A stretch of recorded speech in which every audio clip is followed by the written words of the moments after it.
Hello there and welcome back to another edition of the Hot Lap Classic Remastered. This time we'll take a look at the 1997 Toyota MRS Motor Show version, aka the MR2 or MRS concept car. Another Toyota concept car in this game, which is a little bit redundant because they added the standard version of the car in the game already. That's what this is. This one especially hurts because this MRS show version is not the fantastic peppermint green one they showed off. This one is silver and kind of boring looking. But nevertheless, that's what we got. This is my favourite generation of MR2, or MRS, even though it's the only generation of MRS, but sure. This is my favourite. I love the ZZW30, I think this chassis generation was called. I just think it looks really cool. It almost looks a little bit futuristic. It was just my favourite. You know, a lot of people prefer the SW20 because it had all the power. People prefer the AW11 because it was wedgy and weird. But no, this one's my favourite, as much as they sort of cheaped out on it. I think this was the one that got closest to the vision of the midship runabout, if you will. In terms of this one, it's our first MRS to go around. There's only two of them in the game. There's this one and the S edition, which we'll get to later. This one isn't going to do the MR2 name much good, which is a name that doesn't really need sullying because they're not very quick around here. And this one especially is not going to be very quick around here because the concept car gets virtually no upgrades. Mid-engine, rear-wheel drive, 165 horsepower, 892 kilos. It is light, which is good, but beyond that, there's not really much upside to this one. This car is going to have 6 laps of the Motorsports Land track in order to set the best time it possibly can. Our current leader is the Mitsubishi GTO LM Edition 99. That car's at a time of 27.017. This one's going to be lucky to get within 5 seconds of that best time. In terms of where this is going to go, the slowest MR2 we've had is the MR2 G Limited. That car set a time of 32.174. That had 300 horsepower. This doesn't. So if it gets close to that, that is going to be embarrassing for this. I'm trying to think of other sort of cars that have gone around.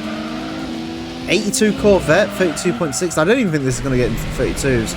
I think 33.3 is where the Mitsubishi Galant VRG sets, which is a truly appalling vehicle.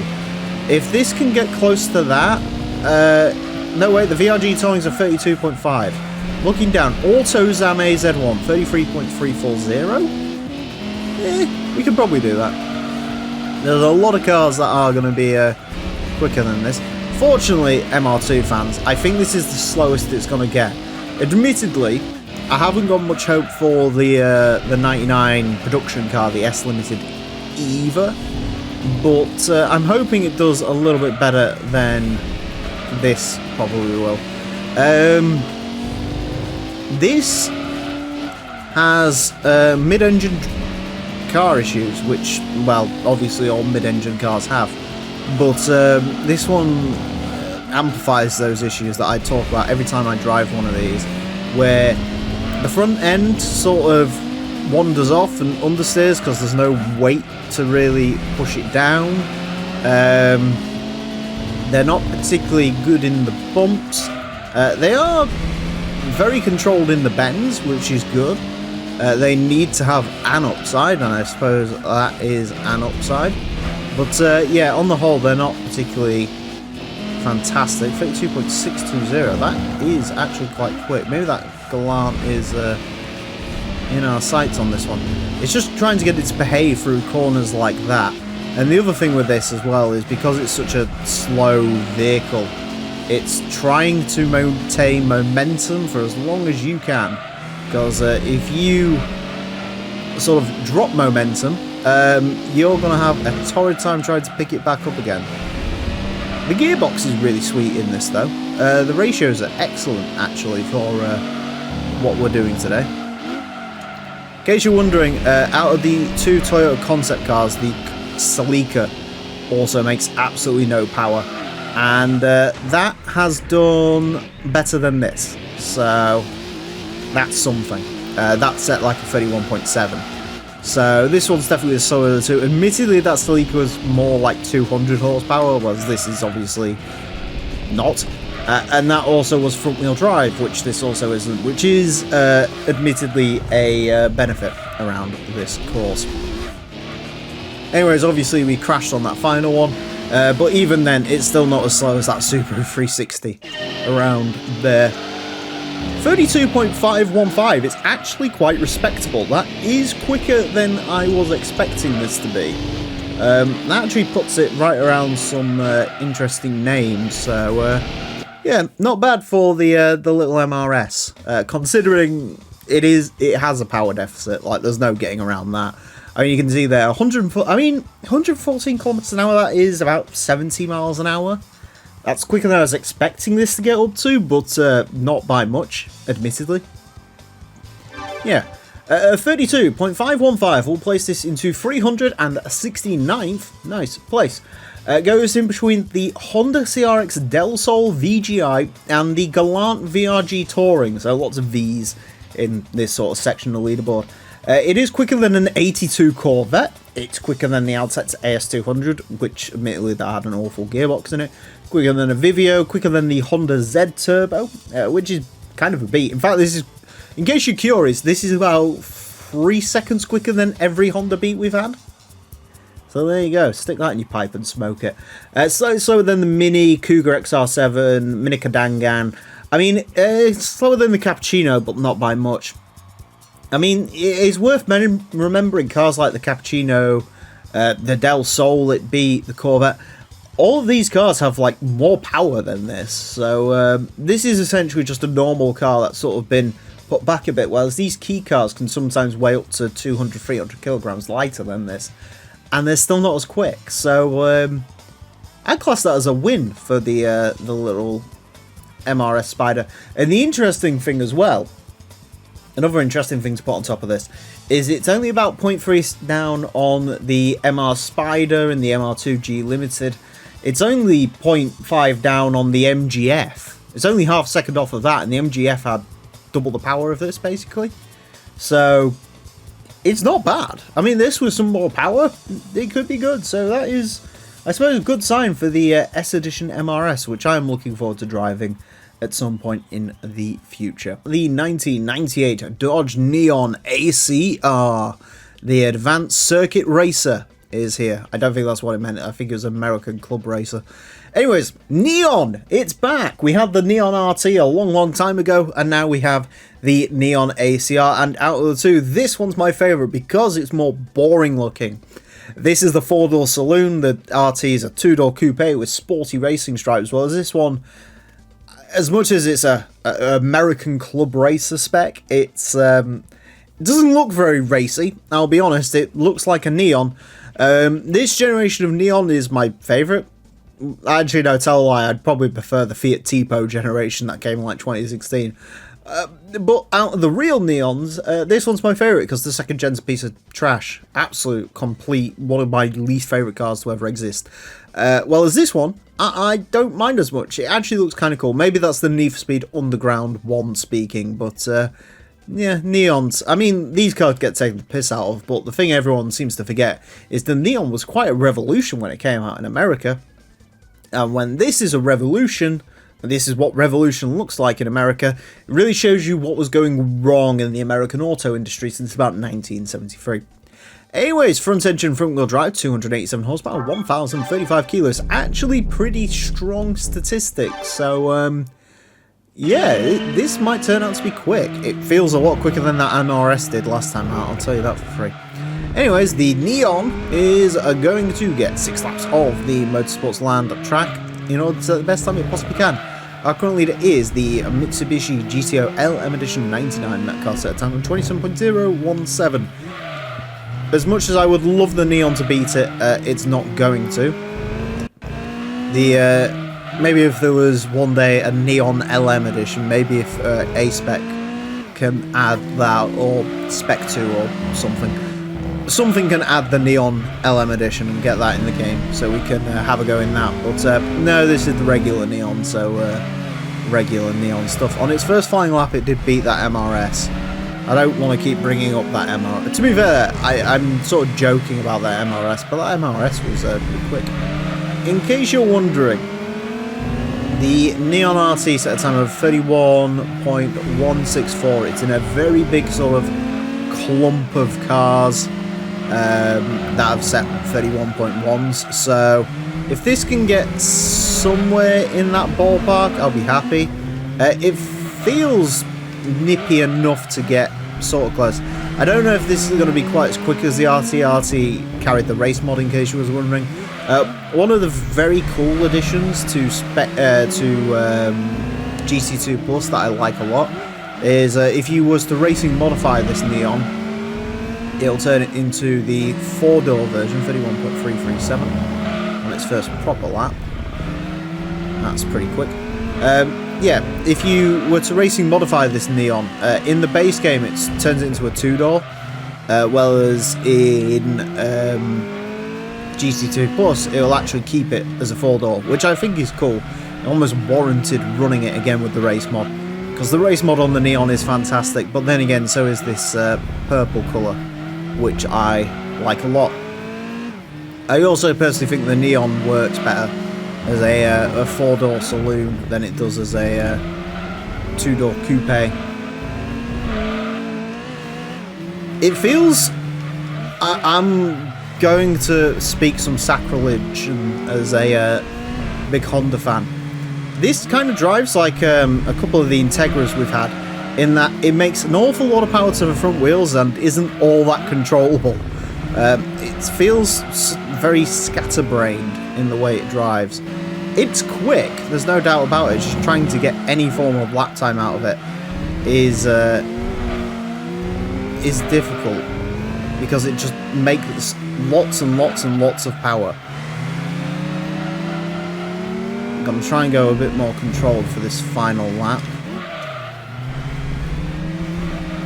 That was a very ambitious corner cut, which of course works because the Motorsport Land dead zone isn't there. Come on, Neon! Ah, that was a little bit quicker, I think. Yes, it was, by a 0.1. 31.336 for the Neon ACR. That is a mental little car to drive. Yeah, it's not as quick as the Neon RT. Obvious reasons, that was a 2-door. This definitely drives like it would benefit from a race mod to try and keep it sort of chained a little bit, because it drives mental. It is a lot of fun to drive, which I can't usually say when we drive the Chryslers around here. Usually they're just very powerful but drive like dogs. This, well, I guess it does drive like a dog, just not like a lethargic dog, like a peppy small dog. Yeah. And interestingly enough, the quickest lap was not the quickest lap. You could take some time out of that, definitely. I mean, 0.2 up the road to the Neon RT, I guess that makes sense. To take a little bit out of that. But, yeah, interesting. Yeah, I mean, it's good to drive. It's very fun. It's just not controllable in the slightest. 31.336. We'll place this into 276th place. Goes in between the RX-7 Touring X and the Tom's Supra. So there's a place that a Neon never would end up in any normal circumstance. It is slightly quicker than the Accord wagon with the 4-speed, quicker than the Mazda Roadster S package, Toyota Corona Celica Elegant Sports version. That's quite bad for the Celica.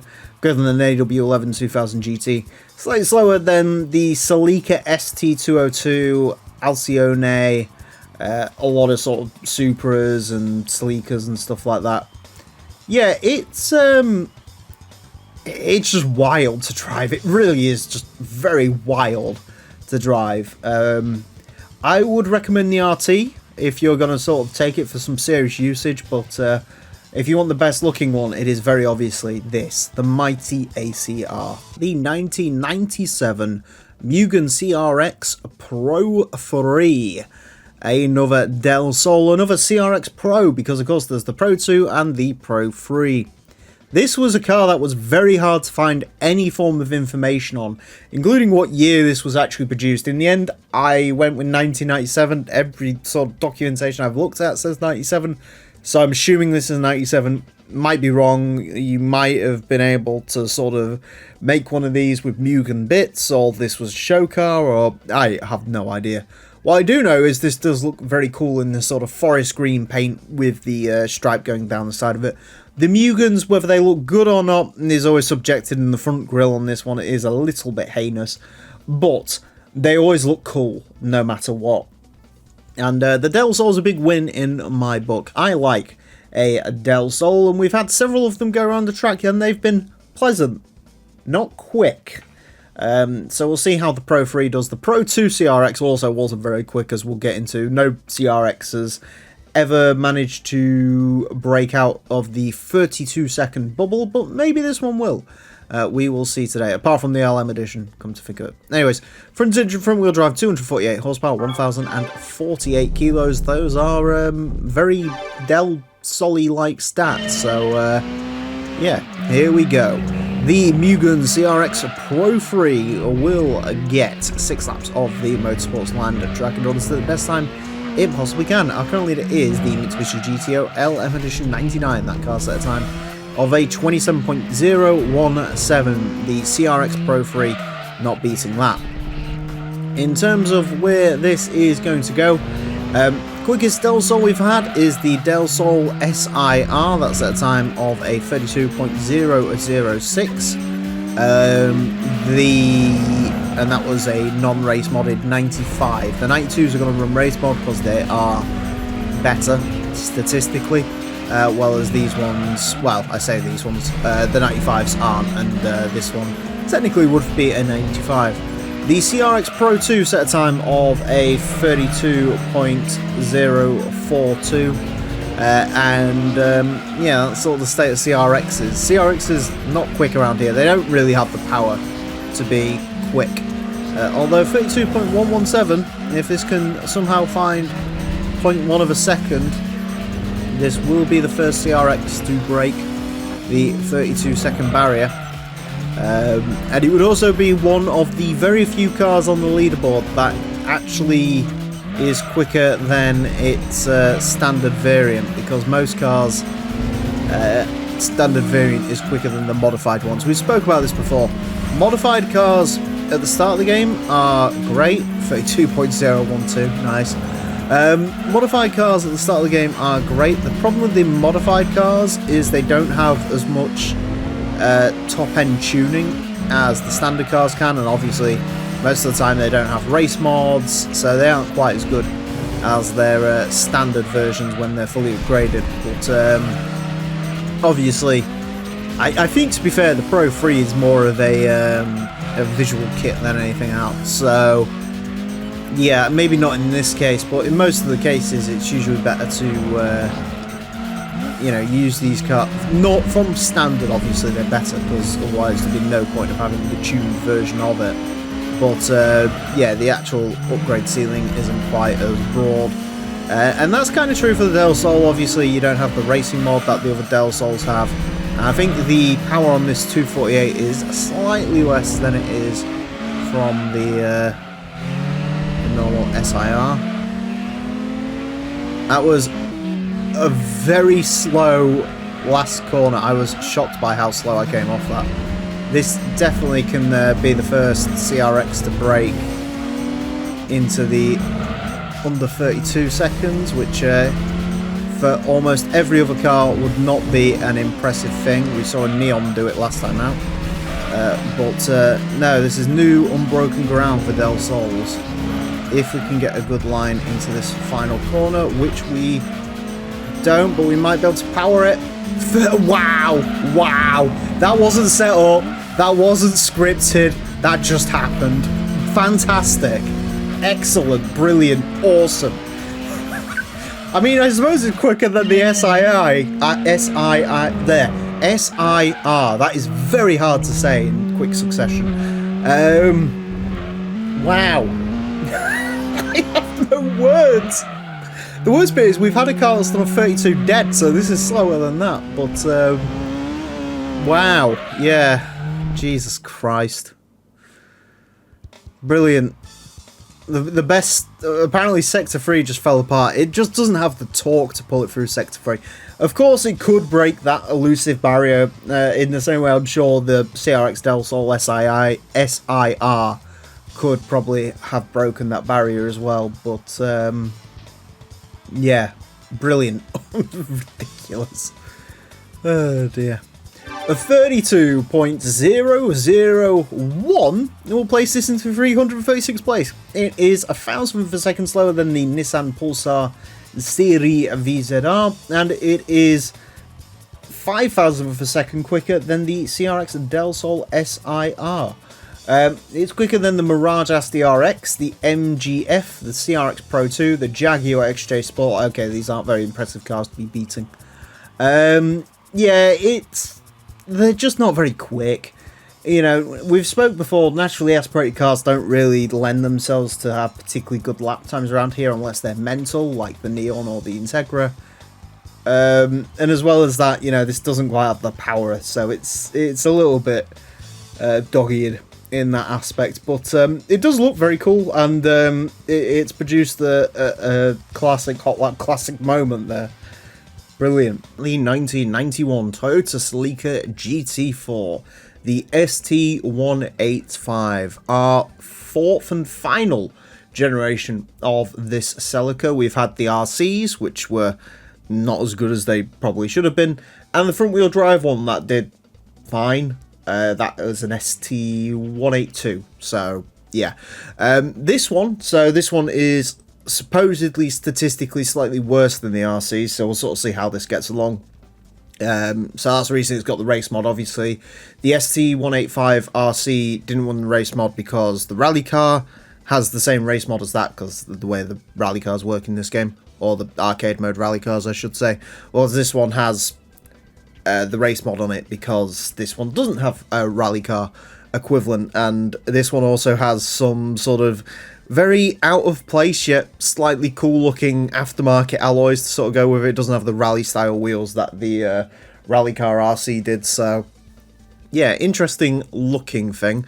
As I mentioned, those cars didn't do particularly strongly, so it'll be interesting to see how this one gets along.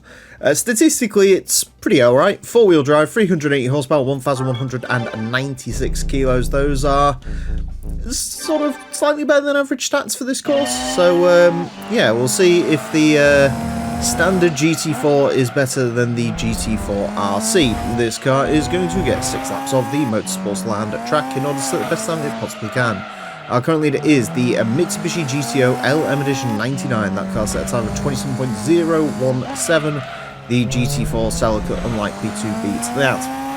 In case you're curious, the Celica GT4 RC, or Celica, I don't know, I sort of switched my way of saying it, I know one of them was wrong, but if you say both of them, then one of them will be right? Yes. The RC set a time of a 30.080, what should have really been a pretty straightforward shoe-in for the under 30 club was not, and the rally car set a time of a 30.088. In case you're wondering, again, that is the arcade mode rally car that is identical to the race modded equivalent, except it doesn't have the final stage weight reduction, basically. So I think it was very slightly heavier than the road car, but obviously the race mod gives you benefits in terms of downforce. So yeah, and before you ask, I don't know what the difference is like in real life between an RC and a standard Celica GT4. I think the main difference is, well, the RC in game makes more power. I think it weighs slightly less. I think the RC is sort of similar to a Carlos Sainz edition, which is what we got in Europe. I think that's the case, and then this one's sort of the standard GT4, which I think you can buy these from the start of the game. They're actually a pretty decent starter car. In terms of the way it drives, it feels a little bit heavy, but it's definitely not like a terrible car to drive. That's the joke of these Celicas. They're not like bad cars to drive. They're just sort of not as good as maybe they should. 30.001. Okay, goes very slightly quicker than the GT4 RC. Can we see if this will be the one to get under 30? Maybe it's just the RC had a curse or something. But no, they're pretty good to like drive. They're fine. They're just not like peak four-wheel drive performance car, which is, you know, what they should be. These things should really be up there with Imprezas and Evos, and even the ST205 that we had around that was a little bit quicker. It just misses out sort of that sort of final killer blow almost. You know, it just doesn't quite have the I don't know, what's the word? It doesn't quite have the sort of flamboyance those cars have. You know, the Imprezas, the older ones are much like the Evos, where they're very like fun to drive and you can chuck them around, whereas these you really can't. And the later Imprezas just have far more grip than this does. But it gets a 30.001. There is definitely some time in that, but yeah, it is quite funny that even this car can't get to the under 30 club. Not quite. Just about, but not quite.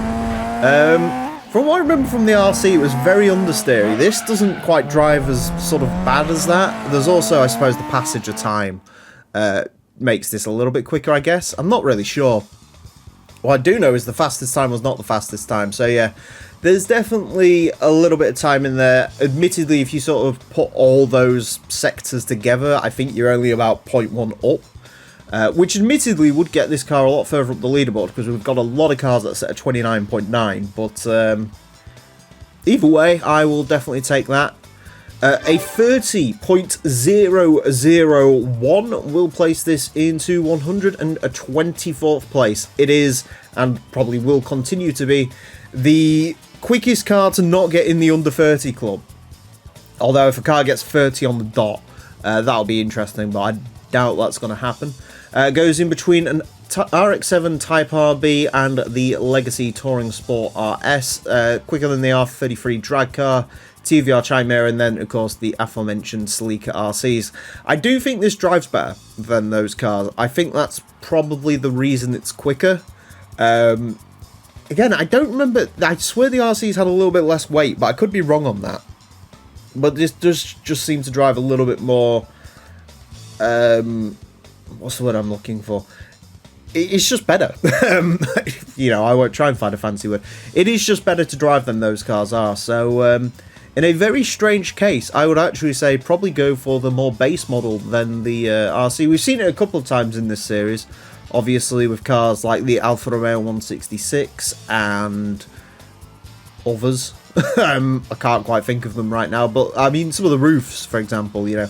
The base model cars can be quicker than the fully upgraded ones, or the fully like maxed out from stock ones are. So, very interesting stuff. The 1999 Honda NSX Mobile 1 GT, the famous Nakajima Racing NSX, the car that would finish 5th in the championship in 1999. The Mobile 1, a very simple livery, but one that I think has gone down as one of the sort of classics of classic JGTC. Personally, for me, it's just a white car with stickers, but then again, so was the Calsonic. That was a blue car with white stickers, so who knows. It does look sort of classically cool, and I do have to admit, when I think of this generation of NSX in JGTC, this is the first car that comes to mind. Obviously, I do prefer the Ray Brig and the Tacta, but I think this. Maybe it's because it's in the intro for this game, I'm not too sure. What I do know is this is one of the two NSXs that you can buy, the GT500 NSXs that you can buy straight from the dealership at Honda, which does make it the only Japanese car manufacturer that you can buy two of their GT500 cars at the dealership, because the Toyota you can only buy the Castrol Supra, and then at, who's the other one? Nissan, you can only buy the Pennzoil. There you go. Interesting fact. That'll probably turn out to be wrong, because I'll get corrected in the comment section.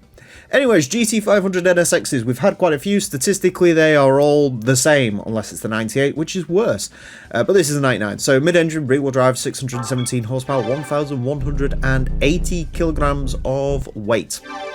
let's go ahead and see how it gets along. This car is going to have 6 laps of the Motorsports Land track in order to take the best time it possibly can. Our current leader is the Mitsubishi GTO LM Edition 99. That car set a time of 27.017. The Mobile 1 NSX unlikely to beat that.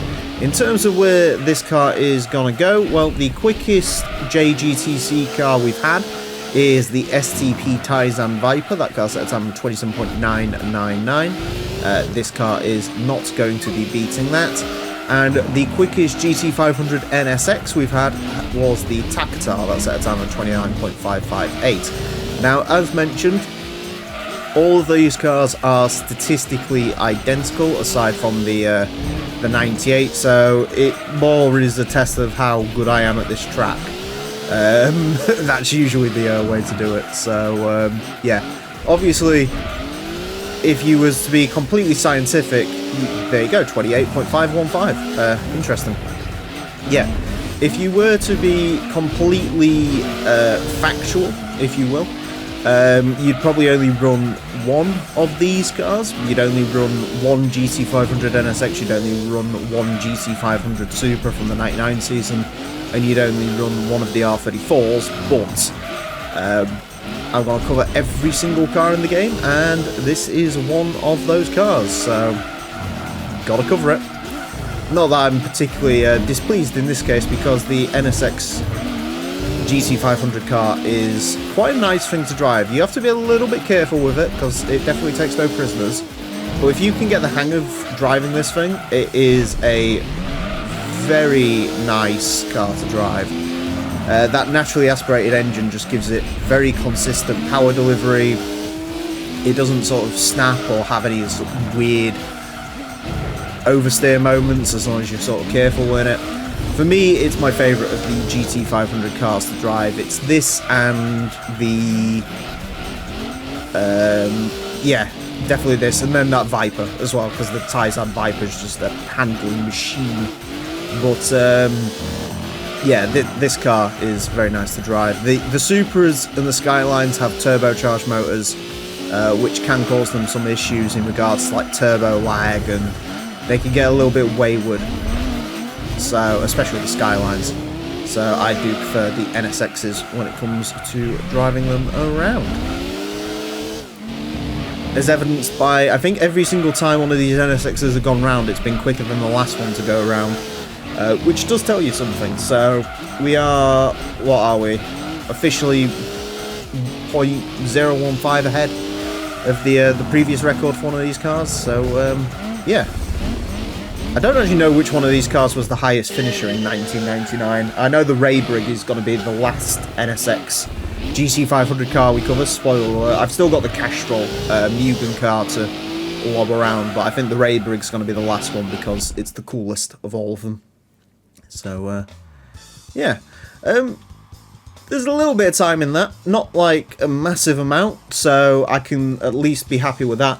Interestingly, actually, through the down the straight, this is actually almost as quick as that GTO LM, despite having like 4-wheel drive traction and about the same power as this. So I guess that's the power to weight ratio speaking there, but yeah, interesting nonetheless.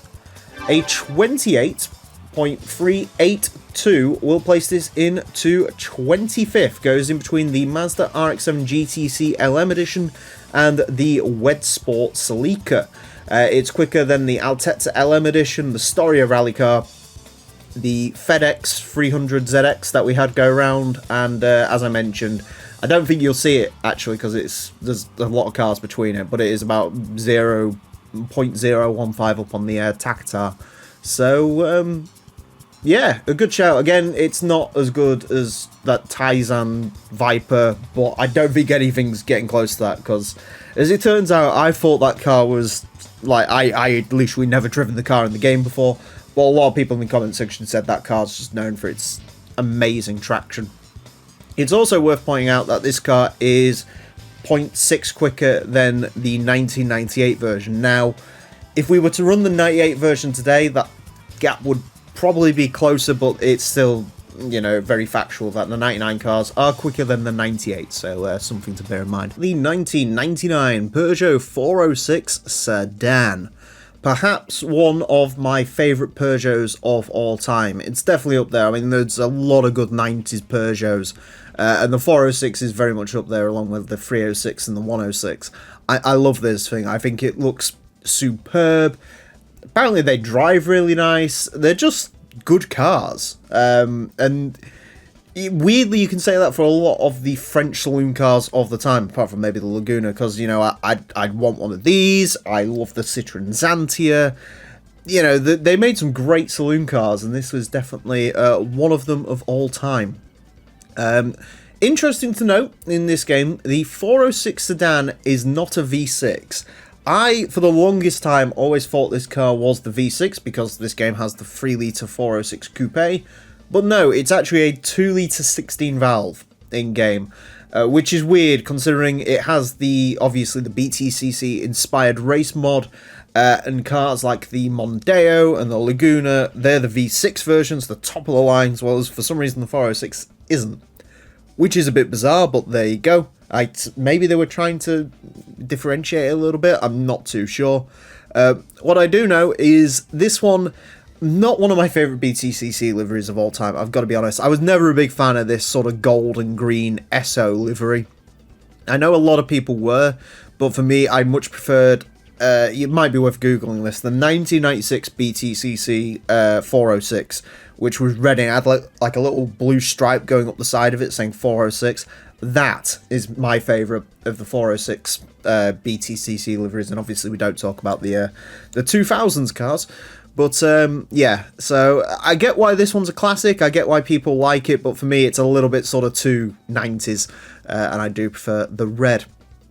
Anyways, front engine, front wheel drive, 306 horsepower, 1,187 kilos. Gonna be interesting to see how this stacks up compared to its touring car brethren.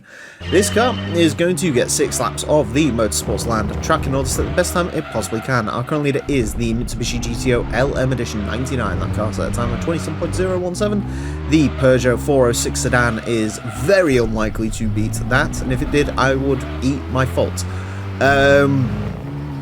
In terms of where this car is aiming for, its other BTCC brethren, we've had the Ford Mondeo, that car's at a time of a 30.8, Nissan Primera, I think that was around a 31.1, Honda Accord as well, sort of similar time, 31.1, so if this can beat the 31.1s, which is sort of where most front-wheel drive saloon cars seem to go, it's on the right path. The 90s Primera, I think that's at a time like a 30.7, so I don't know if I'd expect this to be as quick as that, just because this is down on power. Other cars worth mentioning, Renault Laguna, that's at a time of a 30.6, and the Audi S4 is well and truly up the road. The Audi S4 set a time of like a 28.3 or something, so yeah, 406 is not going that far up the pecking order, it does have to be said. But still, first lap 39.939, that actually means this is a 963. That would make this one of the most average cars we've had around this course. Although I think the median time around this course is actually starting to drop. We've had some quick cars recently. The median time for the longest time was around a 30.9, but I think it's closer to about 30.7 now, is the median time across all cars. That's where the midpoint of the leaderboard is, so yeah. Very slightly worse than average. It is worth mentioning as well, although this is true of a lot of the BTCC cars, this does not have the benefit of turbocharging, as you can tell. And I remember this car in one of the license tests. You have to drive it around Rome, I think it is. And as much as it's, you know, fully upgraded and it's got the stage 3 tune in it and the exhaust mods and all that, I kind of like it because it's characterful of the car, but it does make one of the most sort of boring engine noises known to man. It really just sort of hum along and not really do much more than that, which is interesting. 30.712, that does beat the Mondeo actually. Surprising amount of grip from the front end on this, as he goes wide through there, completely sort of unproving his point. It is one of those cars you can just sort of keep your foot down, and eventually it does sort of seem to sort itself out, which is interesting. I'm very surprised this quick. To be fair, the Mondeo was a little bit sort of soft in the suspension, and the Primera just didn't quite have the power, whereas this seems to have a pretty decent sort of swing of power. It's nowhere near as quick as the 406 Coupe, but that's a pretty good time, to be fair. Actually, that's a very good time from the old 406. Was not expecting it to be that quick, but yeah. Look at it. Much like a modern Peugeot, it's got a big mouth to let you know it's happy about it. I say modern Peugeot. Peugeot hasn't made cars that look like that in a while, unless you count the 2008, which is hideous. Yeah, I mean, according to that, maybe it could have gone quicker. Yeah, I do think Sector 3 on that quickest lap was a little bit sloppy. I thought I was going to lose the lap time out of it there, but apparently not. No, that's pretty good from the old 406. A 30.712 will place this into 194th place. Goes in between the Mazda Familia Sportswagen and the Nismo 270R. It's quicker than Acura Integra Type R, although that went around ages ago. TRD 3000 GT.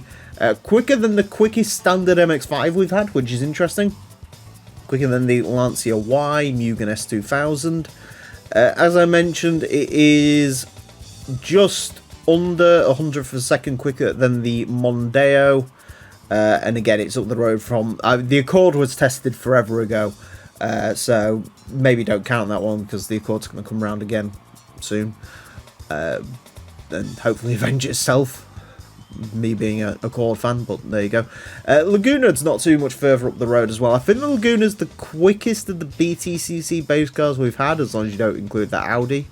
So, yeah, pretty good time from that. It's nowhere near the 96 Accord. That's what I should say, you know, that's like 0.4 up the road. But I'll stop simping for the Accord now. No, the 406 did a very good job, and I'm quite amazed I went through this entire episode without pointing out the fact the exhaust sort of pops in and out, which is really irritating. The 1997 Mitsubishi FTO GR. Another FTO to take on our course. We've had 5 of them as of the running of this car.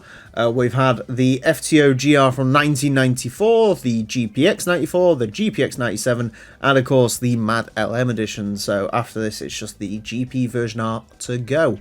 This one is running the race mod, even though it's the GR, which means it's the lesser powerful one, because well, that's basically the way this works. We've run a GR without the race mod, now we're going to run a GR with it, in the same way we ran a GPX with and without.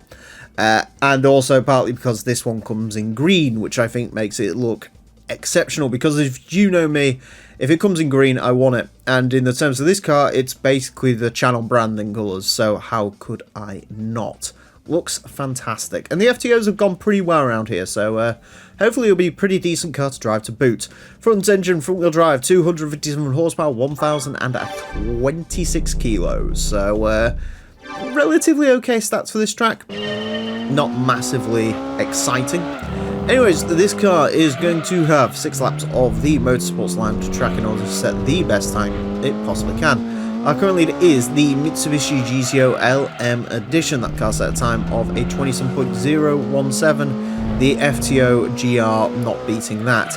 In terms of where this is going to go, the standard FTO GR, the 94 that we ran, that's at a time of a 31.4, and the GPXs are about a second quicker than that. So I'm sort of hoping this will bridge the gap between those. We've seen, you know, 250 horsepower doesn't sound like a lot, and it really isn't.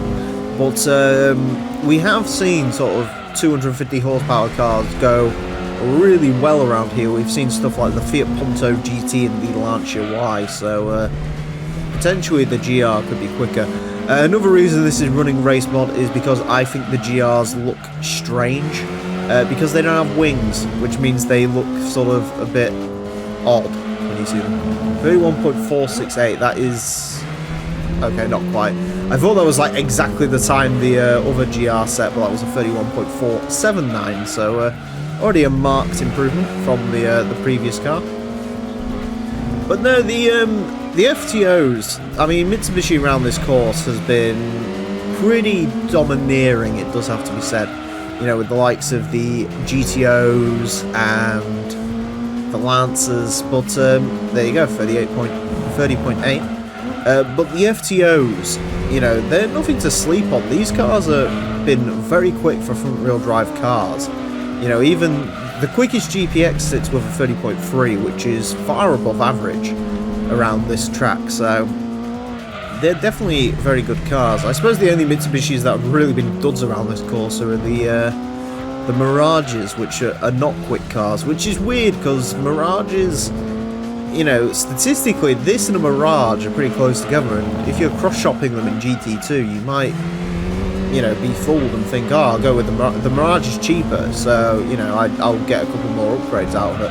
But when you sort of fully upgrade these cars and take them to this course, which you never do usually if you're cross-shopping, but you know, you might do. You sort of find out that you know, it's not worth it. The Mirage is cheaper for a reason, because it's just nowhere near as quick as the FTO is. So definitely something to consider in your GT2 playthroughs. I know they're all the rage at the moment, and I'm personally not a massive fan of them because I've seen it far too many times now. But the GT2 sort of beating the entire game with a single car, maybe the FTO would work for that, potentially. Who knows? Anyways, we're not going to go quicker on this final lap, unfortunately. I do sort of think it maybe had it in it, but alas, we didn't quite get there.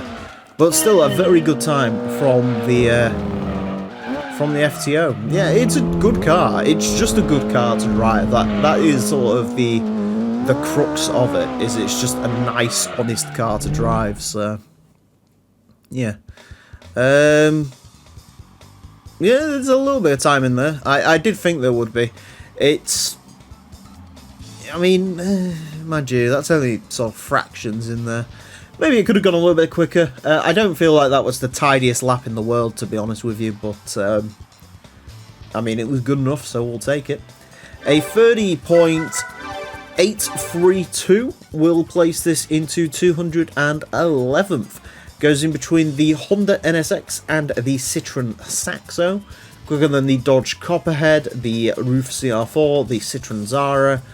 Quicker than the Civic Type R, although that is the naturally aspirated one. But then again, similar sort of power figures, so maybe that is pretty justified. Quicker than the Tigra. Yeah, it's just a quick car. I mean, you know, if you're going to buy a front-wheel drive car in this game, there are better ones than the FTO, but there's definitely, you know, it's definitely one of the better ones. So yeah, something to consider, I guess. Good consumer advice on this episode, I found. So yeah, if you want some more, just buy a GPX, because that's far quicker than this is. I mean, it's 0.5, and that was one of the first cars to go around. So you know, a GPX today could be a 0.1, 0.2 car. So the 1999 Vauxhall Astra SRI 2-litre 16 valve. We've seen the Opel version go around. Time for the Vauxhall. That's going to run the racing mod. And you can tell this is a quality racing mod because the Vauxhall badge on the front is upside down. And they didn't notice this. Although I feel maybe this is Polyphony's in-joke on how sort of truly awful Vauxhalls are. Who knows? Anyways, apart from that, this is quite a cool looking race mod actually. It's based on the Astra F2 kit cars that were around in the 90s, and if you play Project A-Spec, you'll know they do the proper Vauxhall version of this with the red livery that I do have to admit looks so cool. I almost ran it, but I also really like the classic yellow, grey, kind of Vauxhall, kind of Opel colours. Obviously this was sort of a similar colour scheme to what was ran in the BTCC in the 90s with the Vectras and the Cavaliers that came around. So yeah, a very cool looking race mod. And well, I mean, the last Astra we had was pretty quick, so it'll be interesting to see how quick this one is. Front engine, front wheel drive, 310 horsepower, 1072 kilos. Pretty strong statistics for a front wheel drive car, to be fair. This car is going to have the worst... It's like that Peugeot we had a couple of episodes ago where it just doesn't sound of anything. This car is going to have 6 laps of the Motorsports Land track in order the best time it possibly can. Our current leader is the Mitsubishi GTO LM Edition 99. That car set a time of 27.017. The Astra is unlikely to be it. Look at that upside down Vauxhall badge. I can't believe it took me about 25 years to realise the badge on the front is actually wrong. I've also just realised the tail lights are slightly sort of... They look a bit warped on this, so it actually looks like it's pulling a very sad face as it goes around, which is interesting. But yes, the previous Opel Astra, that car set a time of a 30.929, so pretty quick, so, you know, this ideally should be a little bit quicker than that, you'd think, and then we'll see what... Okay, 30.689. The annoying thing with Vauxhalls and this track is they've all happened to be quite quick. We've had this, well, we had the Tigra, which was pretty quick for what it was. That car set a time of 30.8, which is about what that FTO set last time, and that car had less power than that FTO, so yeah, that did a pretty good job, all things considered. We've also had the Vectra, that car set a time of a 30.4, which this is just beaten. Yeah. They're quick around here, which is really annoying because I hate them. The only one that wasn't was the Corsa Sport, and to be fair, considering that it had like 120 horsepower, that car was quicker than it really had any right to be, so yeah, that was interesting. Cars I don't like around this... cars I don't like seem to do quite well. We had the... God, what's it called? We had the Peugeot 206 go quite well around here. It's actually the quickest front-wheel drive car we've had. And this with a 30.1 is... it's getting up there. Oh, man. Please tell me the Vauxhall Astra is not going to be an under 30 car. That is going to be a disappointment in my life if that happens. The only thing this car can't do is that final sector. It sucks for the final sector. The worst bit is, as well, this isn't even, like, driving particularly nice. It's just, we've seen this phenomenon a couple of times with the front-wheel drive cars, where they're not even, like, that quick. They're just sort of power machines. So they just sort of power their way around this track. Like, they don't care. And it just makes them quick. It is bizarre. God. It just does not handle. Like, if this car handled nicely, that would have been... I mean, it's already insanely quick. It ties with something as well, which makes me hate it even more than I did previously. But, wild. Absolutely wild thing. I suppose adding some downforce to the Astra sort of helped it in a way. The real question for the thumbnail is, do I attempt to hide the upside down Vauxhall badge, or do I just sort of take a picture when it's plainly in sight? I haven't quite decided yet. That would have got it nearly under 30. With that final sector included. Oh god. What a car. What a thing that exists, unfortunately. A 30.167 puts this into 136th place. It ties with the Lancia Delta HF Integrale. So you can buy a Delta or you can buy an Astra. I mean, they're both rally machines, really, when you think about it. Does mean it's quicker than the Legacy Wagon GT, Impreza WRX Wagon, a Camaro Z28, a Jaguar XKR Coupe, just about quicker than the Mazda 323 Interplay, quicker than an S2000, that hurts. Yeah, I mean, it's only really slightly slower than the Alfa Romeo 1545 and 156, which graciously it didn't beat. Peugeot 406 Coupe, I mean, it's right up there with the really quick front-wheel drive stuff, and as I mentioned, the Peugeot 206, another car that wasn't particularly nice to drive, but was also a bit of a rocket. That's the quickest front-wheel drive car. So, apparently, when it comes to front-wheel drive on this course, how it actually handles doesn't really matter. It's just all about speed. And, well, the one thing I definitely won't take away from Vauxhalls is the one thing they do well is straight line speed. They are basically American cars for British roads, in all of the wrong and the right reasons. The 1997 Subaru Impreza WRX STI sedan version 4. Another version 4 Impreza takes on our course. We've had the coupe, this time we have the sedan. What's the differences between the version 4 and the version 5 and the version 3, you may ask? Well, the version 4 has these sort of strakes on the front intercooler guard, which I don't really like. They got rid of those for the version 5 and sort of opened it up, and then the version 6 I think opens it up a little bit more, and they stuck some mesh behind there, which makes it look an awful lot better. But other than that, that's the version 4 differences. That and they make less power than version 5s, but make more power than version 3s at the cost of more weight. Looks good in white though, definitely. Anyways, 4-wheel drive, 436 horsepower, 1,012 kilograms. Pretty standard Impreza 97 to 99 statistics. Anyways, this car is going to have 6 laps of the Motorsports Land track in order to set the best time it possibly can. Apparently there is the Mitsubishi GTO LM Edition 97. That car's at a time of 27.017. This Impreza unlikely to beat that. In terms of its fellow Imprezas, well, the sedan version 3 set a time of a 29.403, and the sedan version 5 set a time of 29.568, although it is worth mentioning that was with a racing modification. So if this car can get somewhere in between those two, then it's done its duty as an Impreza, I guess. Yeah, I'm not really expecting much more than that. Get your Impreza bingo cards out, because I'm about to explain what you've probably heard quite a few times if you've seen this series before. The 94 to 96 Imprezas, which version 3 is part of, generally drive a little bit more to my flavour. They're a little bit more sort of flamboyant. You can get away with more, you can sort of drift them a little bit more. Whereas the 97 to 99 Imprezas are a little bit more sort of...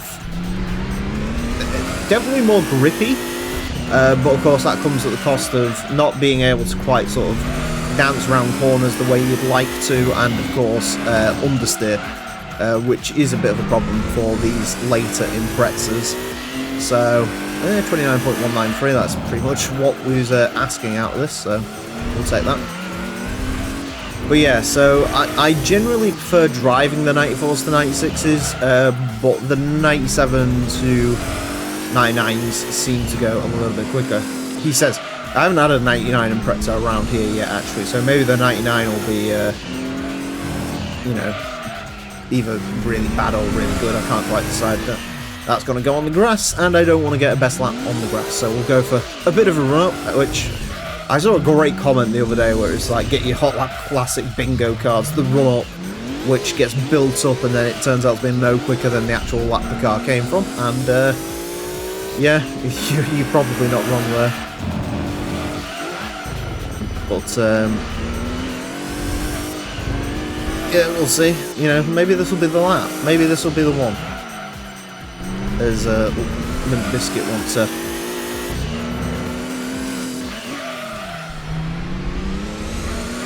I actually don't think doing a massive corner cut on there helps some of these cars when they've got sort of poor gear ratios. Yeah, he's not wrong. It was generally quite a bit slower on that lap, but one more lap in the Impreza. The slightly embarrassing thing for this at the moment is that does mean it is slower than a version 3 wagon. Although it is worth mentioning that version 3 wagon was lighter and also benefited from racing modification, which this doesn't, so you know, that is something to bear in mind. Nope, you're going to miss a shift and that's going to cost it some time. I suppose that just sort of shows you how close these sort of run in these. You know, one missed shift can really cost you a decent chunk of change around a course like this, but yeah. No, good car. I mean, it's an Impreza. The version 4s, you know, maybe it's because 4's my least favourite number, but yeah, I mean, they're not my favourite, so I'm not going to lose too much sleep over that. Wow. It was metronomically consistent, though. I mean, at least in terms of quickest sectors. Would not have gained much on that final lap, as it turns out. Interesting. Anyways, a 29.193 will place this into 66th place. Goes in between the Toyota Sleeker GT4 ST205 and the Nissan Skyline Silhouette Formula. It is quicker than the NSXR LM GT2, quicker than an R32 GTR V-Spec, Galant VR4.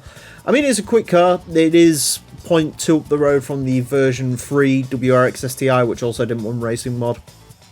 Quicker than an Evo 4 GSR as well.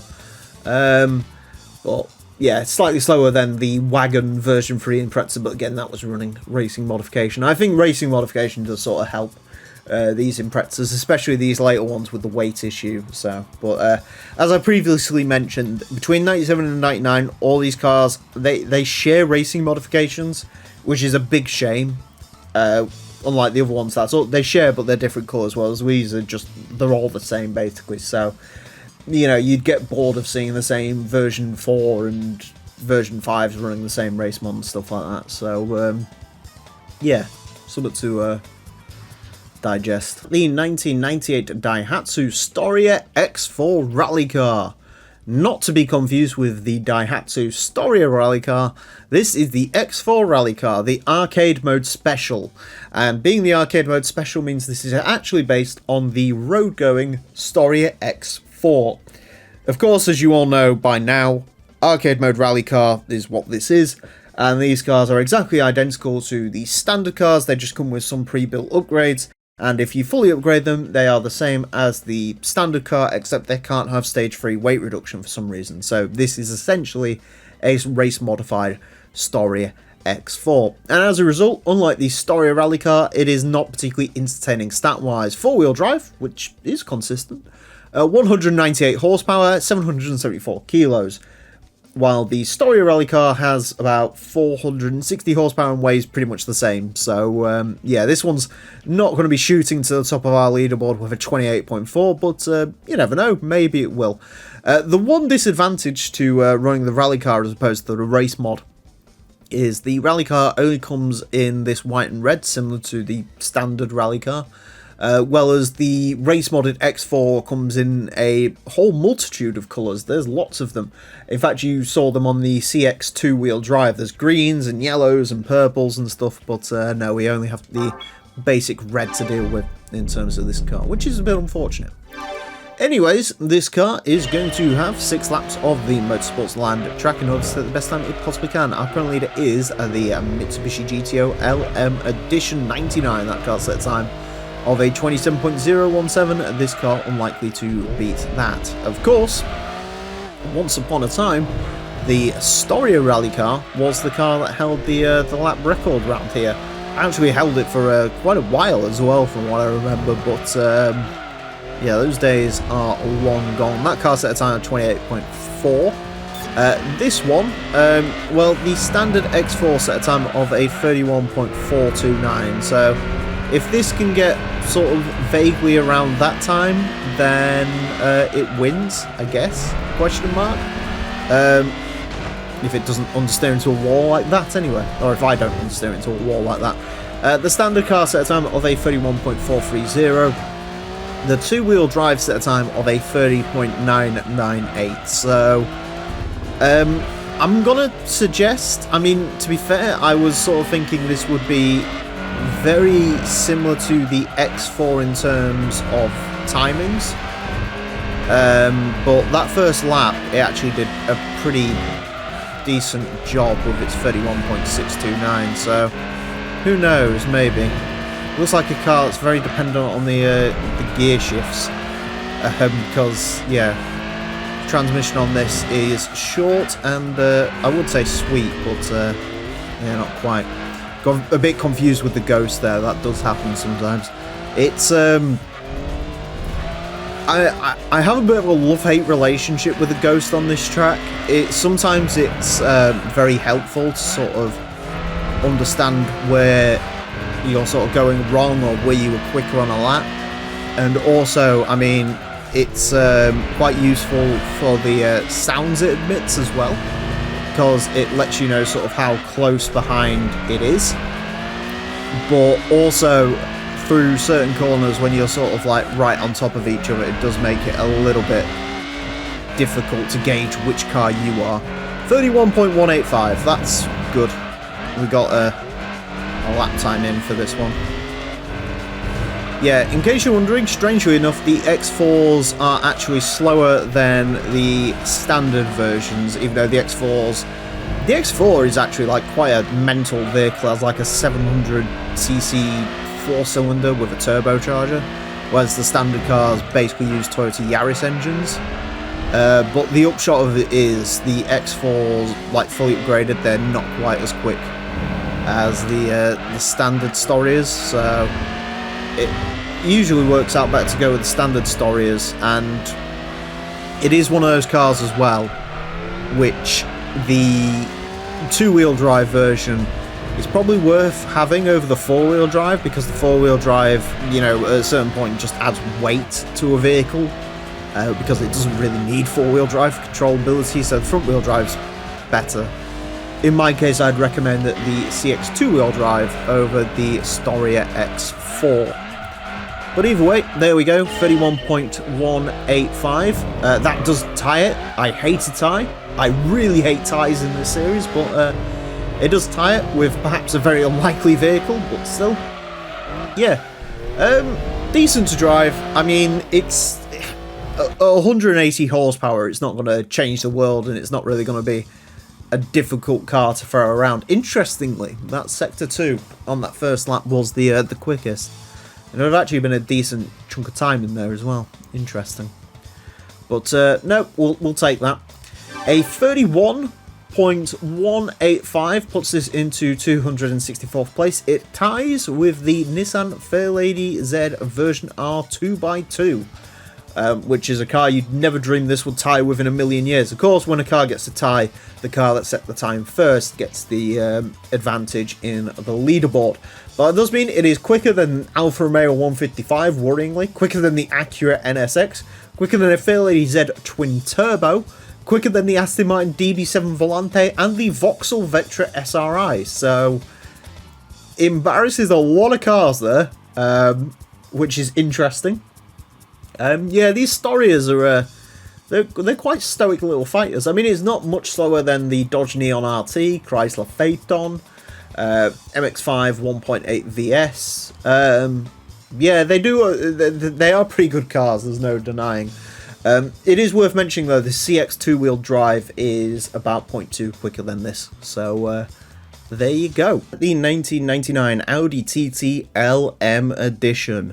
One of the weirder LM editions in the game, but one of the more surprisingly accurate. Usually LM editions are purely invented from Polyphony's whim. The liveries will be somewhat based in reality, but obviously there'll be cars that have gone nowhere near Le Mans. This one, on the other hand, has. So, obviously not as a TT, but this livery is very similar to those found on the Audi R8R and R8C race cars that were campaigned in the 1999 season of what is now WEC. One of them was closed cockpit, one of them was open cockpit, but either way, they had this very similar sort of silver and black livery, which is what this car has. Obviously, they shared nothing with the TT, although I think one of them had sort of TT-esque front lights on it. I think it was the R8R. But, yeah, other than that, it obviously wasn't a TT. That does pose some advantages for this series. For example, this isn't a mid-engined rear-wheel drive endurance racer. It is a four-wheel drive front-engine car, which is better for the Hot Lap Classic. So, yeah, that should hopefully pay dividends for it. But, yeah, interesting one. It's also a little bit underwhelming. It is let down by the fact the standard Audi TT, if you race modify that car, it actually gets a livery that is identical to this one, to the point where there's even a silver colour scheme. And if you change the wheels, you can basically make the TTLM edition, but it be a normal TT. So it's a little bit underwhelming when you sort of look at it. And obviously you don't have some of the great colour options that you do have on that TTLM edition, or TT race mod. Lots of TTs. But I guess it sort of makes sense, because the TT was a very sort of fun and cool car. at the time this game came out. And I do think the livery definitely matches the TT quite well. I would have extended that sort of black strip on the front wheel arch a little bit longer because you could sort of see where that would nicely cove in, but either way, it does look quite cool.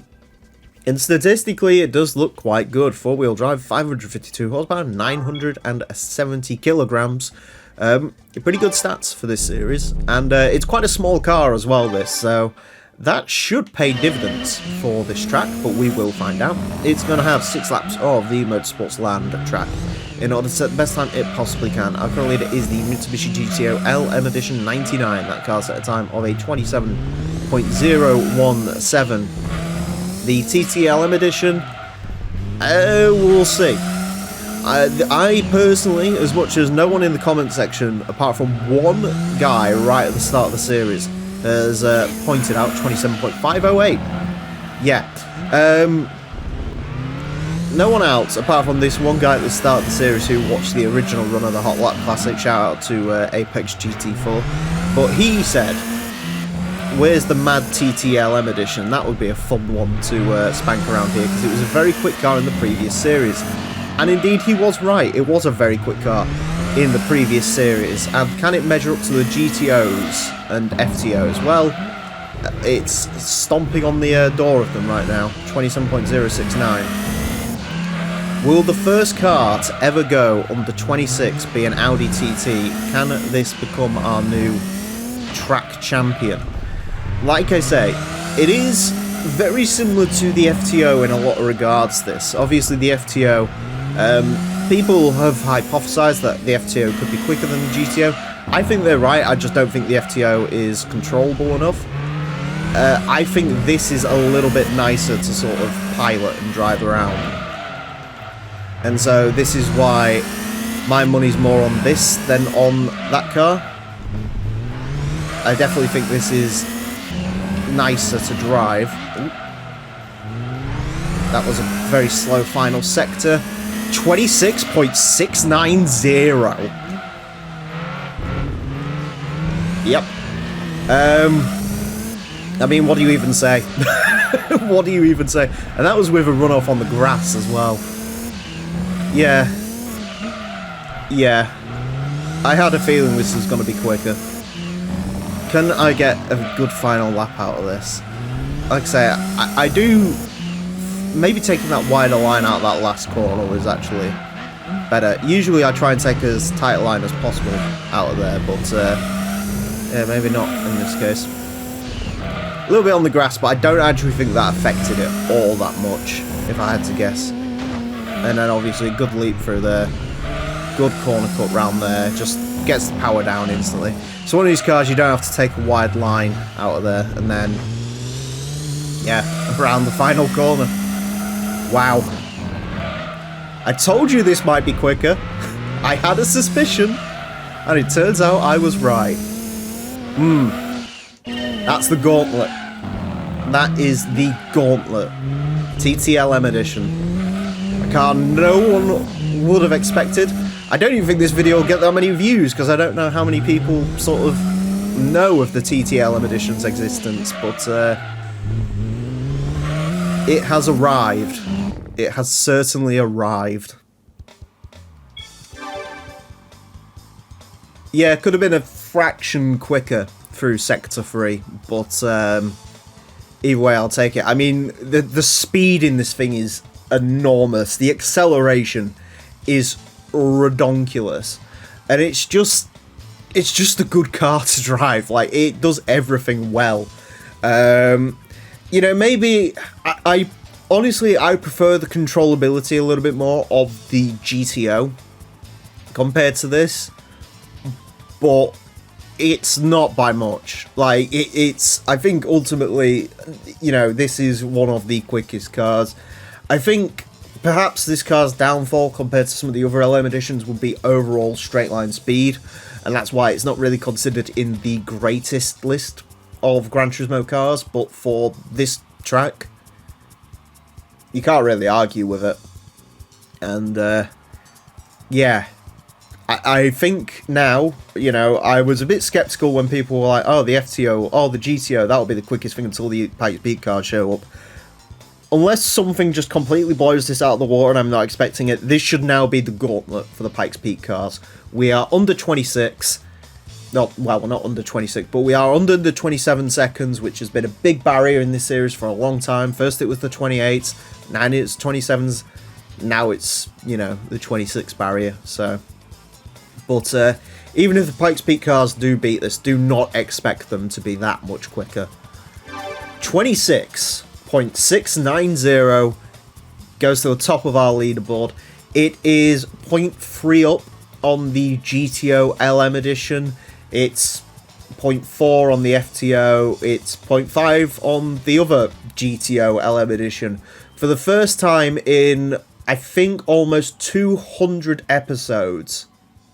150 episodes, apologies. For the first time in 150 episodes, perhaps even over that, the top spot on the leaderboard is not held by a Mitsubishi. It is held by the Audi TT LM edition.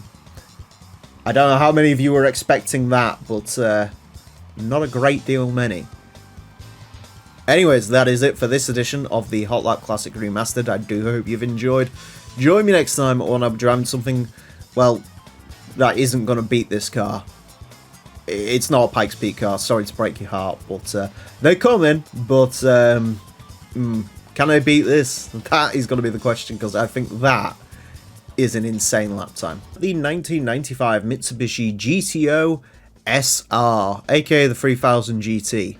This is our third of the naturally aspirated GTOs that we've had go around. So, in the same way that the 300ZX has its naturally aspirated and turbocharged versions, as does the Supra, so does the GTO. And interestingly enough, they all make about the same amount of power. The max power on basically all of these cars is about 400 horsepower. In this case of the GTO 397. Although, of course, the GTO is the best performing of all of them because it is all-wheel drive as opposed to rear-wheel drive. So, yeah, these cars have been setting very consistently the same lap time. So, it'll be interesting to see how this one stacks up compared to the other ones. We've had the 97 that had the race mod.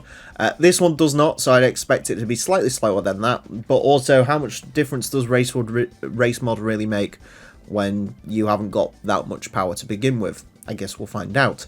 Four-wheel drive, 397 horsepower, 1,468 kilos.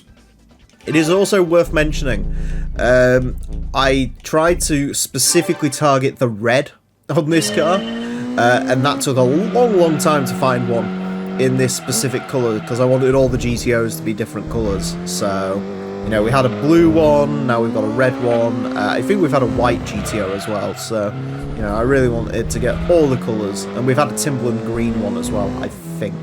Yes, we have actually, that was the twin-turbo MR. Anyways, this car is going to get 6 laps of the Motorsports Land track to set the best time it possibly can. Our current leader is not a Mitsubishi GTO, as it once previously was. It is actually the Audi TT LM edition, which came and shook our leaderboard to its core last time out, a 26.690. Well, I mean, the GTO LM editions didn't beat it, so do you really think the naturally aspirated car is? Absolutely not. It does feel very strange to be driving a car that is not as quick as that TT at the moment. 31.057. So the previous naturally aspirated GTOs, the 92 set a time of a 30.504. The SR, or the race mod, set a time of a 30.468.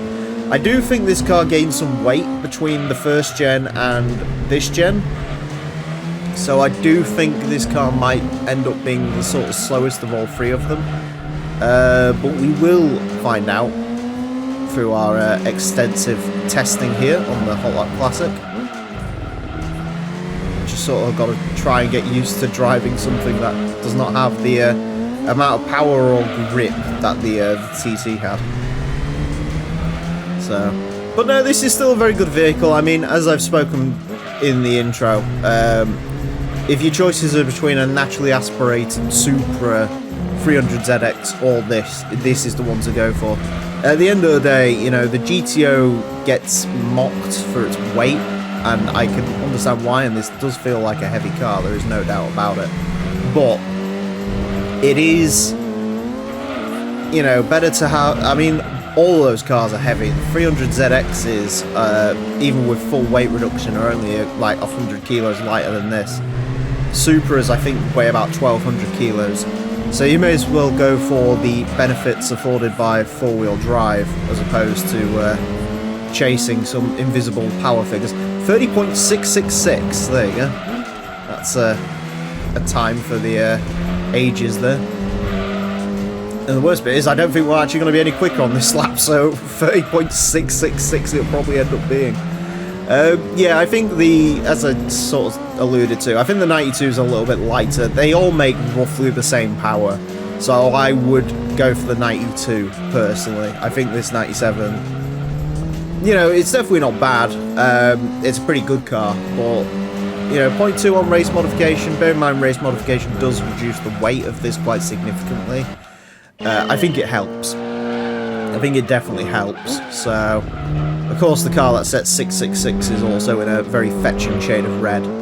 That makes perfect sense. But, yeah, good car. Good car. Definitely nothing wrong with the GTOs. And we love them dearly. Although this one is 4 seconds slower than the TTLM edition, so TT really stamping its authority there. I'll stop going on about it soon, I promise. I was just amazed. Yeah, anyways, a 30.666 will put this into 191st place. Goes in between the Ford Mustang GT and the TVR Griffith 500, which is actually a very good place for this to end up. It is quicker than the Renault Laguna, quicker than the Toyota MR2 GTS, that's the 500 horsepower version. Quicker than the Golf V5, quicker than the Dodge Intrepid. In terms of things quicker than it, I mean, the only real contemporary cars quicker than this is, of course, the aforementioned other naturally aspirated GTOs. E36 is a little bit quicker, but that has a lot more power and a lot less weight. Sylvia Spec S, same sort of situation. And the NSX, I mean, I think that was making about 450 horsepower as well. So, yeah, I'd say that's a really good result for the GTO. Although, obviously, as I mentioned, I mean, the 92 is 0.15 up the road, and honestly that's probably the car I'd suggest you go for, just because it is a little bit lighter. It also looks better in my opinion. So yeah, and again about 0.2 down on what, well, almost exactly 0.2 down on what this had with race mod, which sort of correlates with what I think race mod adds to the cars, especially big heavy ones like this. So yeah, there you go. The 1991 Nissan Silvia Q's 2000cc. The 2-litre version of the Nissan Silvia Q's. We have had the 1.8, so yeah, this one's the 2-litre. This one is running race mod, which the other Q's did not, because I wanted to show off some of the fantastic two-tone colour schemes that this generation of Silvia came in. We've also had the 88 Silvia K's 1800cc. I did understand the difference between Q's and K's, but I've forgotten. Basically, all you need to know is the K's are quicker. So I am expecting this to sort of end up somewhere middling between the Q's and the K's that we've previously had, but we will see. The one thing I really like about the S13, and also about the AE86 models as well, every single version and generation has a different racing mod, which I think is very cool. I think the 88Ks and Qs share, but the 91Qs and the 91Ks have different race mods. In this case, you sort of get this sort of pinky, purplish car with a body kit, which I do actually think looks quite good. It suits it quite well. I especially like the front bumper. It's sort of max powery, but it's got some sort of 80s, 90s charm to it. It looks a little bit like a Mark III Supra bumper, actually, which is interesting. Anyways, front engine and rear wheel drive, 310 horsepower, 990 kilos. Pretty middling stats for this course, so we will see how this gets along. It is going to have 6 laps of the Motorsports Land track in order to set the best time it possibly can. Our current leader is the Audi TT LM Edition. That car set a time of a 26.690. This S13 obviously not likely to beat that. In terms of S13s, the previous Qs set a time of a 31.9 and the Ks set a time of a 30.9. So basically I am expecting this to end up sort of middling between those. Depends how much the racing mod adds to it, and it depends how much sort of extra having that 2-litre engine as opposed to the 1.8 adds. If I recall, I mean, this is 310 horsepower. I think the 1800 is more like 280 horsepower. So 30 horsepower should really make a difference to this car. Wow, it is quicker. And that was with a very sort of delayed correction to a slide that I made on the final bit as well. This could definitely go quicker. That is interesting, the 2-litre car being quicker than the Ks. Because I remember when we had the Ks, I actually thought that was a very quick lap time from it. So, yeah, interesting. Alright. We can definitely go quicker because, again, well, we are going to go quicker, and that was a worse lap. Because, yeah, as I mentioned, that sort of delayed slide onto the grass there, not really helping this. It is a nice driving car, this. Usually when I think Sylvias, I think they're going to be sort of drifty, horrible messes. But this is not that. This is actually surprisingly well behaved. It is a little bit sort of twitchy, especially when it gets towards like the top end of that turbo. Wow. Okay. That's not what I was expecting out of this. Am I just massively improved with rear-wheel drive cars? Like, do I need to restart this series again because of how much better I am with these things, or is it just genuinely that much quicker? I have no idea. That's a phenomenal time, though. That's 0.5 quicker than the Ks. I don't believe this car is 0.5 quicker. Right, we will get a run-up, because, yeah. It's just a little bit... I don't know if it's me being wonky with the way I'm driving this, or if there's generally something up at, like, the top end of the turbo that's sort of forcing the rear end to sort of twitch and move about a little bit. It is a bit strange. It does sound like an excuse, that, but I promise you it is not. Or at least, you know, I'm pretending it's not an excuse. Yeah, maybe I'm just getting better with cars like this. I have no idea.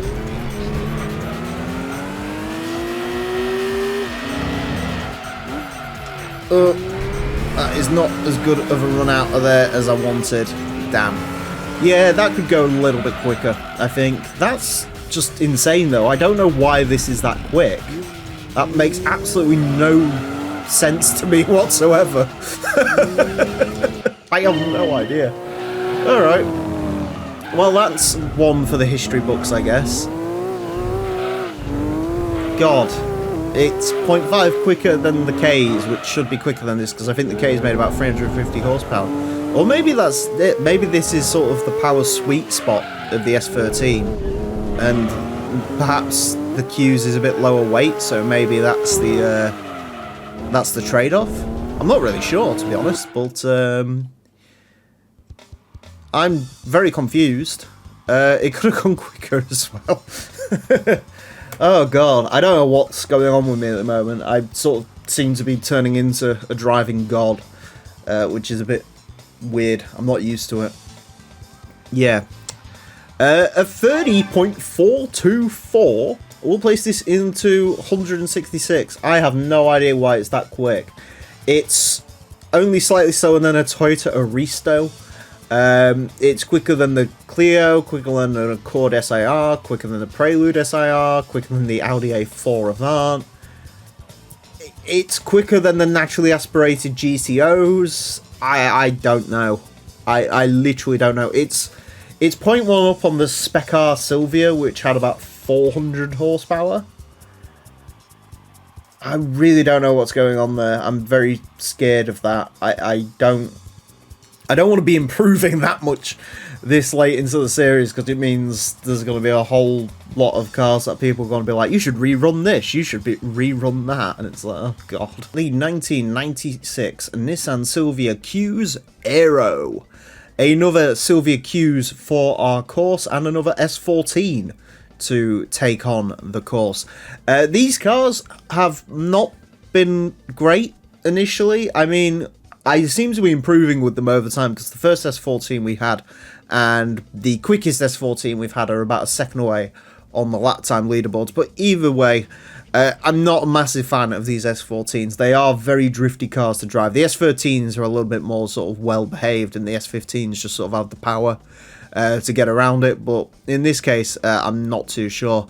It does have a very cool looking livery though. This one isn't the coolest version of it. That's going to come on the K's Aero SE Sport package. Full name. This one's the yellow version. There's also like a blue which looks better, but you know, this yellow one's still quite cool. And this being the quickest S14 Qs, I figured this was a good time to put this one on.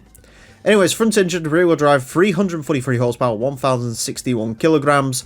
I think the K's Aero SE gets like 400 odd horsepower, maybe even like 450, so this is definitely not the one you want. You definitely want to go towards the K's, or will the lower power help it out? Well, there is only one way to find out, and it is with 6 laps of the Motorsports Land track, which this car is gonna get. Our current leader is the Audi TT LM Edition, and that car's at a time of a 26.690. The S14 Q's Aero unlikely to beat that. The other S14 Q's we had set a time of a 31.2, and the quickest S14s we've had are the 200SX and the K's. What is it? 200SX and the standard K's. Both of those cars set very high 30.8s. So yeah, basically if this can sort of set somewhere around there, it'll be alright. I can straight away tell there is a little bit of that sort of classic Silvia rear end not quite being up to scratch going on with this car, which does happen on these. It does have to be said. 30.734. Oh god, it's going to be another one of those episodes. So for those of you who didn't see the S13 we had out last time, I was suspiciously quick in that car. I don't really know what's going on or why. And apparently this is going to be the same, because this is already quicker than the 200SX, which again had like 400 odd horsepower. You could argue though, I mean, with these Q's cars, 340 horsepower is about, you know, on the good side of controllable for especially a sort of naturally sliding rear end chassis. You don't really want to go too much further than that, because you'll end up spinning your power away. We see it with cars like naturally aspirated Supras. You know, they're not as quick as they could be, or sorry, turbocharged Supras. They're not that much quicker than the naturally aspirated ones, because it's just sort of spinning a lot of power away. And these cars also have stage 3 turbo kits, which does allow them to be a little bit more on the right side of control. But that's sort of more the lap time I was expecting out of this, 30.989. Keep trying to cut that wall fine, and it's just not quite working out in the case of this. But yeah, I mean, maybe it is just better for these cars. I mean, these Aero cars as well, they're sort of worth considering. Obviously, the first Aero we had, it was one of the very first cars to go around, and it was atrocious to drive. It really was an absolute dog to drive. Well, this does feel a little bit more pleasant, so perhaps the Aero cars, which obviously, you know, from the base game, get like a wing and stuff, but I mean, how the game sort of, obviously, when you put race mod on any Silvia, especially the S14s, they all sort of either look like this, or the pre-facelift, I think, has sort of a different race mod, which isn't as interesting as this one. But yeah, I mean, they add wings to it as well, so I mean, how much is it really helping? Residual downforce and all that. Shouldn't change gear there, apparently, because that sacrificed lap time, but I'm happy with that. 30.734. It feels about right. I mean, that's a pretty good car to drive, to be honest. Like, it's, yeah, it's controllable, it's nice, it's good. Definitely the best of the S14s I think I've driven around here. I'm going to be interested to see how the K's gets along when that comes around. But, yeah, in terms of Sylvia's, that is definitely the best of them. Or S14 Sylvia's, I should say. Apparently I was a little bit quicker on one of the laps through the final sector, but I don't think it would have made that much of a big difference, if I had to say. Yeah, it's just, it looks, you can sort of see with the lap time, the more you try and push out the car, it's one of those that doesn't quite play ball, and obviously I did hit that sort of wall at the first corner quite a bit, or second corner technically, so that did hurt a little bit more, but yeah, I don't really know how much more you'd get out of this. It does put it in an interesting spot though, as you'll see in a second. A 30.734 will place this into 203rd place. Goes between the TRD 3000 GT, which was mad, and the Mazda Unos Roadster. Interestingly, it's only slightly down on the Nismo 270R, which is sort of the ultimate S14. So that's actually the quickest S14 we've had, even though whether it is an S14 or not is up to your definition, I guess. It is, well, 0.15 up on the K's S14 and the 200SX. Obviously, they're not the quickest K's that will go around the track. That is the K0 SE Sport. But, yeah, it's the good time. I mean, in terms of, like, choosing which sort of basic sports car you want, the Unos or Sylvia, it does seem they're pretty tight when you sort of fully upgrade them. The Unos is a little bit down on power, but has less weight, so I think for me I would probably fall in favour of the Unos, but because there's sort of more you can do with it. The 1999 Lotus Elise 111S, the newest Elise in the game, because this one, well, the 111S was a 1999 trim model. Yeah, that's all that's interesting about it. It's another Lotus Elise. There's a lot of them in this game, and this is one of them. This one is the second worst. I think it goes Sport 135, 111S, Standard Elise, and then the Elise 190 is sort of reigning supreme, and then obviously you got the Motorsport Elise and the Elise GT1. So that's where this one sits in the pecking order. But it's not all bad. It does come in this excellent shade of purple, which I think really suits it. So, yeah, it's not all bad. Unfortunately, the Elises around this track have been all bad. They're not quick cars. They're really not quick cars. Because of their lightweight, they sort of get bounced around a lot.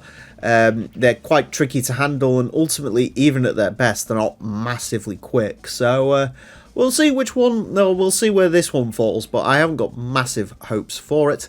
Mid-engined, rear-wheel drive, 258 horsepower, 708 kilos. Yeah. This car is going to have 6 laps of the Motorsports Land track in order to set the best time it possibly can. It sounds awesome, though. Our current leader is the Audi TT LM Edition. That car set a time of a 26.690. The Elise 111S is not beating that. In terms of Elises, our quickest one so far is obviously the GT1, but if you ignore that one, the quickest Elise is the Standard Elise. That car set a time of a 30.519. The Sport 135 set a time of a 31.8. And these cars have been comprehensively beaten by their Japanese rivals, I guess unsurprisingly, because this game.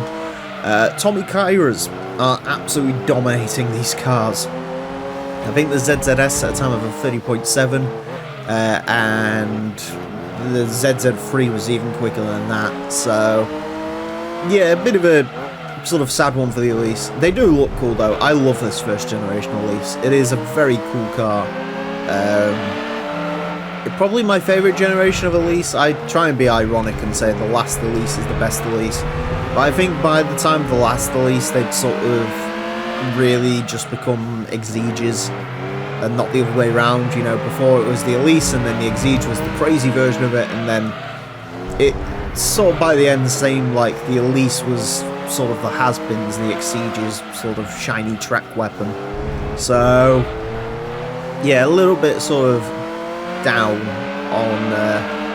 on later releases, but no, this first gen is awesome. I remember I used to see I think it was like some sort of businesswoman or something would drive around in one of these as like sort of a daily almost. It was a chrome yellow car, if you know your Elise colours, and it looked absolutely exquisite, and it was just like, you are the coolest person I've ever seen. So yeah, these first gen cars are very cool. I would never own one. I would hate to think about trying to even get into one. I do not do low down cars, despite the fact that my stature probably suits stuff like MX-5 and stuff. I have tried to sit in MX-5s and it is not fun to try and get out of them again, so I'll stick to my normal sized vehicles, thanks. I'm not quite on that crossover grind yet, but yeah, definitely not interested in something as sort of low down and as yobbo-ish as a Elise, as cool as they are. Especially the Elise GT1, but obviously that is a car you absolutely do not want to own in real life, because they were not good. See, this is sort of the problem with the Elise. I appreciate these have sort of looked a bit like scruffy laps, but there's just not... It understeers through the longer corners, it bounces around on the grass. You know, even coming out of some of these corners, I was like, wow, this is going to be a really quick lap time, and then you sort of realise how sort of slow these cars are. I guess the gear ratios are a little bit long on them, but yeah, they're not great. They're really just not very great cars to drive, ultimately, which is a bit of a shame, but that's the way the cookie crumbles on them, I'm afraid. Wow. That's enlightening. Why was Sector 1 so quick on that lap? I literally can't remember that lap. That's crazy. I mean, we've sort of discussed before, you know, your quickest sector doesn't really correlate all that well. See, you can sort of see just how much of a struggle Sector 2 is. That's the sort of before the first major braking zone, and then over those sort of bumps where there's supposed to be a bit of a chicane going on there. It's just not fun to try and get it through there, and there's a lot of sort of time that you can make up there. So yeah, very interesting. Anyways, a 31.639 will place this into 321st place. Goes in between the Mugen Civic Ferio and the Nissan Fairlady Z version S 2x2. I think that was the second car we ever drove around here. Slightly up on the Sprinter Treno BZJ, Chevrolet Corvette Stingray, the horrible Unos, so at least it's quicker than that. In terms of releases, it's 0.1 down on the standard car. I think if you strung a lap together, you could probably get it a lot closer. I'm going to be very interested to see how the Sport 190 does when it comes around here, because I do think that's going to be a very quick... Well, I don't think it's going to be a very quick car, but I think that's going to be the real reflection of Lotus pace. Although, to be fair, that doesn't make that much more power than the standard Elise. I don't know. Anyways, we'll see when that comes around. But yeah, I mean, it's an Elise. They're just not great. And it's not just, you know, isolated to the Elise. It's why we was very shocked when the Tommy Kairos at the time it did, because, you know, MR2s and other such sort of mid-engine cars, they're just not great around here. The 1997 Toyota Caldina GT-T. This is, I think, one of my favourite Japanese cars ever. I love the Toyota Caldina, especially this generation of the Caldina. So essentially what the Caldina was is the Toyota Avensis, which we got here, and it was quite dreary. It's that, but with a Celica GT4 drivetrain in it. And it's a wagon. And it comes in two-tone. It looks amazing. Unfortunately, the race mod sort of takes away some of the almost off-roady bits they put on this. I think it has like a little sort of bumper guard and stuff on it from the factory. And that makes it look awesome. It's almost like a Toyota version of the Gravel Express from Subaru. Maybe not quite as cool as that. But in terms of sort of powertrain and stuff, I think it is awesome. It is, for all intents and purposes, the Toyota Celica GT4 wagon, which you didn't know you needed until you found it today.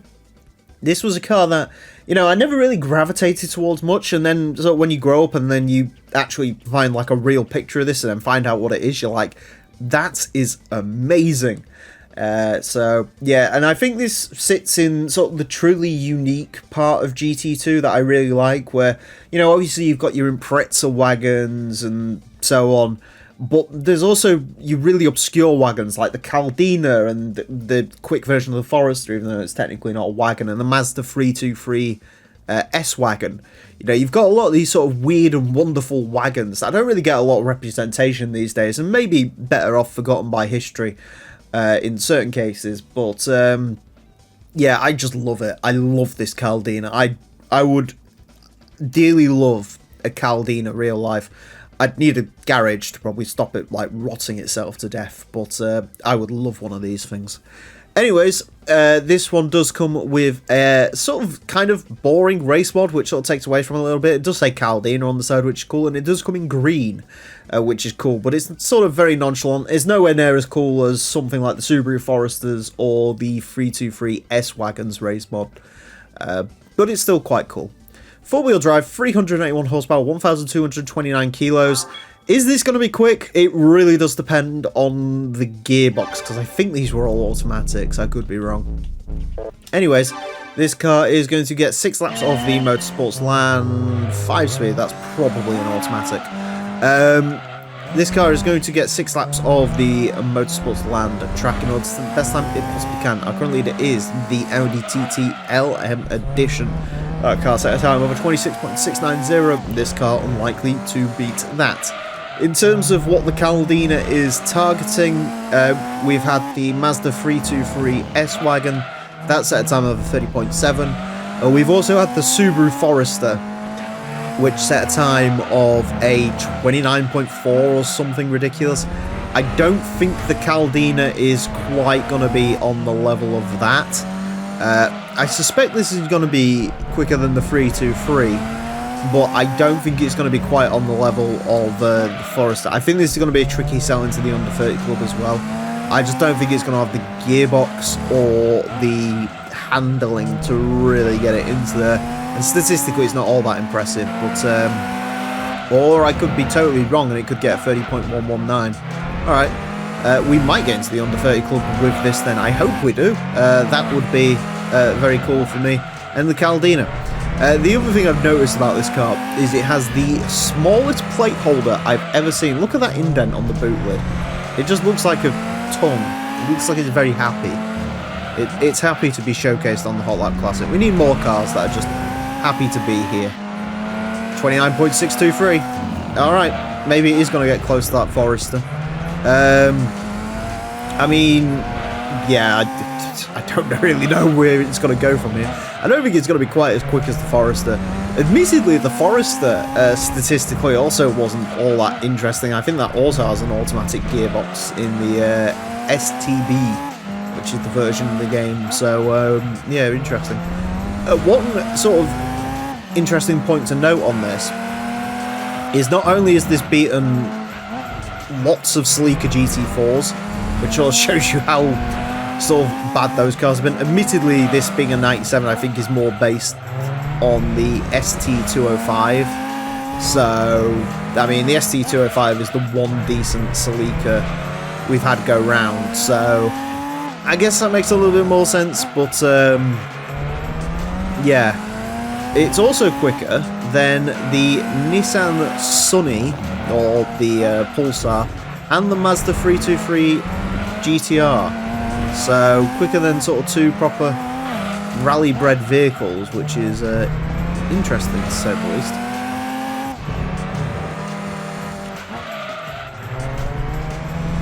it is just nice to drive this. It is sort of nice, controllable, easy to chuck around. Got a little bit on the dirt there through that final sector. I think it could maybe have gone a tad quicker. Again, I don't think this would have threatened something like that Legacy. But it did... Oh, Legacy, sorry, the Forester. But it did pretty good. There is no denying that. This was a thoroughly good car to drive. Like I say, maybe a little bit more sort of understeery than some of the equivalents from like Subarus with the Imprezas and stuff. But yeah, definitely a good car. Definitely a quick car as well, as it turns out. Yeah, I was right. That final sector, a little bit compromised, but not by much. There really isn't much more time coming out of that. It does have to be said. But a 29.623 will place this into 97th place. Goes in between the Shelby Cobra Daytona Coupe and the Mitsubishi Lancer Evo 3 GSR. So it is quicker than an Evo 3. It's also quicker than the R32 Nismo, Roof BTR, quicker than a Viper. As I mentioned, it's about 0.1 up the road from the Pulsar and the Mazda 323. Quicker than a 95 Impreza wagon. So, in terms of sort of where this compares to Imprezas, it's not as quick as, well, the Forester, the Impreza WRX wagon, which is about 0.2 up the road. It's not quite there, but it's not far off. I mean, it's not even that much slower than a Mitsubishi Galant. So, yeah, it's a good car. It really is just a genuinely good car. I think out of all these sort of oddball wagons, this might be the most approachable of all of them. The Forester is obviously quicker around a lot, but that car has a lot more sort of body roll. It's just not quite as sort of nice to drive as this is. Well, something like the Mazda 323 just suffers with atrocious understeer. In case you're wondering where this stacks up compared to that, it's 1.1 seconds quicker. So, unfortunately, the 323F or 323S wagon has to be a bit of a loser on this occasion, but yeah, it's a good car to drive, there is no doubting that one, and I do recommend it. The 1996 Mazda E-Fini RX-7 Type RZ. Our final 1996 RX-7 to take on the course, and statistically, it's the best one. We've had the Type RB. The Type RZ is better because it has, I think, 9 more horsepower and weighs 7 less kilos. Will that make the edge on it? Probably not, but we will see. What I do know is this does have a very nice looking racing mod. So obviously we've had the classic green and orange Renown on the 1991 Type R. We've had the black and orange on the Type RB. But the RZ has this sort of navy blue and Renown orange, which honestly aren't colours you'd really put together. But I think they do look absolutely incredible on this car. I'd probably still choose the classic green and orange, which is an option. But this does actually look quite nice. And again, it sort of gives it a unique look to the RZ, which unfortunately the other RX-7s don't really have, because beyond this point the 97 and the 98s basically share race mods, 2 types of them throughout their sort of sector, so a little bit of a shame. Although they do have much better wheels than this one, because the wheels on this are atrocious. Front engined, rear wheel drive, 474 horsepower, 1067 kilos. RX-7s have gone very, very well around here for rear engine sports cars, so we will see how the Type RZ gets along. This car is going to have 6 laps of the Motorsports Land track in order to set the best time it possibly can. Our current leader is the Audi TT LM Edition. That car set a time of 26.690. This RX-7 is not beating that. In terms of RX-7s, the quickest is the Type RB. That car set a time of a 29.3. I got to admit that was either the most perfect lap I've ever pulled. Well, it was a very good lap, that one. And as a result, I'm not entirely sure if I can really match up to that for this. And also, the RX-7's one of those cars where it gets along so well because it has really nice handling characteristics. The you know, you get a little bit of traction loss from the rear end if you try and straight line it out of some of the corners, but yeah, it's still gives you lots of controllability for a rear-wheel drive car. So I don't know.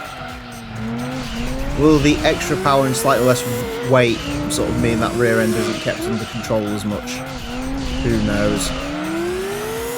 Opening gambit was a 29.867. I've got to be honest, that was a very, very good lap. So, other noticeable RX-7s. I always thought the Mazda speed was going to be the quickest of all of these. That's at a time of 29.580.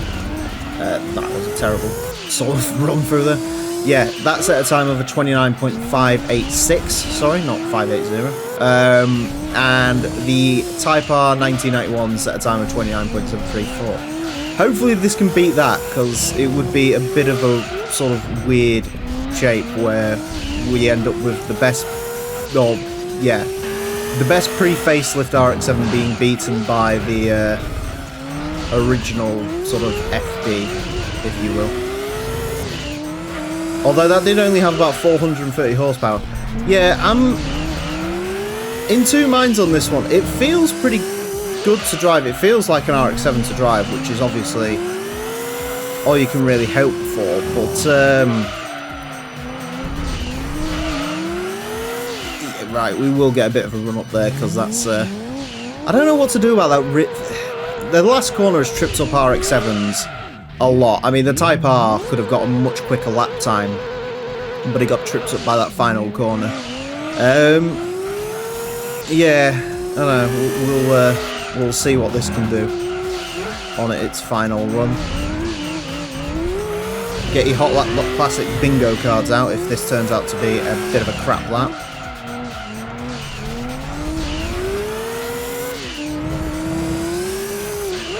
So far, it's not great. Power it towards the line. I think I could have been quicker through that final sector, but it's a little bit got tripped up there. Yeah, the best RX-7 is not as quick as the older RX-7. In fairness, I don't know. I'll be honest, I thought that first lap was really good. Outside of sort of a sideways moment into that last sector, I don't really know more I could pull out of that, if I'm being completely honest. Yeah, I don't think it's 0.5 slower than the RB, like, not a chance. Yeah, even in the splits, I mean, there's not really much to pull out of it, to be honest. Yeah, I don't really. That's one of those sort of Hot Lap Classic weird moments. We do get those from time to time where, you know, the roofs are sort of like that, where you've got roofs that should be like way quicker that aren't. Yeah, it's a bit bizarre. I'm gonna say in the case of the RZ, it just doesn't quite have the rear end grip that some of the cars have. You know, being a bit more powerful, maybe. I don't know. I can't really make a lot of excuses out of it. But I'll still give it a go. A 29.830 will place it into 112th. It's a very crowded section of the leaderboard, that. Goes in between the Peugeot 206 and the Roof RCT. It is quicker than the RX-7 Type RS, which did have like 530 odd horsepower. Quicker than the C43 AMG, Toyota Turismo BP Apex Craft. Quicker than the Integra Type R. It is, yeah, I mean, stuff that's beating it. Cerberus Speed 6, that's got massive speed compared to this. And the Type R RX-7, again, that could have even gone quicker, because that final lap, it really had a cock up on that the sort of final bit. So I'm not really sure on this one. I'm have no doubt around like an actual proper track, the RB and the Type R sort of get beaten by this fractionally, but here on the Hot Lap Classic, not so much. That is very weird. I mean, we're acting disappointed. It's still got in the under 30 club, which almost every single RX-7 that has gone round has done. So still a big congrats for that. The 1999 Volkswagen Golf 4 GTI 1.8 Turbo. Another Mark IV Golf to take on our course, and that means I can indulge in my favourite thing in the world, Mark IV Golf slander, because this is the worst Golf, and I will hear no disagreements on that. Although, actually, the Mark 8, maybe. you know, every 4 generations of Golf, there has to be a really, really bad one, as it turns out. And there was the 4, and now there's the 8. I actually do think perhaps the Mark 8 is worse than this, so maybe I'll give the Mark 4 a bit of a day off in terms of that. Anyways, this is the 1.8 turbo. We've had the 2-litre non-turbo, which was a dog. We've had the 2.3-litre V5, which is my favourite because it's got a silly engine in it. And now we've got the 1.8 turbo, which means the only Golf to go around after this will be the mighty 4-wheel drive V6 Golf that I think is going to ruffle some feathers. Although, the quickest Golf certainly ruffled some feathers. We've also had the Golf 4 Rally Car, which is the arcade mode version of the arcade mode exclusive rally car, which, in case you was curious, is just this car. So that's why this one isn't running race mod. It would do, because this is the second quickest one of all of them. But, well, technically, if you go through like the engine stats and stuff. But no, the race mod was run by the rally car, so this one comes sans race mod. So, yeah, it'll be interesting to see how this one gets along. Front engine, front wheel drive, 390 horsepower, 1,137 kilograms of weight. Pretty sort of, I mean, for a front wheel drive car, actually, that's quite a lot of power. So, yeah, I think this is going to be quick, but we shall see. It also comes in Jazz Blue, which, admittedly, one of the few good things about the Mark IV Golf is Jazz Blue, which is quite a nice colour. Anyways, this car is going to get 6 laps of the Motorsports Land track in order to set the best time it possibly can. Our current leader is the Audi TT LM Edition, a Mark IV Golf in a different coat. That car set a time of a 26.690. The Mark IV 1.8 turbo unlikely to beat that. In terms of where this could go, well, I did mention the Golf Rally car. That actually got in the under 30 club. It was our quickest front wheel drive car for a short while. That car set a time of 29.9. So, what was it exactly? 29.911. So, yeah. No, I don't think this is going to get close to that. Other quick Volkswagens, I mean, the Beetle was quite quick. That set a time of 30.7. The V5 was also a 30.7. I think that narrowly missed being beaten by the Beetle. Yeah, I mean, they're pretty quick cars for what they are, as by the game's logic anyway, obviously. I mean, I don't know what Mark IV's like. I know Mark IV's are not quick in straight lines, which is going to make people who do that, I rematched my TDI, bro, it makes 300 horsepower to the wheel, I smoke force it, I don't care. I literally could not care less. 30.619. It does. So the one thing that is coming across to me in this straight away is it's not quite the uncontrollable front wheel drive cars, which do exist, but it is a little bit heavy feeling. You know, there's a lot of power going through the front end, which is great, and then you've sort of got to like lumber the rest of the car around with that power, which is a bit of a problem. 30.246. That does put it right. To be fair, usually these sort of not very good to drive front wheel drive cars are surprisingly quick, so maybe that will be where this falls into. Had to take a run off there. Oh, we are going to go quick on this lap. I looked at it. If we can get around this final corner in one piece, we are going to go to a 30.018. It's not quite under 30. It's getting close though.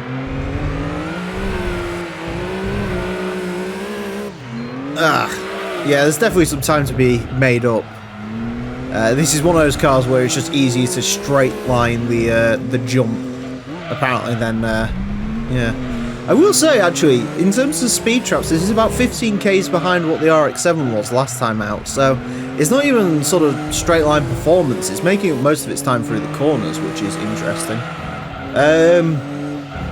I think that could go a little bit quicker, although I don't know how much of that is down to, you know, I mean, the Golf Rally car was quick, so, I mean, there being a 0.1 difference between this and the Golf Rally car, I think the Golf Rally car's a little bit more athletic, as much as that does miss out on the final stage weight reduction, which actually probably means this weighs about the same. That did have the advantage of racing modification, so I think that was a bit more sort of, that had a bit more downforce going through the corners, which would help this. But yeah, I mean, it's a Golf. It is a Golf to drive. Yeah, I thought that final sector was a little bit sort of lumping. I think it definitely could be an under 30, very slightly, but I don't think it would have gone that much quicker. I don't think it's beaten the Golf rally car. Just sort of logically, I don't think it's quite got the same level of sort of turning that car had. I remember that car being a bit better controlled as well. So, yeah. Anyways, a 30.018 will place this into 130th. Goes in between the Celica GT4 and the Subaru Legacy Touring Sports RS. It is quicker than the R33 drag car, quicker than the TVR Chimera, quicker than other Celica GT4s that also weren't great. It is quicker than the Spoon Integra Type R. I mean, for a front-wheel drive car, it's quick. It beats stuff like the Peugeot 406 V6 Coupe, the 405, the 156. And the 145. It's not quite at that top tier of front wheel drive cars, but I think if you put racing modification on it, and if you like, again, the rally car was quick, and if you say there's 0.1 off of the rally car, it becomes the quickest front wheel drive car we've had, beating the 206. So. But that really is like choosing what leg you want cut off. Do you want the fastest front wheel drive car to be a Peugeot 206 or a Volkswagen Golf 4? The 1997 Subaru Legacy Touring Wagon GTB Limited. Yes, another Legacy wagon to take on our course, and this one is the one and only Limited, which gets you a different coloured race mod, which I actually do quite like, this sort of ruby red and white going on. The rear deck lid is huge. That's like R33 drag car territory there, so will that contribute to this getting a good lap time? That remains to be seen. This is our final version of this generation of Legacy. It's only the 1998 cars to go after this, which do look different and, in my opinion, better. I'm not a big fan of this generation of Legacy, I've got to be honest. They are not very good looking cars. I mean, the wagon's probably better because it's a wagon. You do get a light bar, which is very forward thinking, as most Japanese wagons actually were in the 90s. The Accord had a light bar, this has a light bar, the Legnum had a light bar, so yeah, it was kind of a big deal, which has obviously made a comeback as of recent, because every car's got a light bar now, for better and for worse. Hyundai Kona. Anyways, let's find out how this gets along. Four-wheel drive, 461 horsepower, 1,221 kilos. That's actually a lot lighter than I was expecting it to be. So, yeah, in theory, this should be the quickest Legacy wagon we have. Anyways, this Legacy is going to have 6 laps to set its Legacy. Our current leader is the Audi TT LM edition. That costs at a time of 26.690. The Legacy Touring Wagon Limited is unlikely to beat that. In terms of where this could go, the quickest Legacy wagon we've had is the 96. That costs at a time of a 29.354. I think a really good run out for this Legacy would be to secure the under 29 second, although I'm not sure if that's possible. I can't quite remember off the top of my head, and we're actually into the lap now, so I can't see it. The 96 Legacy wagon, 96 Legacy sedans at a 29.4. That did not feature a racing modification, that was Cashmere Yellow, so that's why.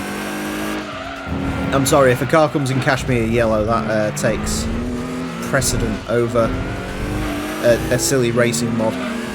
Why don't racing mods come in Cashmere Yellow? That's the question. Why don't you come in Cashmere Yellow? Anyways, this drives like an old Legacy. It's a big old brute. It's got good amounts of power. You just sort of stomp on the accelerator. It goes 29.367. Pretty good. Yeah, you stomp on the accelerator and it just sort of goes, which is quite handy. It is 0-13 away from from beating that other Legacy, so come on. We can do it. We can be the quickest Legacy of them all. I do love... the one thing I love most about the Legacy wagons in this game is the race mod on the side of this makes it look absolutely ginormous. I think it's because the decal sort of goes across the rear window. It really gives you the perception that the Legacy isn't a wagon, it's more like a minivan, which is interesting. Obviously the Forester's in this game, and I think the Forester is pretty sort of similar in that looks like a huge car in this game. 29.078 with a very cheeky run over the exit of the corner. I don't know how that lap time didn't get thrown out, I'll be honest. I think if I try that again... if it wasn't for the gear ratios in this, that could have almost worked and that would have been spectacular. I do love a good drift off that corner there, but unfortunately, in this case, couldn't be done. I have no idea how we got away with that. I think it's if you do all four wheels. That lap, by the way, was terrible, and it was still a 29.698. We've set nothing but under 30s this entire time. That's how quick this is. It's a good car. But no, I think it might be if you get all four tyres, as long as something sort of touches that curbstone, maybe? I don't know. What I do know is I shouldn't have got away with that. What I also know is I don't care. It was worth it. Yeah, good sort of send-off for this generation of Legacy. Could have even been quicker. I think that could have been an under 29 if you really pushed it. But yeah, unfortunately not in this case, but it was not far off at all. A 29.078 will place this into 63rd place. It goes in between the 4-door Skyline GTR and the Impreza STI Wagon version 3. So that is very good. It also beats the Impreza Sedan version 497.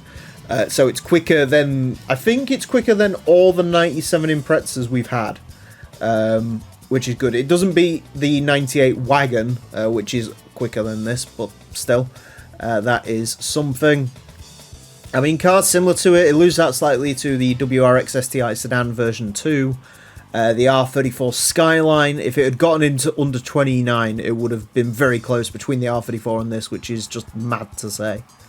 Yeah, very good time for a wagon. Not the quickest wagon we've had, but it's definitely up there. So yeah, like I said, a very nice way to send out the 97s, and that now means the 1998 Legacies, when they come, have to both, there's the sedan and the wagon, both need to be under 29 seconds. And I'm hoping I can facilitate getting that done. The 1999 Toyota Vitz F, or Yaris if you live in Europe, or indeed if you live in Japan, because that's what it's called now. They got rid of the Vitz name for the latest generation of the Yaris, which is a world-beating Super Mini. But if you cast your minds back to 1999, Toyota was desperately trying to shake off its image that it got from the start of just being stodgy and driven by old people and being a hopeless Super Mini. And then they gave the world this, the Yaris or Vitz, where they sort of took account of European Super Minis and how popular they were, and, you know, how, on the whole, they were relatively okay. And they made more than a relatively okay car, a car that has truly stood the test of time. I see tons of these still around, these first-gen Yarises, because they just keep going. Not only are they sort of interesting to look at, and they had a few sort of interesting quirks inside, but they're just super reliable vehicles. You know, you see these things being used for Just Eat, Uber Eats, Food Hub, that sort of stuff. They're all battered, they all look like they want to give up, and they just keep going. And then they get exported to Africa, and they just keep going there. Do you want to know how tough the Yaris is? Azza owned one for years, and he didn't kill it. And the guy who bought it off him also hasn't killed it, despite the fact that both of them have just been attracted to crashing it into stuff. And it survived. That is a testament to a great car. And this is a great car. Truly one of the, I think, in terms of sort of Japanese cars influence on the world, for me, speaking as a European, the Yaris is sort of one of those cornerstones of Toyota. This was sort of, Toyota really has arrived. And it was with cars like this, because they were insanely popular, and they still are, because they're incredible cars. And again, they just don't die. Anyways, in terms of Gran Turismo 2, they are not all that impressive. Front engine, front wheel drive, 194 horsepower, 731 kilos. Those are pretty sort of key car like stats, so I don't expect this to be massively quick, but we will find out. This car is going to get 6 laps of the Motorsports Land track in order to set the best time it possibly can. Our current leader is the Audi TT LM Edition. That's the car set a time of 26.690. The Vitsuf is unlikely to beat that. In terms of where the Vitsuf is going to go, I mean, cars like this, Volkswagen Polo, 32.277. There's not a lot of sort of normal pedestrian super minis in the game, so there's not a lot to really compare this to. If it can get sort of under 32 seconds, I will call that good, I think, from the Vitsuf, but we will see. In terms of how it drives, it's pleasant. I mean, it's literally got no power. It can't not be a pleasant vehicle to drive. In case you're wondering about the Yaris's sporting credentials, it doesn't really have any. I think the Japanese did do a racing series with the Yaris. Obviously nowadays, maybe don't do that. Obviously nowadays, the Yaris is a bit of a racing royalty, because obviously you've got the rally versions and you've got the Yaris GT4. But obviously back in the days of the first gen Yaris, the hottest this got was the admittedly quite mad GT Turbo that had 150 horsepower, which in a car this size is quite wild. But yeah, there wasn't really a lot of racing credentials for this vehicle. At the end of the day, I mean, they handle fine. I mean, it's a torsion beam rear end. It's not exactly going to like light your house on fire, especially compared to something like, you know, well, I would say what Honda was offering, but Honda was offering the logo, and I don't even think that was that interesting. So yeah, I mean, it's quite top heavy. It's not really built for, I mean, it's built for this sort of stuff, sort of caning it around go-kart tracks, but it's not really built for effective competition. 31.723, I think that might actually be quicker than a couple of Celicas, which is quite embarrassing to say, if they're getting beaten by this. But no, I do think the Yaris is sort of, you know, if there was the founding sort of cornerstones of Toyota, it would be Land Cruiser, Corolla, Yaris. I don't know what the other car would be. What's another good Toyota? Probably like another Corolla, because the Corolla's been going on for that long. Mind you, I guess there's like the oh god, what is it? What was the one that like won Le Mans like several times over? Is it the GR010 or something? That'd probably be up there.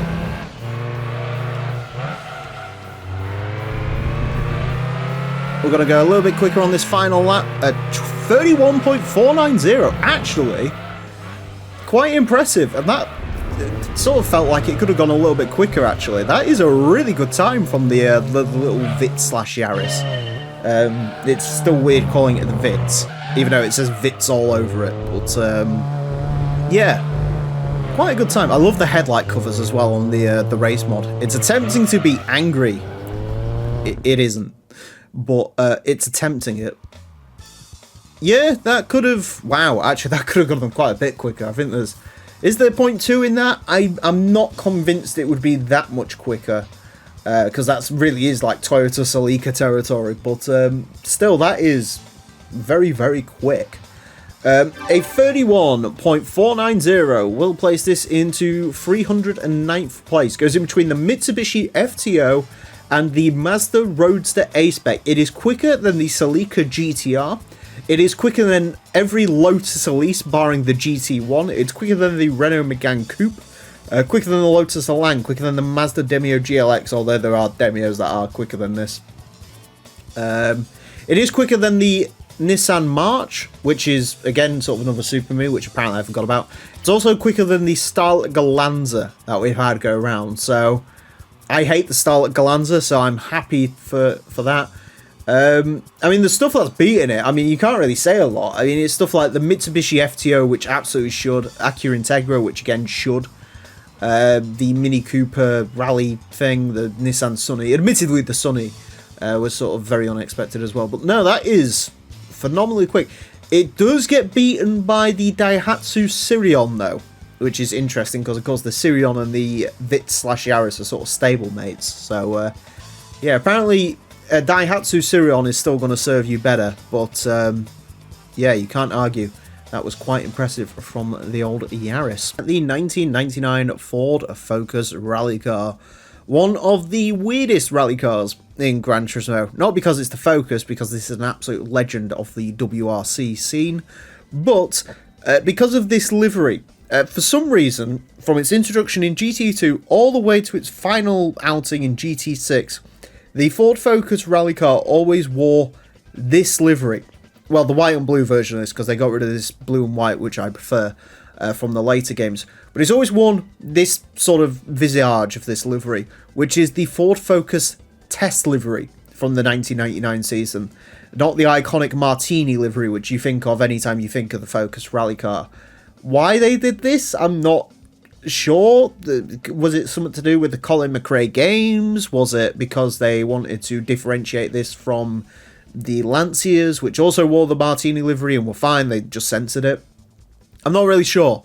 It's always been a bit of a weird decision. It does mean this doesn't look maybe quite as cool as the real WRC cars, but I mean, it's still cool. It's the Ford Focus rally car, which I like a lot. In terms of rally cars in this game, this one is one of the more powerful, but it is unfortunately one of those that is shed with far too much weight, which is always a bit bizarre. Four-wheel drive, 467 horsepower, 1,230 kilograms. It is going to be quick, because rally cars are, but how quick? Well, we will have to see. It is going to get 6 laps of the Motorsports Land track in order to set the best time it possibly can. Our current leader is the Audi TT LN Edition. That car set time of 26.690. The Ford Focus rally car is not beating that. In terms of rally cars, well, we've sort of got a bit of a three tier actually, sort of system going on with the rally cars. You have the ultra-fast rally cars, stuff like the Evo 6 and the Daihatsu Storia rally car, that are way up with, I think the Evo 6 is a 27-second car, and the Storia is a very low 28. Then you've got the more normal rally cars, which I think this is going to fit into, stuff like the Citroen Zara, Subaru Impreza rally car, where they set very high 28.9s. I think there's also one that sits around in the 29s. I might be wrong on that. And then you've got the outcasts of the rally cars, which set times pretty much like the one you just saw there. This is stuff like the 97 Corolla rally car and the Escort rally car. So this is our second rallying Ford, well, second and final rallying Ford to take on this course. So yeah, there is several tiers to the rally cars in this game, as it turns out.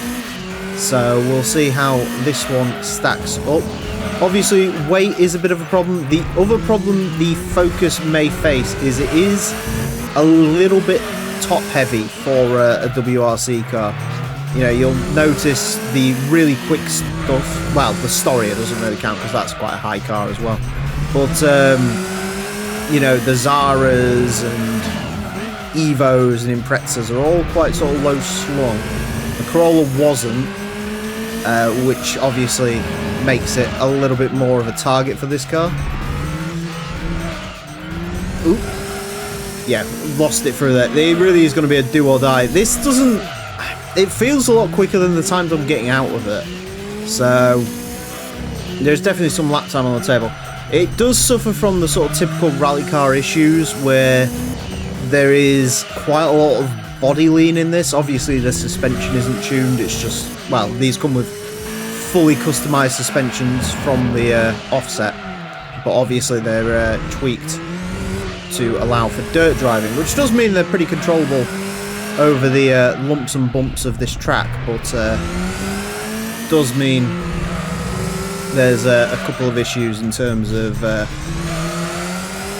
getting it around some corners. Bit slow off that exit. 28.926. I will take that. That actually puts it quite interesting place there. Yeah, that was obviously quite a large amount of that corner could be cut because it's a rally car and it can just sort of deal with that. The traction's very good. It does feel a bit heavy, which is a little bit bizarre. I think WRC cars from this period, I could be wrong, sort of weighed more around the 1 ton mark, well as, you know, the Storia is 800 kilos. I think the Evo's like in the thousands. And then you get stuff like this in the Zara that are like 1200 for no seemingly good reason. So it's a little bit of an issue there.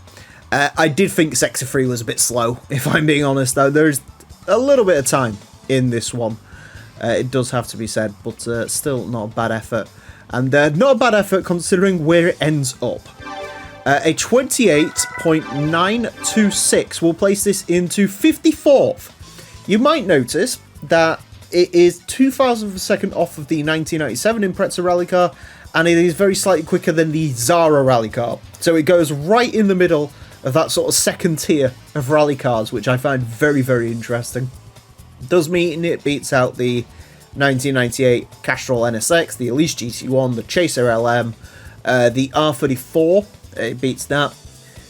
Yeah, it's a quick car. I mean, the stuff it gets beaten by is not really like any joke. You know, you've got the twin-turbo GTOs and Imprezas, which are going to be quicker than this just because they weigh less and have more power.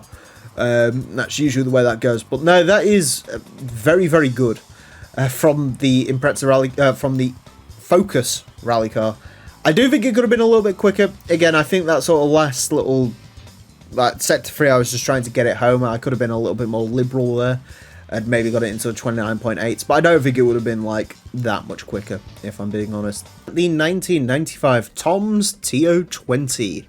Tom's take on the SW20 MR2, often regarded as everyone's favourite. For me, I've spoken before, I prefer the 3rd gen MR2, and then probably the first, and then the SW20. But it's still an iconic car, and in terms of tuning potential and outright speed, it is obviously the quickest of the MR2 group. This Tom's TO20, I don't know a lot about it. I do know I really like the sort of tail light grate that it's got going on in the back, and I also like the snorkel that just sort of sticks out, the little airbox. I think that's a really nice touch to this vehicle. SW20's not been quick around here, it does have to be said. They're sort of languishing a little bit, so we'll have to see how the TO20 gets along. Mid-engined, rear-wheel drive, 367 horsepower, 1,122 kilos. Pretty sort of standard stats in terms of this series. Anyways, this Tom's TO20 is going to have 6 laps of the Motorsports Land track in order to set the best time it possibly can. That says barrel on the back, I think. Although obviously it's sort of popping in and out, which is great. Our current leader is the Audi TT LM Edition. That car set a time of 26.690. The Tom's TO20 is not beating that. In terms of where this is going to go, well, as I mentioned, these sort of lower powered SW20s, the naturally aspirated ones especially, have not been quick. The turbo cars, the GTS, I think that set a time of like a 30.5, which is reasonably competitive. But the 2 naturally aspirated cars we've had, the GT Limited and the MR Spider, are both very much languishing actually underneath the 31 second mark. They are very low 32 second cars, so this has beaten that, so that's good. Admittedly, those cars have more akin to about 300 horsepower, whereas this obviously is considerably more at 367. But it still doesn't feel that quick. I'm getting a lot of, you know, standard mid-engined complaints from this. You know, it doesn't handle particularly nice. There definitely needs to be some more weight over that front end in order to get it to turn in a bit nicer than it is doing. It's also not the most controllable thing in the world, especially through here. You can sort of see it's really being bothered by the lumps and bumps on that corner cut, which is definitely hurting its time, because that does lead on to a bit of a straight. In terms of straight line speed, it doesn't actually feel all that compromised. Naturally aspirated cars, especially high revving ones like this, sometimes can around here, but this doesn't feel too bad. 31.460. That's pretty much the same time that Yaris set last time out. Oop. That actually could have been a pretty good run up, but that was me cocking that one up. I mean, the one advantage this does have is it does look very cool. And I'm sure, I mean, 31.460 for sort of some early game cars, this one isn't bad. I think this is a very early unlock. I think this is mid-engine championship, I think, gives you this. So it's a very, very early unlock. But,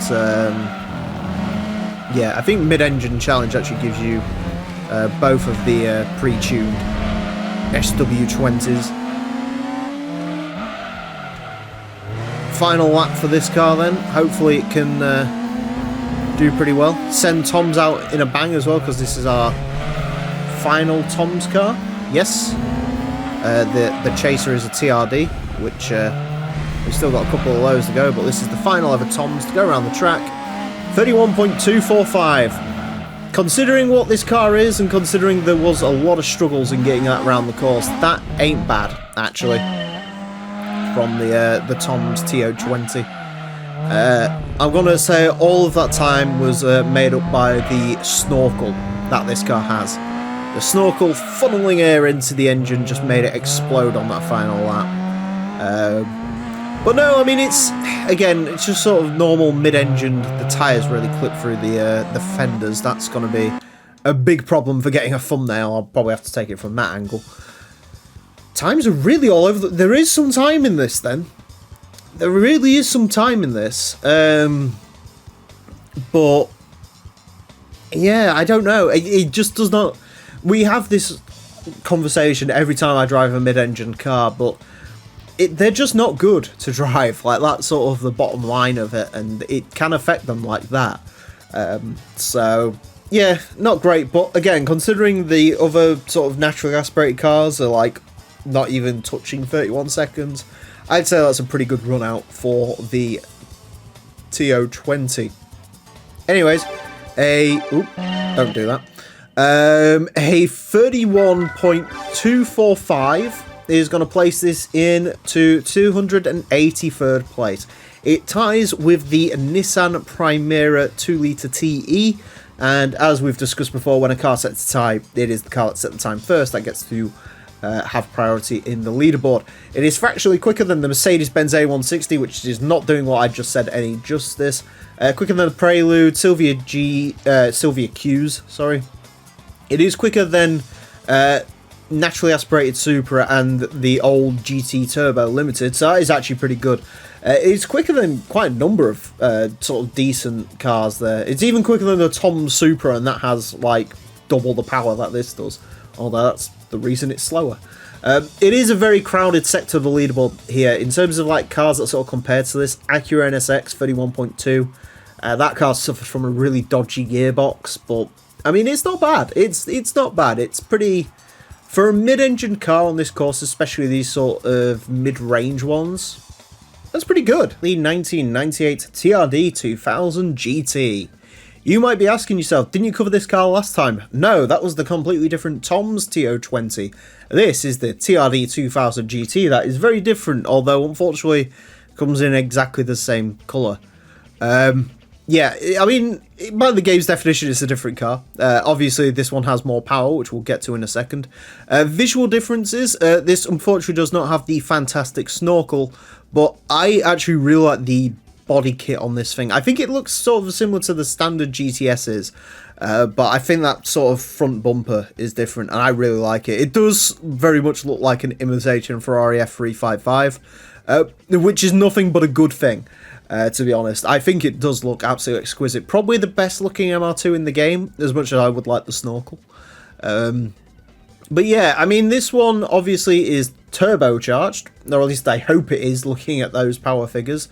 This is the other pre-tuned MR2 that you can get from the MR Challenge. So the question is, should you upgrade and spend money on the Tom's TO20, or should you spend it on the TRD 2000 GT?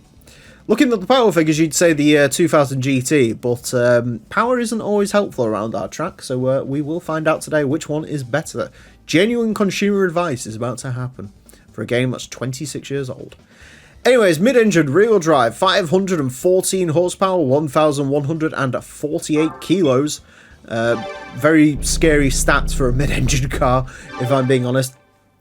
And for a TRD in general, because that is not as loud as I thought it was going to be. Anyways, this car is going to get 6 laps of the Motorsports Land track in order to set the best time it possibly can. Our current leader is the Audi TT LM Edition. That car set time of a 26.690.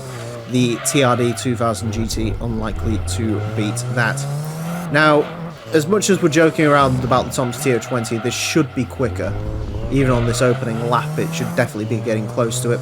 And indeed it is quicker, by exactly 1,000th of a second. So we can stop talking about that car now.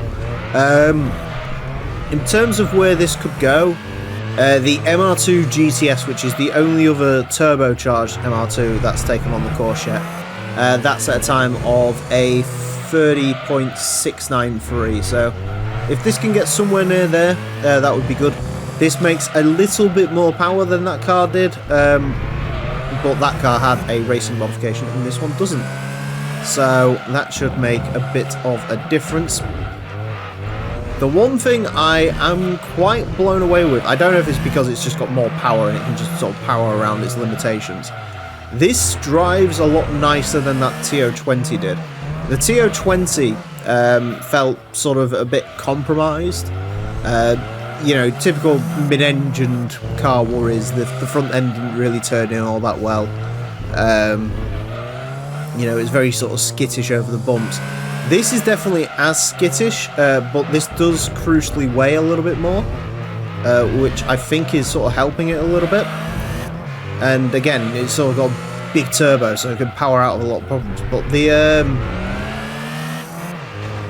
one thing I'm definitely finding with this is, as much as it is sort of big turbo, which usually means problems with powering out corners, it doesn't seem to have any issues with getting out the corners. It is surprisingly planted. If I can get a decent lap out of this, which admittedly I'm making far more challenging than it actually should be, this is going to be a quick car. I think it's definitely got the opportunity to be quicker than that GTS we mentioned. Not even a hint of wheel spin there. I suppose that's sort of the... There is benefits to mid-engine cars in terms of traction out corners, and we're definitely seeing those benefits. Ooh, God. There we go. The traction sort of had to break at some point, but I'm happy with that lap time. I do think this could be a little bit quicker, to be honest, because that was a bit of a pedestrian lap, but yeah, it does handle nice, this. It is a better car than that. If you're honestly picking between the TO20 and this, I would definitely choose this, because, I mean, it's reflected in the lap time. It's just so much quicker. It's a really nice car to drive, that. Yeah. Good car. Good car. Not really a lot more to say than that, other than to say, yeah, it's a good car. Bit ashamed I couldn't really get more lap time out of it, because it does feel like there's definitely sort of 0.2 on the table there, potentially. As much as that lap was pretty good, I definitely could have pushed it in some areas that I didn't. So, although apparently according to that it was the quickest, so maybe I'll just shut my mouth and take it, but yeah, don't quote that out of context. Good time for the TRD 2000 GT. Ironically enough, the Tom's TO20 tied with a Nissan, and this one is also going to tie with a Nissan. It's going to go to 172 place, 172nd place. It's going to tie with the Nissan Silvia Qs, which was strangely quick, and I suppose this is strangely quick in a way. It is quicker than the Renault Clio Sport V6, Honda Accord, Honda Prelude, Audi A4 Avant, the 3000 GT SR, FTO GPX. In terms of stuff, it's slower then. I mean, the Tommy Kaya M30 is up here, and that was a very quick sort of pre-tuned car. In terms of these sort of tuned cars from the dealerships, or from, well, the technical prize cars, but these sort of tuned models, if you will. This one's definitely up there on the quickest. It is quicker than the TRD 3000 GT, which has 200 more horsepower than this, but was uncontrollable. Yeah, pretty good for this car, to be honest with you. There's not really a lot more to say about this. I'm assuming people sort of use this as a little bit of a leg up in the early game, because you do get this relatively early. And the mid-engine challenge isn't that much of a dawdle, especially the final race, which is 690 horsepower limit. But if you wet the big turbo on this, I mean, and some decent tyres, I think this could definitely compete with the quickest cars in the field there. So yeah, very, very good. The 1996 Toyota Sora 3-litre GT. If you own the PAL version of this game, this will be called the Lexus SC300. I think it might be the same in the North American version as well. So that's what this is. It's the Lexus SC300 version of the Toyota Sora. One of several Soras in the game. We've only had one go round and it was atrocious. So yeah, not too many hopes held for this one. I think the quickest Sora we're going to have is going to be the big Lexus SC400, the big V8 one, which this one isn't. This is a 3-litre inline 6, probably got a giant turbo on it, which probably means it's got to fall over quite a lot. But we'll find out. In fairness, it can't be much worse than the Mazda Unos Cosmo that we had not long ago. Front engine, rear-wheel drive, 579 horsepower, 1,323 kilos. This does have a racing mod. I really don't like the racing modification on this car. I don't really... there's a lot going on, and I don't think much of it works, but... either way, yeah, it's not great. This car is going to have 6 laps of the Motorsports Land track in order to set the best time it possibly can. Our current leader is the Audi TT LM Edition. That car set a time on 26.690. The 4-speed Toyota Sora / SC300, unlikely to beat that. In terms of this car's competition, there is the one Sora we've had go around set a time of 31.950. Admittedly, that had a lot less power. Whether that's going to help or not is entirely to be seen today. And the Mazda Unos Cosmo, which had a 3-rotor in it, that set a time of 31.6, which was not good. I tell you what, straight away, there is a bit of hope for this car. I know it has a lazy 4-speed automatic gearbox, but I think this is a stage 3 turbocharger, which basically means it remains spooled for longer periods. And as a result, the one thing I'm sort of getting from this vehicle is there is a lot less turbo lag than I had feared. I was fearing this was going to be a car where you have to use a lot of first gear to try and really get it to stick. But no, as it turns out, it will quite happily poos along in second gear, which is quite good. In fact, it'll poodle on so nicely, I don't think you need third very briefly for the straight, but beyond that, it's pretty well controlled. I mean, it's still not quick, is it? But it is a several ton land barge, so I suppose that's to make sense.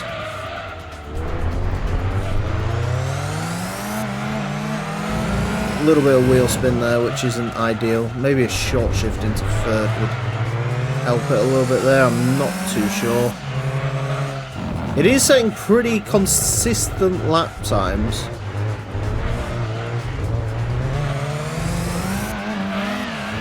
Although, yeah, there's definitely some time to be had out of this. It's not bad. I was expecting this to be far worse than it's actually turning out to be. I was really expecting this to be atrocious, but it's not too bad. It's actually pretty controlled if you know how. 31.265 is not bad from this. To be honest with you, 31.265 puts it right around a bunch of other not that bad cars, so I think there was a bit of time lost in this sector. There is a bit of wheel spin to contain with. You can see it there. And once the car starts wheel spinning, it's really hard to get it to stop. Which is sort of the main downside to this, but it's actually not bad. I was expecting a lot worse from that, and we've had a lot worse cars, well, we've had a lot better cars drive a lot worse than that. It's another bloody tie. How many ties have we had in the last couple of episodes? I suppose you're going to get it, like, the more you do, but, yeah, it's an interesting tie, that's the one good thing. But no, it's not bad, that, actually. It really isn't that bad. I think the SC400 is going to be quicker, but, I mean, there's about 0.2 in that, yeah, I mean, that makes sense. It's not bad. It really isn't bad. I've got to keep saying it because it sounds like I'm coping, but honestly, I'm not. That's not a bad car, all things considered.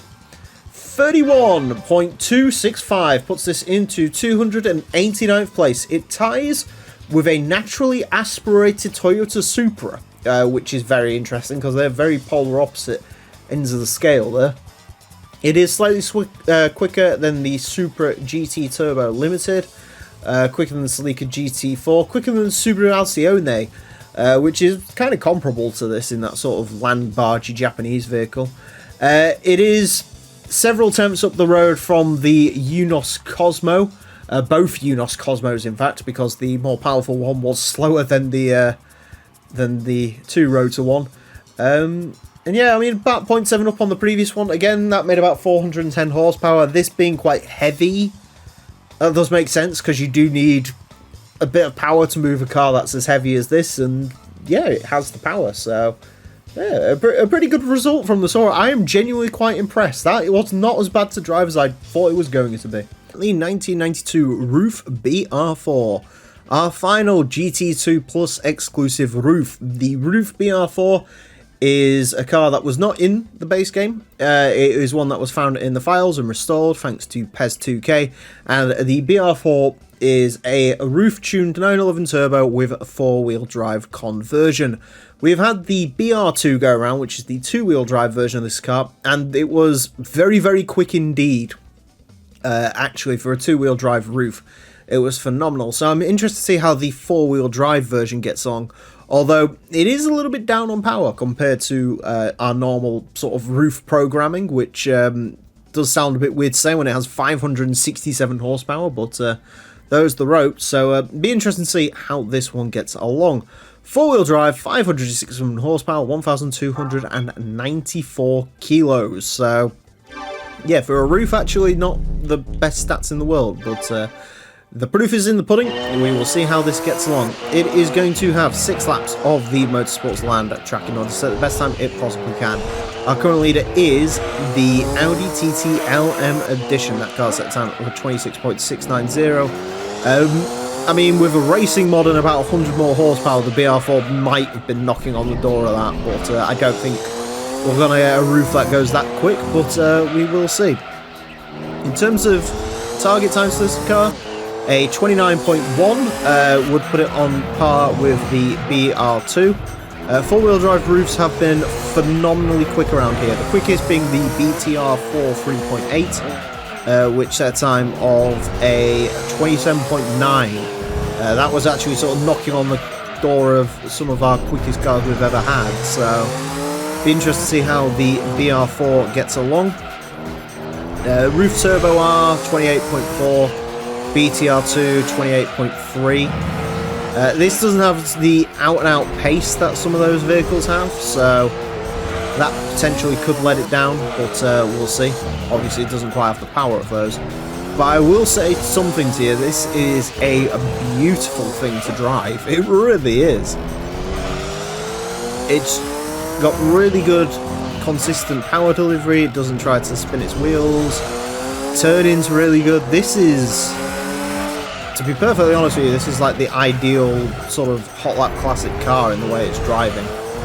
It's just really nice. I'm hoping I can be good enough to get a really, really solid lap out of this thing, because it does feel like it deserves it. Could it challenge the Turbo R 28.4? Turbo R based on, well, technically it's based on the 911 Turbo like this. That car was a little bit sort of more skittish to drive than this. It did not have the out-and-out controllability that this one did, but obviously it did have more power, so its theoretical top line is better. It does have to be said. Right, final lap for the BR4, 28.641. Is there anything else on the table for the BR4?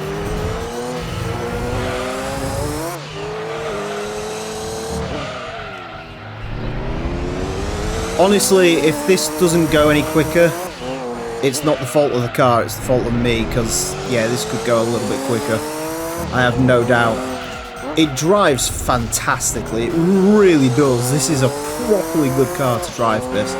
If you have the GT2 Plus mod, this is one that I'd recommend giving a go, because that does drive beautifully. It really does feel like there is a lot of extra time in that as well. It definitely feels like it could get another, you know, 2 tenths, 3 tenths, who knows.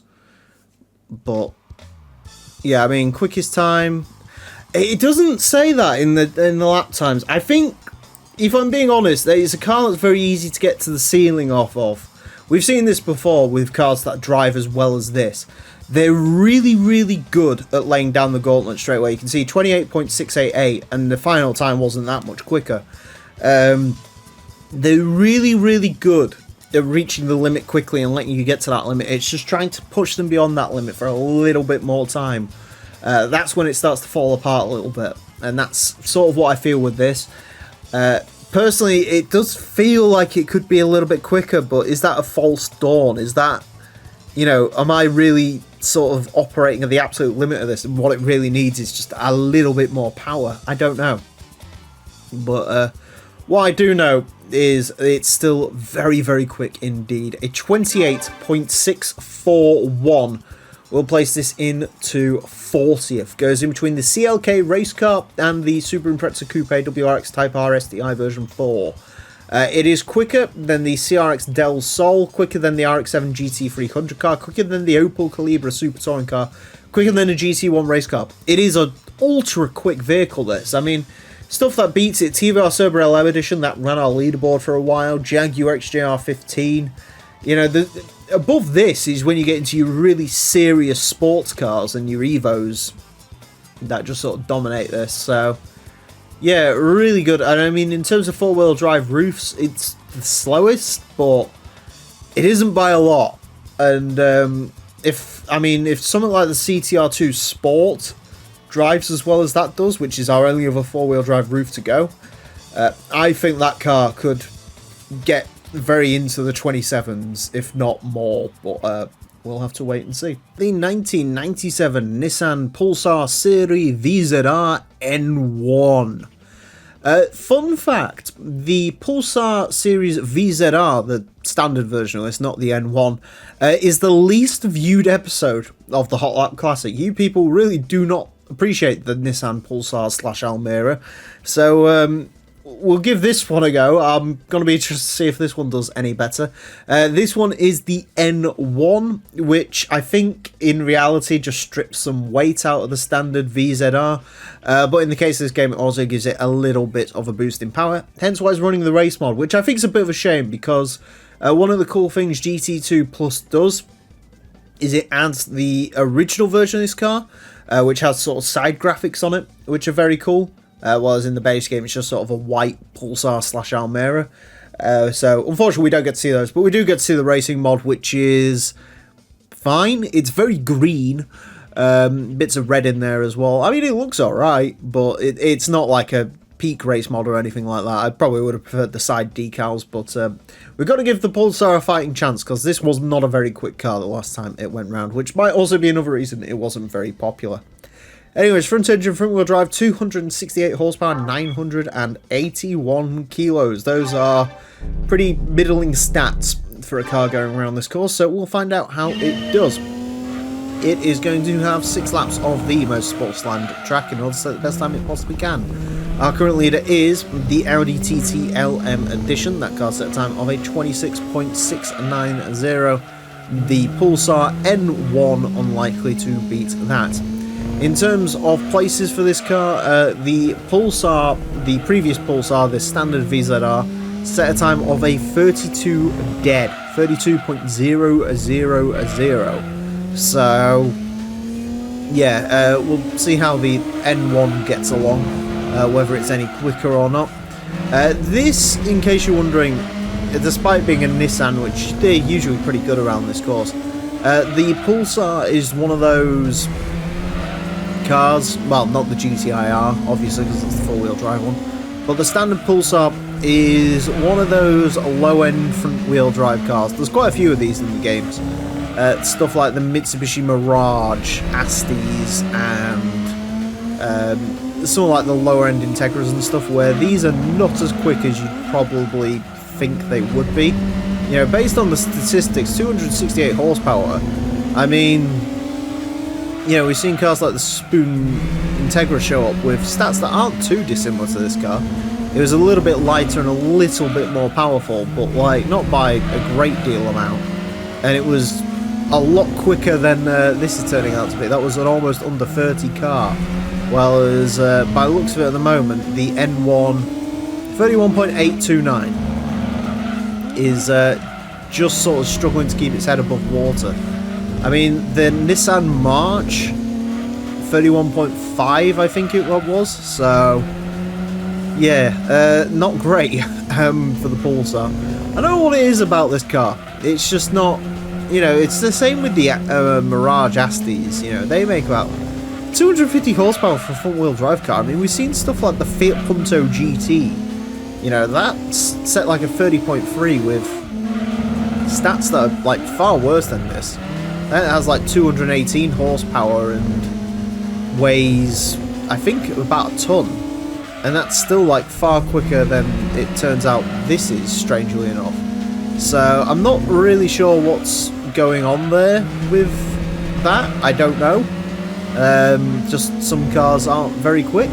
And this is one that the hammer falls on, which is a bit of a shame, because as much as the Almera has a very rightfully earned reputation for being quite a dull car, the Pulsar is quite interesting. You know, this is essentially like a Civic Si at home, except, you know, it makes more power than a Civic Si. And, you know, the Mirages, especially like the Cyborgs and stuff, with its 1.6 litre V6 engine, you know, they're kind of cool, but they're just not very quick, as it turns out.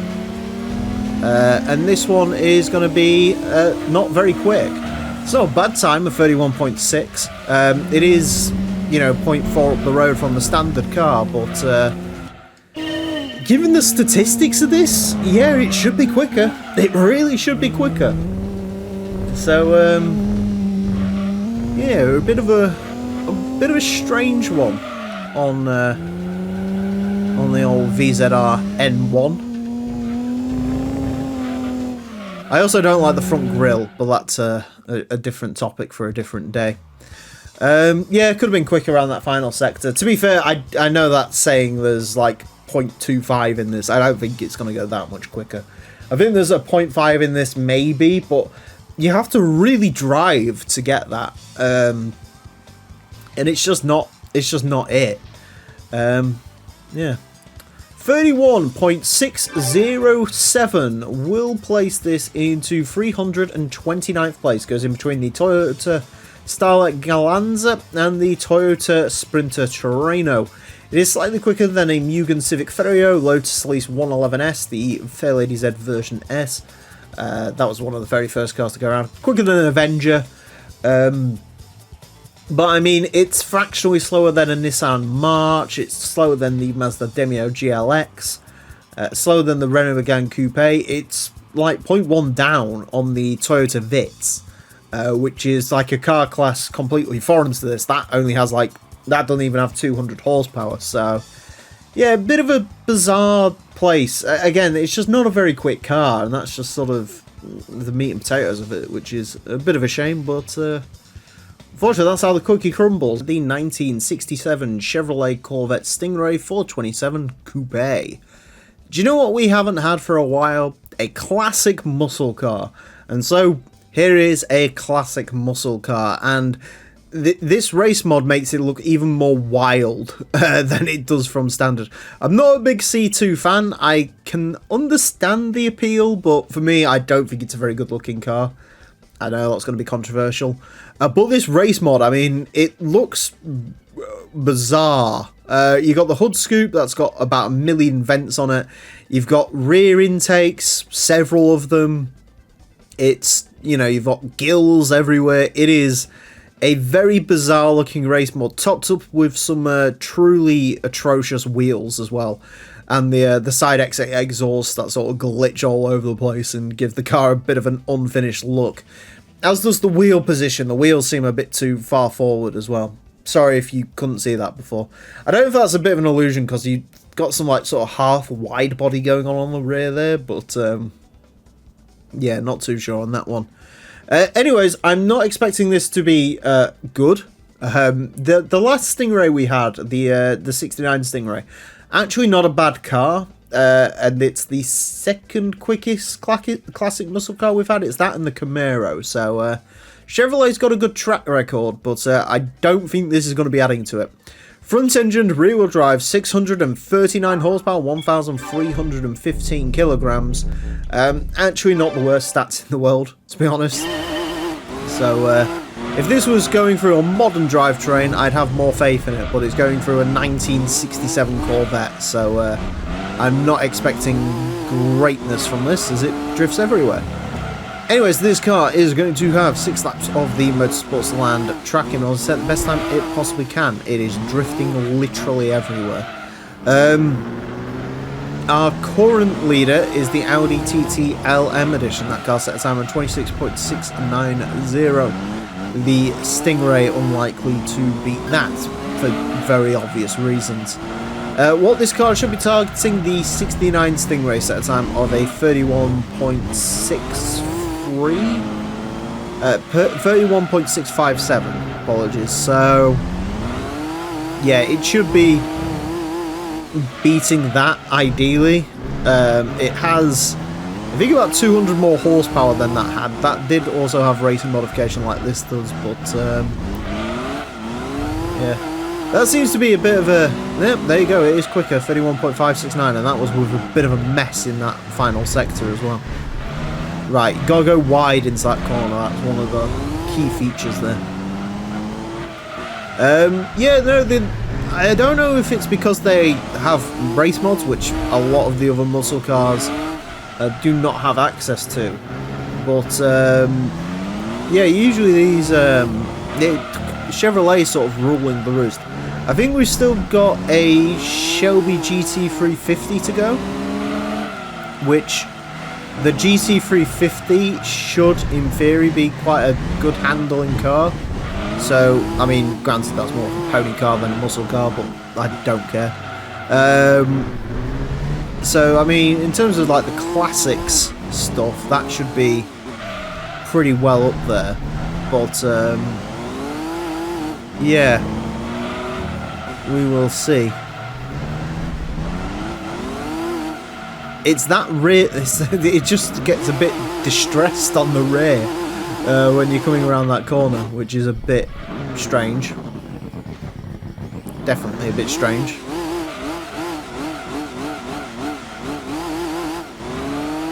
It's also occurring to me that first gear is very, very long. Admittedly, the one very nice thing about this is you can't take the hill.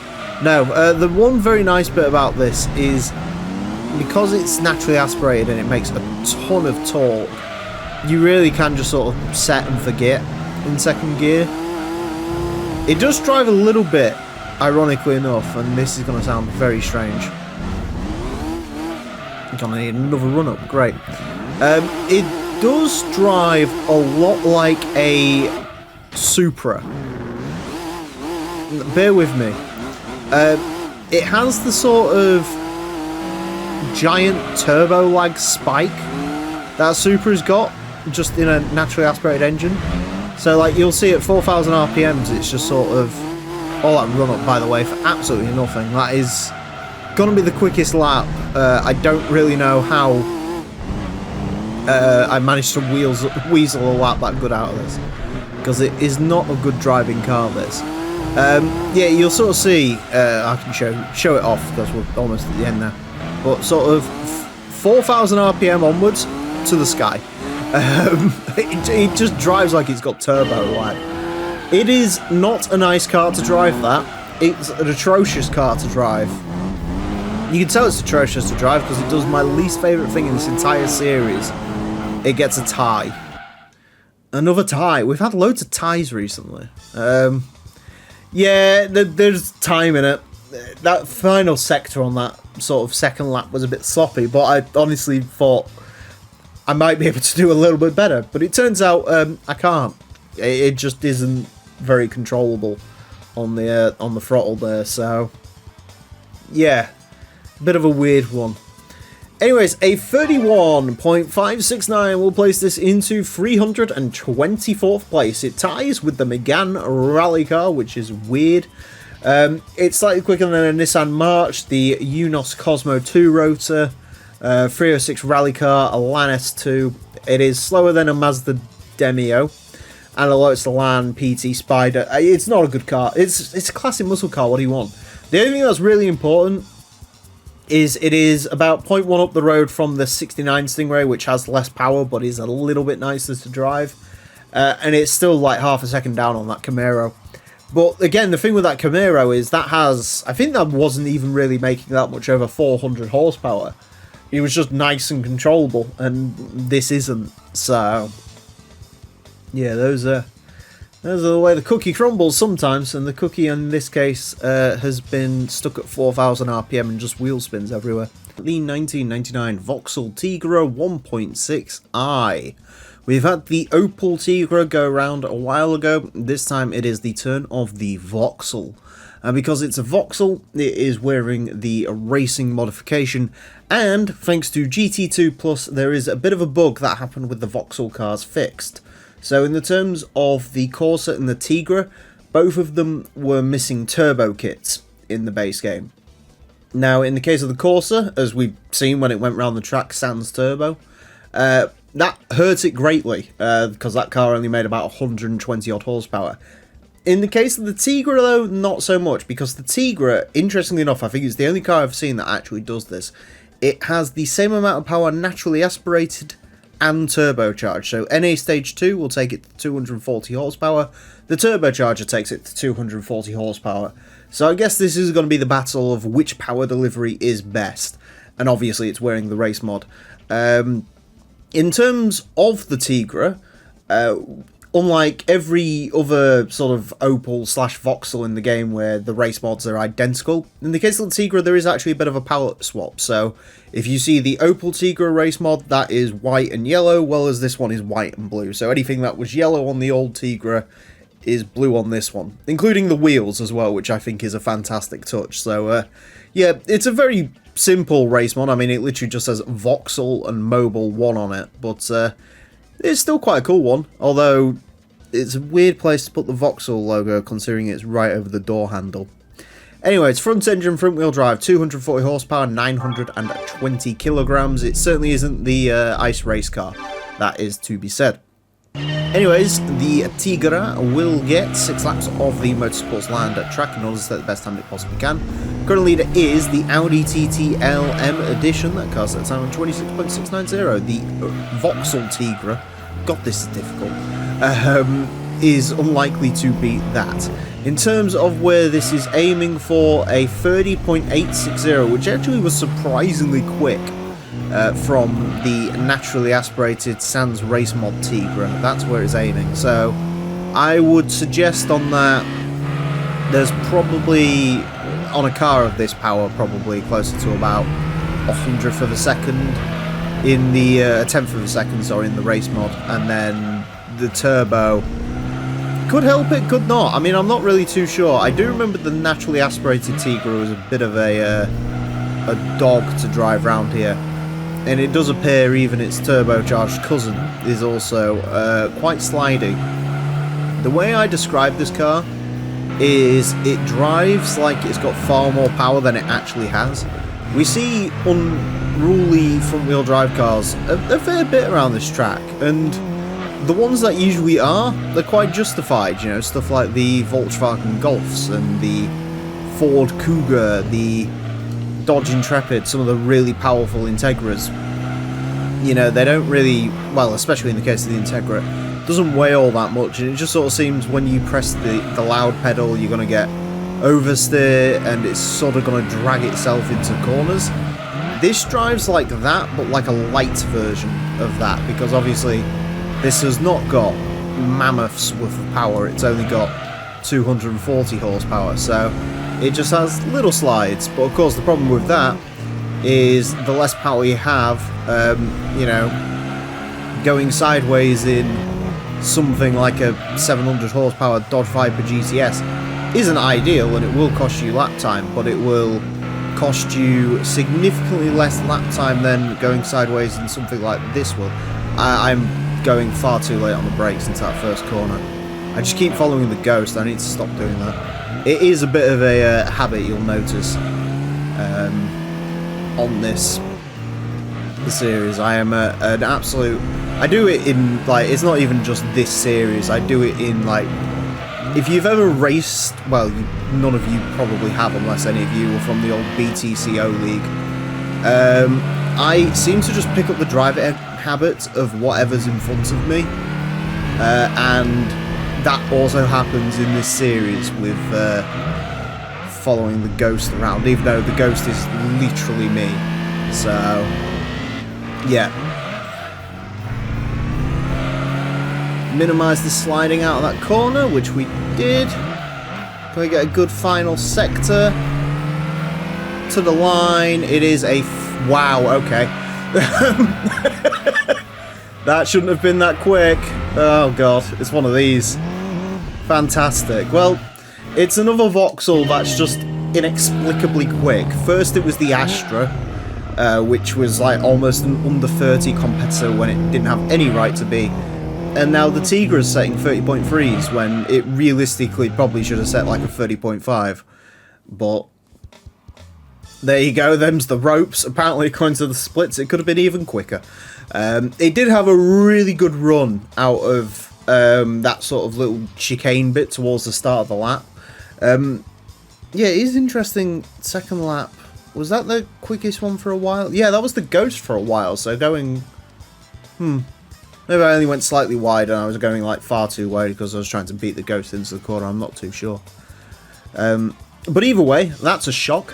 A 30.392 places this into 169th place. Goes in between the Lotus Esprit Sport and the Toyota Supra RZ. The Vauxhall Tigra is quicker than the quickest Supra that we've had so far. Yeah. It's quicker than the Tommy Kyra M30 GTS, the Toyota Aristo, the Silvia Q's that was also ridiculously quick, and the TRD 2000 GT. Fortunately, I mean, it loses out to the Civic Ferio, and, you know, I mean, it's getting towards like Audi A3 and FTO GPX, which is absolutely cars that it has no right to beat. It is slower than the Fiat Punto, which does have less power than this, though, which is an interesting little thing to note, but, yeah, I don't know what we're going to do with all these Vauxhalls. I mean, by this logic, the Tigra Ice race car is going to be like a second quicker than it was before and challenge for the top spot for no good reason. The 1991 Toyota Supra Twin Turbo R. I'm sure for quite a lot of you in the audience, you are looking at the first ever car you drove in Gran Turismo 2, because statistically this is the best starter car because it has 276 horsepower. Which is a lot. and as you can see, when you fully upgrade it, it's still pretty respectable. I didn't choose the Supra, as I've mentioned before. The first one I truly remember is the sleeker GTR, although I definitely played the game before I chose that car. Maybe some of you remember, people with better memory than me, because I don't really remember what I was doing, 20 plus years ago when I first played this game, so there you go. Either way, the twin turbo is the second of the two third gen Supras. We've had the GT Turbo Limited, now we have the Supra twin turbo, and that also means we've done technically the Celica Supra, although I think in the game it's called the Celica XX. So yeah, the old pre-Mark IV Supras are going to be done with this car today. The race mod is kind of interesting. It is just sort of stickers on a purple car, but look at that wing, it is mighty. Yeah, cool looking race mod, can't really say much more than that. Front engine, rear wheel drive, 450 horsepower, 1,297 kilos. That isn't the amount of power you get from the later Supras, but you don't really need the mad power from the later Supras, as we've seen time and time again when they've gone round the course. Anyways, this car is going to get 6 laps of the Motorsports Land track in order to set the best time it possibly can. Our current leader is the Audi TT LM Edition. That car set a time of a 26.690. The twin turbo Supra is unlikely to beat that. How many? Oh, I thought we had a 4-speed for a second. I'm going to say that would have been catastrophic. Obviously, quite a lot of Supras did come in automatic, because the thing the internet always wants to forget about these cars is they're not technically sports cars, they were more sort of Gran Touras more than anything, and so they had sort of automatic slushy transmissions because they were supposed to be luxurious. A little bit sharper than the equivalent Soras, which came later, but still. This definitely drives better than most Supras I've driven around here. Usually Mark IVs are not very nice to drive, and that's the reason it's just set a time far quicker than most Mark IV Supras with that 30.728. In case you're curious, the GT Limited set a time of a 31.2. That one did not run racing modification, and I can't remember the peak power on that car, but I don't think there was that much in it. So, out of the two old hat Supras, the twin turbo is definitely the one you want. You want to skip over the GT Turbo Limited. From what I recall, isn't the GT Turbo Limited like the 1J, and then this is something different, or is this a 1? I don't know. I don't know even why I tried to stoke the flames of that. This is a twin turbo, so I think the twin turbo had a different engine, if I recall. Either way, surprisingly quite consistent so far on the lap times, within 100th of each other. That one wasn't, but that's because I sort of messed that up. In terms of how this drives, it's fine. It's a little bit heavy. You can feel the weight of this as it sort of plummets into the corners, but as I mentioned, compared to most Mark IV Supras that just spin the power away because they have the ridiculous turbos, and even the naturally aspirated cars are not that nice to drive. They're very sort of, they almost have the rear wheel locking issue, which I've spoken of before, which this does not have. So yeah, I'm thinking it's they might not be overall as quick, but the Mark III is definitely getting my which Supra should I buy mark.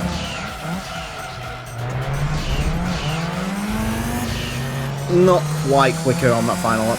Again, quite a consistent car, to be honest. It's one of those where the more you try and push it, the sort of less it really wants to respond to it, but it's not a bad driving thing, that, actually. That was quite good. I am slightly impressed with the Supra twin turbo R. Not a massive amount, but, you know, it is still like 0.3 off of the quickest Mark IV we've had, but still, I mean, wow, actually, but But then again, I mean, if you look at the splits between the quickest... I suppose that shows you how consistent it is, really. If you look at the splits between the quickest lap, like, there's not really that much in it. You might be able to knock, like, 0.1 out of it if you added all that up together. And I don't think you'd get that. It'd be, like, 0.05 or something. So, yeah, I think we're operating at roughly the temperature level of what this car would get to. Anyways, a 30.728 will place this into 210th. Goes in between an Acura Integra Type R and the TRD 3000 GT, which absolutely proves my point of the Mark IV Supras just spinning power away, which is certainly what that TRD did. It's quicker than the Silvia Q's Aero, the Mazda Unos Normal, which I'm assuming was also some people's first car, the Lancia Y, Mugen S2000, slower than the Integra Type R, 270, Nismo, 406.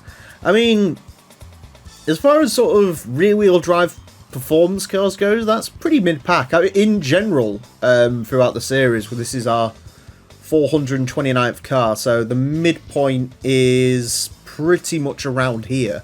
So the midpoint would be 214th to 215th. So yeah, it is roughly around the midpoint of every car that we've had go round so far. So yeah, it's a good car. I wouldn't say it's an outstanding car. I wouldn't say...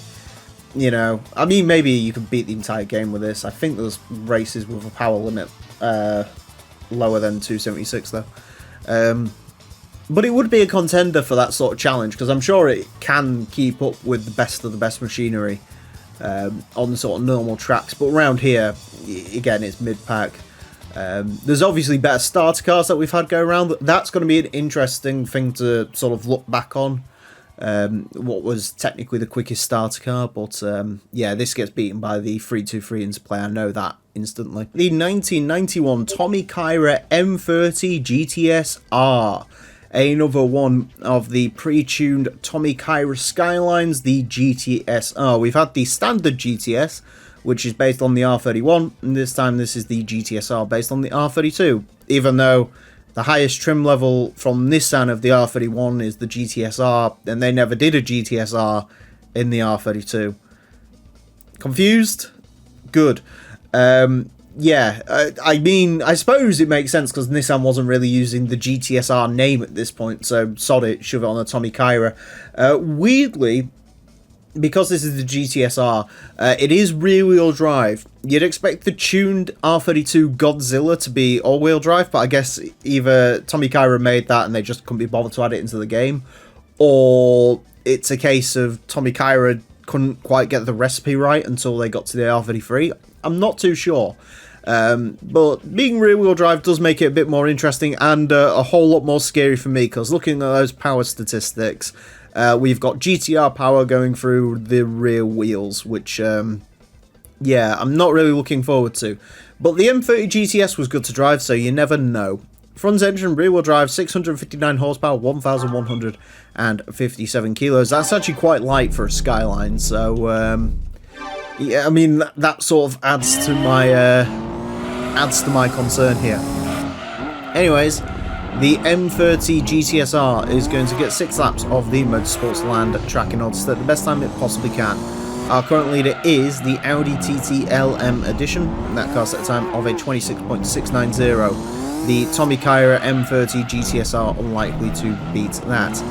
The prior generation of the M30 set a time of a 30.412, which, yeah, makes sense. There's no real point of comparing this to the other R32 rear-wheel drive that went round, which was the GTS T, I believe, because that set like a 31.1, but that had literally half the power this had and was naturally aspirated, I think. Whereas this is obviously a big, meaty Stage 4 turbocharger. But I tell you what, I'm quite shocked at how nice to drive this is, relatively speaking. It's, I mean, again, you've got GTR power going through the rear wheels, but unlike on... It's almost RX-7-like in its power delivery, where it's not... even in like a GTR or something, it's all just brute power, and it comes on and it just sort of spoils the handling. Well, as in this 30.335, it just seems to control it really nicely. It is very sort of nicely controlled. You can, like here, because this lap's already buggered, so I mean I can just floor it around this corner, and you do snap eventually, as you would in the RX-7, and we've found that out to our detriment at some point. I mean, the slight problem obviously arises when you're doing that in this compared to, say, a Supra, because you know a Supra is going to be leery on the rear end, or a Sylvia is going to be leery on the rear end, and you just sort of learn to live with it and use that when you're going around the track. Something like this that just sort of snaps out of nowhere, it's very difficult to utilise that. And the other thing that's also occurring to me is, while that's all true and this is handling its power quite well, I can't help but feel, I mean, we're only 0.1 off of the R31, and I don't really think there's that much more time in this vehicle. And so I'm sort of conflicted in a case of, would this just be better with, you know, not as much power? You know, is this just sort of power for the sake of power at this point? Which we do see. I mean, you know, I've said that before about several cars like GTRs and, you know, even the later model RX-7s, as nice as they are to drive, you know, when you start touching 500 horsepower, you know, is it just excessive? Is it, like, completely unnecessary? Yeah, I feel in that it may have been, but either way, that's a pretty good time for a car that, to be honest with you, I was expecting to be a lot leerier than it actually was. It's just, yeah, I don't know. It does feel a little bit heavier as well, which is weird because it's quite light for a Skyline, but yeah, not too sure on that. I think there's a little bit of time in there. I think you could probably coax it out if you really wanted to push it and sort of kept going around lap after lap, but yeah, I don't know. I think it'd be good around a proper racetrack though. I think this is a car that might be slept on a little bit, and you should probably have a look at it if you want to drive something a little bit different. But anyways, a 30.335 will place this into 162nd place. Goes in between the Fiat Punto GT and the BMW 528i. In terms of what is quicker then, I mean, the Tommy Kyra M30, obviously, it's about 0.1 up the road from that. I think that was a better driving car, a little bit more sort of reactive on the steering, which was nice, but for most tracks, this is definitely going to be a better vehicle. I mean, BMW 528i, the Altezza 280T, Lotus Esprit Sport, quicker than all of those. Quicker than the quickest Supra we've had, so that counts as something. Slightly slower than like TVR Cerberus and Corvettes, but I think, yeah, it handles a little bit sort of lazy into the corners. There's a bit of understeer there. You can definitely tell there's a bit of weight there, which some of those cars are sort of better at dealing with, so yeah, but still a nice car, and one I would actually recommend. The 1987 Nissan Skyline GTS R, the R31, one of my all-time favourite Skylines, if not my favourite. I just really like the way it looks. Obviously, it's got the racing pedigree to back it up. When this car, I think it was Forza Horizon 3 was the first time it was in a Forza game, and I didn't really drive anything else other than this for at least a week afterwards. I even made a special livery for it, which I never do for a car. I just really enjoyed driving it. It drove so well in that game, and even in the later games it drives well, so I'm hoping it can continue that pedigree onto our track here. In terms of its livery, I mean, it does look absolutely exquisite. This is the proper Calsonic livery. The game's a little bit weird on when it uses Calsonic and when it doesn't, so in this case it will show up just fine, as it does on the R32, and there's even the proper JGTC class Skyline that ran in GT500 in 1999, but it's censored on the Nissan Primeras, which is a bit odd. I'm not sure what the marketing decision is there, but either way, it shows up proper here, the classic Calsonic Impul livery. It does look exquisite. And as I mentioned, I hope this does drive quite well. We've had the Tommy Kyra M30 GTS, which is essentially a pre-tuned version of this car. I should have probably looked at the statistics of that car before I started up here, although I think they're relatively similar. That might have had the edge on power and maybe a little bit less weight. But obviously this has the advantage of the racing modification, so we'll see how it gets along. Front engine, rear wheel drive, 427 horsepower, 1,144 kilos of weight. Those are pretty decent stats for this track, so yeah, like I say, I'm hoping this one does rather well. Thanks, Alexa. Anyways, this car is going to get 6 laps of the Motorsports Land track in order to set the best time it possibly can. Our current leader is the Audi TT LM Edition. That car set a time of a 26.690. The The Nissan Skyline GTSR is not going to be beating that. As I mentioned, Tommy Kyra M30 set a time of a 30.412. I would suspect that's definitely in the wheelhouse of where this can go. We've also had the DR30 Skyline, which, let's be honest, is basically the same as the R31.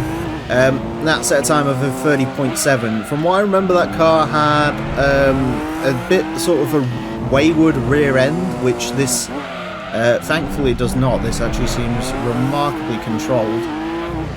Lost the rear end a little bit there, in typical prove me wrong fashion, but yeah, 30.599 on the first opening gambit of this car. That is a pretty good lap time. As I mentioned, I would kind of like to get that M30, but we will see.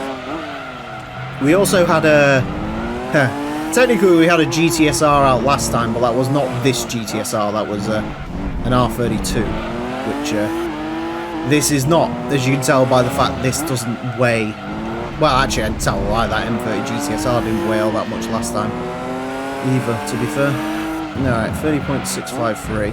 It is nothing but consistent, I'll tell it that.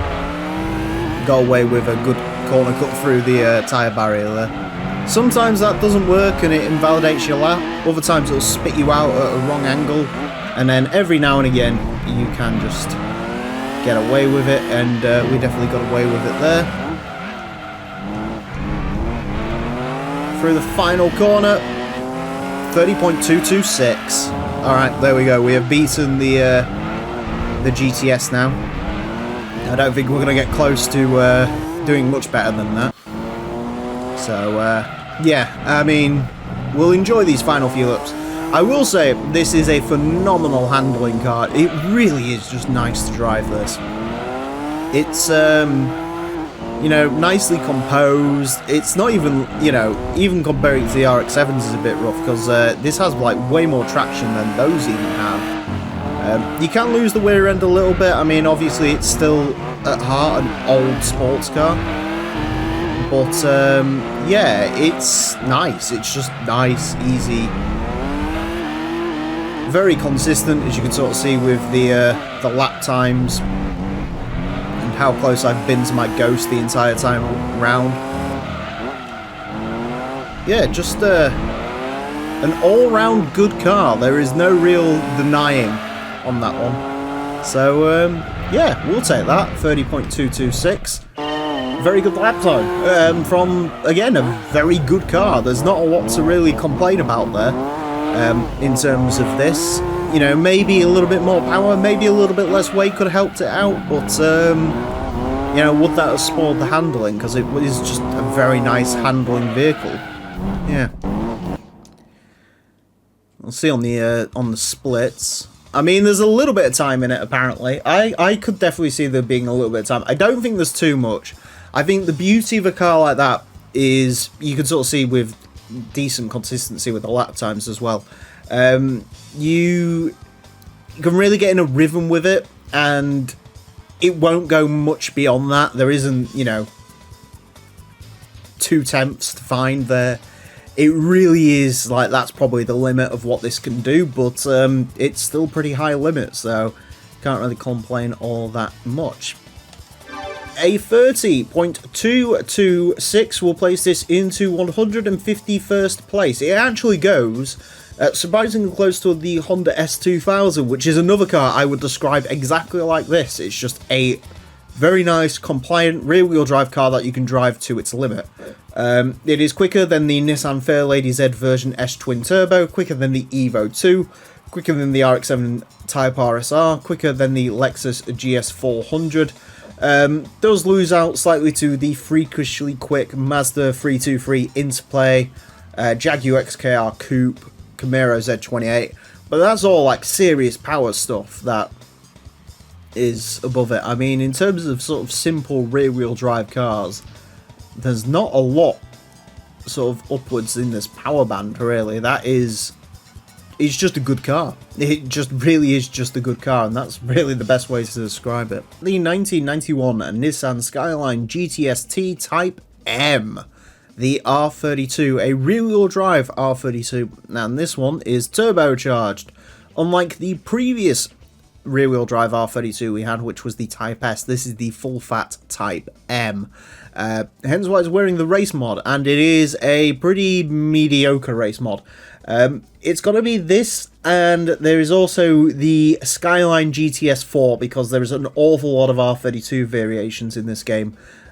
Which is weird, because you get a lot of variations of R32 and 33, but not a lot with the 34, so a bit bizarre, but there you go. Yeah, this and the GTS4 is going to be running this race mod, and like I say, it is a little bit underwhelming compared to some of the great liveries you see, the Cal Sonic liveries and so on. This one is just a little bit sort of nothing, but there you go. I do have to admit, the rear-wheel drive R32s, though, very good-looking cars. I really like the sort of slipstream aerodynamic bonnet they have, as opposed to the giant grille they have on the GTRs, so that's something I do like. Front engined, rear-wheel drive, 390 horsepower, 1,076 kilos. Relatively decent stats for a car around this track, and we'll see how it gets along. It is going to get 6 laps of the Motorsports Land track in order to set the best time it possibly can. Our current leader is the Audi TT LM Edition. That car set time of a 26.690. The R32, what is it? The GTS-T Type M is unlikely to beat that. In terms of where it's going to go, well, we had the GTS 25 Type S, which set a time of a 31.005. That was the previous rear-wheel drive only R32. As mentioned, that one did not have a turbocharger. Yes, that one did not have a turbocharger because it's the GTS-T, and the T stands for turbo. There you go. Now you've learnt something. From what I recall, this is not a particularly high grade of turbo. I think it's a Stage 2 or Stage 3. This is the Skyline that you probably think about buying when you're in the used dealership, and then you see the words GTS 4 and you're like, ah, that one's got four-wheel drive, that one will be better. And I'm sure in this series we will see that proven right. We haven't driven the GTS 4 around here. We've driven plenty of GTRs though, and this definitely isn't going to be knocking on the door of those. 30.885 on its first opening run though isn't half bad. It doesn't actually drive all that bad. I mean, I'm not ultra surprised considering it is 390 horsepower and actually quite light for a Skyline as well, 1,076 kilos. It weighs a lot less than that Tommy Kyra GTS RT thing we had go round. It even weighs less than that R31 we had last time out, so yeah, it is surprisingly sort of un-Skyline-like, and it's even reflected in the way it's driving, because usually, wow, okay, that is actually quite quick. Usually with the Skylines, they're not the greatest thing in the world to drive. They're, you know, they're good, they're quick, there's no doubt about that, but they're often a little bit sort of too rigid on the handling. They sort of understeer, you can definitely feel the weight. No such concerns in this car. I've evidently been sleeping on the rear-wheel drive. Oh my god, it has almost got under 30. This is quicker than the R31 we had out last time. This is really nice to drive. This is really, really nice to drive. There is no doubt on that one. And as I've said before as well, it's consistently quite good, because you can even see the ghost car is not getting away. I'd love to get this under 30. It's not quite going to have the... Well, to be honest with you, it's not going to quite have the driver in the car to get under 30, but that definitely could have done. That's a mighty, mighty car, that. Yeah. That is a shock at how good that is. Really. You know, I mean, we haven't had... Well, yeah, we haven't had a GTR slower than that. But, it's really not far off of getting that under 30 club. That is surprising. Yeah. Looking at the split times, there could have even been a little bit more in that. I don't think, to be honest with you, that final lap, even if I had gone quicker, it wouldn't have been as clean a lap as lap 5 was, but yeah, that's quick. There's no denying that's quick, and actually that puts it in a pretty interesting spot. A 30.078 will place it into 137th. It is fractionally quicker than a Celica GT4 RC, which is a much more advanced car than this, actually from the same sort of time period. I mean, it's 0.3 quicker than the M30 GTSR, which was this, but with, like, 250 more horsepower. That's insane how quick that is. It's so nice to drive as well, it really is. Just very delicate. It's everything the R31 was, but just that little bit more, which is weird because it's down on power as well, but yeah, that seems to be the sweet spot. I mean, God, GTS4, I don't know what sort of power that's going to be making, but I'd have to put in a pretty decent run to beat this, to be honest.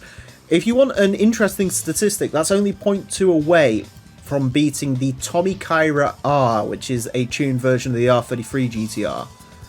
I mean, it's not even that far off beating the drag car, so if that last lap had gone a different way, maybe it would have beaten the R33 drag car. So yeah, phenomenal effort from this plucky little Skyline, so wow, I am amazed at that. The 1996 Nissan Skyline GTS 25T Type M.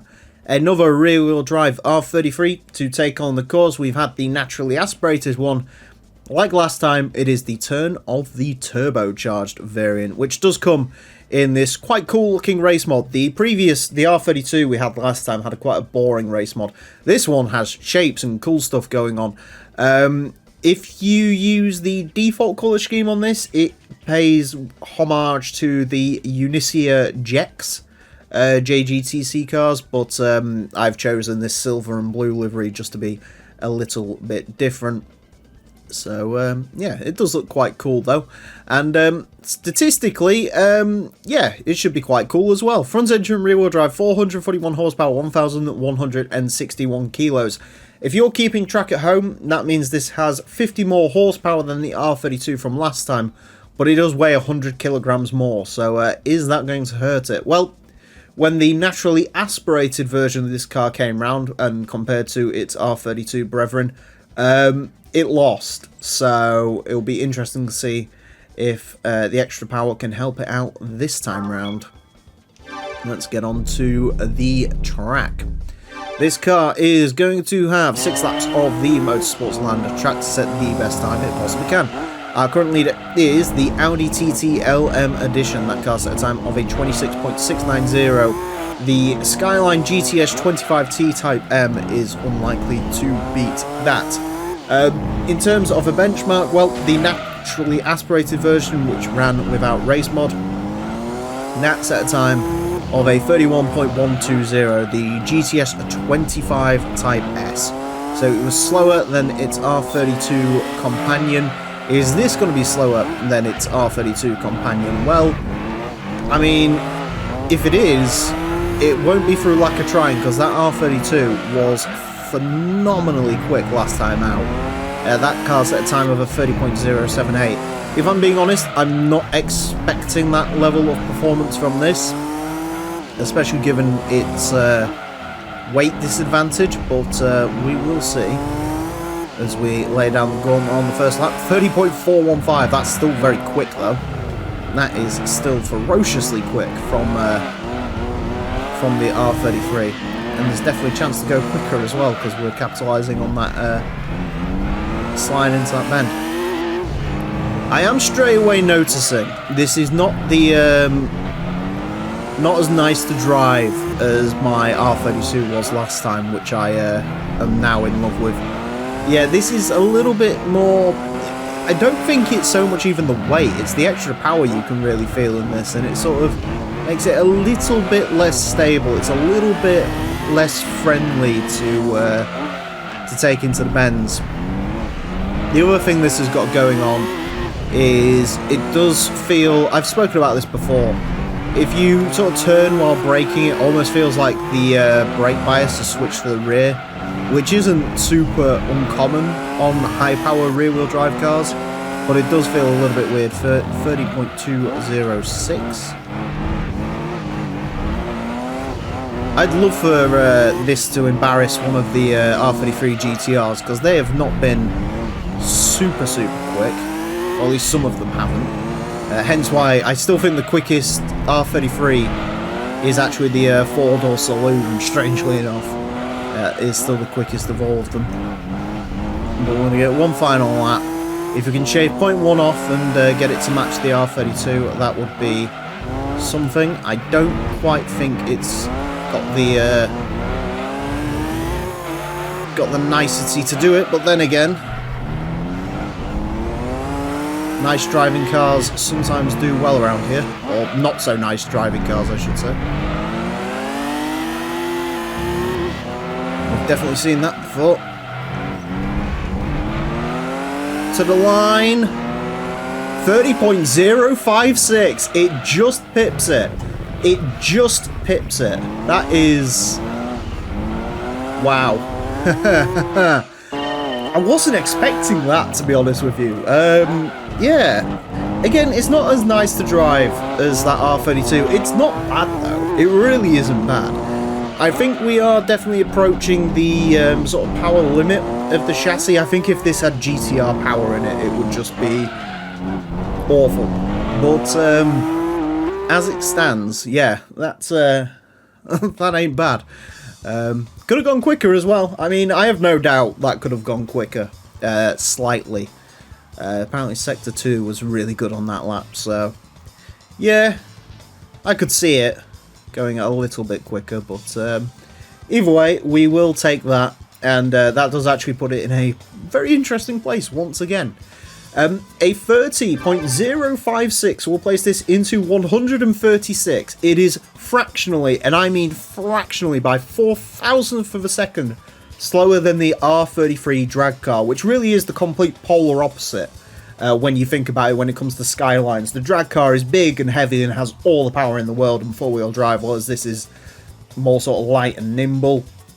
It is, well, it's slightly quicker than the R32. I personally would probably still pick the R32 as a driver's car, because I think it's a lot nicer to drive, but there's no denying the extra sort of grunt that this produces. And I mean, in terms of cars it beats, I mean, it does, it's a very quick car, this, there is no doubt about that. The 1998 Nissan Skyline 25 GT Turbo. Of course, capping off our look at the rear-wheel drive Skylines, we've had the R31, the R32, the R33, and now we have the R34, the only rear-wheel drive R34 in the game, if you don't count the race cars, which is a bit of a missed opportunity. There's only 3 road-going R34s in this game. There's this one, the GTR and the GTR V-Spec. No 4-door or anything fun or creative like that, so bit of a shame, but there you go. I guess they wanted to feature the greatest in R34 technology. And interestingly as well, this would be, despite the amount of Skylines that Gran Turismo has in it, and even R34s, it has a lot of R34s in it historically, this would be the final time an R34 road car would show up with rear-wheel drive. So, yeah, a little bit of a weird one there, but there you go.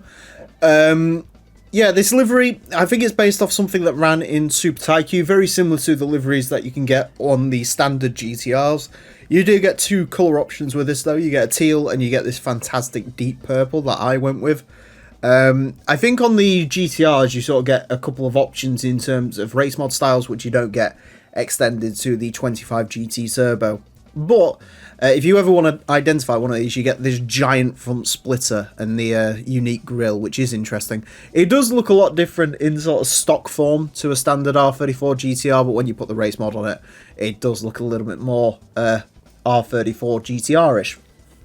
Anyways, front engine, rear wheel drive, 476 horsepower, 1,203 kilos. For those of you keeping track at home, that means this makes about 30 more horsepower than the R33 did, and weighs about 40 more kilos than the R33 did. So, is this going to be too much power for the chassis to handle? Is it going to be too much weight? Or is this going to be another example of the Skyline as a continuous improvement, as it has been from the R31 to the R32 to the R33? That is the question. Well, this car is going to get 6 laps to answer that question, and also set the best time it possibly can. Our current leader is the Audi TT LM Edition. That car set a time of 26.690. The R34 25 GT Turbo is unlikely to beat that. In terms of where this is going to go, well, it's got the R32 and the R33 to attempt to beat. The R32 set a time of a 32.078. The R33 set a slightly quicker time of a 30.056. So by that logic, this should be setting a 30.034. So we'll see if that prophecy holds true.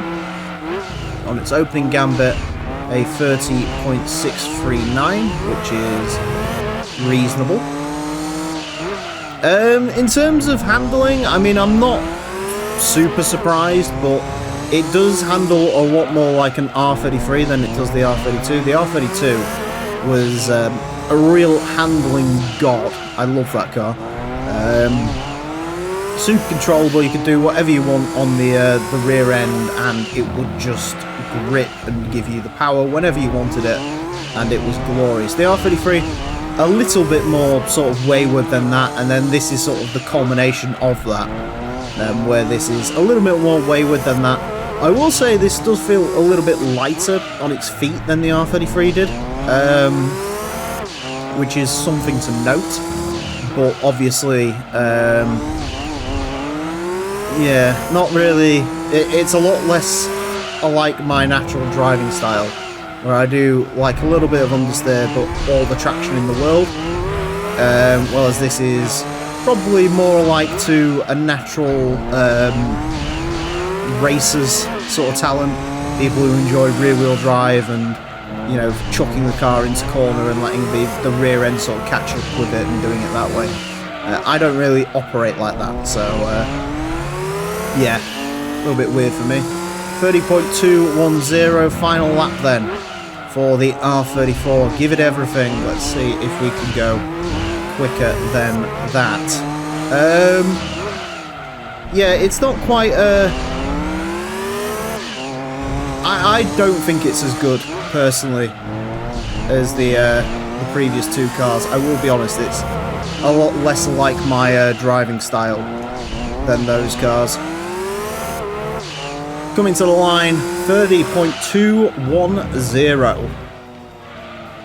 Yeah, it's not as nice as those previous cars were, which is a bit of a shame. I was hoping the R34 was sort of going to continue this good fortune the Skylines were having, but it's just not as nice to drive. It's just not quite there in terms of its overall handling. Which is a bit of a shame.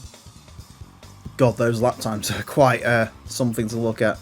Yeah, I don't know. I think, depending on the driver, I think you could probably set the sort of similar lap times that you was getting out of the R32 and the R33. But for me personally, I just think there's too much power. It's just too much power. If this had like 10 more horsepower, but even then, I don't think more power was the issue. I think it was, this needed to be a bit more controllable, and it just sort of isn't. I don't know if the weight distribution's a little bit different on this or something. I'm not too sure, but yeah, either way. Not quite the result a lot of R34 fans would have been hoping for, but Yeah, it goes that way sometimes. A 30.210 will place this into 151st. Goes in between the Jaguar XKR Coupe and the Mazda Familia. Hey, look at that. It's slightly quicker than the R31 GTSR, which is sort of where we started with all of this. It is quicker than the Honda S2000, Nissan Fairlady Z version S, Evo 2. I mean, let's not beat around the bush. In terms of like rear-wheel drive cars with this sort of amount of power, it did do very, very well. Even if it's not quite as quick as that R33, it still did well. I mean, it's not too far off sort of RX-7 pace, and I think this is a little bit sort of heavier and a little bit more sort of dowdy than the RX-7s are. So the 1998 Suzuki Alto Works RSZ, our third Alto Works. We've had the 90 and the 97, this time it's the 98, and this one is, I believe, a completely different generation of Alto compared to the last two, which looked virtually quite similar and obviously would later go on to be resurrected as, I believe, the Perodua Nipper. But this one, the Alto, this one looks more akin to what we would identify as an Alto here in the UK, because I don't think we got these for very long, because they were popular amongst elder people, but not really anyone else. Of course, this is the key version, though. I'm more talking about the upsized Alto, and if you live in India, then you see a million of these things every day, as the Maruti Suzuki 1000, I believe it was called. Might have even been the Maruti Alto as well, I'm not sure. Anyways, this one does look suitably K-car ridiculous, which I love.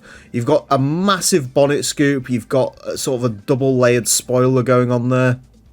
It looks wacky. This race mod is very wacky as well, sort of sporting the Suzuki colours, but with a Need for Speed Underground inspired sort of tail livery. Well, obviously Underground was inspired by this, but you know what I mean. Yeah, a bizarre looking thing. I'm quite looking forward to driving this though. Four-wheel drive, 185 horsepower, 642 kilograms. Let's get on the road in the newest member of the Alto family. This car is going to have 6 laps of the Motorsports Land at track in order to set the best time it possibly can. Our current leader is the Audi TT LM Edition. That car set a time of a 26.690. The Alto Works RS-Z is unlikely to beat that. In terms of the Alto Works -RZ thing, the two Alto Works we've had have been pretty consistent. We have the 97 that set a time of a 32.3, and the 90 set a time of a 32.0. One of the quicker key cars that we've had go around the course. So, of course, can this car be a straight revolution from all of those and beat them? We will remain, well, we'll see. Another interesting thing to note is this is not the last Alto to look at, because there's 4 of them in this game, because naturally you need 4 Suzuki Altos in your game. The one we are missing is the Suzuki Sport Limited, which has a ridiculously long name. Suzuki Alto Works Suzuki Sport Limited. Yeah, there you go. That's what its full name is. That'll be a fun one when that goes round. That should, in theory, be the quickest of the Altos, but we will see. Interestingly enough, and to be fair, I noticed one of my sort of issues I have with these sort of GT2 and GT4, I think, suffer from this as well. 32.2. I think an issue the games suffer with is there's not a lot of choice in the new car segment when it comes to starting out. Obviously, it is heavily incentivized that you go for a used car, and quite rightly so. But I think it would have been a little bit more fun to sort of have cars like this be under 10 grand, because let's be honest, you're not going to exactly break the game with this. But it would be cool to be able to buy a brand new key car as a starter car. I think the only starter cars in this game that you can start with that are brand new, I think it's just the Daihatsu Midget, and maybe, I think the Yaris even is too expensive. This, I think, tops out about 11 grand. And realistically, I mean, like I say, you're not going to exactly got to break the meta in something like this. You're going to struggle to beat the first race at Tahiti Road in something like this. So, yeah, I always found that a little bit weird that they're not, you know, super... They should really give you more options for new cars. That's one thing that A-Spec sort of changing up a little bit is... has changed up, is the ability to sort of choose a sort of selection of new cars as you start a car, because, you know, for quite a few of them, there's no real sort of disadvantage to not going, well, this is going to be quick. 31.703. That's impressive for a key car. That actually makes this our quickest key car we have ever had. Huh. I think I just got a really, really good run at one point during this. Through that final lap, I just absolutely nailed it. It is interesting with these key cars. There's not super amounts of times to be made, so it's all about just driving as consistently as possible. It does look very sad from the front. I am just sort of noticing how sort of disappointed and dowdy it looks, but wow, that wasn't even... Apparently it could have been quicker. Interesting. Yeah, I don't think there's any real rhyme or reason why that was as quick as it was, to be perfectly honest. I think it was just a genuinely good, consistent lap time. Sector 2 was pretty much bolted, nailed on when we was doing that final lap, I guess. So, yeah, I mean, we'll take it. That's good. It's good to finally have something that's beaten that the Subaru Vivio RXRA, which has been inexplicably the quickest key car that we've had for a long, long time. So now this one beats it. A 31.703, yep, 31.703 will place this into 346th place. Goes in between the Dodge Avenger ES and the Peugeot 306 S16. It is quicker than a Dodge Charger. It's quicker than a Celica XX 2800 GT. Quicker than the Celica concept car. Quicker than a Ford Ka. I mean, it's not far off beating the 600 horsepower ridiculous Mazda Unos thing. So, yeah, I mean, it's quick, apparently. No denying that, I guess. Yeah, I don't really know what to say. I wasn't expecting... We set at 31.986. I honestly thought it was sort of going to sit there, but apparently not. So, yeah, there you go. This time we'll take a look at the 1998 Alfa Romeo Spider 2-litre twin spark.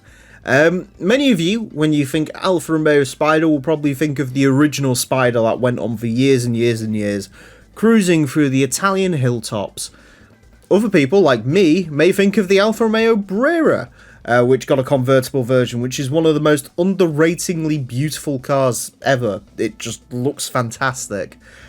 Not many people probably think of this version of the Spider, the GTV-based Spider, but that is what we've got in front of us today. A car that I think, to be honest, I'm usually a bit controversial when it comes to my takes on convertibles. I don't really think a lot of cars look better as drop tops, and the GTV certainly is one of them. The GTV Coupe, I think, is the best way to enjoy the GTV, but if you absolutely must have the wind in your hair, this is quite cool looking. I like the way the sort of line from the wheel arch wraps all the way around the hood, to the point where you get the sort of third brake light mounted in a very peculiar place, but it's all Alpha, it's all very nice looking, and of course you get the fantastic wheels as well.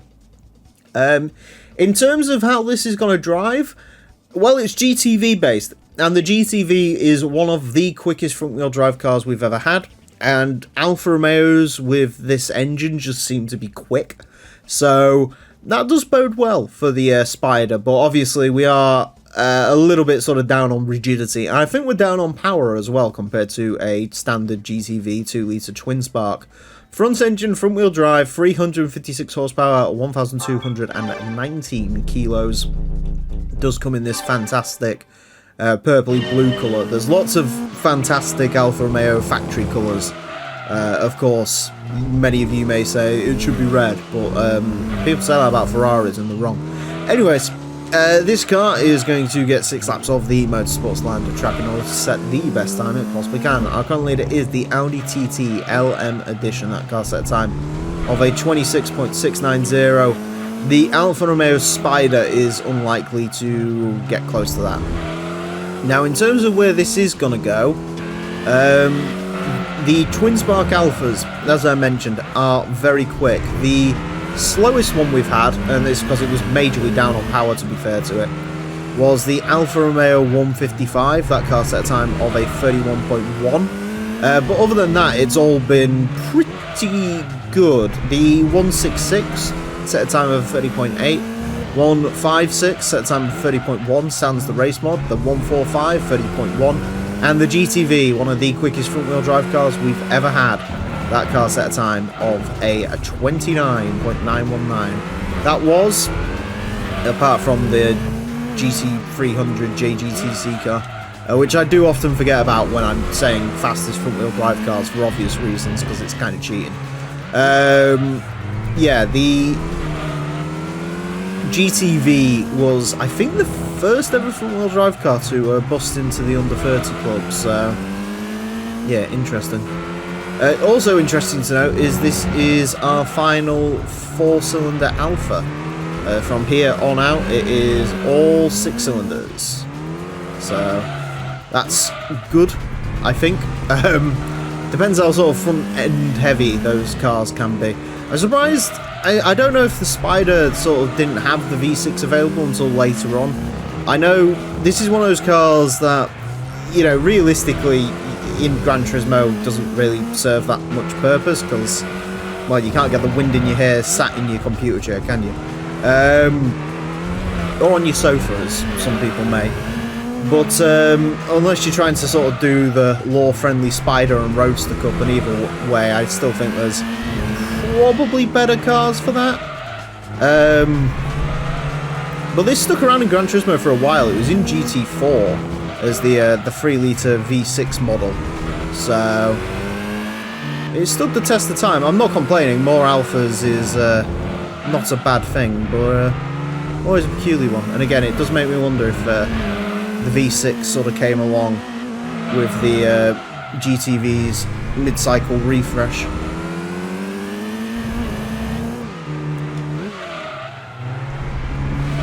There's definitely some more time in this, I think. It is just a bit heavy feeling. That's my sort of takeaway from that, is it's just a bit sort of lumpy and heavy feeling. It's not quite as sharp as you'd maybe want it to be.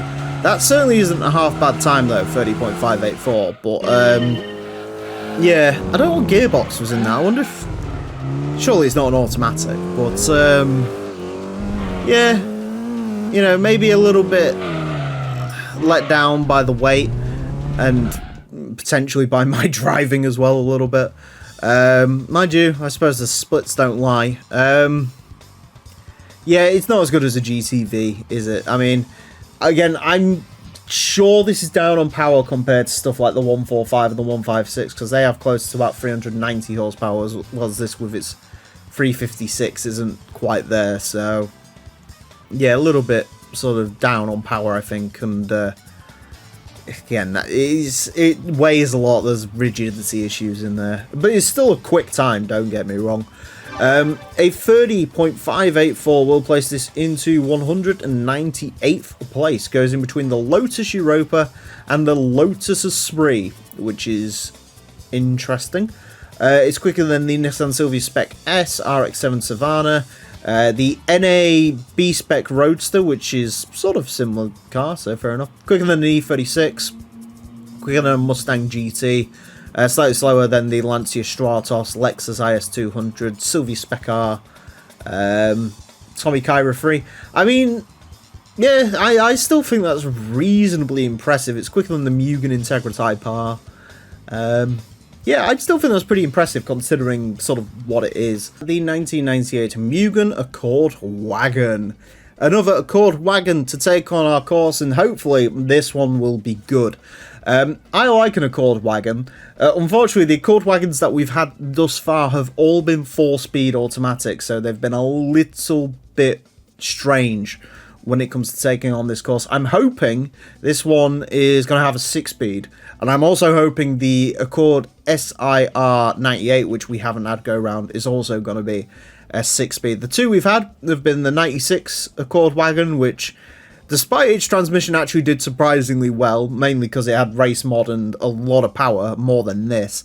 And we've also had the 4-wheel drive Accord from 97, which was terrible, and we don't talk about it. So here's hoping this one will have a proper 6-speed gearbox and we can actually set a decent time in it and give some love to the Accord wagons, because they have not been great so far. This one I think looks absolutely exquisite. Sort of back half not permitting, because I don't like the way the rear window is sort of raked and angled at. But other than that, this does look very cool. The sort of subtle Mugen badging in the grille, the side decal, the fact that they also emulate the fact this had tinted windows is quite cool. And these wheels, which wouldn't work on literally any other vehicle, kind of work on this, so that's good. The only real problem is the fact you can clearly see the dual exhausts are routed to absolutely nothing at all. They are just for show. They're floating in the air. So, yeah, true. We're not beating the Honda Racer allegations today. Anyways, front engine, front wheel drive, 283 horsepower, 1,272 kilos of weight. It is quite a heavy thing. Oh, God. Really? Oh, no. Anyways, this is going to have 6 laps to set... This is going to be painful. This is going to have 6 laps to set the best time it possibly can. Our current leader is the Audi TT LM edition. That car's at a time of 26.690. The Accord Mugen wagon thing is unlikely to beat that, especially now we've found out it has a slush box in it. So, with that being the case, and with this being a little bit down on power, the 4-wheel drive Accord wagon, the 97, which was this but weighed a lot more, that set a time of 32.9. The 96 Accord wagon set a time of a 31.3, which again, that had about 50 more horsepower than this, which in a naturally aspirated car where you have to use all the gears really does mean a lot. So I would suspect that this is gonna go kind of in between those two, I think, would be the place to sort of aim for with this. If we can get it out of the 30, if we can get it into the 31s, I'll be quite happy. Well, I won't be happy because I genuinely thought that this makes me worried that the obviously don't spoil it for me in the comment section if this is true, but does make me worried the 98 Accord wagon will be another slush box, and these things will never be very good, because we do quite well on wagons on this course. You know, stuff like Toyota Caldina, and I mean the Mazda 323 was a bit of a dud considering the sort of performance level that car should have been operating at, but you know, we do alright for them around this series, so I'm hoping we can get Accord to do alright. You know, we don't want to end up in a situation where it's beaten by the Primera. 31.865 on that final, and that was with the world's biggest corner cut. Right, I really need to just ignore all of my instincts that tell me to shift up when you're going through a corner like that. I just need to ignore everything and just get it through there. I mean, through the actual sort of speed traps and stuff, this isn't half slow, like it's fine. So it's straight line speed's not really a problem, it's just the gymnastics you have to pull with the gearbox to try and get it to work in your favour. I've definitely sat and read the description of Accord wagons before, and they have said about 6-speed manuals being an option, so surely one of these must have that gearbox. Surely, right? We end with a disappointing 32.030. We got the lap, that's the important part. God, that's not good. It's very slow. It's, yeah. It hasn't really got enough power to drive around the slush box. It also sounds dreadful. I didn't point that out throughout the lap, but this really does sound abysmal as well. I think I just got used to it, but God. Yeah. I think if you really masterminded the gearbox, you probably could push it into like a 31.7, but is that false hope speaking? It might be.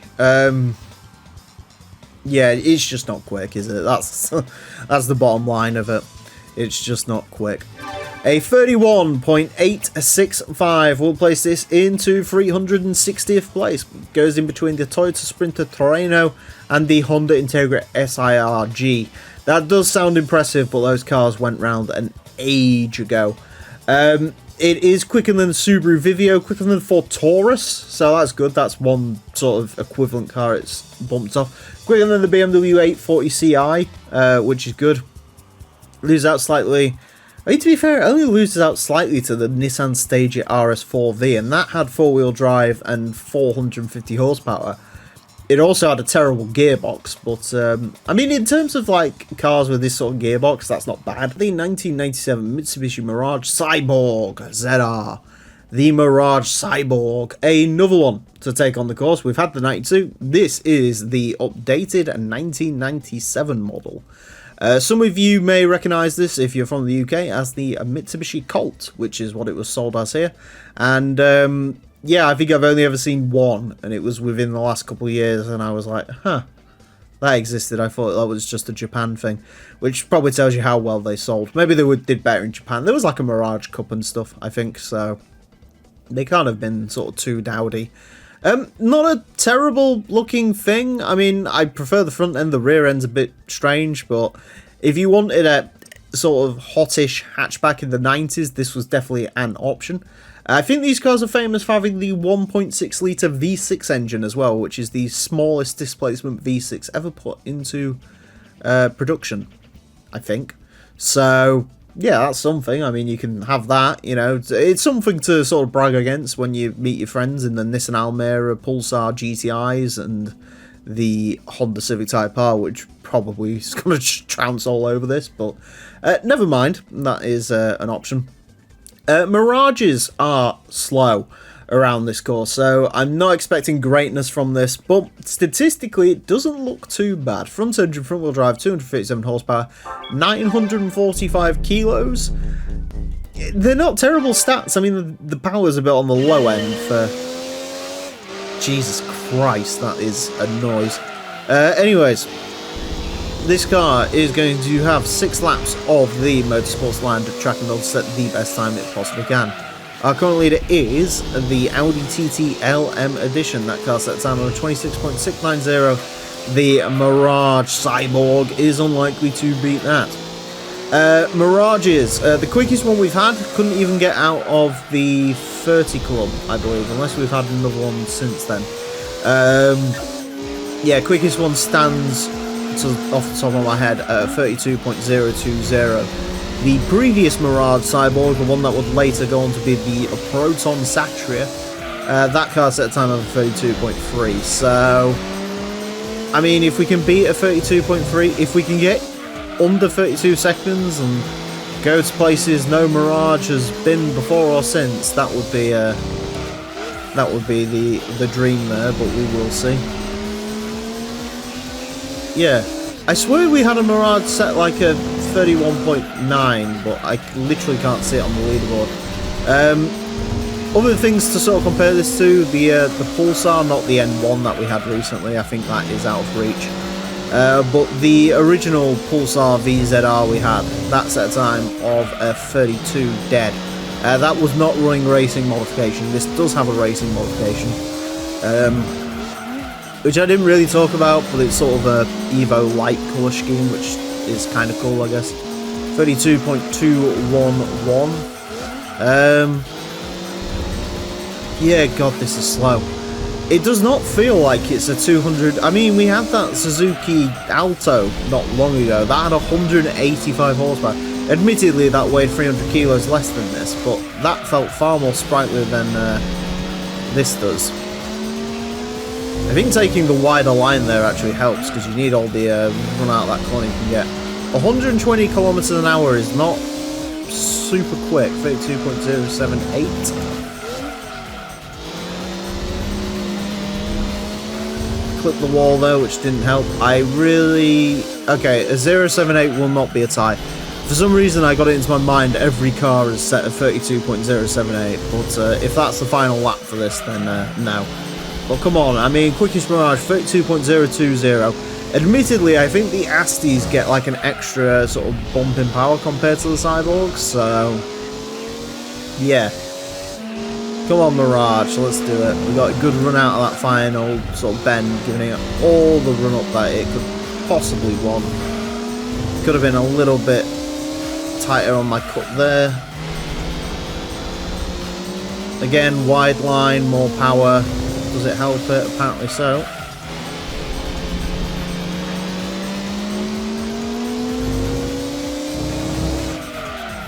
Come on, Cyborg. Oh, it is going to be quicker. 31.968. We did it, boys. Mirage beat... wow. It beat the Pulsar. Just. Just fractionally beat the Pulsar. Oh, man. To be fair, there's a lot of cars that, you know, they get close to that 32-second barrier and they can't quite break out. This did, so... give it props for that, but it took everything. Sector 3-8, maybe it could be sort of, I don't know. I don't think there's like 0.1 in this as that says. I absolutely don't believe that. I think you are operating at probably the temperature in which the Mirage can go. I mean, maybe if you sort of cut that corner a little bit better at the start, maybe. I don't know. If you min-max this, maybe you can get it into a 31.8, but it is not going to be a fun time trying to do it, I'll tell you that for free.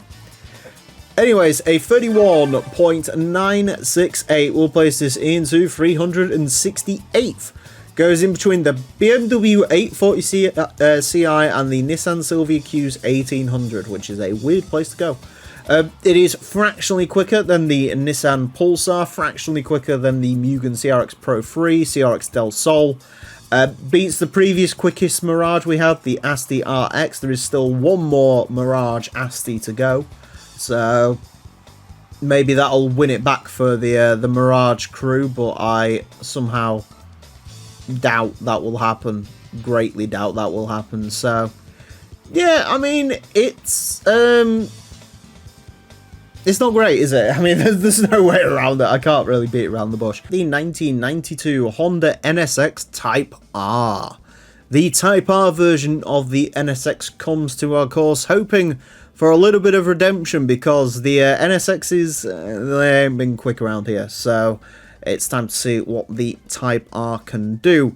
The Type R is the lightest of all the NSXs, I believe, and in terms of power, it's pretty mid-pack. It's not quite as powerful as the later 97 models, but it is significantly more powerful than the 90 and 91 Honda Acura NSXs you can drive.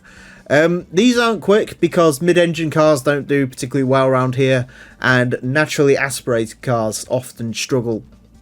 So it'll be interesting to see how the Type R can get along, and whether we can finally have a good story to come out of the NSX. To be fair, the last one we had, the Acura NSX 97, wasn't that slow, so I'm hoping this is also not that slow, and yeah. And then after this, there's only one more NSX to go, the Type S0, which is going to have more power than this, but I think it weighs a little bit more, so that'll be interesting to take a look out for.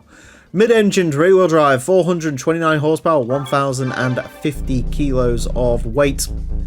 Statistically, this should be quite good, but we will see on the track. That's where it'll do all of its tough talking. This car is going to get 6 laps of the Motorsports Land track in order to set the best time it possibly can. Our current leader is the Audi TT LM Edition. That car set a time of a 26.690. This one unlikely to beat that. So, NSXs, a brief history of NSXs. We've had the most recent one, the Acura NSX, set a time of a 30.5. Which this looks like it's going to be well on its way to jostling with, which is good. We've had the 90 and 91 cars, which were terrible because they have the 4-speed slush boxes in them, which really did not help the NSX. I think they set times around, I think one set of 31.030 and the Acura set of 31.2. And then we had the standard Type S, which was fine. Wow, okay, we are back on track, boys. NSX is back. Let's go. And girls, you know, my female audience, I have like, I think I have like a 2% share of the female audience, so howdy, guys and girls. Anyways, yeah, NSXs. Type S, 30.9. So, yeah, I mean, this has beaten all of them. No doubt about that. I mean, I don't know. I'm shocked at that lap. I really am. I was... yeah, okay. I was expecting this to do alright. I mean, the one... I'm not sure if a Type R had a changed gearbox from the standard car, but the one issue we sort of have usually with NSXs is the gearboxes are a little bit too long to really benefit an NA car, because the issue with the NA cars is just getting the power through them. It's an under 30. We have an under 30 NSX. That is incredible. I should state as well, not the race cars are quicker, but yeah. Yeah, we usually have trouble sort of getting the power through the gearbox, but I don't know if Type R's were maybe shorter ratios. I doubt it. You'd think they'd have decently long ratios anyway. Alright, final lap. Let's see what we can do. But no, this definitely feels a lot more peppy than NSXs usually do. Usually they sort of drive like dogs, which does not help their case a lot. A little bit of a slide there, a little bit of a slide there. Oh god, too wide in there. Yeah, ran out of grip, unfortunately.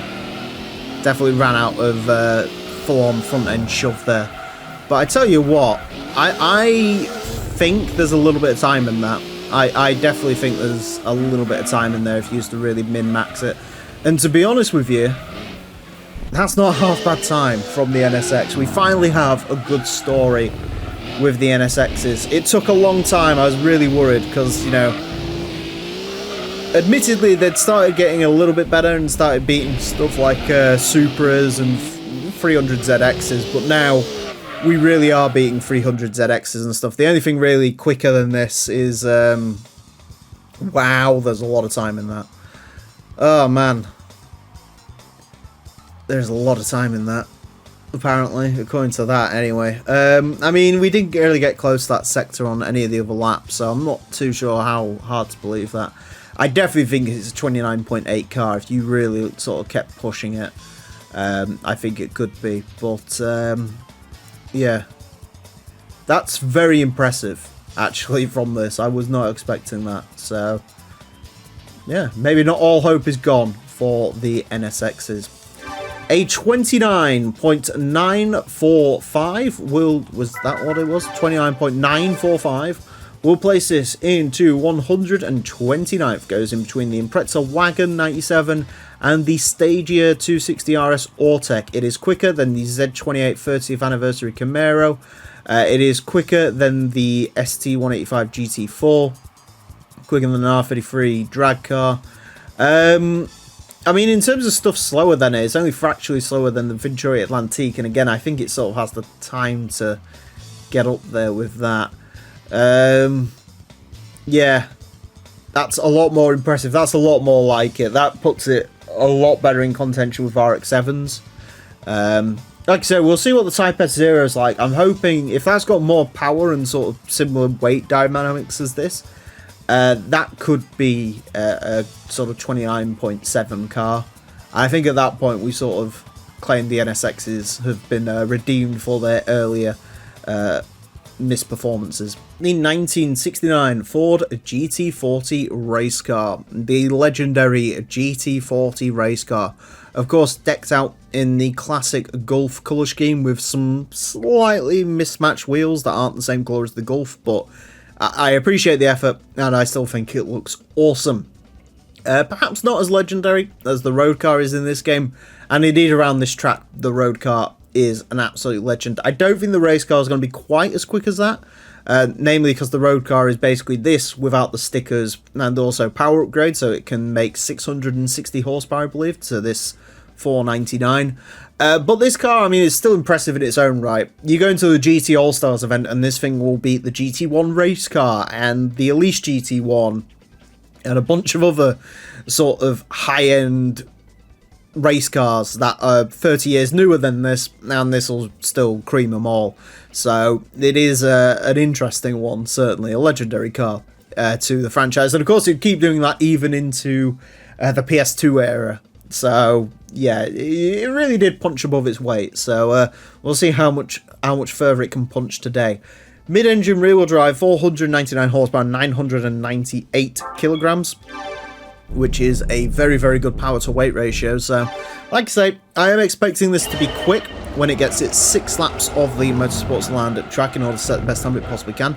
Our current leader is the Audi TT LM edition, which set a time of 26.690. The GT40 in regular GT All-Stars events can beat the TTLM. It won't do in this occasion though, because the TTLM had all-wheel drive and is superbly quick, so yeah, I don't expect it to do that around here, but what I do expect is this is still going to be pretty quick. The GT40 road car set time of a 28.179. In terms of other stuff to look out for, you know, Elise GT1 28.9, XJR15 28.5. I think if you end up somewhere around there, it'll do alright. The one thing I'm noticing straight away, a lot like the GT40, is one of the beauties of this is you really can just sort of slot it in 28.670. That's pretty quick. Definitely beats that Elise GT1. And that even has the race mod, which it doesn't usually in the events due to a bug, because of course it is, because it's polyphony. The one cool thing with the GT40, which you can't do in a lot of mid-engine race cars, and especially not the modern stuff with the turbos, is you can literally just sort of slot this in second gear and just let the... Whoa! Oh my god. Okay, I thought the road car was going to be a lot quicker than this, but as it turns out, I was wrong. 28.120 for the GT40. That's ridiculous. That actually... Okay, there is the Vector M12 edition above it, which we'll see if we can make that scarper. But, yeah, that's a phenomenal time from the old-timer. It is nice to drive around here, there's no question about that. Don't get me wrong, it is an old race car, so if you get it wrong, it'll certainly let you know about it. And there is a little bit of sort of struggle with trying to, like, really push it. But, man, it's still quite a quick thing. Again, it's that torque, just lets you absolutely send it anywhere you go. Like, you don't even have to use first gear at all. Take to the runoff, which I don't usually like to do. Okay, I've completely bollocks that lap, but yeah, we got the lap in it anyway, I guess. Jesus, I was not expecting this to be that quick. I think there's a little bit of time to come out of that, maybe, as well. You know, maybe this could be a 27. Wow.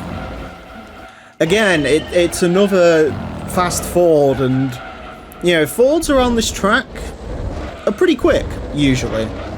But there really is, like, fast Fords around this track, and then there's very, very fast Fords, and this has punched its ticket into the very, very fast Ford club. Yeah, Wow. Wowie, wowie, wow. That is phenomenal. A 28.120 will put this into 17th place. As you can see, it fronts the pack of Fords. It's quicker than the RS200, the GT40 road car, amazingly. I still can't believe that. And the GT90. It's quicker than the Mainz Lancer Evo 5, Mitsubishi GTO Twin Turbo MR. It does lose out slightly to the Vector M12 LM Edition, Toyota GT1 road car, the STP Taizan Viper R390 road car, and the LM edition of that. I think, could it beat those? I don't know. I think R390 was very controllable. It is worth noting it beat the GT1 race car, but we haven't had a newer version of that yet. I think they might have the edge on outright power, but this is just quick, isn't it? The 1985 Lancia Delta S4 rally car. A Group B legend. Apparent because it's the only Group B car in this entire game. The rest of the rally cars are all modern stuff and some race mods for some older stuff, but nothing Group B, which is where this Delta S4 comes along. And that makes it even more confusing as to why this car is nerfed.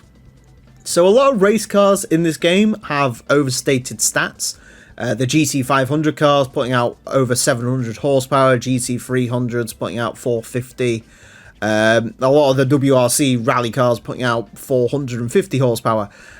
This doesn't put out the... I think Delta S4's made about 550 in race trim. It's very hard to get exact numbers because people think Group B cars made like 900 horsepower all the time. They're like those turbo era F1 cars that sort of increase 100 horsepower as every year passes. But no, this I think made about 550 in race trim. It's generally agreed. And in this game, 393. Don't know why. Is this an attempt to balance it to the other rally cars? I'm not really sure. It's a bizarre decision, but it is one Polyphony has unfortunately made. It also weighs 1,200 kilos, which is the same as a lot of the modern rally cars, so yeah, this is well and truly nerfed down to earth, but we'll see how it does.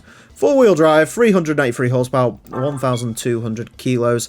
In case you're wondering, there are GT2 mods that sort of bring this up to a respectable amount of power, A-Spec being one of them. We may test that at some point, although I think it probably needs to change livery because it gets very confusing running the same car just with different stats.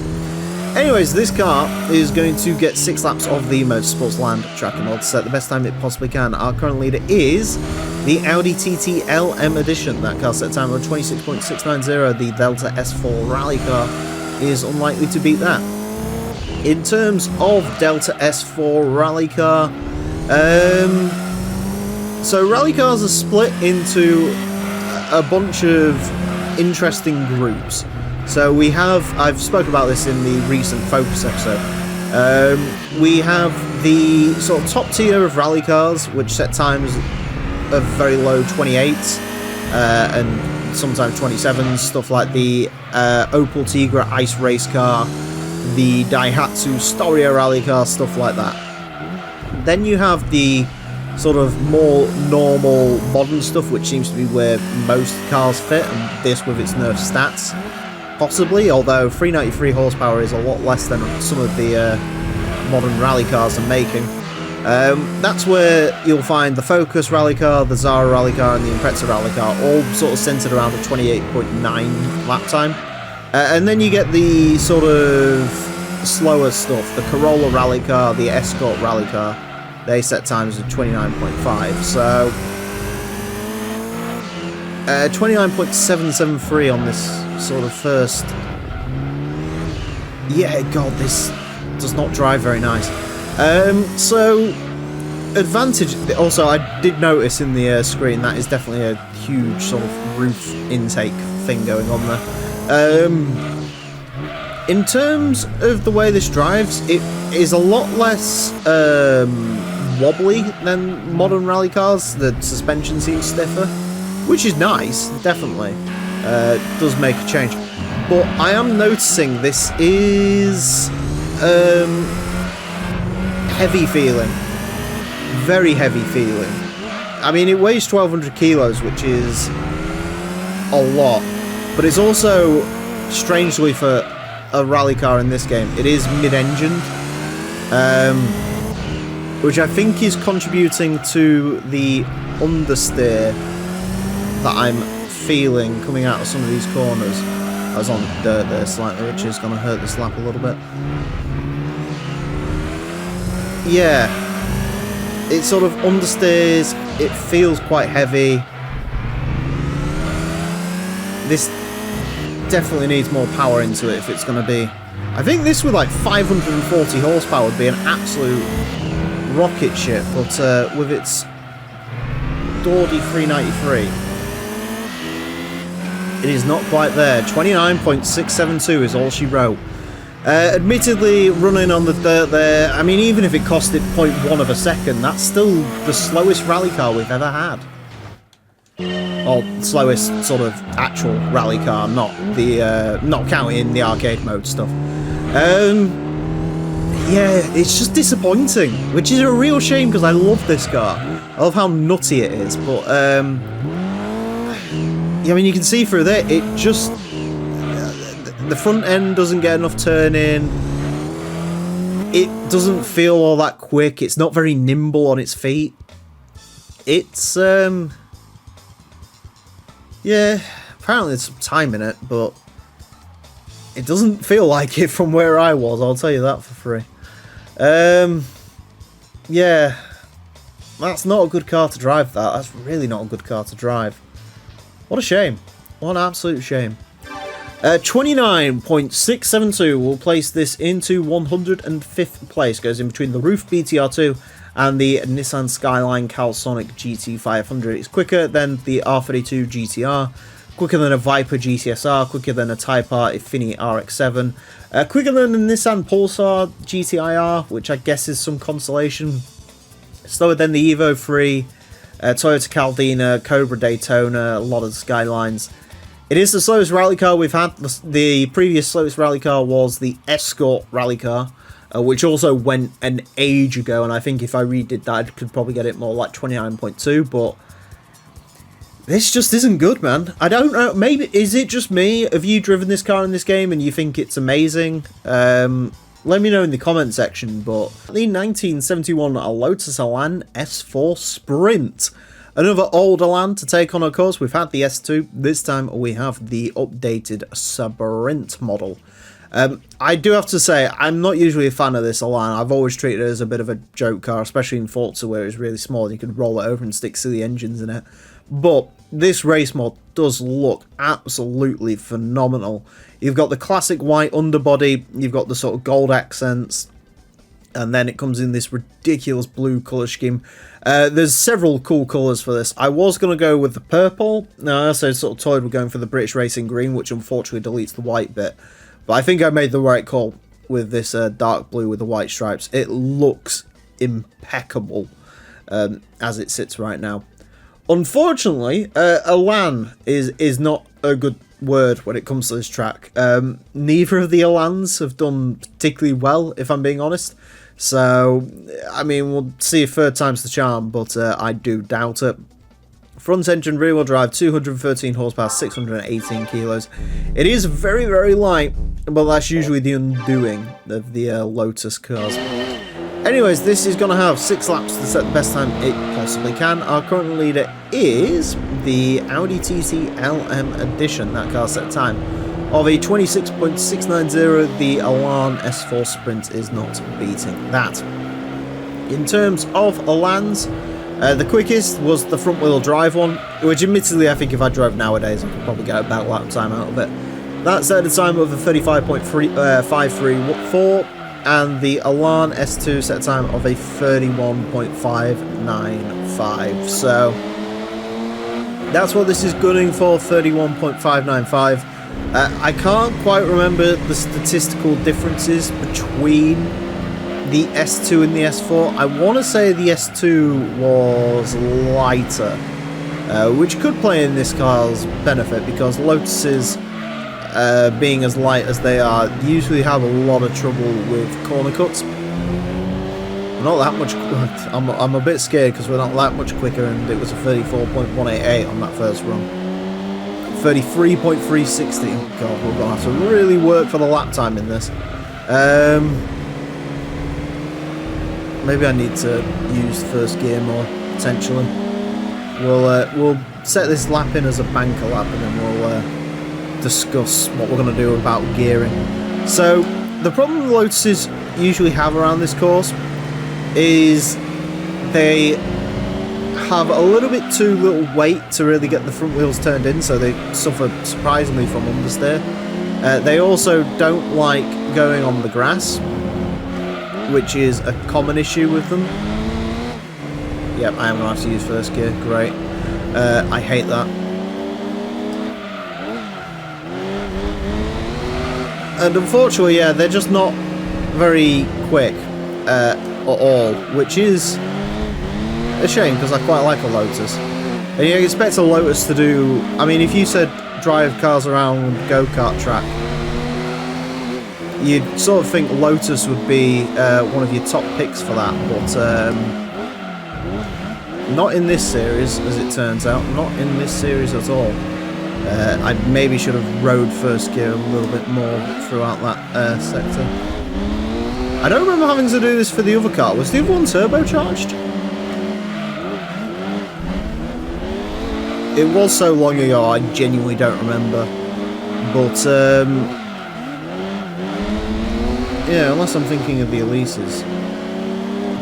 I think it was turbocharged.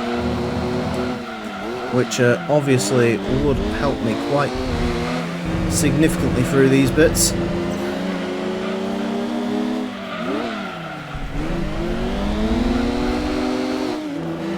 For as phenomenal as it looks, I wish it drove as good as it looked. I really do. But unfortunately, it does not drive as good as it looks in this case. 32.106. I think if you played around with that more, you could probably get more out of it. God, it's slow in second gear. It just does not make any power, this. I don't know if the engine's different maybe from the S2 to the... I swore all the lands were four twin cams, but maybe they weren't. Maybe one of them had the Renault engine. Maybe the Renault engine makes a bit more torque low down. I'm not too sure. Yeah. I do struggle to tell you why that one was so much quicker than the other one. There's a bit more time in it, no doubting that, but I don't think... Maybe you could get it under a 32. Again, I don't think you're going to make the 0.5, 0.6 up that you need to get near the older Elan. That is bizarre. Yeah. It's just not quick, man. I don't know what to tell you. It's just not... It's not it. Weird. I'd have to go back and watch the Elan S2 to really see what that had that this doesn't.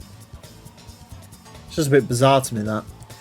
Anyways, a 32.106 will place it into 385th place.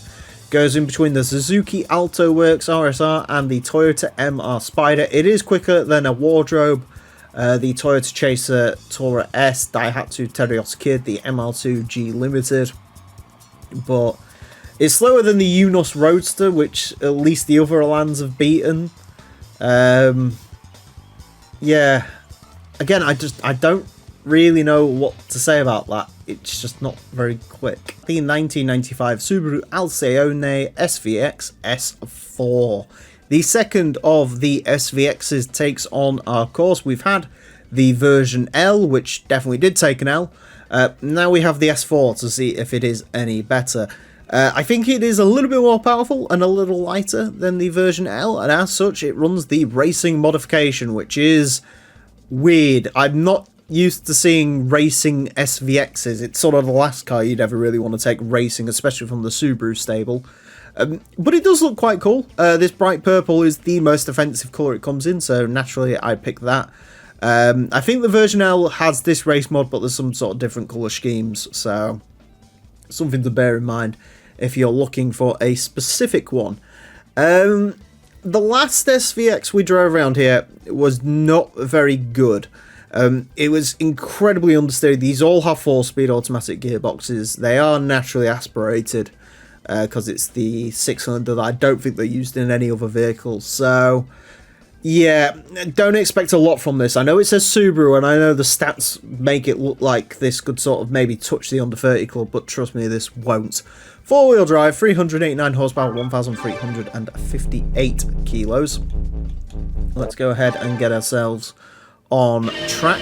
This car is going to have 6 laps of the Motorsports Land track in order to set the best time it possibly can. Our current leader is the Audi TT LM Edition. That car set time of 26.690. The Alcione S4 unlikely to beat that.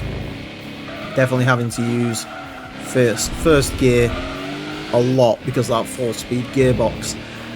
The previous car, the version L, took a time of a 31.301, which actually, considering what this is, wasn't that bad, but yeah, you definitely hope it can do a little bit more. It does drive a little bit nicer than what I remember these doing. Still not great. It is one of those cars where you have to sort of desperately cling on to first gear, because the second gear, I mean, you can see there, even if you redline the first gear, it resets you to 4,500 RPM, so it makes absolutely no power in that gear. Wow, okay, 30.654. That is a lot more impressive than I thought this was going to be. Right, the problem you've got here is this is going to be one of those, yeah, you can see they're hitting the tyre wall.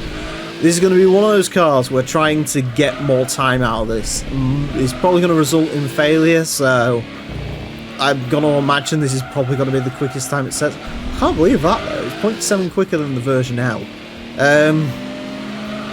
Maybe it's because I was prepped this time to sort of know how rough this was going to be. Possibly. I'm not too sure. It's one of the few cars I really take the hill runoff with these days, because you absolutely need to. You need to use all of the track to try and sort of throw this in, because it is a boat to drive. I can't believe we got away with that. 30.557. Yeah, I'm going to say I was definitely prepared this time round to drive something this rough.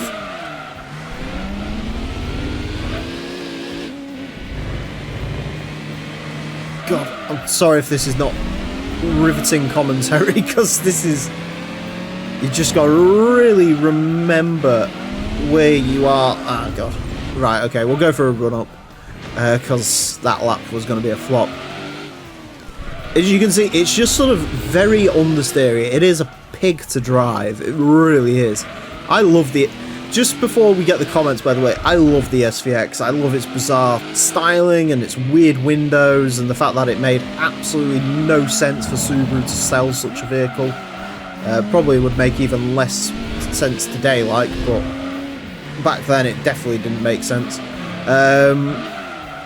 You know, it's... I love it, but it is just not a pleasant car to pilot on the whole, like Classic. On the whole, I think, as well, to be fair, like, as far as... we get the off track, but we weren't going to beat that time anyway.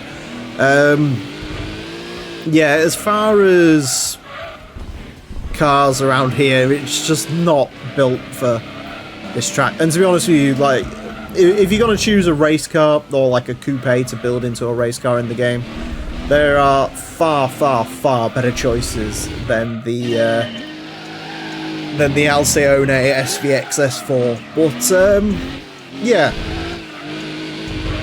that was terrible. I was expecting it to be terrible, so I'll improvise off of that. But yeah, there's definitely time to be made up in this vehicle. There is no doubt about that. Yeah, there's no doubt there's time to be made up. If you sort of kept, it's one of those cars where if you kept practicing on it and you kept sort of going round and round and round and round and round and round and round, you could probably eventually get that down to like a 30.3, but it is tricky to drive, no doubt. A 30.557 will place this into 200th. Goes in between the Lancia Stratos and the Lotus Europa. It is slightly quicker than the Alfa Romeo Spider we had a couple of episodes ago. Quicker than the Esprit V8, quicker than Silvia Spec S, Savannah RX-7. Lose out to the Stratos, the IS200, the Spec R Silvia. They're all better cars. I mean, in terms of like cars with 4-speed gearboxes, I think the only thing quicker than this is the Toyota Aristo. Maybe one of the big Mercs had a 4-speed also as well. You know, compared to stuff like that, it is very, very quick. But man, is it tricky to drive. I don't recommend it. I can't. I know it did decent on the leaderboard, but I just cannot recommend this. Yeah, the 1998 Audi A4 2.8 Quattro. My favourite generation of A4 returns to the track. We've had the Avant, we've had the S4. This time it's time for the Milquetoast A4, which does come in a lot of fantastic colours, and I went for the most bizarre one on offer, the Paradise Green, which looks interesting. Almost makes the car look a lot more low poly than it actually is. But no, I love this generation of A4. I think it is probably one of the best looking saloon cars ever. It just looks phenomenal, and these things are just a treat to see. And obviously the S4 is very cool. The wagons are cool. And speaking of the wagon, the GT2 Plus mod does more than just add the Avant. It also fixes a key issue that this A4 has in the base game. What is that issue? Well, we've seen it with the Accords, we see it with this. The A4 Avant shares its weight figures with the Saloon. And so, as a result, if you buy this car in the base game, it weighs as much as the Avant does, which I think is about 200 kilos heavier. So, GT2 Plus fixes that, and as a result, this car is going to be quicker than what it would be in the base GT4. Or GT2, sorry. Now, I have gone sans race mod for this. There is the race mod. We saw it on the S4, so I figured I wouldn't put it onto the A4 because I wanted to show off its classical lines. Anyways, four-wheel drive, 347 horsepower, 1,246 kilos. Not massively impressive stats, so yeah, and it's naturally aspirated, which is strange. Anyways, this car is going to have 6 laps of the Motorsports Land at track in order to set the best time it possibly can. Interestingly, it is our first Audi to take on the course since our leaderboard topper, the Audi TT LM edition, set its record-breaking time of 26.690. The A4 Quattro is unlikely to beat that. In terms of where this is going to go, what do we got? We got a 5-speed. Okay, that has just completely compromised the upcoming lap, so good job me. In terms of where we're looking, the A4 Avant at a time of a 30.467. I don't think this has got the power, and finding out that it is also naturally aspirated doesn't help. I don't think this is going to be an under 30 contender. I think it's still going to be very quick. The Audi A3, 30.352, I think maybe that's something worth aiming for. 30.906 on its first flyer, but obviously that was with the compromised first sector. Yeah, I think so. The S4 set a time of like a 28.3 or something. It was very, very quick. This is not going to be that car, so yeah. I'm trying to decide whether this is another first gear, stick it in first gear and bumble about car. I don't think it is. I don't really remember the A4 Avant. I could have swore the A4 Avant had a turbo, but I mean, it obviously didn't because they share the same engine. This mighty 2.8 Quattro. Of course, this being the 5-speed means it is the legendary. Yeah, the first gear just runs out puff too quick. This being the 2.8 Quattro means it is the legendary Tiptronic gearbox, known for its 100% failure rate, so yeah, that's something. Also not the 1.8 Turbo, which I think a lot of people, well, obviously GT2 doesn't have diesels, so it's not the TDI, which is how I imagine most of these were sold, and a lot of the ones that you see on the used market, because I do look for these from time to time. A lot of them are that. Also not the 1.8 Turbo, which I suppose was the most enthusiastic option of all of them. Yeah, this is the big old 2.8 Quattro. 6-cylinder, of course, not a 4-cylinder, although that would be kind of cool. Yeah, I think I pitched this about right. I think 30.285 is roughly where this should go. It's not a bad car. It definitely is not a bad car. It's just not a very quick car. It is hindered by its lack of turbocharger. I think if this had 400 horsepower and a turbo, this would be like a straight 29-second car. But yeah, as it sits, I'll take that. I mean, you know, about 0.2 up the road from the estate, that sort of makes sense. It also makes sense considering the estate ran quite a while ago, and weight is sort of the least of this car's problems. I don't think weight's an issue, it's more just the gearbox and the, again, just relative lack of power, really. Which is a bit of a shame. But yeah, I mean, again, definitely not a bad car, just maybe a bit of a slow car. Which we do see sometimes, so we'll give it the benefit of the doubt. A 30.285 will place this into 167th place. It splits the TVR Cerbera and the TVR Chimera. It is quicker than the Fiat Punto GT, Tommy Kaira M30 GTSR. It is quicker than the BMW 528i, which also in turn means it's quicker than the 328i and the E36. So it is quicker than that sort of quadrant of vehicles. About 0.1 up the road from the Audi A3, 0.2 up the road from the A4 Avant. Other stuff comparable to this, slightly slower than the Lexus GS400, Evo 2. Yeah, I mean, it's not...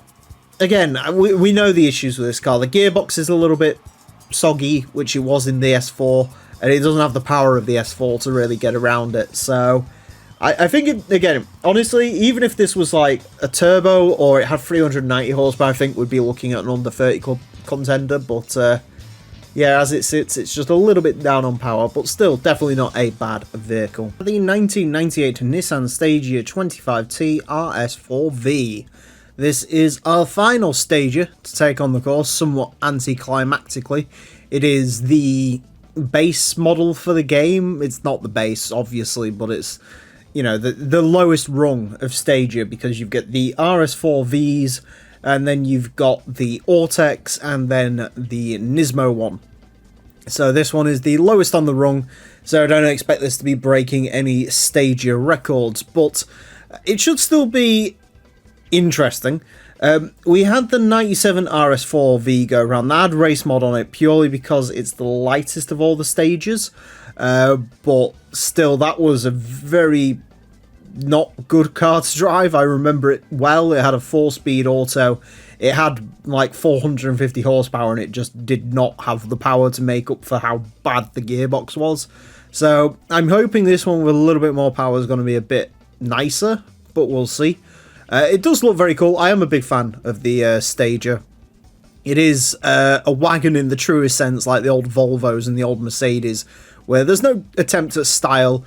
If you paint this black, it literally looks like a hearse. So I've gone for this red because we have the yellow on the Nismo. So no, I think in red it looks quite fetching. 4-wheel drive, 470 horsepower, 1,468 kilos. It is a heavy car.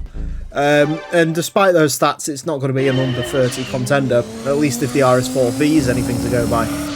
Anyways, the Stagea 25T RS4V is going to have 6 laps of the Motorsports Land track in order to set the best time it possibly can.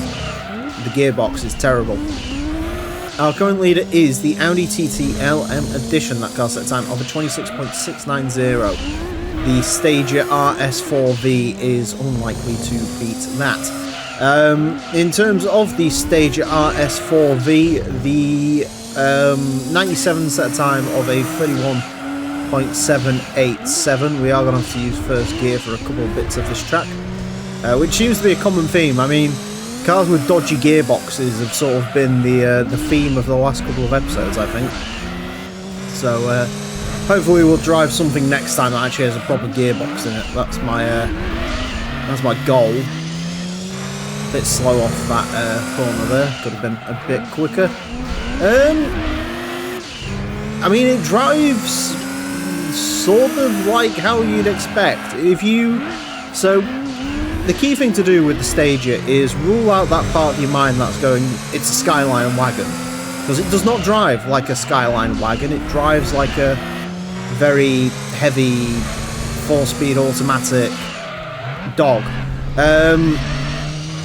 But if you sort of treat it as that, it isn't as bad. I will say, is this a backwards complement? 31.522. I don't know if this is a backwards complement or not, but it drives like no, maybe we don't have to use first gear. Talk might pull it through. It drives like a the gearbox and the power delivery is so not great. The weight's not really that much of an issue, if that makes sense. That's sort of how I feel about it. We are going to go quicker, 31.399. Okay. I mean, I don't think this is 0.4 quicker than the RS4D, but I think I've just got better at driving wretched vehicles since then. So, but yeah, I mean, like I say, if you sort of block that part of your brain out, it's not bad. I think with an upgraded gearbox, this would probably be quite a good vehicle. In terms of like wagons in the game, it's definitely one of the more high-power ones. It's definitely better than that Mugen Accord we had a couple last time out. Interestingly, at the moment, it'd still be slower than the Accord wagon. God, it's one of those where it's all like the Alcione from a couple of episodes ago. If you go like too deep into a corner, like that's it. The rest of the lap is just cooked from there because you just cannot get the speed in it to really rectify it. Yeah, not a... I don't know. It's a giant wagon thing. It's not quick. Just to check, yes, we are definitely on a 4-speed auto, so the RS4 stands for 4-speed, and God knows what the V stands for. Usually that's supposed to mean 5, but in this case, 5 chances, because I think there's 5 stages. I don't know. Yeah, not really a lot to comment on that one, to be honest. It's just not great. But as long as you go into it thinking it's not great, it's not bad. Wow. First lap. I think that's sector time. Perhaps we could have been quick. Well, again, as I've said before, you can't really trust the sector 2 time too much. But, interesting. I think there's a little bit of time in it, if I'm being honest. I think there's probably a 31.2 in there if you sort of kept trying at it, but it's just not a good car. I mean, it's... Call a spade, it's not good. Like that's sort of the bottom line of it, so, yeah. 31.399 will put it into 317th place. Goes in between the Toyota 2000 GT and the Opel Corsa Sport. It is, ironically enough, quicker than the original Skyline GTR, quicker than Astoria X4, quicker than the Toyota Corolla 11 GT Apex, quicker than the Nissan Sunny. So, not bad in terms of that, I guess. Things it's slower than a whole lot of Toyotas, and again, that Accord wagon sort of beats it out slightly. I would definitely choose the Accord wagon for this track over this, because admittedly, as much as that Accord was a bit harder to drive, it was a lot, sort of, the handling wise, it was a lot nicer, so that'd probably be my pick out of those two. The 1997 Subaru Impreza WRX STI Wagon version 4. Our final version 4 to take on the course, and it is the Wagon. And to celebrate the occasion, I thought, sod it, I'll run the race mod on this one. Even though it's not the best of the STI wagons, and the version 5 would probably be more suitable, sod it, we'll run it on the version 4, because we haven't had a version 4 with race mod, and the version 4 comes in the most boring colours, so it was going to be white anyway, so I figured I'd run the race mod. There is one of two options on the 97 to 99 Imprezas. This is one of them, and the other's the Falcon livery.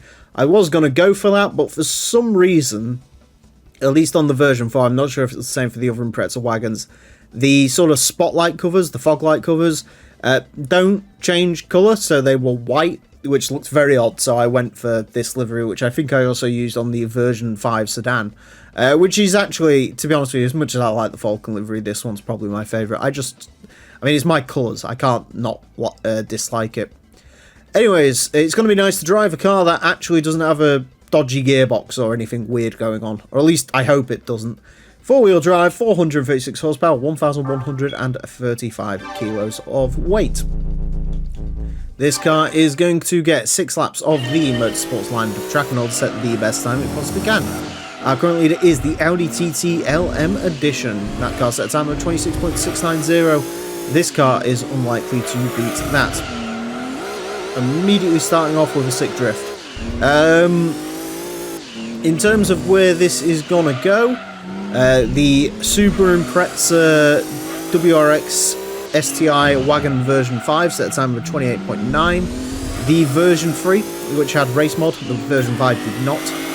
That set a time of a 29.1. So I would say without race mod, this is probably, because the version 4s are not only the weakest Impreza in terms of sort of styling, with its weird greater grille on the front, and you know, sort of lack of interesting race mod or anything like that. The version 4s are also probably the weakest Imprezas to drive, just because they're very they have the later 97, 99 handling package, if you will, as I'm going to call it, which basically means instead of sort of being fun slidey machines, they're more understeery and you know what you're going to get, but they're pretty rigid to drive, unlike something like Evos, which are flamboyant and that allows for more fun. 29.075. That is actually probably where I was going to say this would go. Oh, there's a little bit more time in it though. At least for that section. So yeah, these ones usually aren't my favourite of the Imprezas, but, well, they're actually my least favourite in the game. But, I mean, it's an Impreza, so I still love it. I think if you used to make a tier list of best cars in racing games, Impreza's 28.923. I think that just hits the version 5, actually, which is interesting. But anyways, I think if you used to make a tier list of cars in racing games, actually, no, it doesn't. It's slightly slow. The Impreza would probably be close to the top for me, just because I like common cars in racing games, not like just like the most wanted M3 GTR. You know, I think personally the Subaru Impreza would get my vote for the best racing game car, because it's always just sort of, it's in every racing game. They're always good to drive. They're always nicely tunable. You know, you can't really do wrong with an Impreza. You can go rally racing, you could do all sorts. I think the Impreza is the greatest video game car. That would be my vote, although I'm sure many of you would probably say the M3 GTR from Most Wanted, or the M3 GTR from Need for Speed Carbon, or the M3 GTR from Need for Speed Heat. I should remember, because it's the only recent Need for Speed game that's actually been decent. Anyways, yeah, good car, good time. Apparently could have gone very slightly quicker, according to that. So that is interesting. It was all made up in that first sector. Interesting. A 28.923 will place this into 55th place. Interestingly enough, it beats the Subaru Impreza rally car of this generation by 1,000th of a second, which is interesting. It is 1,000th of a second slower than Subaru Castrol GT500. It is very slightly slower than the Wagon version 5, which wasn't running race mod, and to be honest with you, if it was, that gap would be significantly increased. But other than that, I mean, it's quicker than a bunch of other Imprezas. I'm trying to find... It is... Okay, so it is 0.3 quicker than the Impreza WRX STI Sedan version 4. Admittedly, that wasn't running race mod, and I think if it was, the gap would probably be a lot closer. And it is about 0.3 down on the version 4 coupe, so it's the second best version 4. The 1996 Mitsubishi Lancer Evolution 4 rally car. This is once again another arcade mode rally car. In case you don't know what these are, they are pre-built rally cars that are available in the arcade mode. The GT2 Plus makes them accessible in Gran Turismo mode, and if you fully upgrade them, they are essentially the same as the standard car race modded, except they can't have stage 3 weight reduction. So for all intents and purposes, this is an Evo 4 GSR with race mod. And obviously when we ran the Evo 4 GSR, we didn't have race mod, so that's the differentiator. Obviously this is the 1997 WRC car technically, the one that would take Tommy Mackinnon to another world title. However, because it's based on the road-going Evo 4 in the game, which is the 96 model, it is technically the 96 rally car, even though it's the 97 rally car. Yeah, the Evo 4, probably my least favourite of all of the Evos, although it does look cool decked out in this livery. It's sort of that weird in-between child between the Evo 3 and the Evo 5, and yeah, I think it doesn't really work, but I suppose this is probably everyone's least favourite Evo, right? I'd imagine. Four-wheel, well, other than the Evo 10, which everyone seems to hate now, even though they loved it when it first came out, because that's the way things go sometimes. Four-wheel drive, 461 horsepower, 1,192 kilos of weight. We, of course, have the benchmark in the standard Evo 4, and I think this will go a little bit quicker. This car is going to have a very strange rear bumper texture. This car is going to have 6 laps of the Motorsports Land track in order to set the best time it possibly can. Our current leader is the Audi CT LM Edition. That car set a time of 26.690. The Evo 4 rally car unlikely to beat that. In terms of where this is going to go, the standard Evo 4 set a time of a 29.357. So that's the benchmark for this car.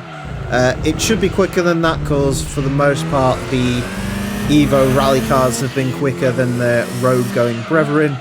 A, because they ran a lot later into the series, where I've done far more many laps of this track than I did back then, because, unfortunately, as much as, you know, the option is to rerun stuff later on, maybe, I don't really want to do that. And also, okay, there you go. Boom, instantly, 28 seconds. Yeah, as much as there's the option to rerun stuff later, I don't really want to do that, and also, I can't really make up, you know, naturally you're going to get better at something the more you do it, you know. Even though I've driven this track thousands upon thousands of times in my life, every lap that I do is making me slightly better at it, so there's not really a lot we can do about that. There you go. 2 straight 28, well, not 28.8, but near enough. That probably tells you everything you need to know about how nice this is to drive. It is very excellent, shall we say. I'm trying to look, oh, the Evo 3 rally car set a time of 29.3. So that was 0.3 quicker than it went, and this is 0.5 quicker. So, yeah, Jesus. A lot of time in the Evo 4, apparently. Which is good. Because this is, well, actually no it isn't. So this is our final arcade mode Evo rally car, because of course the later actual rally cars were featured, so we've got the Evo 5 actual rally car to do, and we've got to do that twice because there's obviously 2 liveries in the GT2 Plus mod, and one has a very, they are actually slightly different cars, so that'll be interesting to cover later on. But yeah, obviously we've done the Evo 6 rally car, so Evo 5 rally cars, and then it's on to the Evo 6s themselves, because we haven't ran them yet, because they're going to be massively fast, especially if, well, you never know, maybe there'll be a massive dud. You know, the Evo 5 is peak because it has the best racing livery or something, I don't know. That was consistent, that was lovely, that was nice. I enjoyed every moment of that. Yeah, good times, good vibes in the Evo 4. I can't say I was expecting much different because, well, it's an Evo in this game, and Evos, I love Imprezas. You know, I was harkening on about how great that one was last time out, and Evos, Imprezas in general are just awesome, lovely cars to drive. They're my favourite car in a racing game, as I said last time out. However, the Evo just drives better in this game. There is no two ways around it. The Evo is just a better car, and that's why it's as quick as it is. A 28.815 will place this into 46th place. Goes in between the Opel Calibra Super Touring car and the Toyota GT1 race car. It beats the strangely quick WRX Sedan 94. It beats the Impreza Coupe 96, which is the equivalent car to this. So even with a slight weight penalty from not having stage 3 weight reduction, it still beats that. Quicker than the Unesco Jex GT500 car. Quicker than the Mitsubishi GTO twin turbos without the race mod. Quicker than that Wagon version 5. You know, the only things quicker than this, the Impreza Coupe from 97 is slightly quicker. The Impreza Sedan version 5 is slightly quicker, and then the 22B is way up there. But I mean, the Evo 5 GSR without race mod set at 28.4, Evo 5 RS set at 27.8, so 0.5 of a jump up with the race mod? Maybe. I mean, I don't know. Again, I think if I was to rerun the Evo 4 today, I could probably get it into the very surface level 28, maybe. So, but hey, the Evo's got a rerun, and that's where it ends up, so definitely not complaining of that. Good car to drive. The 1997 Lexus SC400. Our final proper Lexus, and this one is a proper Lexus. You can tell by the racing modification that it is a full fat Lexus. And the three Lexuses featured in this series, the IS200, SC400, and GS400, are the only proper Lexuses in the game. If you see any more Lexis, well, that's because they have been regionalised and they're actually the Toyota versions. Anyways, this one's going to be interesting. This is going to be the biggest test of Lexus, because Lexis have been quick. The IS200 was quick, the GS400, which had this V8 engine in it, was quick. And so can the SC400 be quick? Because the Soras have not been very quick so far. We will find out. Statistically, it's not that impressive. Front engine rear wheel drive, 423 horsepower, 1,416 kilos. That means it is heavier and makes 150 less horsepower than the last Sora we had go round. So yeah, it's gonna be, like I say, it's gonna be the biggest test of the Lexus brand. This car is going to get 6 laps of the Motorsports Land track in order to set the best time it possibly can. Our current leader is the Audi TT LM Edition. That car set a time of a 26.690. The Lexus SC400 is unlikely to beat that. So Soras, we've had one set of 31.9, which had about the same amount of power as this, and the other one set of 31.265. So that's what we're looking at in this, but obviously Lexus achieves so much more. IS200, the slowest Lexus we've had, 30.5, and the GS400 sits pretty with a 30.2. Straight away, I am noticing this is not the Lexus I was hoping it was gonna be.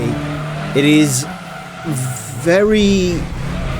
It doesn't even make that much power. It's just, look at the wheel spin out of that corner. It's almost like driving a CVT. Yeah, quite a disappointment really, because the I was hoping, because the GS400, which again, this V8 in a sort of saloon car, That car was phenomenally nice to drive because it had the big V8, but it didn't really wheel spin all that much, whereas this seems to suffer from that, as did the other Sora that we've taken round. So yeah, a little bit disappointing there. I was hoping this was going to be a bit nicer to pilot, because you don't really want to sit and spin your wheels. You sort of want to let the torque take the wheel. And I mean, the funny thing is, it's not even like it's made up for in any, you know, it's not like the gearbox is super tight and nice. It is still quite long ratios.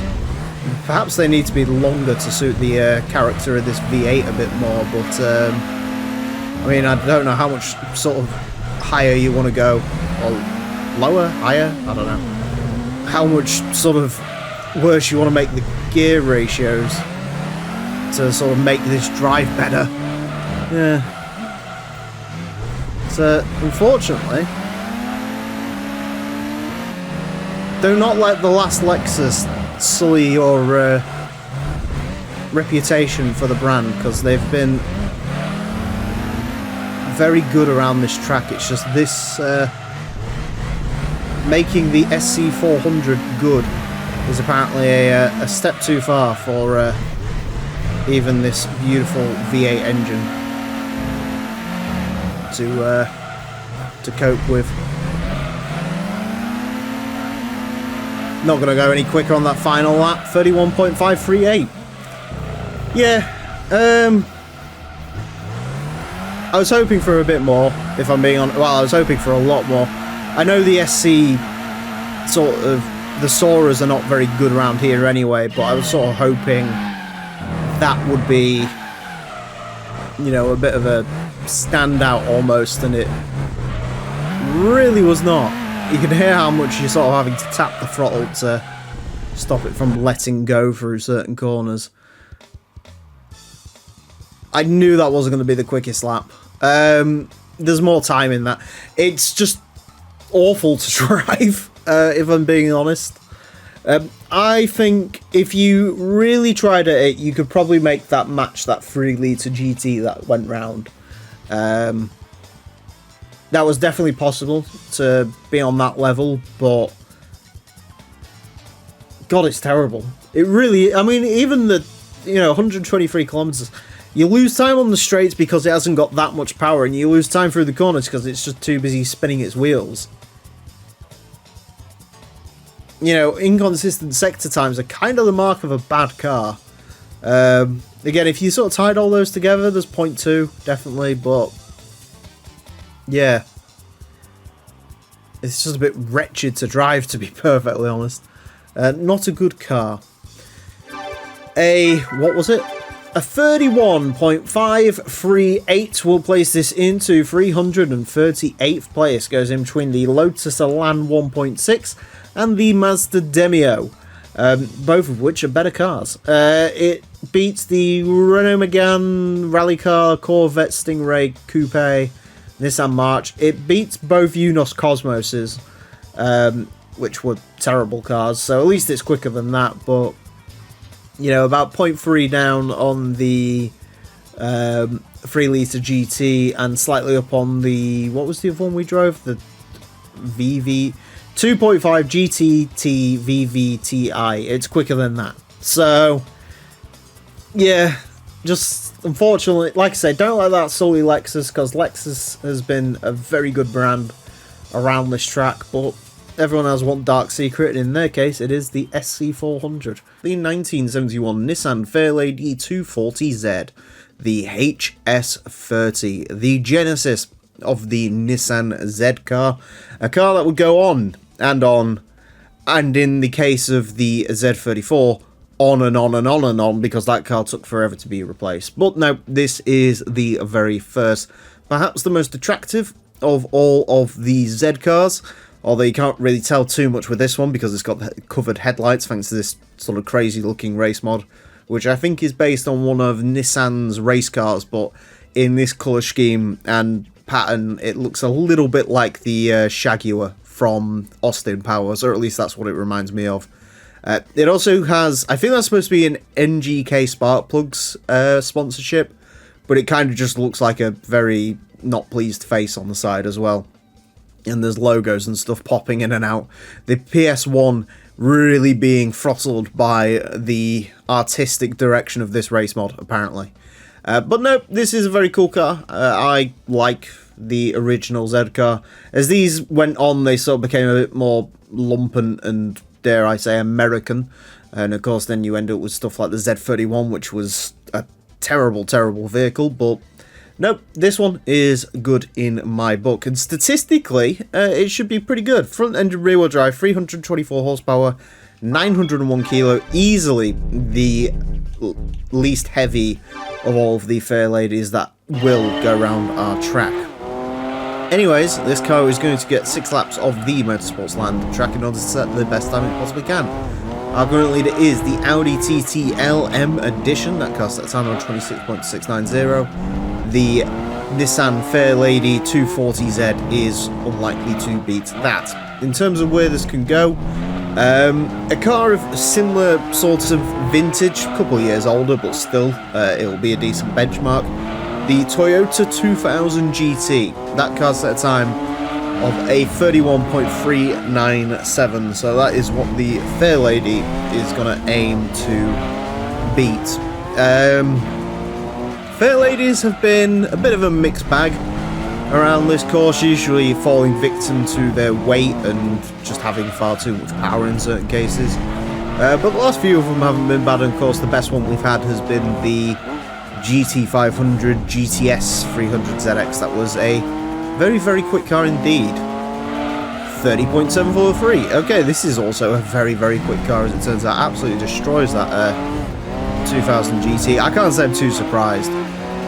Although 2000 GT did have the edge in power. I mean, obviously this has got a little bit more... do I dare call it advanced? I suppose it's a little bit advanced, who knows. The interesting thing, of course, when this game came out is this car was only 28 years old. It was a classic, but not as much of a classic as it would be nowadays. And of course, in typical modern fashion, gone are the days where people are sort of racing these and cherishing them, and now people are sticking RB26s in them and giving them very ugly body kits, as is often the case. I can't remember the name of the kits. Isn't it like Pandem or something? They've got the horrible wide bodies that have those chopped arches that I hate on them. Yeah, not good. But although, to be fair, these cars have always been... I suppose the Japanese tuner culture can probably trade its roots back to something like this. This was the GTR of its day, I guess, in a way.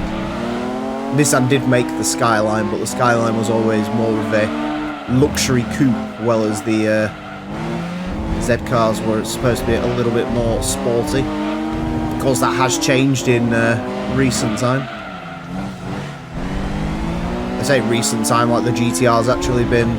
Well, the GTR and the Z34 are very similar in the way that they didn't really get updated for years and years and years. Apparently taking a wider line through that corner was for the best. Try not to spin the wheels on the exit. 30.466. Good time. Very good time for the old timer. It's still got it, as it turns out. Yeah, good. Can't complain with that whatsoever. Very pleasant driving car. This old stuff could be a little bit unruly. I mean, the tyre sizes aren't ever really that great on them. The suspension can be a little bit so-so. But no, that was good. Apparently it could have been slightly quicker as well, because it was that first lap was just that sector 1 was a load better. Yeah, I suppose taking it so deep a line into that corner there, this is one of those cars that doesn't really benefit from that. Stuff with quick acceleration, four-wheel drive stuff loves going through there, but not so much this sort of older stuff, so fair enough, I guess. But no, either way, a very good time. A 30.466 will place this into 189th. Goes in between the Honda Prelude SIR and the Audi A4 Avant. It is quicker than the Mitsubishi GTO SR, quicker than an FTO GPX, quicker than a Leglum VR4, Mugen Integra Type R, Vauxhall Vectra, naturally. Slightly slower than Clear Sport, the other 2000 GT, that's the MR2 based version. Sylvia Q's, although that was just sort of ridiculously quick for no apparent reason. In terms of sort of newer stuff, I mean, it's quicker than an E36, quicker than a Mustang GT, quicker than a 90s RX-7.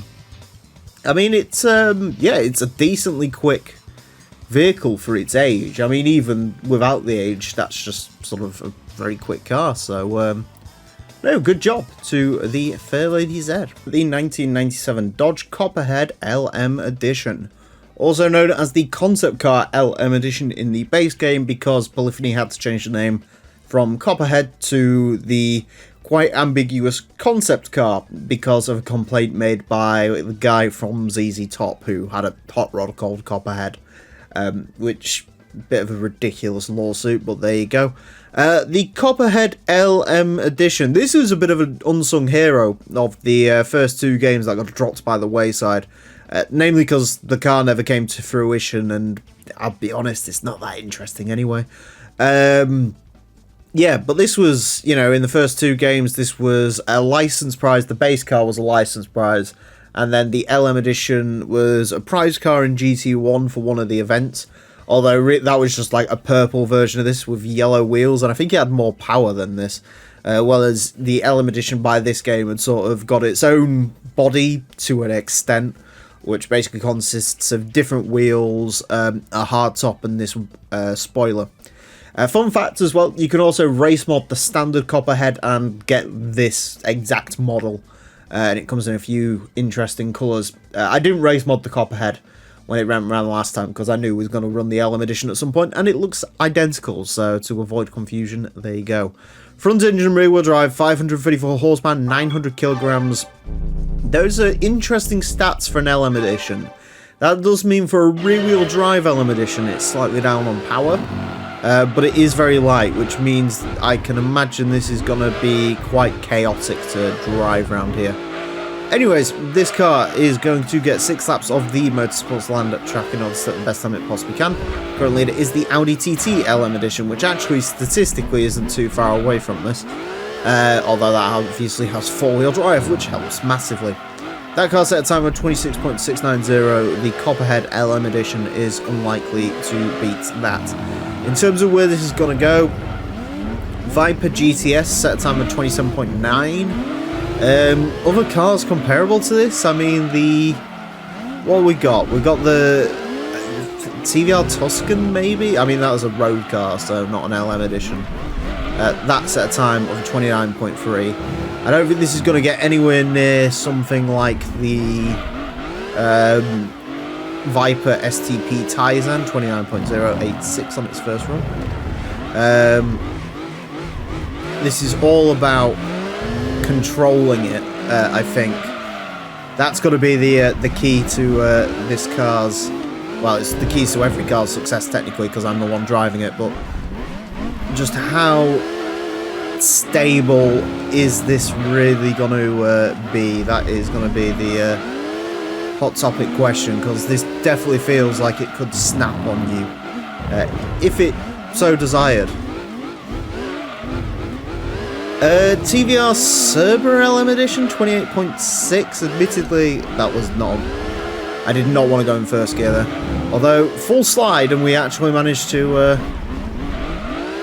come out relatively unscathed. It's a car that actually gains speed while sliding. That is very odd. That was a scruffy lap, and it's still a 28.7. Cerber LM Edition 28.6. That made a lot more power than this did, but again, this sort of seems to be so light, it can sort of, even when it's at an odd angle, it's still sort of surging forward, which is bizarre. Did not want to break into there. Oop.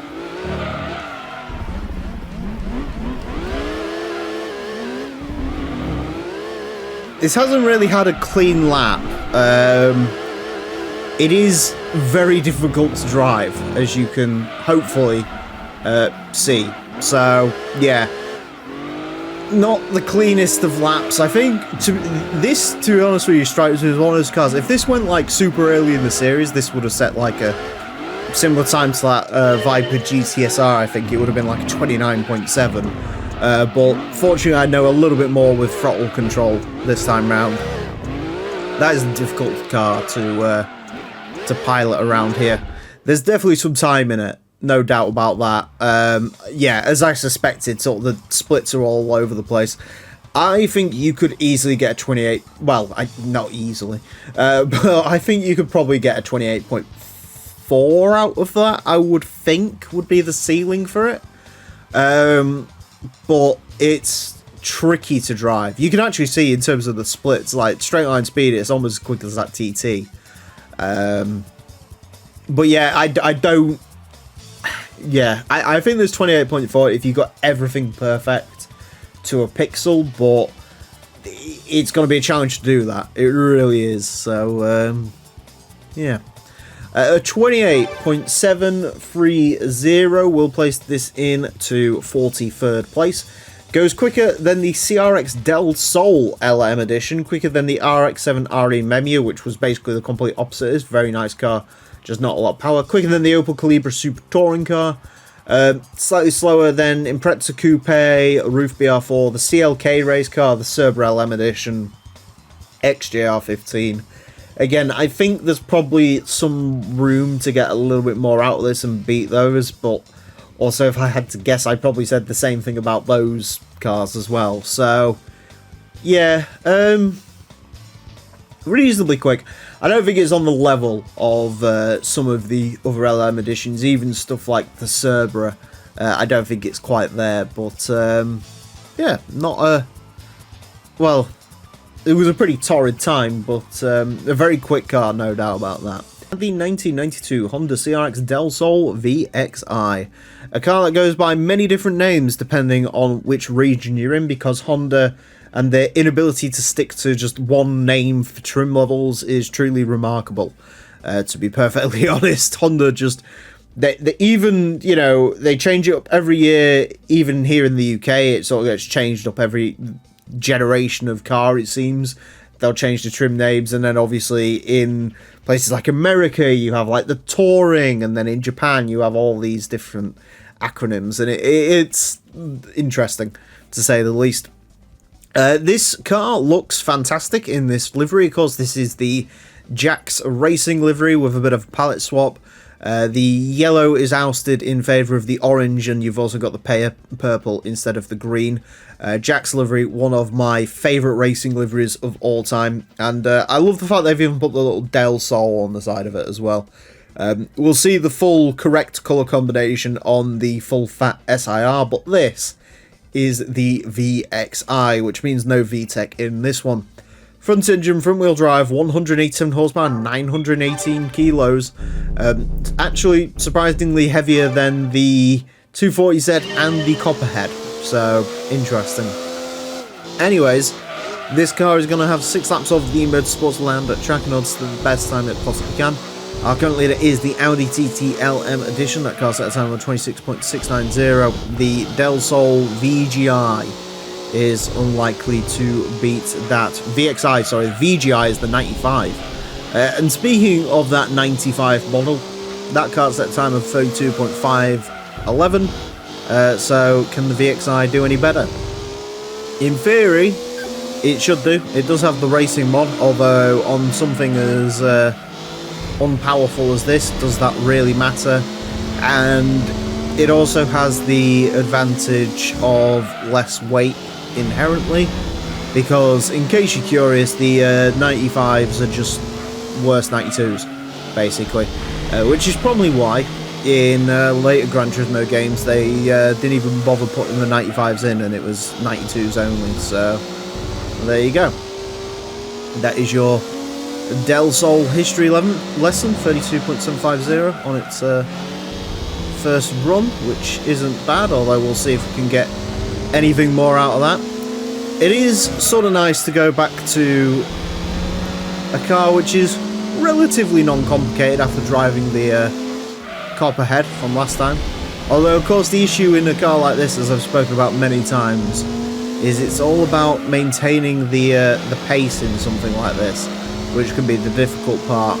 It's all about sort of keeping your momentum up and finding new ways to take corners to keep the speed. And if you lose the speed, you'll lose the lap, which is unfortunate. 32.398, which is kind of in line with expectations. Quickest Del Sol we've ever had was the Mugen CRX Pro 3, and that was not quick. So, not really expecting much more from this. That is going to be the line, I think, for later attempts. It's like there, I was off the throttle for a split second too much, I would think, and as a result, that has compromised lines into here a little bit. It is interesting that this car shares the Jack's livery. You'd sort of think it'd be similar to the LM edition, but I guess the LM edition they wanted to keep as its own thing, considering it's mid-engined, and whacking it into the wall doesn't help there. Well, that's probably that. Yeah, there's definitely, I don't know, it's difficult with a car like this. How much time is there in it, really? I mean, I think slingshotting it out of that rear corner, that last corner, is like the way to do it, but is it just giving you a good run on to the next lap? That's the question. Instead of finishing the lap quicker.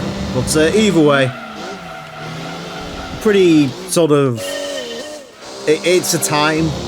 It's a time the car's set.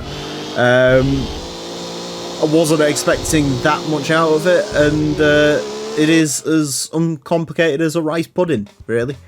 Yeah, I see what I mean. I thought slingshotting it out of that that last corner would be like the quickest way to do it on the lap times, but according to that, apparently not. So there you go, could be wrong. At 32.398, we'll place this into 411th place. Goes in between the Aston Martin DB6 and the Plymouth Cuda.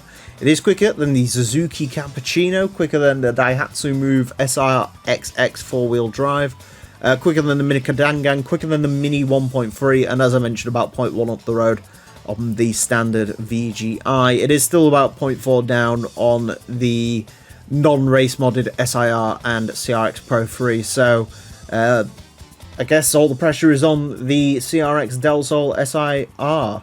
Can it be the only CRX to break out of the 32 second club? That is going to be the question. The 1994 Nissan Fairlady Z version S 2-seater.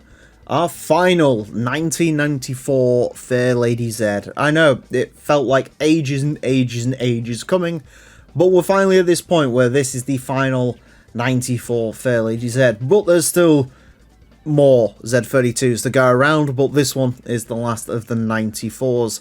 And so, to celebrate that fact, this one is wearing race mod. Obviously, we saw this race mod on the twin-turbo Fairlady Z 2-seater, well as this one, the naturally aspirated, has sort of got the different colour scheme, the alternative colour scheme, which actually looks quite cool. The black, the blue, and the white, although for some reason you keep the red windscreen banner, which is not great, but that's the decision. In terms of statistics, this is the lightest of the Z32s, and as such is running the race mods, so this should be the quickest of the naturally aspirated Z32s from 1994. Front engined rear wheel drive, 399 horsepower, 1,221 kilos. Those are pretty fine stats, I guess. A bit on the heavy side, but what Z32 isn't. Anyways, this car is going to have 6 laps of the Motorsports Land track in order to set the best time it possibly can. Our current leader is the Audi TT LM Edition. That car sets time on 26.690. The 300ZX version S 2-seater is unlikely to beat that. In terms of where this is going to go, well, fortunately we've had the 1998 version of this car already go around. That set a time of 30.9, so that is the target for this. We also had a couple of episodes ago, actually, we had the 240Z, which set a time of 30.7, so can new be old? That is the question.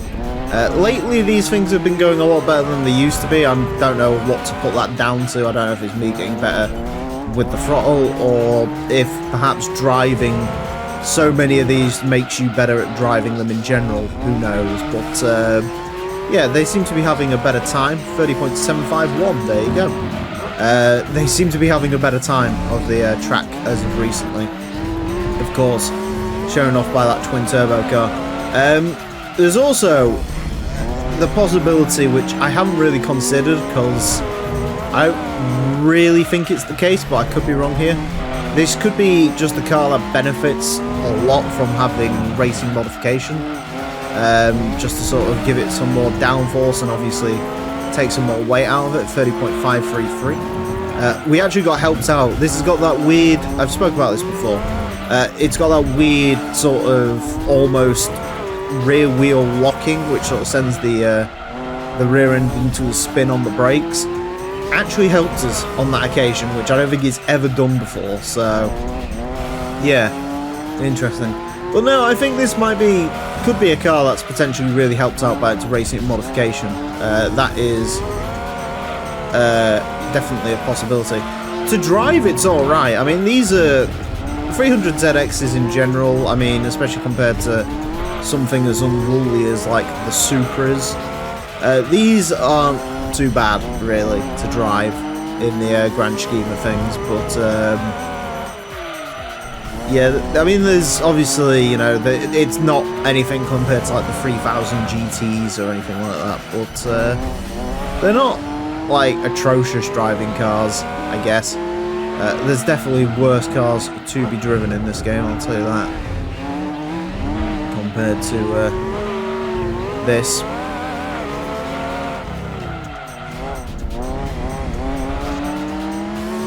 Yeah, I think I've gotten to the point where I'm almost sort of a little bit of a slide there. Unfortunately, unlike the twin-turbo cars, there's not really a lot to let you get out of the slide of this one. Probably a little bit of time in that. That lap felt like it was more on, but yeah, it's sort of a consistent 30.7, 30.8, and then sort of broke out and got a 30.533, which is remarkable, really. Yeah, not a lot to really say. I mean, I've said a lot about the 300ZXs, so I won't bore you too much with that one, but yeah, it was alright. It was good. A little bit of time in it, definitely. Definitely had a little bit of time in it, but on the whole, good driving car, can't really complain, and I think it did better than expected, so it can hang its head high. 30.533 will place this into 203rd place. Goes in between the Nissan Silvia Spec R and the Lexus IS200. It's quicker than the Lancia Stratos, quicker than the Subaru Alcione S4, quicker than the Lotus Europa, Alfa Romeo Spider. It's about 0.4 up on the last time we ran this car, except the 98, which was, I think, a little bit heavier. Power's exactly the same, so yeah, I don't know if this car is necessarily that much better, but the version S's, the 2-seater and the 2-seater twin-turbo, which is about 0.3 up from this, both of them did really well. And that also sort of goes to show you that maybe if you put a lower grade of turbo into that twin-turbo, instead of putting the big stage 4 turbo, which just makes it spin the wheels all the time, if you put like a little sort of stage 3 in that, it'd probably be a better car to drive. So, something to think about. Anyways, that is it for this episode. Thank you all very much for watching. Oh, this is also our final naturally aspirated, Fair Lady said, as well, as I just sort of glance over there. It's only twin turbos to go from here. The 1997 Mazda Demio LXG package. Another Demio to take on our course. We've had 3 of these, and they've been surprisingly quick. So, how will the LXG get along? Well, the LXG package, unlike all the other Demios in this game, does not make 250 horsepower, it makes 201. So this probably isn't going to be quite as quick as those. It is light, but that's only going to count for so much when it comes to a car as underpowered as this. So yeah, it is going to be interesting. I am a big fan of the Mazda Demio. I've spoke for my admiration of the Demio before. And the LXG package certainly is a Demio of all time. The race mod is very similar to that used on the other Demios. We've seen it on the GL. And so for the LXG, I've gone for the alternative colour scheme, which I don't think looks quite as good, but it's silver, amber, and red. It is, yeah, slightly peculiar, but and not as cool as that you can get on the GLX Special, and of course the infamous Demio A-Spec, which we'll get to later, but no, it still looks very cool. Front engine, front wheel drive, 201 horsepower, 811 kilograms. Again, not very heavy. Definitely a lightweight car. Interestingly, this was actually an option to use in the lightweight races in GT1. Also, as with the last Demio, it is basically an electric car. Very peculiar sounding thing. Anyways, the Demio LXG package is going to get 6 laps of the Motorsports Land track in order to set the best time it possibly can. Our current leader is the Audi TT LM Edition. That car set a time of a 26.690. The LXG package is unlikely to beat that. In terms of Demios, the slowest one is actually the first one that went round. That car set 31.553. That was the Demio GLX 97. Since then we've had the GLX Special, which was a 30.9, and the GL, which was a 30.9 car as well. The GL, I think, had a slight advantage because it was lighter. I think the GL weighed in at about 850 kilos, and the GLXs are slightly heavier than that. I'll tell you what, this it still has, despite the fact that this is obviously a lot less powerful than the usual Demios we see. This does have the strange driving experience that the other Demios have had so far, where they're obviously not quick, but they feel, I don't know, it's like, the way I always liken to it is the W12 Bentley motors. Follow me for a second. Those motors, apparently, it's not about the power of those motors, it's the torque, and it just sort of surges. And so you don't hear a lot, you don't really, you know, it makes no drama about it, but it does, like, increase speed rapidly. And you sort of get the miniature version of that out of these Demios. They're not, like, quick, obviously, especially in this case. But, you know, there's a lot of sort of surging going along. You can tell there's just torque going through the front wheels, and it's causing the car to make its way around the course. It's a unique driving experience. It could also be amplified by the fact that these things just make no engine noise, which is always a potential. 31.770. But yeah, it's a peculiar car to drive. I quite like them, but yeah, bit on the weird side of life, it does have to be said. Oh, that was not quite the beastly exit I was hoping for. Ah, I cut the course in the Demio. That's like impossible. yeah, I'm not. It was quick for what it is, but yeah, I'm not too surprised considering it's down on power compared to the other demos. But God, listen to it. Just such a bizarre sounding thing. It really is just bizarre.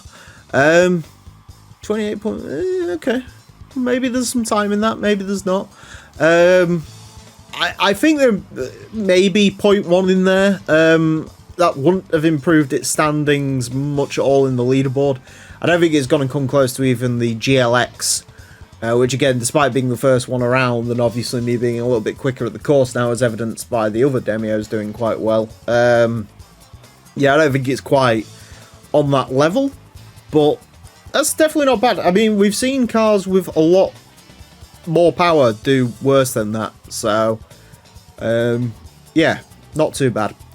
A 31.770 will place it into 364th. Goes in between the Toyota XYR and the Ford Ka. It is quicker than a Shelby GT500, a Plymouth Roadrunner, a Nissan Stagia, and a Lotus Elise Sport 135.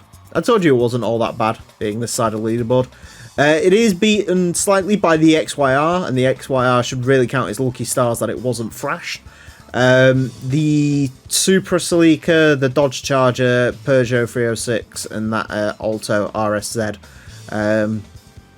Interesting, those two cars are quite close together. Another car that also should be thanking its lucky stars is the Unos Cosmo Type E, which is only 0.1 quicker than this, and that had 600 horsepower, so yeah, interesting. The 1990 Mazda Unos Roadster V Special, also known as the MX-5. This is one of our last NAs to run around the course. We've had several of them. We've even had the 1993 V Special, which was coloured white with a cream roof, which looked a bit bizarre. This, though, is the classic way to have it. British Racing Green, tan top. It does look very, very nice, and I'm not even a big NA fan. Just as a quick sort of precaution, as I usually have to put out here with the Unos Roadsters, the 93s run turbos, the earlier ones run natural aspiration. In this case, it's 1990, so this is running NA tuning, which means it's going to look like it's nowhere near the 93. In truth, you could put turbo on both of these, but I figured just to add a little bit of variety to the series, that's sort of the way they run.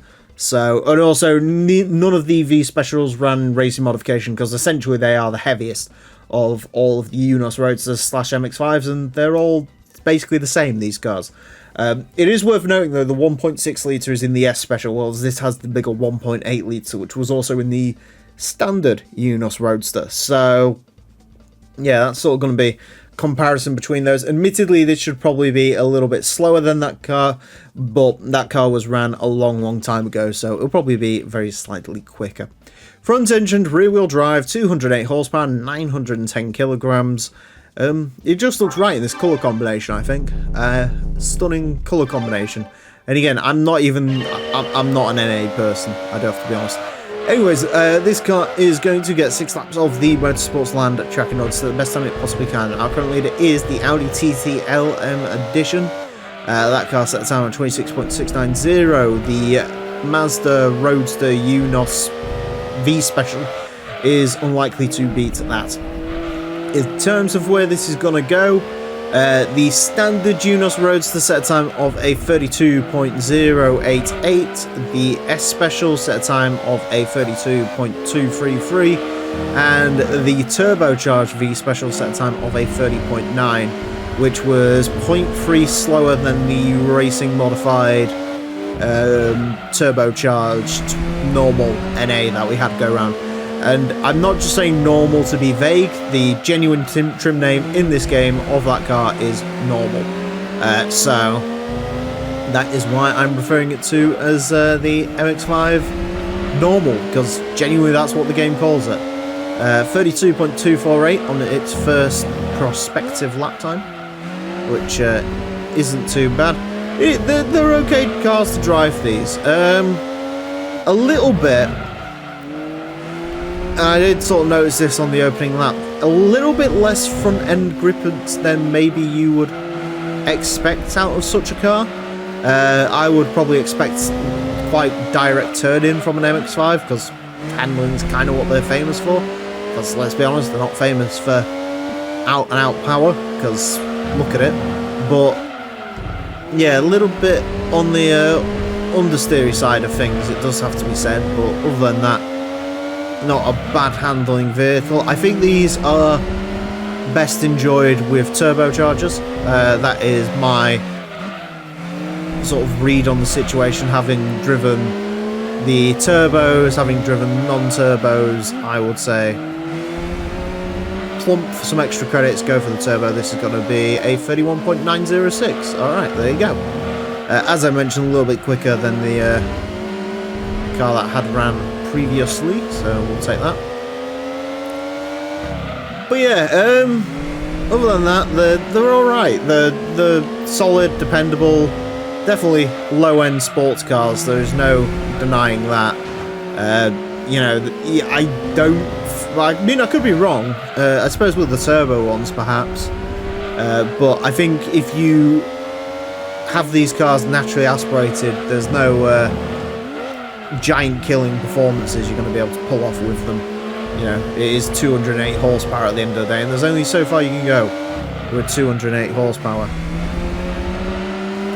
Of course, the interesting thing to note is with 31.9, that does mean this is actually slower than that Demio LXG we had last time. So if you're driving around Motorsports Land in a cheap Mazda, you want the LXG Demio. But no, that's alright. It's alright. It's a car, isn't it? The Unos Roadster really is described as an car in this game. They're alright. They're not, like I say, it's definitely not setting the world on fire. It's definitely not a world beater of a car. It's just, it's alright, isn't it? Which is sort of like how these cars are in real life. They're alright. Not really my cup of tea, but they're alright. Get it? Because it's kind of British based. Yeah. Not a bad lap time out of it. I think if you was to pound the circuit and go round and round and round and round and round, you could probably find little bits of time out of it, but I don't really think there's a lot to be found in there. So, yeah, I'd say that's alright. A 31.817 will place this into 370th. Interestingly enough, goes in between a Lotus Elise Sport 135 and a BMW 323 Ci. That's not as impressive as it sounds. Neither is the fact that it beats the Silvia K's Aero, Toyota Sprinter Terreno, Mugen Accord Wagon, Honda Integra, Subaru Vivio, Corolla 11 BZG, loses to a Ford Ka, and again loses that Mazda Demio LXG. So if you're cross-shopping between the LXG and a Unos Roadster V Special, and for some reason you refuse to put a turbo kit in it, go with the Demio, I guess. The 1999 Toyota Celica SS2 Super Strut Package. What is the Super Strut Package? No idea. This is another 7th generation Celica to take on, of course. There are 5 of them in this game. 2 of them are technically based on the concept car, and then you've got 3 normal ones that you can buy from their dealership. There is this one, which is sort of your standard model, the SS2 Super Strut Package. There is the Elegant Sports version, and there is the Mechanical Sports version. Differences between them: the Elegant Sports version weighs 20 kilos more. The Mechanical Sports version, I think if you fully upgrade it, gets 20 more horsepower. So that's the difference. So sort of pick your poison there, and then the SS2 is sort of the middle ground. So all of them cost vaguely the same. So I'd say you probably want to buy the Mechanical Sports version, but if you want the true 7th generation Celica style, then you buy this one. Sure, the Mechanical Sports version has that cool body kit, which we got in the UK as the fantastically named Action Package. But this one is, of course, how I remember the 7th generation Celica, which is a car I miss fondly, because, yeah, I like these. They're just really good-looking coupes. Remember the days where car manufacturers, when they wanted to sort of have a bit of a sporty edge, would make a coupe as opposed to nowadays where they just make a crossover with a slanted roof and call that a coupe. Yeah, I'm not cynical about today's car industry, but that's one I've never understood. But no, this is a good looking car, especially in yellow. Big fan of the 7th generation Celica, although they absolutely do need a rear spoiler. You see them sometimes when they're sort of lower trim level that doesn't have the rear spoiler. Bizarre looking with that. But no, these are cool. I love how Japanesey they are. You've sort of got those full-length headlights that sort of stretch back. You've got the 3D effect tail lights. It's just a cool car. Front engine, front-wheel drive, 288 horsepower, 1,048 kilos. Pretty alright stats for a front-wheel drive car.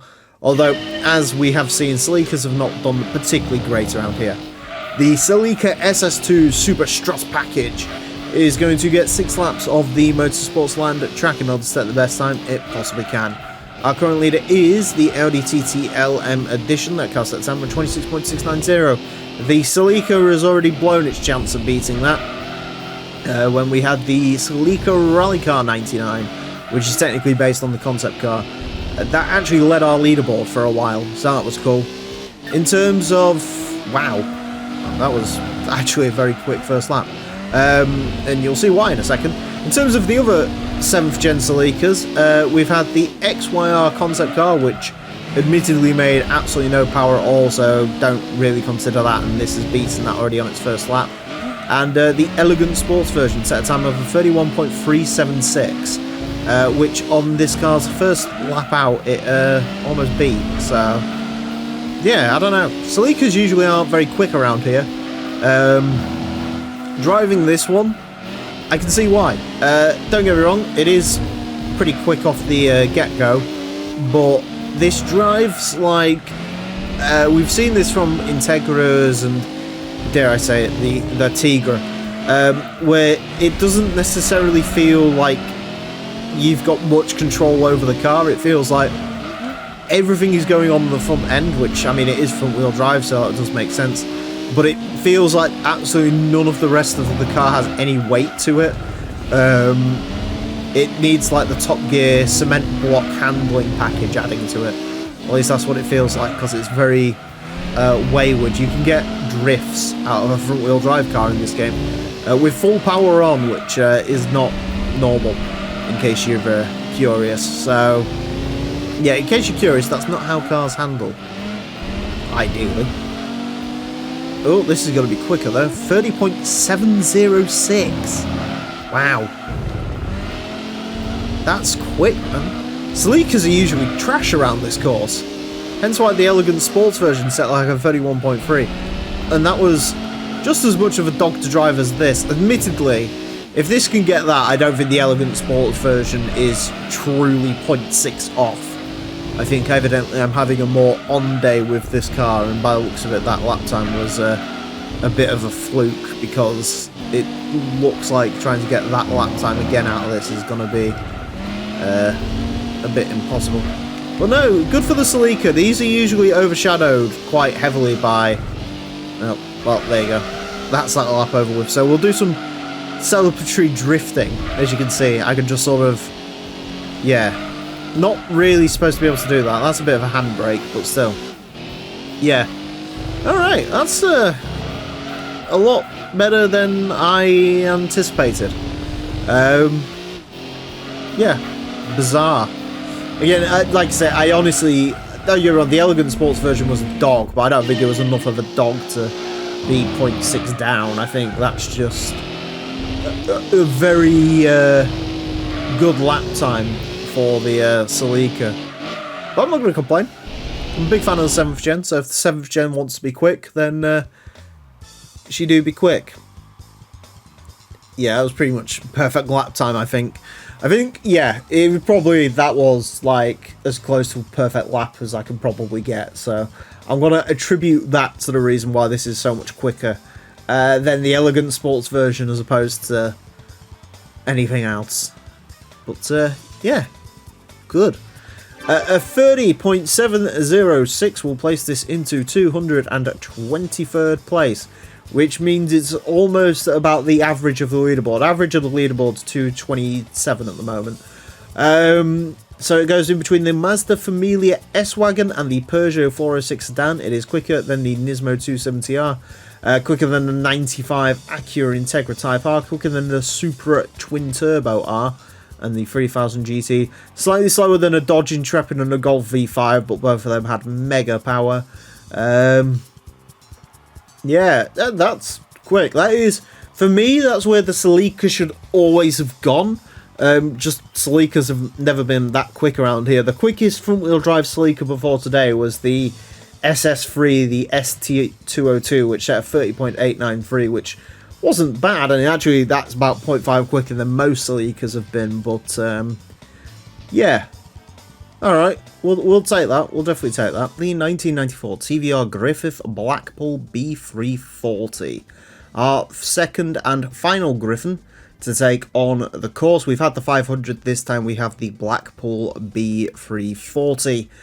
In terms of difference between them, there's a very slight statistical difference. I think in the end obviously decided the Blackpool is the better of the two, hence why it's wearing race mod, and the Griffith 500 didn't.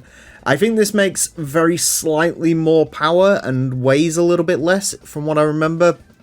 This is essentially the Japanese market Griffith, but either way they're both very, very similar, so there's not too much difference between them, and they have the same racing modification, just some different colours available for them. Interestingly enough, you might notice on the rear quarter it says TVR Tuscan Challenge. Interestingly enough, for whatever reason, I suppose it's because the Griffith never actually went racing, which makes sense, but they've decided to use a livery from the TVR Tuscan Challenge on the Griffith, even though the Griffith and the TVR Tuscan from the Tuscan Challenge aren't related at all. So, a little bit strange, but that's what they've decided to do, so there you go. I think it looks quite cool. Sort of a simplistic racing mod, but I do think it does look rather nice. I like the spirit of driving written on the front fenders. It's a good looking race mod, and it comes in purple, which is basically the de facto TVR colour, so it is fantastic. Statistically, scary. Front engine rear wheel drive, 577 horsepower, 945 kilos. From what I remember, the Griffith 500 was not a particularly nice car to drive, so not really sure what I expect out of this. Speed, apparently. Anyways, this car is going to have 6 laps of the Motorsports Land track in order to set the best time it possibly can. Our current leader is the Audi TT LM Edition. That car set a time of a 26.690. The Griffith is not beating that, although in terms of straight line speed we might get close to it on the speed traps. In terms of where this is going to go, the TVR Griffith is currently the slowest of all of the TVRs, namely because it was quite uncontrollable, which doesn't really help. A lot of the TVRs are uncontrollable but can go fast. This one, yeah, just didn't really have the raw. You know, there's uncontrollable to an extent, which is what most TVRs are, and then there's the Griffith, which is basically knife edge, deadly at all times, and it never really calms down. So yeah, okay, never mind. I was about to say the Griffith 500 set a time of a 30.671, so with race mod 0.2, but perhaps it's worth more. I would like to see this get into the under 30 club, get some justice for the previous Griffith. It's just a case of trying to control it around here. As soon as you step on the power, it's just gonna spin out. Like, there's no. Some cars are you're not really too sure if they're gonna try and like take you out or not. This you're almost certain it's going to. It's just sort of, yeah, it's sort of consistent in that way, in a way most cars aren't. You know, the danger of spinning out is always present. It's never not present as a potential issue. So, in a way, it does make it a little bit more bearable. We are creeping into the under 30. Just got to try and get it into there, that's the problem.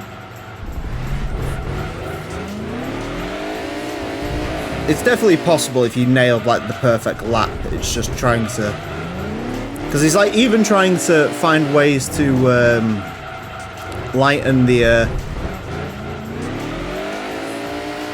lap time down is a problem. Like, where do you make up the time in a car that like literally is borderline uncontrollable? So, God, yeah, we're not gonna be going under 30. We got close. I'm relatively happy with the lap time I got. I think there is definitely some time in this, but it is just so very inconsistent to try and drive. It's yeah, it's a bit of a pain, that one. Bit of a pain, you know. It is quick. I mean, again, I do think there is an under 30 in that, but I think with slightly wider rear tyres, I mean, God, with the speed of it, you know, it could be like a 29.6, 29.7 if you really sort of got a handle on it. But, I mean, you can see there, the Sector 1 time. There's time on the table for it. There is an under 30 in there. But, yeah, it's just very difficult to pilot. Very, very difficult indeed. A 30.051 will place it into 141st place. Goes in between the Subaru Legacy Touring Sport RS and the HKS drag car, which is interesting. It's a little bit quicker than an R33 rear-wheel drive Skyline. It is quicker than the 4.5 litre TVR Chimera, which is interesting. Chimera is a bit more controllable. This is just probably quicker overall. Quicker than R32, Celica GT4 RC. In terms of like other TVRs, again, the Chimera's there. I think the Speed 6 is 29.7, and then the Tuscan's like a 29.3. So in terms of TVRs, that's pretty mid-range. It does beat out the 4.2, the 4 litre, and the 4.5. Lose out to the Cerbera Speed 6, but we haven't had the Cerbera 4.5 or the Chimera 5 litre. This and the Chimera 5 litre, that's going to be the interesting battle to see there. But either way, thankfully that's done, because I love TVRs, I really do. They're one of my favourite manufacturers, but God, do I not enjoy driving their vehicles sometimes. The 1998 Honda Prelude SIR. Another Prelude to take on our course. This is the second Prelude SIR. We've had the 96. This is the 98. And the 96 went really rather well around here. Of course, the 96 was wearing race mod. The 98 is not, purely because I could buy this from the dealer. So I could pick my own colour for it. And naturally, I picked this gold, because these 5th gen Preludes do look quite good in this colour, I think. One of the only cars that I can really think of that suits gold. Like this and the DeLorean, like the only ones. But no, it does look very cool in this colour, and I'm a big fan of the 5th generation Prelude, my favourite generation of Prelude. Although, I suppose that depends how good the new one is, because the new one looks very good, and, you know, if it comes to the UK and it turns out to be a hybrid, then I might go looking for it. But anyways, back on topic. Front engine, front wheel drive, 326 horsepower, 1,148 kilos. Pretty fine stats for a front wheel drive car. Obviously, Prelude's a little bit more sort of laid back than Integras, so that is something to bear in mind. Anyways, this car is got very... How many gears is this? Oh! Oh, it's a 4-speed. The 96 SIR was a 6-speed, and this is a... That's really weird. Anyways, this car is going to have to use first gear by the looks of it, and is going to get 6 laps of the Motorsports Land tracking node to set the best time it possibly can. Our current leader is the Audi TT LM Edition. That car set a time of 26.690. The Prelude, now especially we found out that it is a 4-speed gearbox, is not going to beat that. Now that is interesting. So I actually, as it turns out, probably saved myself from falling for a bit of a pitfall there, because we could have had the 96 just without the race mode, hypothetically, the quickest SIR would have been this one, and it would have been hampered with the 4-speed automatic gearbox. So 31.384 on its first lap. So in terms of like, I was going to like read off the other preludes, because we've had the 96 Type S and the 96 SIR for the 5th gen preludes, and they've done pretty well, both of them. Well, the Type S sits with a 30.7 and the SIR is a 30.4. Obviously with this dud gearbox is probably going to be more like the 4th gen preludes. I think the slowest prelude we had was a 31.243, and that is the base non-VTEC prelude, the 4th gen, which evidently was weighed down with the optional extra TV screen that 4th gen preludes had. Unfortunately, 5th gen prelude didn't have that. I suppose it had the more interesting thing of 4-wheel steering, which I don't think this game attempts to replicate, although the later Gran Turismos actually do, which is interesting.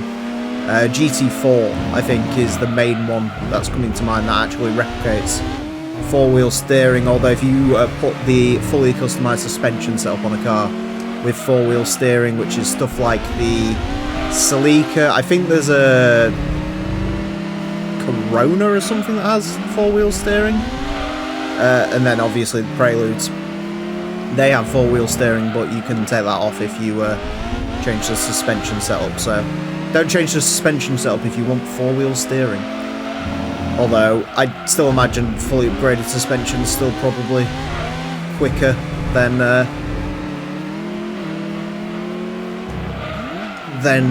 yeah. Imagine fully upgraded suspension is still probably quicker than the 4-wheel steering from stock, but it gives it a little bit of an advantage for nullifying understeer, I guess. In terms of this car, I don't... we're not going to go any quicker on this lap. I think... for a 4-speed automatic... Wow, actually, okay, that's really interesting. It actually ties it with another 4-speed automatic car. Which is interesting, yeah. I think if you were to master the shifts, you probably can find an extra 0.1 in that. Obviously, the leading question would be, why would you want to do that? Just buy the 96 Prelude, but, yeah. Wow, those splits are all over the place. Yeah, there's definitely, I think, Sector 2 and Sector 3, you could sort of min-max a little bit harder, and, get some more out of the gearbox there, but you can see with the Sector 2 I never came close to doing what I did on the second lap, and it doesn't help that this is still like a fairly powerful front wheel drive car, so you've still got a little bit of sliding and stuff to contend with when it comes to the gearbox as well. So I think this is one of those cars where if first gear was longer or second gear was shorter, it would have gone much quicker, but it's just on that sort of horrible spot where first gear's not quite long enough and second gear's, you know, too long. Anyways, a 31.334 will place this into 316th place. It ties it with the Mazda Affini RX-7 Touring X, which is the 4-speed RX-7, which is quite interesting.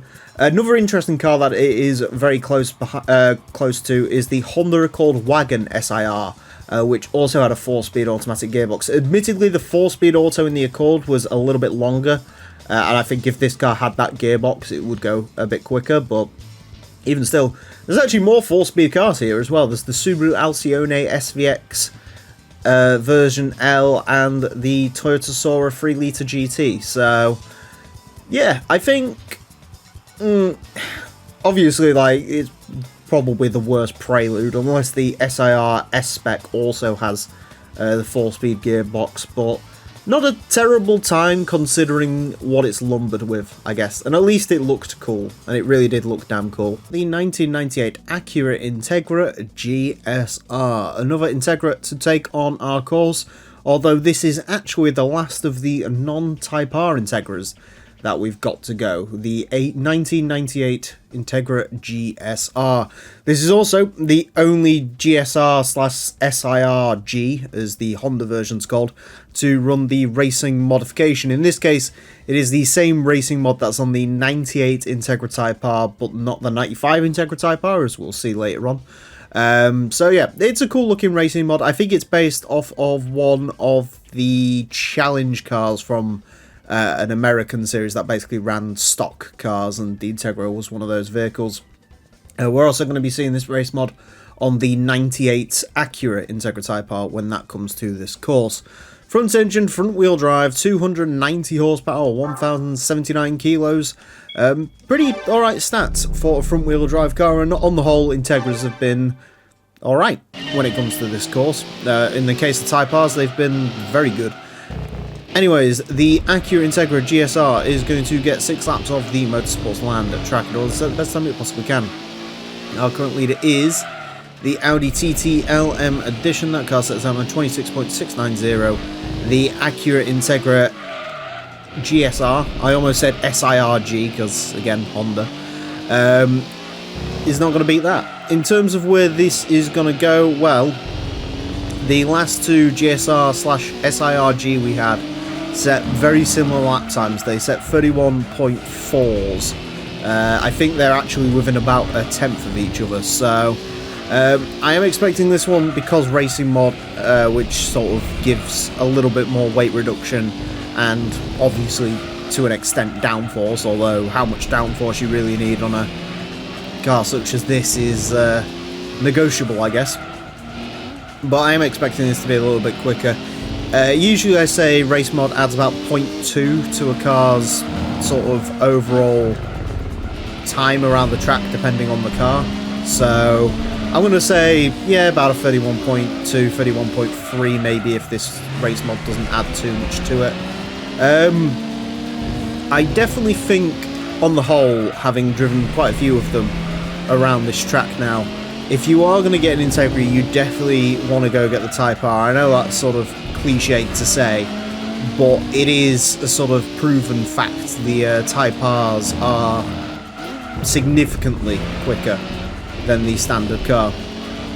To give you an idea of that, the slowest Type R we've had set a 30.4, so it's 8/100ths quicker than this, which is 8/100ths? 0.8? I don't know, 8/10ths? 8/10ths quicker than this. For some reason my brain just imploded thinking about time calculations there. Yeah, they're just quicker. Like, there's no sort of way around that. It's just the way it is. So, definitely go with the Type R. If you go with the Type R, I mean, in the case of the 98 Integra Type R we had go around, that was one of the quickest front-wheel drive cars we've ever had. In fact, it's the second quickest sort of front-wheel drive road car that we've had. Only beaten out by the Peugeot 208, which has even more power, I think. So, yeah, definitely, Type R is definitely the way to go with these, unsurprisingly. But the GSRs are okay as sort of mid-tier front-wheel drive cars. That's essentially where they are. Not quite as quick as even like Accord Saloons or anything like that. So, but in terms of sort of Japanese front-wheel drive coupes in this game, they're not bad. To the line, 31.155. There we go. Yeah, I've to be fair, I think I lost a little bit of time on that final sector, but yeah, that sort of makes sense. That's roughly where you'd sort of expect that to end up. Do I think the racing mod added 0.3? Probably not. I'd say that's more down to sort of my driving than anything else, but I'd say it definitely adds about 0.2 to it. You feel a little bit like the extra weight reduction and a bit more front turning is nice. Okay, didn't actually lose that much time. I thought I lost a lot more time than that, but no, pretty consistent lap times as well from the Integra. It's a nice driving car, like I say, it's just not quite at the forefront of front-wheel drive performance cars, but certainly not a bad time, and it does put it amongst a bunch of front-wheel drive cars. A 31.155 will place it into 293rd. Goes in between the Chrysler Phaeton, which isn't really relevant, and the Dodge Neon RT, so slightly quicker than the Neon RT. Slightly quicker than the Alfa Romeo 155, Vauxhall Vectra 2-litre Dodge Stratus. Lose out slightly to the Golf 4 GTI, Prelude SI VTEC, Primera GT, Honda Accord SIRT. Yeah, it's that sort of mid-range, I'd say, for the front-wheel drive cars. You know, it's quicker than quite a lot of them, but also stuff like Type Rs and even sort of European hot hatchbacks have the edge on the Integra GSR. So I'd probably go with one of those, but yeah, not bad at all. And it is the quickest out of all of the non-Type R Integras, so I guess it can take that home with it. The 1991 Mazda Speed AZ1 A-Spec. The other AZ1 to take on, of course, the Mazda Speed AZ1. And what speed did Mazda add to the AZ1 with this? None, but they did add a very cool body kit, and it is a very cool body kit. The sort of modified front bumper, you've got the sort of side skirts down the side, and of course you've got the wing. It looks like a mini Ferrari F40. Absolutely fantastic looking vehicle. Unfortunately, it is going to be one of those cars that looks a lot quicker than it actually will be, especially considering the performance of the stock AZ1 wasn't particularly great. But we'll see how the Mazda Speed gets along. Mid-engine rear-wheel drive, 180 horsepower, 662 kilograms. It is a key sports car, which means it's not going to be very quick at all. This car is going to have 6 laps of the Motorsports Land track in order to set the best time it possibly can. Our current leader is the Audi TT LM Edition. That car set time of 26.690. The Mazda Speed AZ1 is not going to be beating that. If there was an LM edition of this car, which if someone wants to go ahead and attempt to make one, maybe, but even then I think the wheelbase would be far too short and it's mid-engined, which isn't really ideal.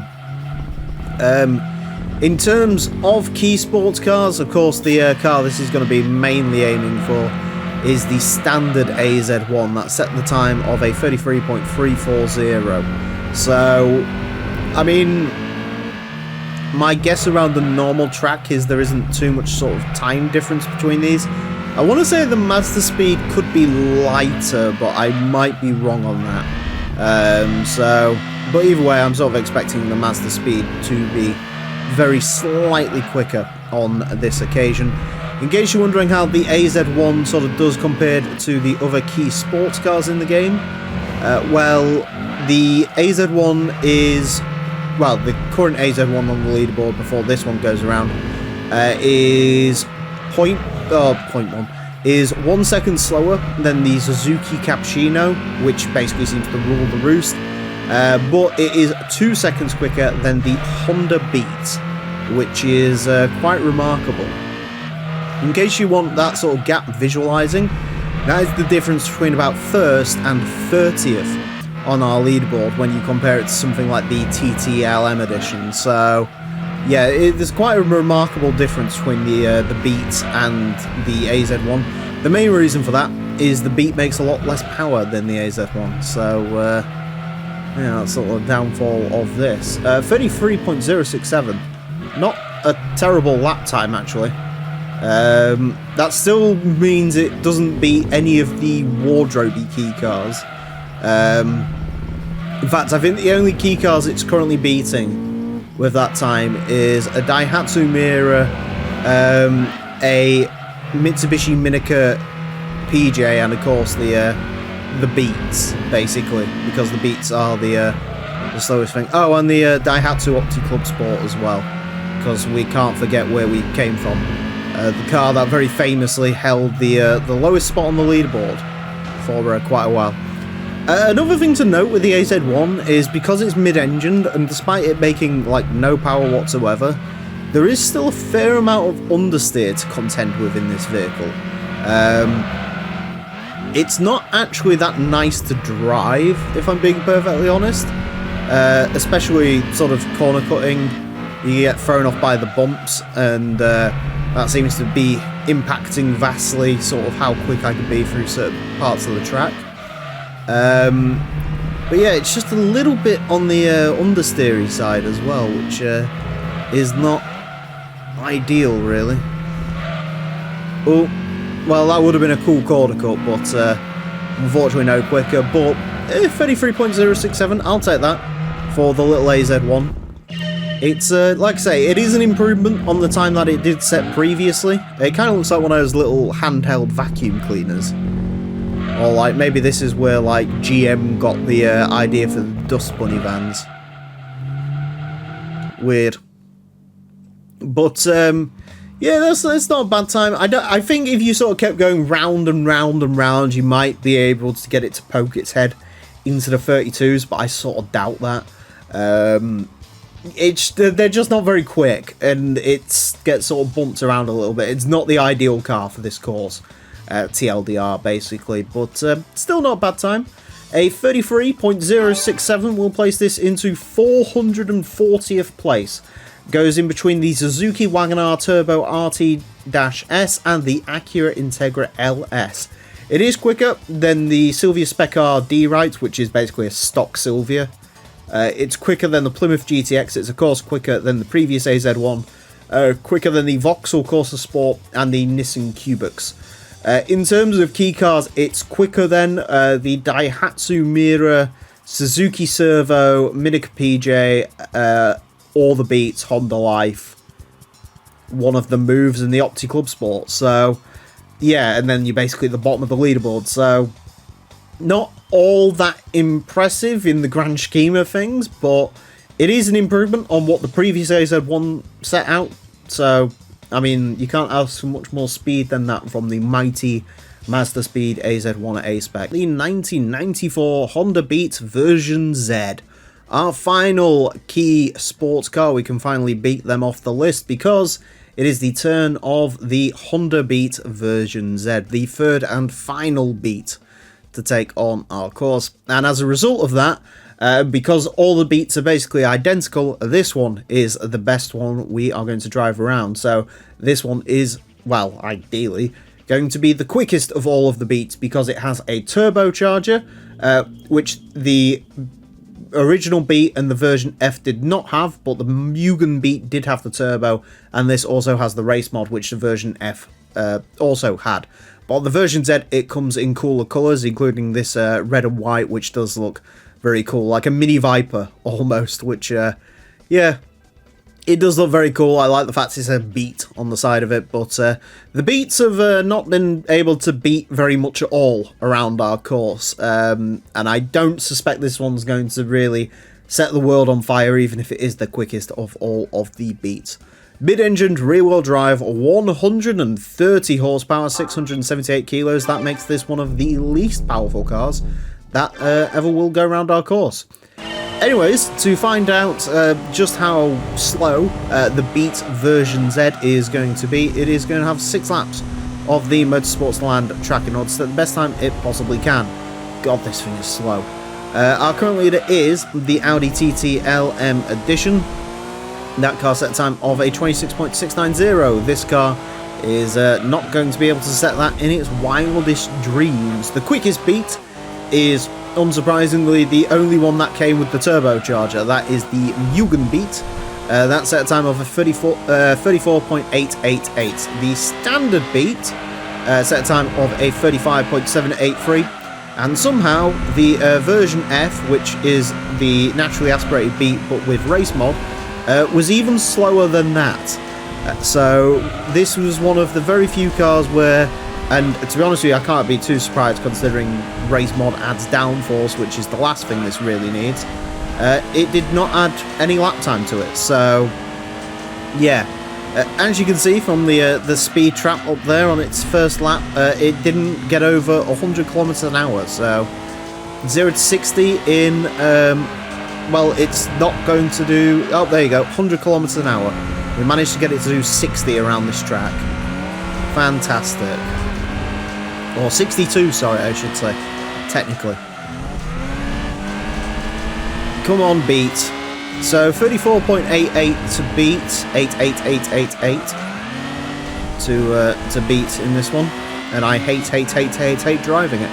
So the Beat, it sort of pains me to say because I like the Beat, don't get me wrong, and in real life these things are very fun and interesting and quirky, but in the game it is a painful vehicle to drive. It is basically all of the worst points, if you will. It is very down on power, naturally, because it only makes 130 brake horsepowers.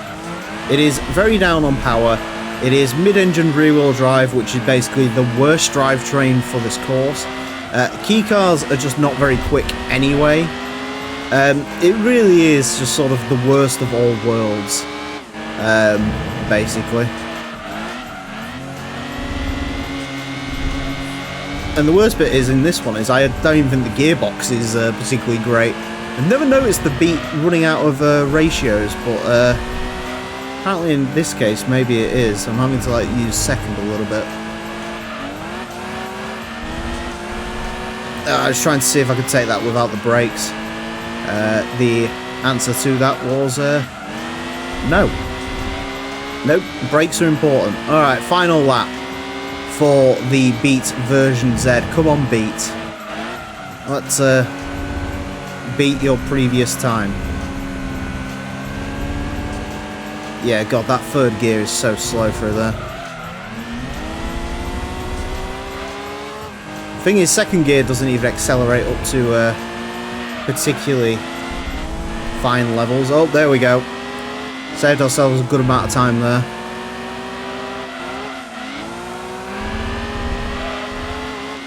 Come on, Beat. 34.730. We'll take it. We'll take it. That's not a quick time. That's really not a quick time for our course. But yeah, it's not really got the ratios. It's slow. It's just not a good car at the end of the day. Which is a shame, because again, I am a big fan of the Honda Beat. All it can really do is make a lot of noise. Compared to the AZ1 from last time, which was very sort of quiet and mundane, this is loud. It's a very loud vehicle. But 13.564, yeah, I think possibly there's some time on the board for this one. Though it is also a difficult car to drive, which doesn't really help. It was the same sort of the AZ1 last time, where because it's mid-engine, then also the gear ratios, especially on this, aren't very good. It's actually quite a tricky car to sort of judge as you're going around as well. So, yeah, not particularly ideal, but we did get there in the end. A 34.730 will place this into 451st place. It beats the Mugen Beat, so it's Mugen Beated, something else. It is quicker than the Mazda Roadster D-Right, quicker than the Honda Life T, quicker than the Honda Beat, and the Prius, and the Move CX, Dodge Opti-Clubs, Daihatsu Opti-Club Sport, and the Subaru 360. I really wish I could learn how to speak someday. It is very slightly, it is 0.6 down on the Mitsubishi Minica, almost a full second down on the Suzuki Servo Mode SR4, over a second down on a Daihatsu Miura TX 4-wheel drive. It's not a quick car or a nice car to drive, and as much as I'm a huge Honda fan, it does fill me with joy to say that is the final Honda Beat I ever have to drive around this course. Another interesting note as well is the Beats are beaten substantially by over 2 seconds to their crossover future, which was the Honda Z Turbo, which basically used the sort of chassis of the Beat and then sort of became a crossover. That's 2 seconds quicker than this. So yeah, buy a Honda Z Turbo, skip the Beats. The 1999 Mitsubishi FTO, Tavon Trampio, I think it is. This is a GT300 car, one of 2 front-wheel drive GT300 cars in the game. There's this and the Wed Sport Celica, and when we had the Wed Sport Celica, that was a very quick car indeed. So the question is, how quick can this one be? In terms of looks, well, it certainly plays the part. I love the sort of body of this car. It looks so cool.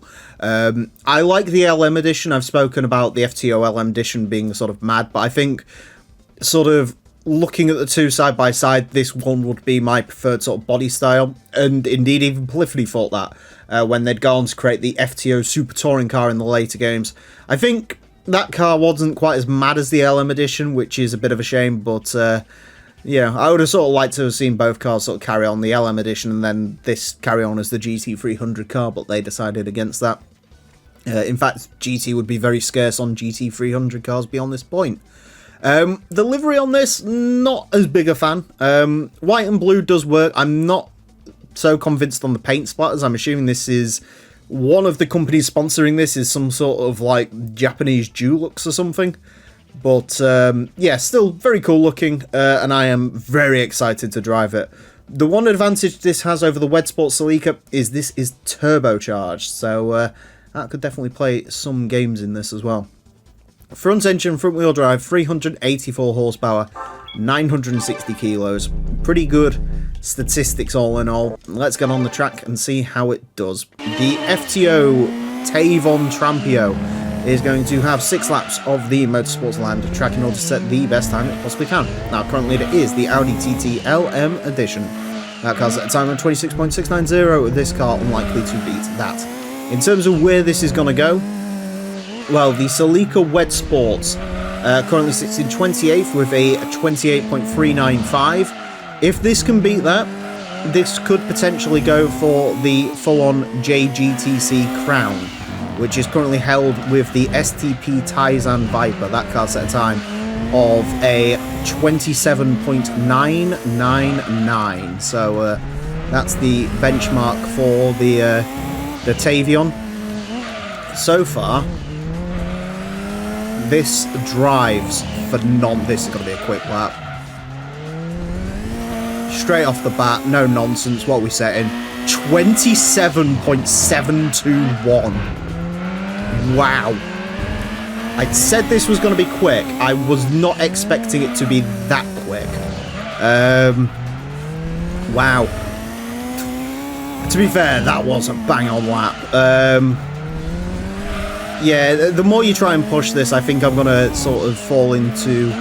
It feels a bit sort of front-wheel drive overpowered, almost, where it sort of suffers from a bit of oversteer in certain parts of the track, but yeah, we'll see if it will, like there, that slide out, obviously, not...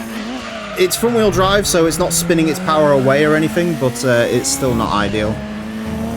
Went a bit too deep into that corner as well, which doesn't help. But this is very drivable. I like this a lot.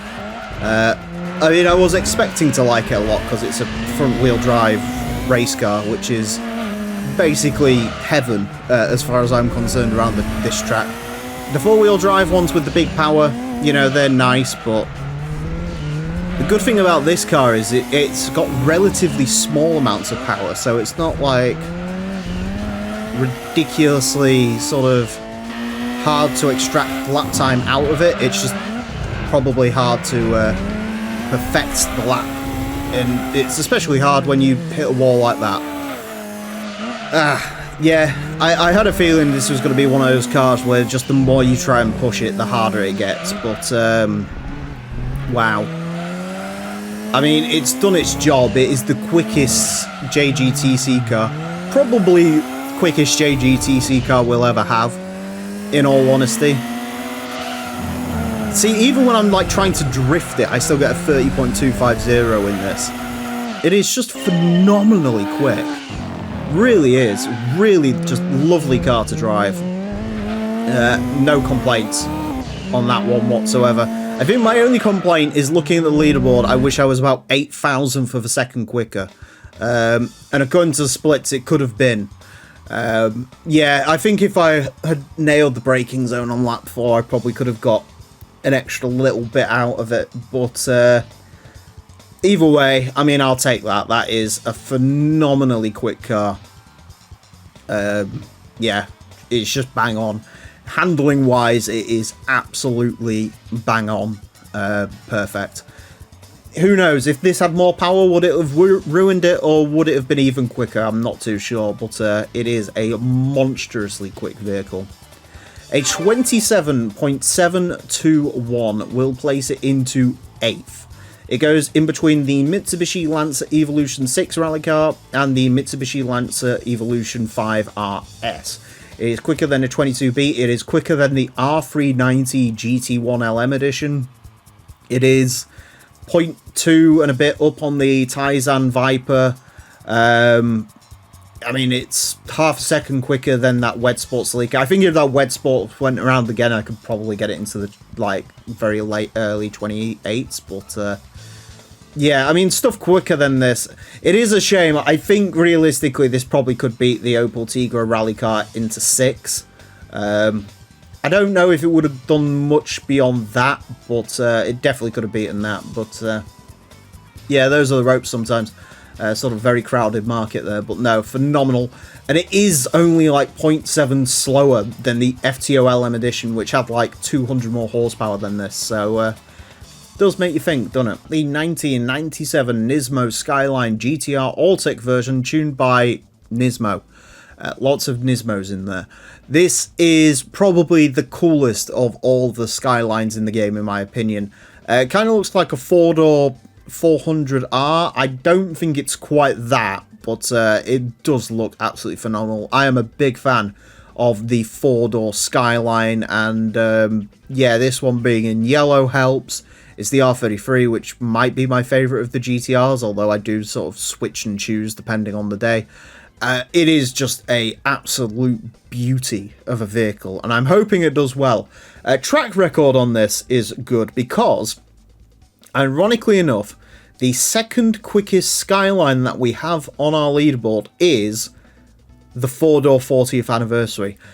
I don't know why we've driven R33s since that, but none of them can get to the level of that car. And this is essentially the Nismo version of that car. So, who knows? If this is anything like the 400R that we had, well, on episode 400, which was a phenomenally quick vehicle, this is going to be interesting.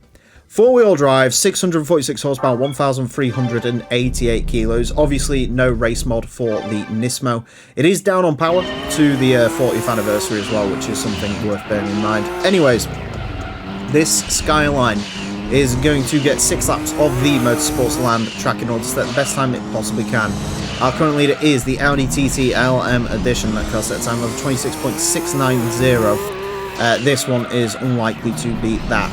So the 40th anniversary Skyline GTR set a time of a 29.068. It is worth mentioning, not only did that car benefit from more power, it also had a racing modification, which is not something you can do in the vanilla game, but thanks to GT2 Plus, they restored the... oh, there we go. They restored the racing modification for that car, so yeah, some things to sort of bear in mind for this. So that's the aim anyway. Straight away, can feel the understeer in this. Definitely not quite as direct as the FTO from last time out. Not that I'm that surprised at that, considering what this is, but you know, still. Well, you can see the ghost there, just doing the sick drift through there.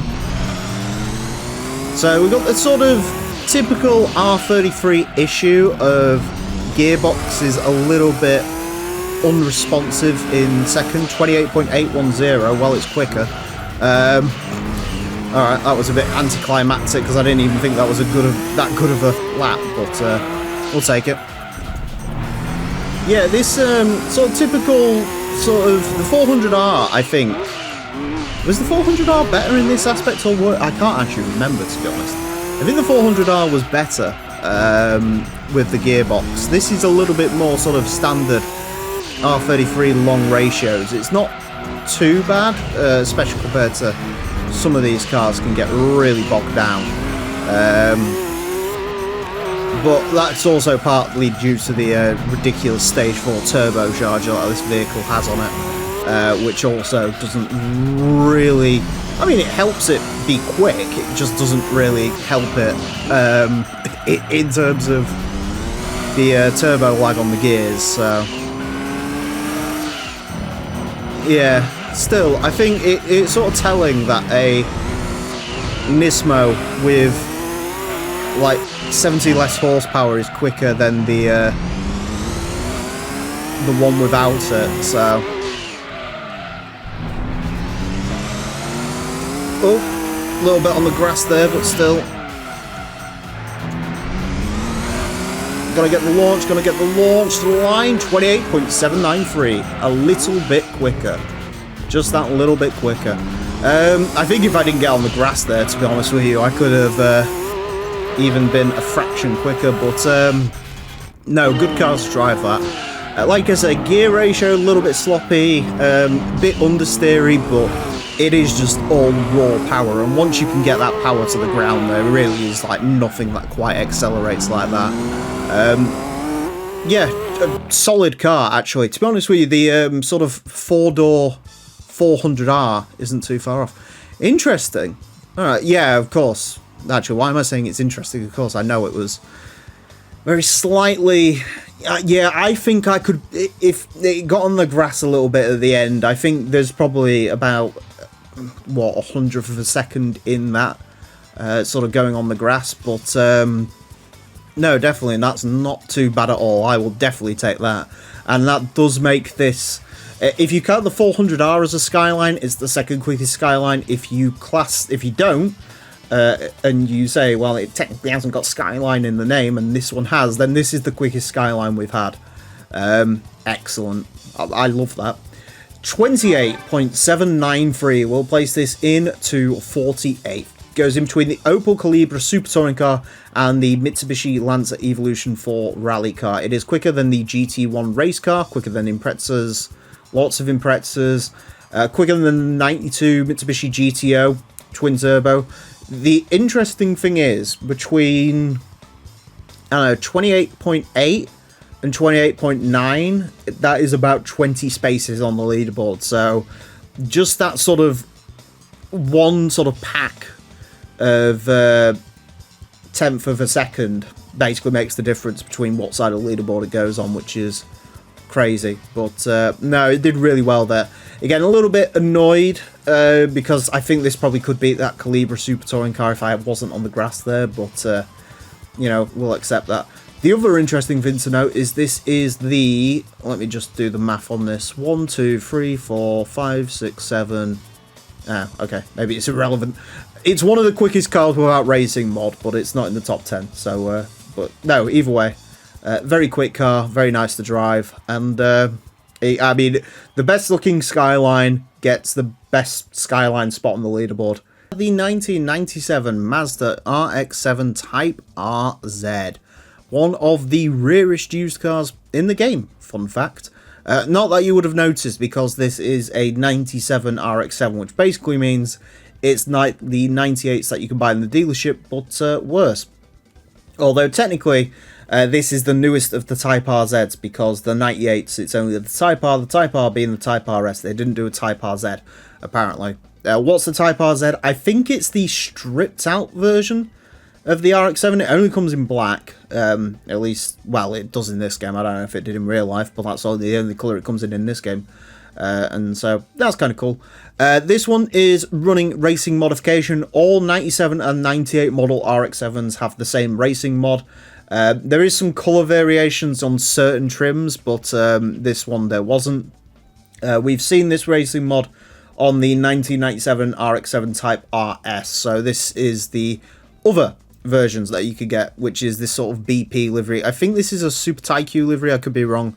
Well, as the other livery is sort of I don't know how you describe it. It's sort of like a stripy livery almost, not stripes on the... I don't know how to explain it.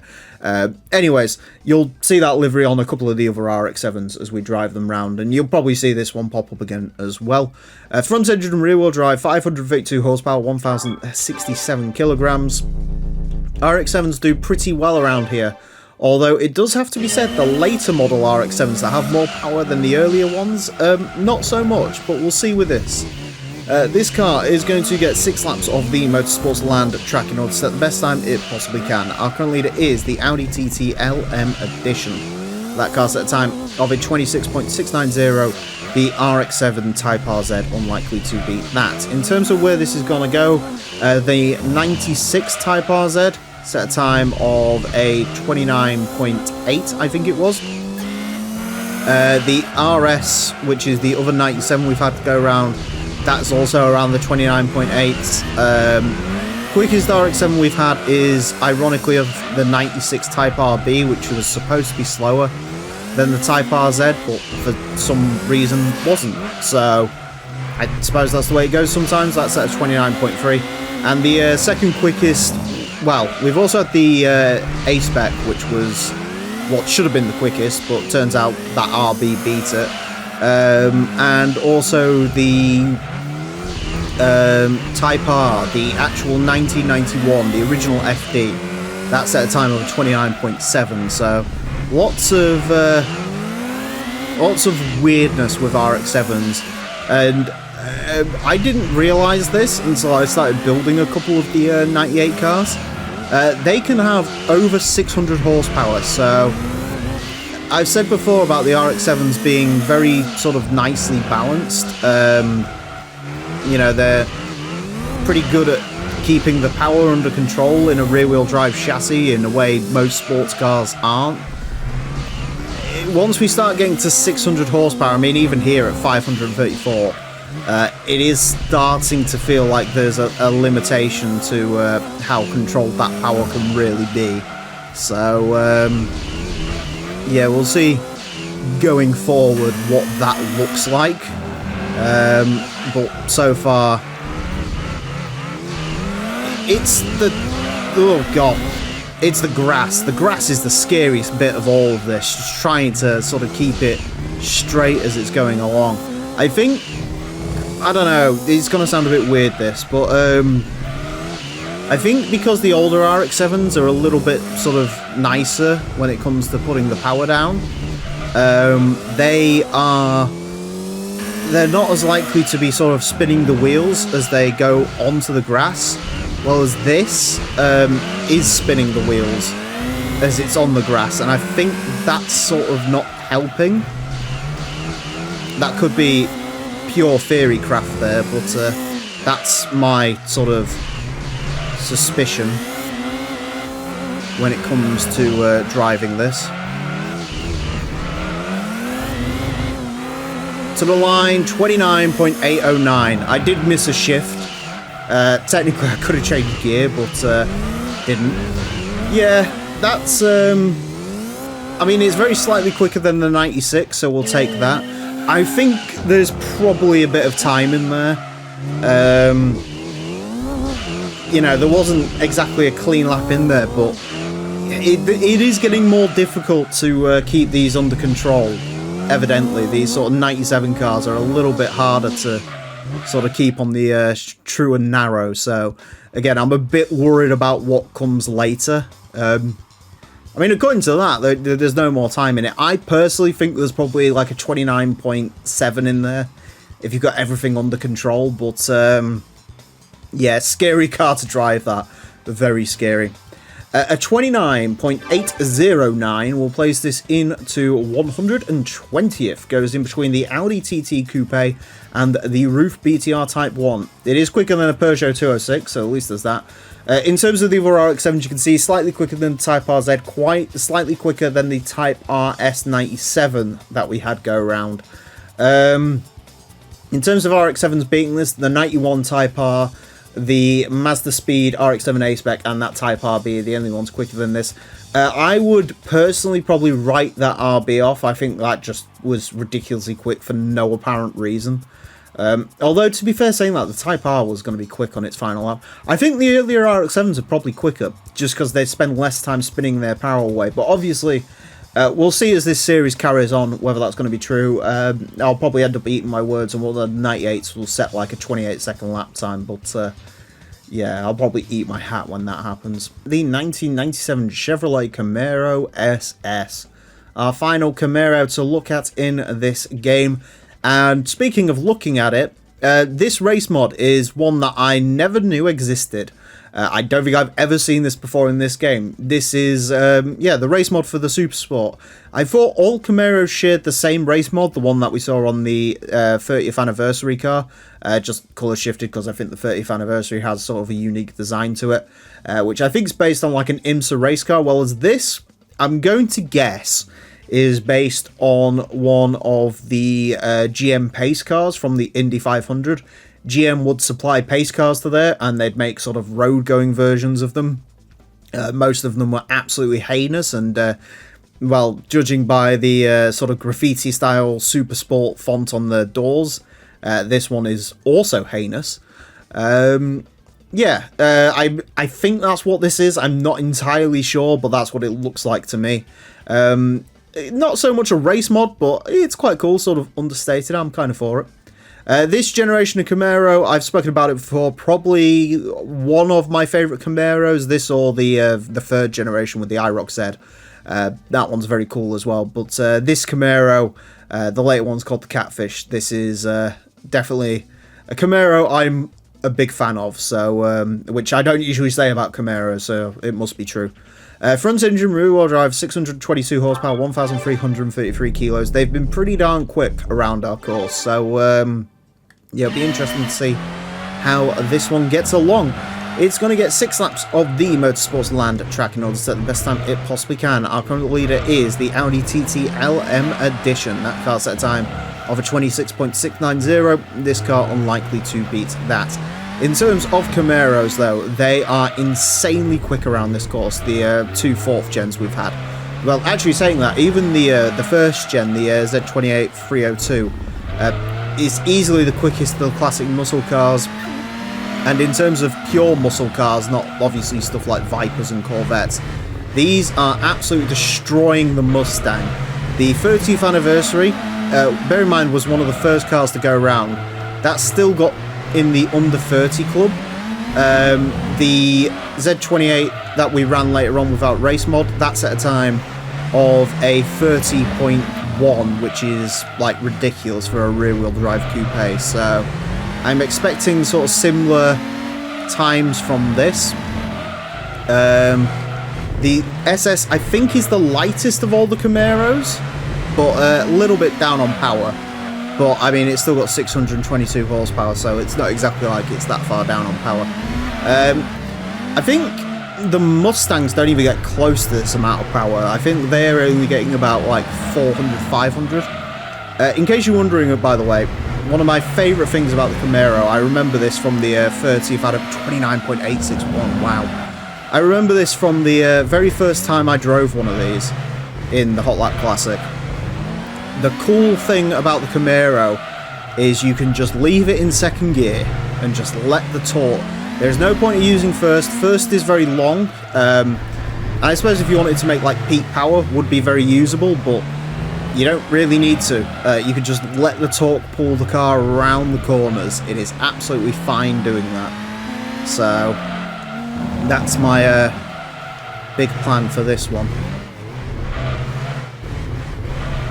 It is a bit of a hefty boat, there is no denying that. A little bit more sort of unwieldy around some of these corners as well. I think that's the SS's lighter weight, sort of making it a little bit sort of harder to catch when the rear end comes out. Because the rear end didn't really come out on the Z28, it was just sort of pure, unrivaled grit. Grit and grunt was basically the Camaro's party trick, so... But for this one, it feels very, very nice. Little bit sort of more squealish, but as long as you don't sort of rock the boat too much, you're alright.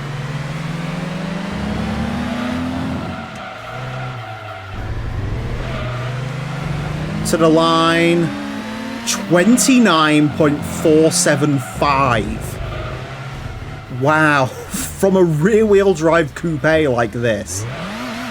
That's phenomenally quick. That is to be honest with you as well, I sort of messed up a little bit in that final sector. That's insane from this. Yeah, I knew, yeah, I don't know what to say.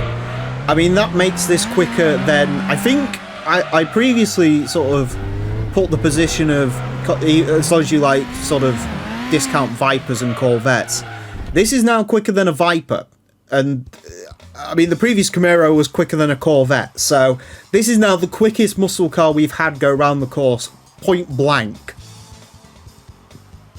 That's ridiculous. That is absolutely insane from the Camaro. I know I lost a little bit of time in that final sector. I think there's probably like a bit more of a 29.4 in there. You could probably make it a little bit more convincing, but wow. That's just insane from the Camaro. A 29.475 will place this into 94th. It splits the Subaru Impreza WRX sedan and the Subaru Impreza WRX wagon. It's quicker than those. It's quicker than a Forester, quicker than a Forester, quicker than a Lancia Delta HF Integrale, quicker than the fastest Stagia, quicker than an Escort rally car. It's quicker than the RX-7 A-Spec, quicker than a Lister Storm, quicker than a Shelby Cobra Daytona, quicker than a bunch of Skylines, Roof BTR2, quicker than a Viper GTSR, quicker than a Viper GTS, quicker than a TVR Cerberus Speed 6. It is, like, in terms of rear-wheel drive cars quicker than this, the Type R BRX7, some of the GT300 cars, TVR Tuscan, but that's like serious machinery. That is deeply impressive from the Camaro SS. Yeah, what a way to sort of write out your legacy there. That is... I don't think we're going to have any muscle car come close to beating that. We'll certainly try, but I don't think we're going to be beating it. The 1998 Subaru Plio RS. Our second Plio to take on the course. We've had the RM. This is the RS, the more basic model. You can tell that by the fact this one unfortunately does not have a two-tone option, and also the fact that this one is not four-wheel drive, it's a front-wheel drive. But, as we have said before, these key cars, the four-wheel drive key cars, for the most part, the four-wheel drive system's just really adding weight to them. So, with front-wheel drive, they could be quicker. The other thing as well the Plio has going for it is the four-wheel drive Plio was a very quick car, so I'm sort of expecting this one to sort of follow similar routes. Will it be the quickest key car we've ever had? And that is the question. I think it's the Suzuki Alto Works that currently holds that record, so we'll see how this one gets along. I did still manage to find a suitably disgusting colour for it though, so that is cool. Front engine, front wheel drive, 187 horsepower, 791 kilograms. There is also one other party piece of the Plio that we'll see what... Have we got the party piece? Yes, we have. We've got the 7-speed transmission. Obviously, we're not going to use those 7 speeds, but they are there. Wow, look how long first gear is. Interesting. Anyways, this car is going to get 6 laps of the Motorsports Land track in order to set the best time it possibly can. Our current leader is the Audi TT LM Edition. That car set a time of a 26.690. The Subaru Plio obviously is not going to be beating that, namely because the fact it's driving around with its first 2 gears only. In terms of where this is going to go, the previous Plio set a time of a 32.063. Suzuki Alto Works, I think, is a 31.7, so it is essentially, can this be the quickest key car so far? The other advantage the Subaru has is Subaru has a bit of a knack for developing good key cars, as it would turn out, because the Plio was quick. One of the Vivios as well was sort of a very quick car, so yeah, we'll see on this one. Does it make sense to use second gear? No, you've got to use first. I was about to say, I was hoping I could sort of get away. I usually like using second gear just because you don't have to sort of piss about with gear changes so much. But in this case, I am going to have to just sort of bite the bullet and use first, I think, for this. So far, I think the RM was quicker. I'm not sure if the weight saving from the front wheel drive... I mean, again, you sort of get weight savings from the front wheel drive. It was really hard to see because of my ghost there. That does happen sometimes where I sort of trip over my ghost. Especially in a car as sort of narrow and as tall as this, apparently. That can happen. So, interesting thing to note there. Yeah, I don't know. I mean, it feels pretty zippy for a key car. Usually these things are pretty dead around here, if I'm being perfectly honest. They're not the quickest cars in the world, but this actually feels quite nippy for what it is, but obviously the question is it really? We're even getting a little bit of drifting going on there, which you never see from the key cars, so... Yeah, this feels rapid. This feels properly rapid, actually. What a bizarre thing. Like I say, usually they're sort of... It's not even that quick around the lap, apparently. It's just, in terms of, like... Maybe it's because the last key car I drove was the Beat, which was not a quick car. But this feels quite sort of zingy and rapid, and... Yeah, I'm not sure. Very strange. From the Plio.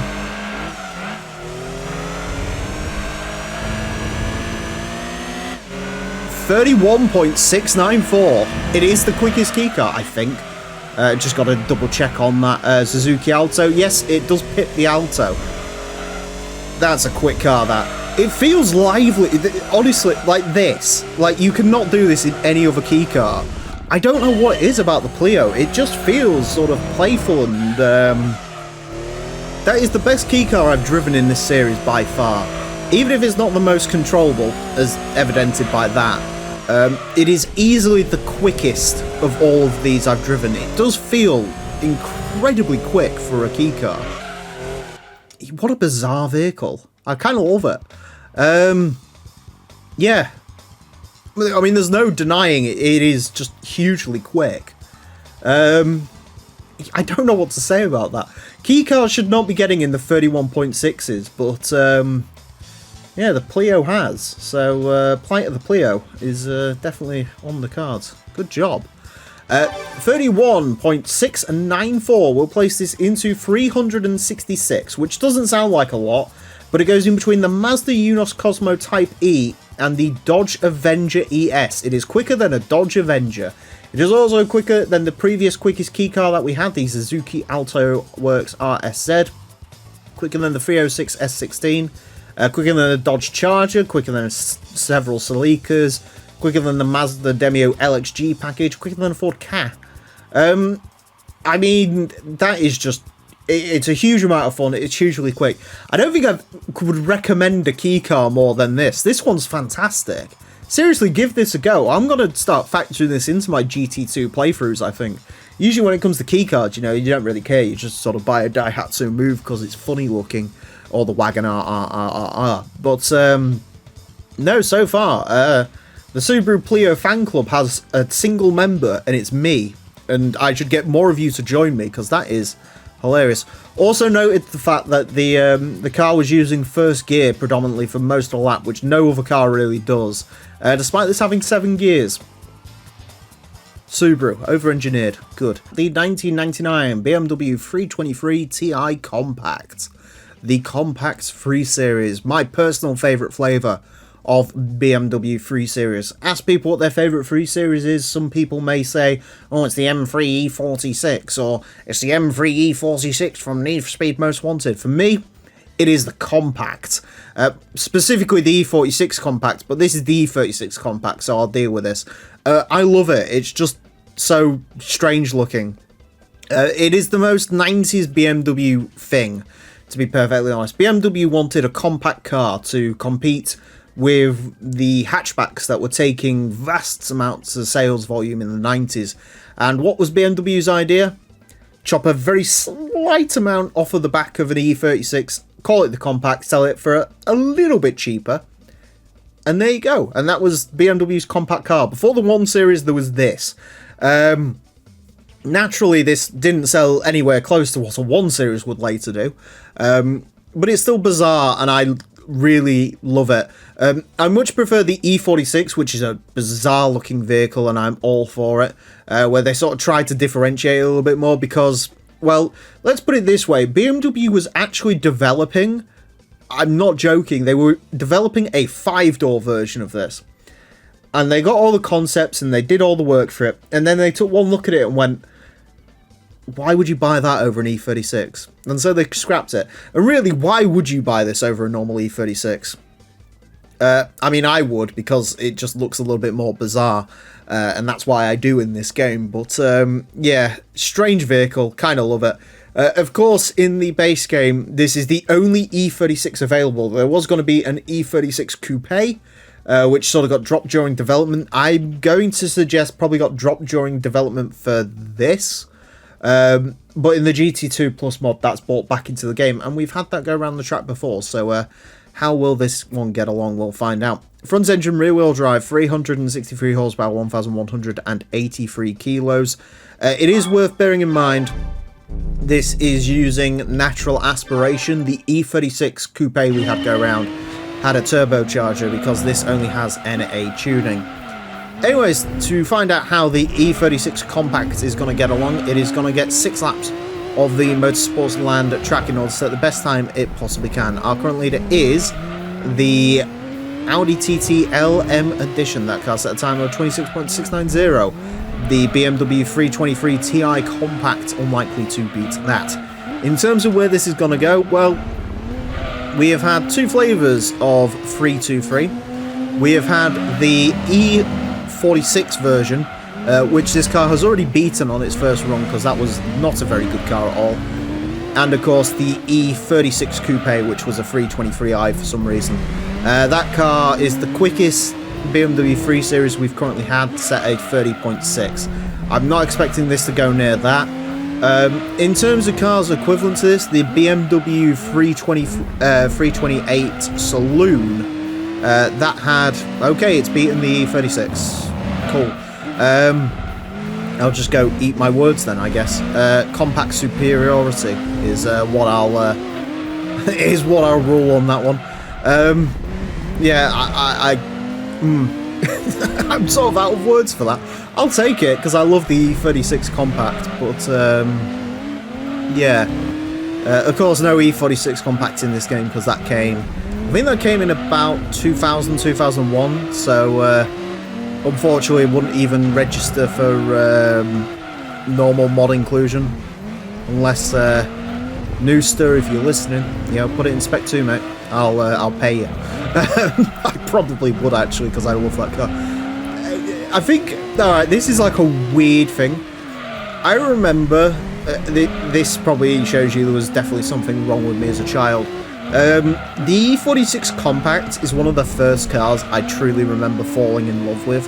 I remember seeing one as we was walking to school, and it had not the most of them have sort of the clear rear lights, the sort of Lexus light aesthetic. This one had the I think the early ones or the later ones, I'm not sure which way around it is, had sort of like the standard sort of red tail lights. It had those, and I remember seeing it and I was like, oh my god, I love that car. And I sort of obsessed over it for the rest of, well, up till today, because I still love the car. I would dearly love an E46 Compact. I think it's the only BMW I'd actually consider owning, other than maybe like an E39 5 Series, because they're pretty balling. But, no, I love these cars. I don't know why this has gone so much quicker than that E36. Does this weigh like... I suppose there's a bit chopped off it, so maybe it weighs less. I don't think there's any sort of way I can explain why this went quicker. All indications was it was not going to, and it has. Yeah. In fact, that now means it's become the quickest BMW we've ever had go around the course. The quickest BMW is the smallest one. I legitimately can't explain why this is 0.3 ahead of that 323i. I don't remember. I think the 323i was pretty good to drive, so I don't know. I don't know. Yeah. I literally can't explain that. I don't know if I really want to try to explain it, because I'm a big fan of the overall result, because, you know, I'm a big compact simp, but fair enough. You know, by the rules of the show, it passed the test, so there you go. A 30.343 will place this into 179th. It goes ahead of the BMW 528i. It is quicker than the Mitsubishi FTO, quicker than an Audi A3, which I guess is sort of a contemporary rival to this. Mazda Speed Roadster C-Spec, the Altezza 280T, Civic Ferio. It's quicker than a Lotus Esprit. In terms of things quicker than it, I mean, M30 GTSR had about 600 horsepower. Ignore the Punto GT. Slightly slower than the Audi A4, but yeah, that is freakishly quick. I don't really have any explanation as to why that's as quick as it is. Yeah, I mean, supposedly, you know, as I said during the episode, if I'm going for a BMW 3 Series in this game, I'm going for the 323 Ti Compact, and as evidenced by today's episode, it's the one you should go for too. The 1992 Mazda Familia GTR Rally Car, also known as the 323 GTR Rally Car. This is another one of the arcade mode rally cars that have been ported into Gran Turismo mode thanks to the GT2 Plus mod, and when fully upgraded they are identical to the base car, apart from the fact these can't have stage 3 weight reduction. But in the interests of making this series more interesting, I'm running these as separate cars, and the sort of standard cars aren't running race mod. Such was the case with the Familia GTR, which we saw go around a little while ago. That car was just in its base white, whereas this car has what would have been the racing modification, and what a racing mod it is. It is such a simple livery, this. Just a couple of simple colours, no real major sponsors, but it is one of my favourites in the game. I love it. The light blue going into sort of the darker navy blues, into the green, into the purple. It does look absolutely phenomenal. And the 323 in general is just a very cool looking 90s hot hatchback. Unfortunately not a particularly successful one. I don't know a lot about the rallying history of this vehicle, but I'm assuming not good, as evidenced by the fact you don't really associate Mazda with rallying. So yeah, I'm going to assume this car did not have a particularly good run, but we'll see if we can give it a good run in this series. Four-wheel drive, 358 horsepower, 1,149 kilos. Not terrible for an all-wheel drive car, but for a rally car you would expect a little bit more.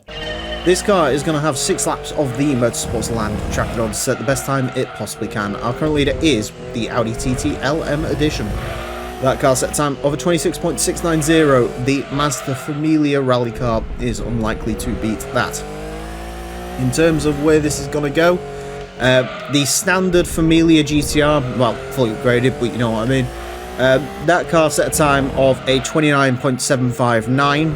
In general, we've seen the base rally cars sort of, it's a bit of a mixed bag. In stuff like Evos, the rally cars were quicker than the standard cars when they ran.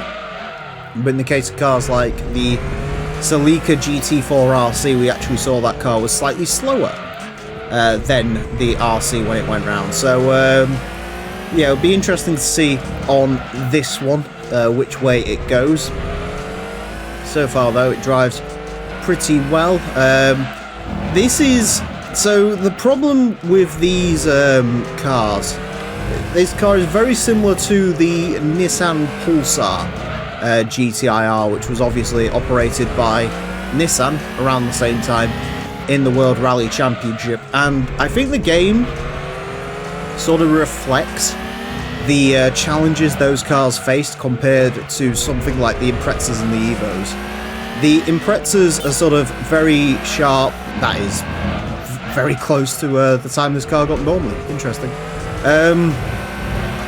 Yeah, the Imprezas and the Evos are sort of very sharp, good handling, decent power. You know, they are like the kings of this circuit, basically. They really are like almost unmatched in terms of just how good they are around this track. Well, there's something like the Nissan Pulsars and the 323. They're a little bit sort of more understeery. They obviously don't have the power figures that the Imprezas, Evos, even like Lancia Delta, they aren't really near there. And so as a result, they do suffer a little bit more. I would say these, evidently because they're quicker around the track than the several times we've had them, these are quicker than the contemporary Celica of the time, the ST185, but they are blown out the wall by the ST205, so yeah, it's a bit of a shame because I love these cars. I love obscure rally cars. You know, this, the Pulsar, the Suzuki SX4, even today, like the Ford Puma rally car, I'm all for that thing. You know, I do sort of root for M Sport a little bit because it is an exquisite looking thing. But, yeah, the rally underdogs, I like the rally underdogs, but, yeah, that is remarkable I set a time that close. I think, sort of, evidently I could go a little bit quicker in this, but I don't know where the ceiling of this car is, but it is firmly a 29.7 car. No matter how well you drive it, I think it is firmly a 29.7 car. That being said, the splits, no, because it'd still be a point. Well, it'd be slightly above a 0.7, but as I've sort of said before, the splits don't really correspond too well. So, yeah, I think that is about what I can get out of this. Yeah, I just find it absolutely remarkable that it's set almost roughly the same time that the standard car did. So, yeah, very, very cool. A 29.756 will place this into 118th. As you can see, it is 3,000th of a second quicker than the standard Mazda Familia GTR. That means it's quicker than the TVR Cerberus Speed 6, Audi TT 1.8 Quattro, RX-7 Type RZ, Roof BTR Type 1, Peugeot 206. Slightly slower than the Super Impreza WRX Wagon version 2, Nissan Pulsar, Mazda Infiniti Type R, the Viper GTSR, Skyline R32.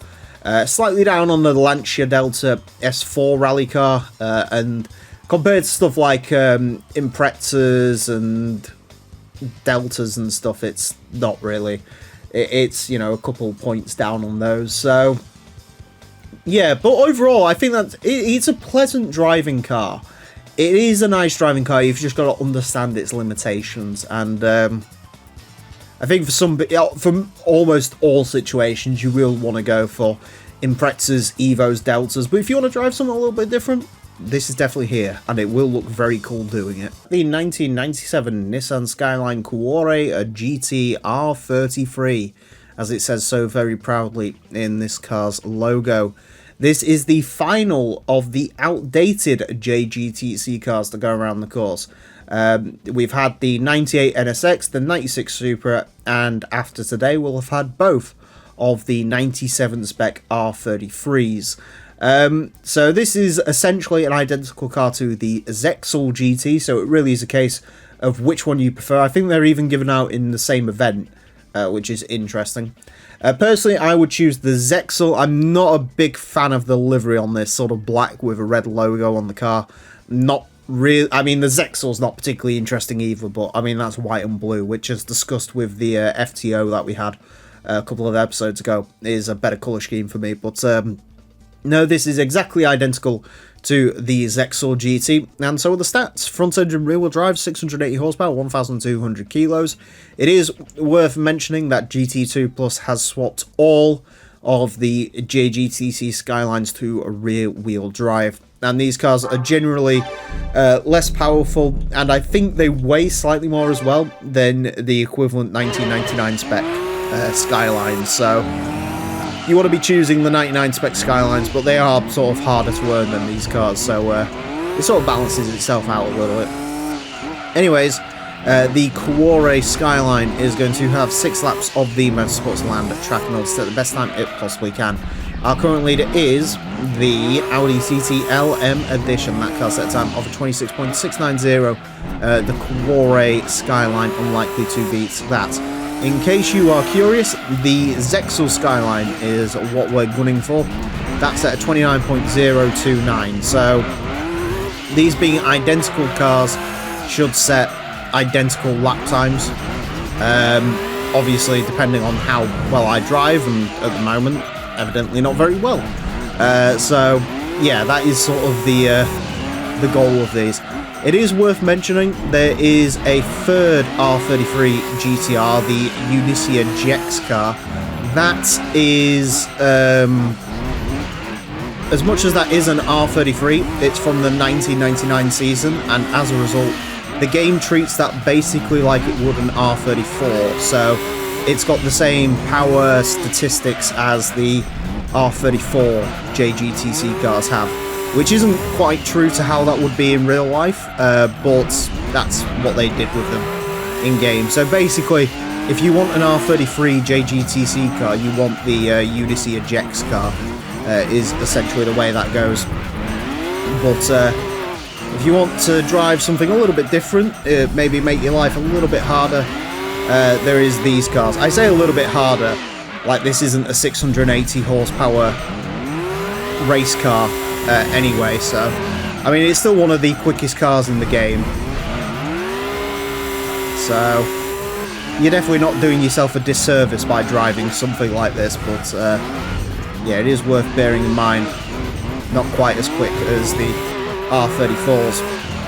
And of course you can just buy the Pennzoil R34 from the Nissan dealer if you want to go quick and pay for it. But yeah, I think this and the Zexel both from the Euro League, so that's where to earn these cars. Anyways, final lap for the Kuore GTR.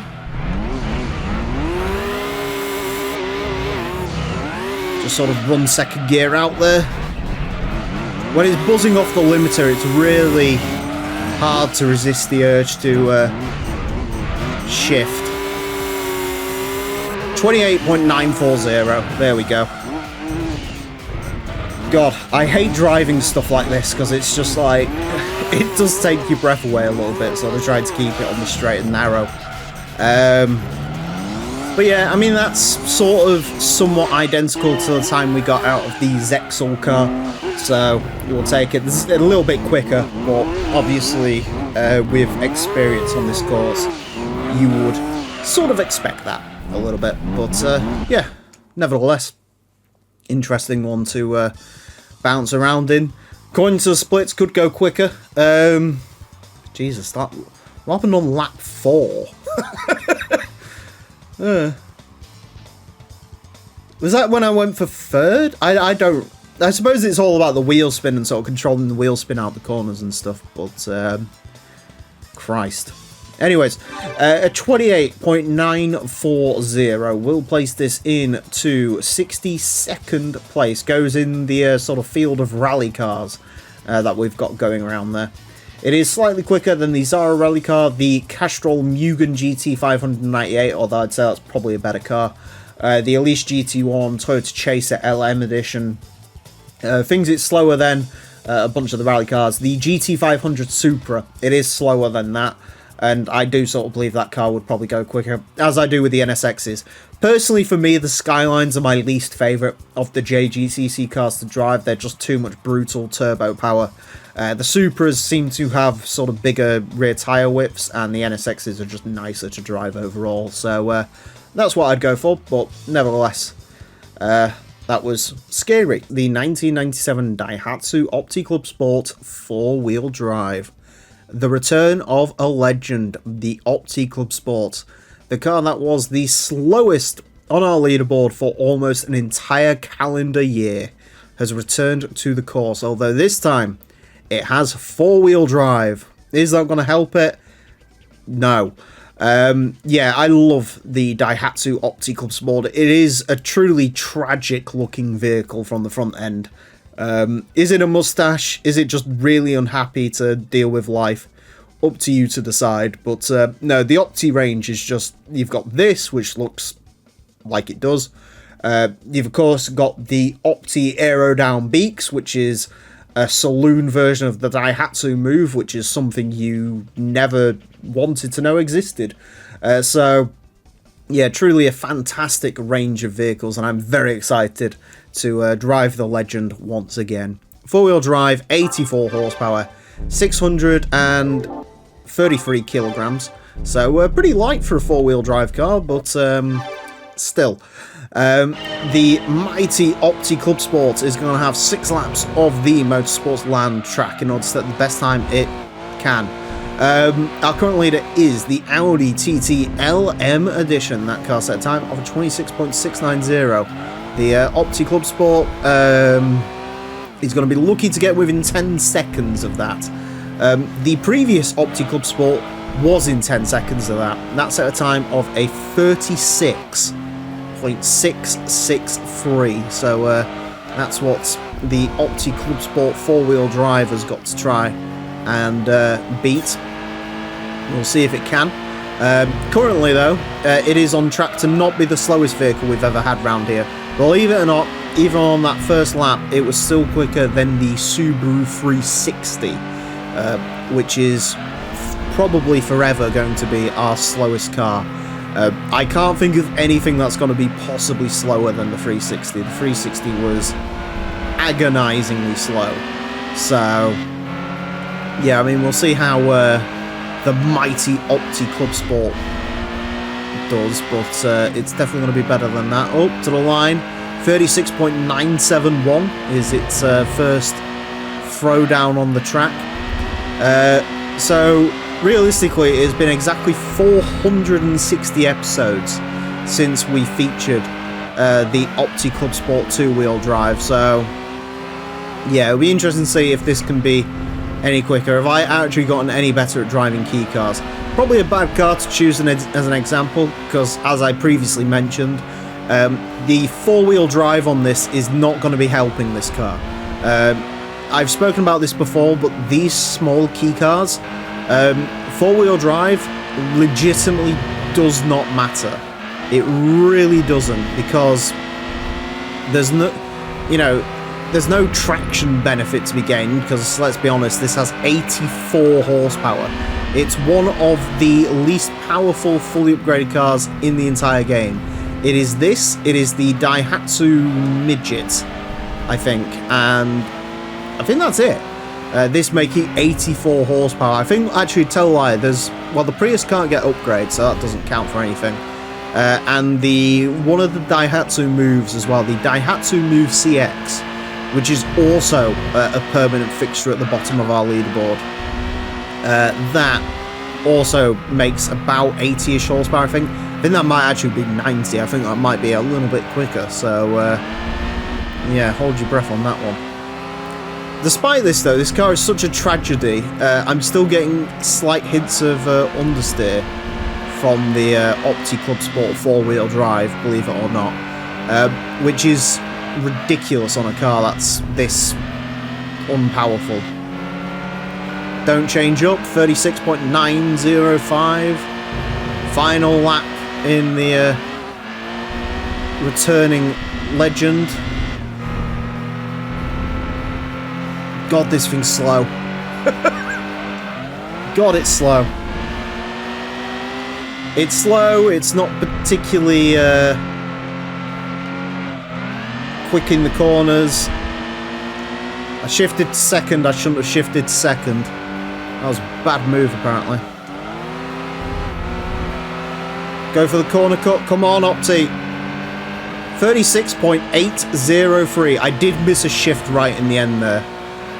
Otherwise, that would have been a little bit quicker to the line. How much time that really cost it is entirely up to you, but what a ridiculous vehicle. What a truly ridiculous vehicle. It is an honour to drive it again, though. What a atrocious car. There is no better way to describe it. I kind of love it. It means a lot to me, to this series, because it's just ridiculous. And it was last place for so long, but man, God, there's time in it. I mean, I'm not super surprised there's time in it. Obviously, of course there is. It's the Daihatsu Opti Club Sport. I love it how even with that misshift, that was still the best sector I had there. Yeah. Hold on. Lap 1, 14.361. Is that because it got launched at that, like, it was launched at a speed that I can't actually get to on the back straight? That's incredible. Fantastic. A 36.803 will place this car into 468th. It is slightly slower than the two-wheel drive equivalent, which is not surprising in the slightest. The only thing slower than it is, again, the 360.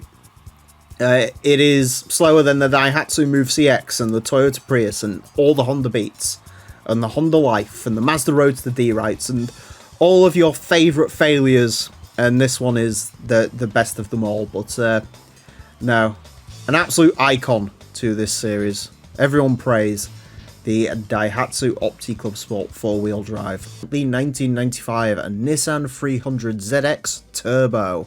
Our final 300ZX to take a look at in this game. Of course, I'm talking about actual 300ZXs, not the Fur Lady Z, so we've still got a couple more of them to go. But this is the final 300ZX. These are cars from the NTSC-U region that are very slightly different from the Fair Lady Zs that are in other regions of the game, and so they're classed as their own separate vehicles. There are 3 of them, the 2-seater, 2+2, and then finally the Big Daddy, the 300ZX Turbo, which is what we're looking at today. Of course, we've got T-tops. I do like the body-coloured trim that you get on the 300ZXs. Another nice touch, I don't know if you can sort of see there's a little sort of marker light in the rear bumper, which I think reflects... American cars have to have reflectors or something on, like, the front and rear end, I think, or something like that. So that's another interesting feature of this car. Very cool looking, does look very nice in this red. Front engine, rear wheel drive, 643 horsepower, 1,361 kilograms. Those are pretty sort of normal stats for the Fair Lady Z. I can't remember if there's much power difference between the sort of standard twin turbos and this. I don't think there is, so other than sort of the way they look, they are for the most part identical to the standard Fair Lady Zs. Sort of similar to the Nissan Primera GT versus the Nissan Primera 2-litre TE in different versions of the game. Anyways, the 300ZX Turbo is going to have 6 laps of the Motorsports Line track in order to set the best time it possibly can. Our current leader is the Audi TT LM Edition that does set time of a 26.690. The 300ZX Turbo unlikely to beat that. The quickest, so this is obviously not running racing modification. Fair Lady Zs as of recent have been sort of going a little bit quicker than they used to. I'm going to put that down to me being slightly better at driving them, and also the race mod seems to be helping them quite a bit, especially in the case of the 94 cars, which is essentially what this would be. The quickest non-race modded Fair Lady we've had was actually a 300ZX. That is the 300ZX 2+2, if I'm reading that correctly. That's at a time of a 30.9, so that's sort of what we're aiming for. The problem with the 300ZX Turbo, and indeed a lot of the Japanese high-powered sports cars such as this, is it does sort of spin its power away through just having too much power, basically. These are stage 4 turbo cars. You know, 641 horsepower through the rear wheels of anything is going to be a challenge. And the chassis can't really keep up with it too well. The 300ZX does an okay job, better than quite a lot of the cars we drive around here. Of course, the sort of key issue the 300ZX has is the it being a bit weighty. And you can definitely feel that when you drive this around. 30.617 That is a bit more sort of alike as what we've seen from current 300 ZX lore. I'll have to take to the hill there, which I don't really like to do, but... Oh, accidentally went into first gear there. That is not good. That is not where we want to be. Fortunately, unless one of these is... I mean, it does go quite... I'll check the gear ratios after this. I don't think... I mean, if any of the 300 ZXs have been automatics, they've done quite a good job of hiding it through just having insane power. I mean, this is the type of car. When you get to sort of 660 horsepower, I'm not too displeased when a car has long gears. Ooh, we did go a bit sideways there. Oh, there you go. Finally going to get caught out by the power. No, there's 5-speed. Yeah, there's definitely... I think if you sort of put all the best laps together from this, there is probably like a 30.4 in there for this. They're just a bit, well, a lot tough to drive. It is just any sort of rear-wheel drive coupe is obviously going to have issues with power delivery when it has 600 horsepower. So, yeah, I'm not going to be surprised when we see the splits if this thing could have gone significantly quicker. But I'm actually quite happy with that lap time. 666, interesting. So I suppose if you took to the take to the skies, yeah. Again, I wouldn't look too far into that because Sector 1 obviously sort of compromised the entry in Sector 2. So I don't think there is that much time in it. Like I say, possibly a 30.4 if you really was to go for it, but not too sure in this case. A 30.617 will place this into 221st place. Goes in between the Mazda Roadster B-Spec and the BMW 323i Coupe. It is quicker than a Spoon Civic Type R, Ford Mustang GT. The Mitsubishi GTO SR, that is interesting. Quicker than TVR Griffith 500. Quicker than MR2 GTS, which also had similar issues with sticking the power down. Slightly down on the RX-7 Infini 3, Silvia Spec S, Lotus Esprit V8. Cars like this, slightly slower than the Subaru Alcione S4, but this is definitely a better car to drive than that. And slightly down, about 0.1 down on the Fairlady Z version S2-seater with the race mod. As I said, I think if you strung a perfect lap together, there is probably a 0.4 in there, which would put it about 0.2 away from a Fairlady Z twin turbo with the race mod. But I'm quite happy to take that to the bank and cash it in. Yeah, pretty decent run. And a good way to send out the 300 ZXs because they do look quite cool. The 1998 Honda Accord SIRT. Another Accord saloon to take on our cores. We've had the 96 and the 97, and this is the 98. Functionally, it is identical to the 97. The only real difference is the 97 you get it from the used dealer, whereas this you get it from the new dealer, which means I could paint it in any colour I wanted out of the 7 it comes in.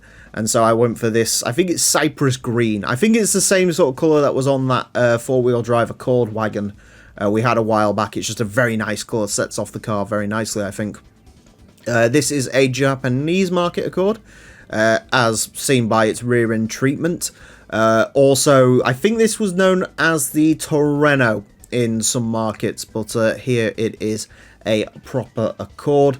GT2 Plus does fix numerous issues with the Accords because the Accords did not get much love from Polyphony. And one of the things they do is correct the power from 193 PS to 200 PS. And so if you see a slight power increase on this Accord compared to what you usually see in your version of the game, that is why. Front engine, front wheel drive, 356 horsepower, 1,157 kilograms. Actually quite powerful for a front wheel drive saloon car, so we'll see if that helps it out or not. This car is... okay, it's a 5-speed, thank God. This car is going to get 6 laps of the Motorsports Land track in order to set the best time it possibly can. Our current leader is the Audi TT LM Edition. That car set time of a 26.690. This Accord is unlikely to beat that. Now, in terms of Accords, the 96 is the clear favourite. That's that time of a 30.4. But the previous 97 Accord, which we had, which bear in mind was one of the very first cars to go around, so that does sort of affect it a little bit. That had a race mod, and that's at a time of 31.1, so yeah, sort of see where the 98 Accord can deal with from there.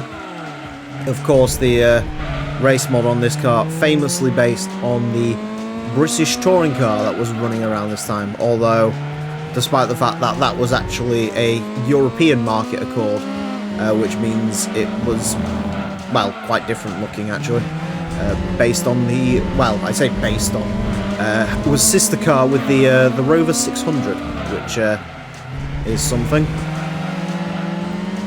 Both cars probably being the jewel in their range, if you will. The Accord looked quite nice, and so did the Rover. To be fair, I don't usually praise Rover too much, but I actually quite like the sort of way their cars looked aesthetically. A bit sort of old-person-y, sure, but yeah, they're still sort of quite nice cars to look at.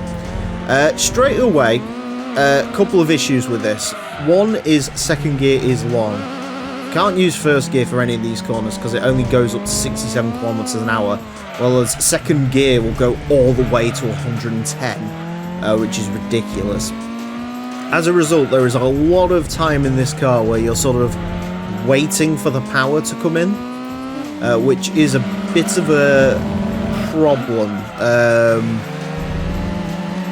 The other slight issue with this as well is it doesn't handle too badly for sort of a family saloon car. It's sort of what you would expect.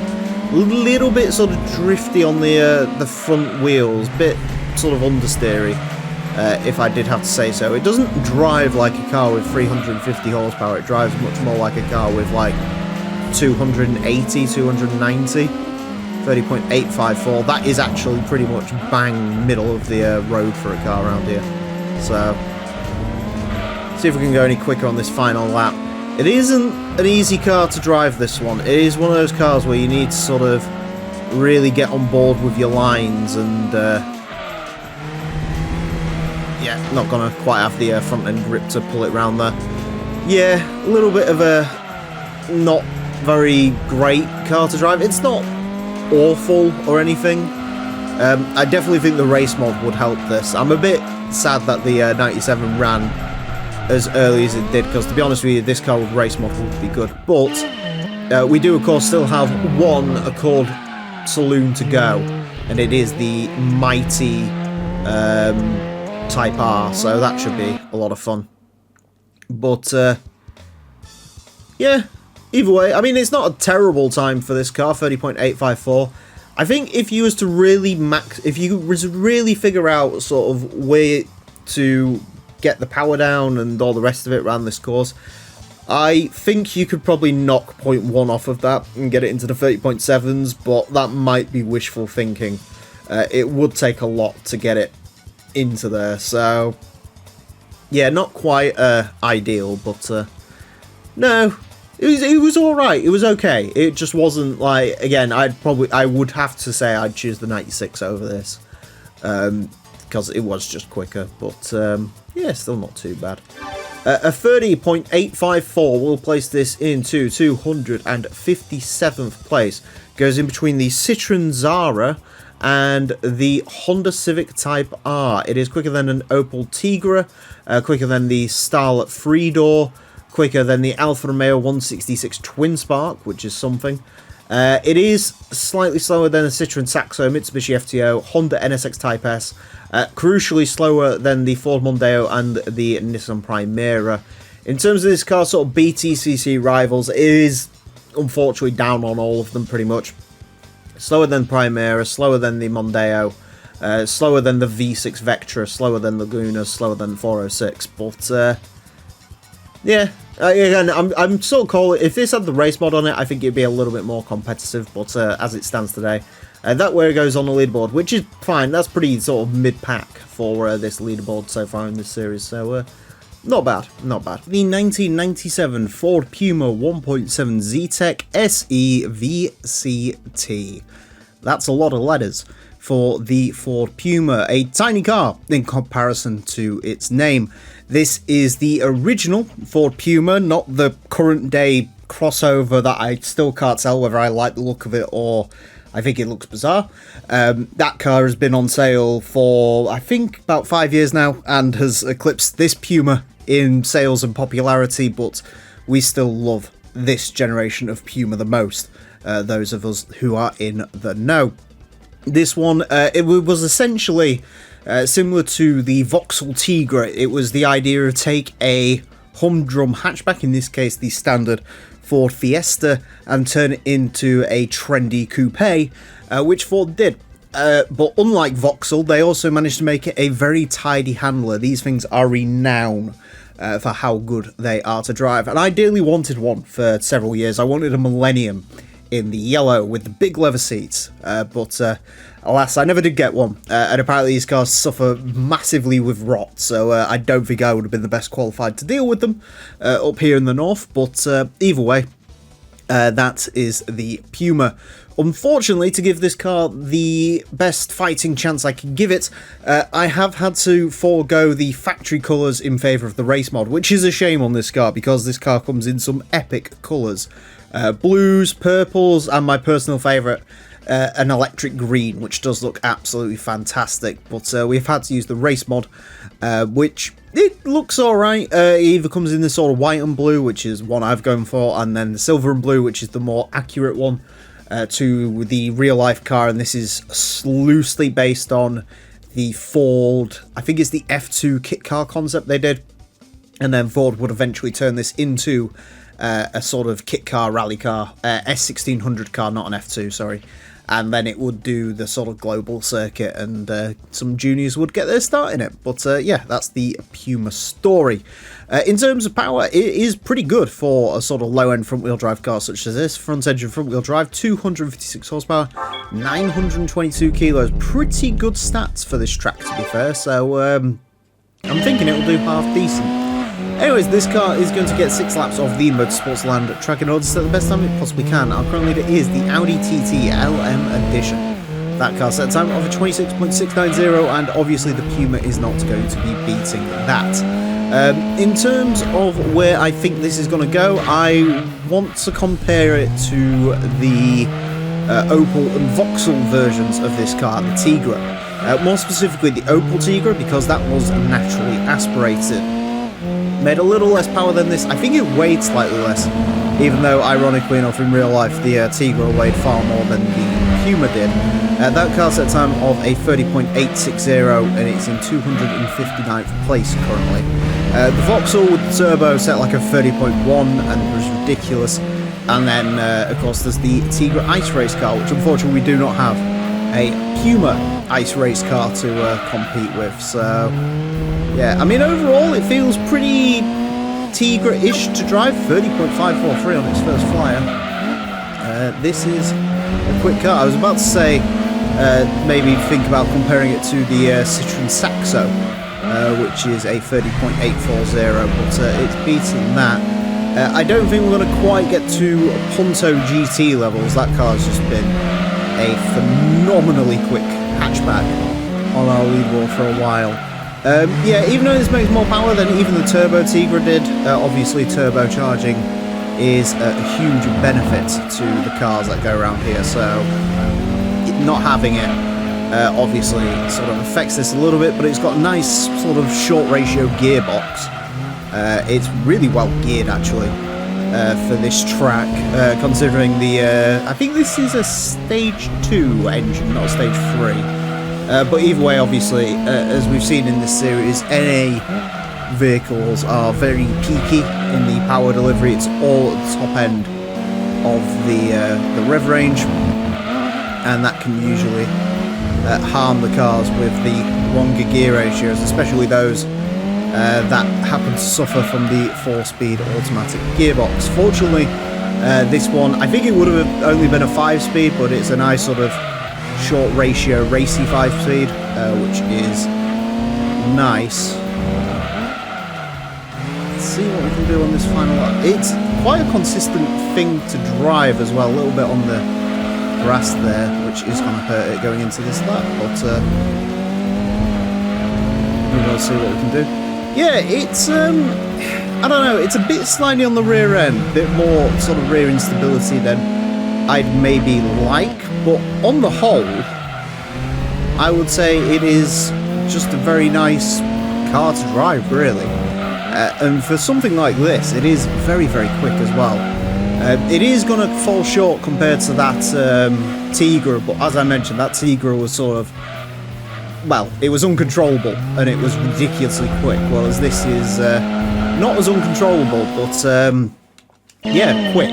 Good car to drive, really good car to drive. I like that one a lot. Yeah, I don't know. You know, sort of not really for my driving style.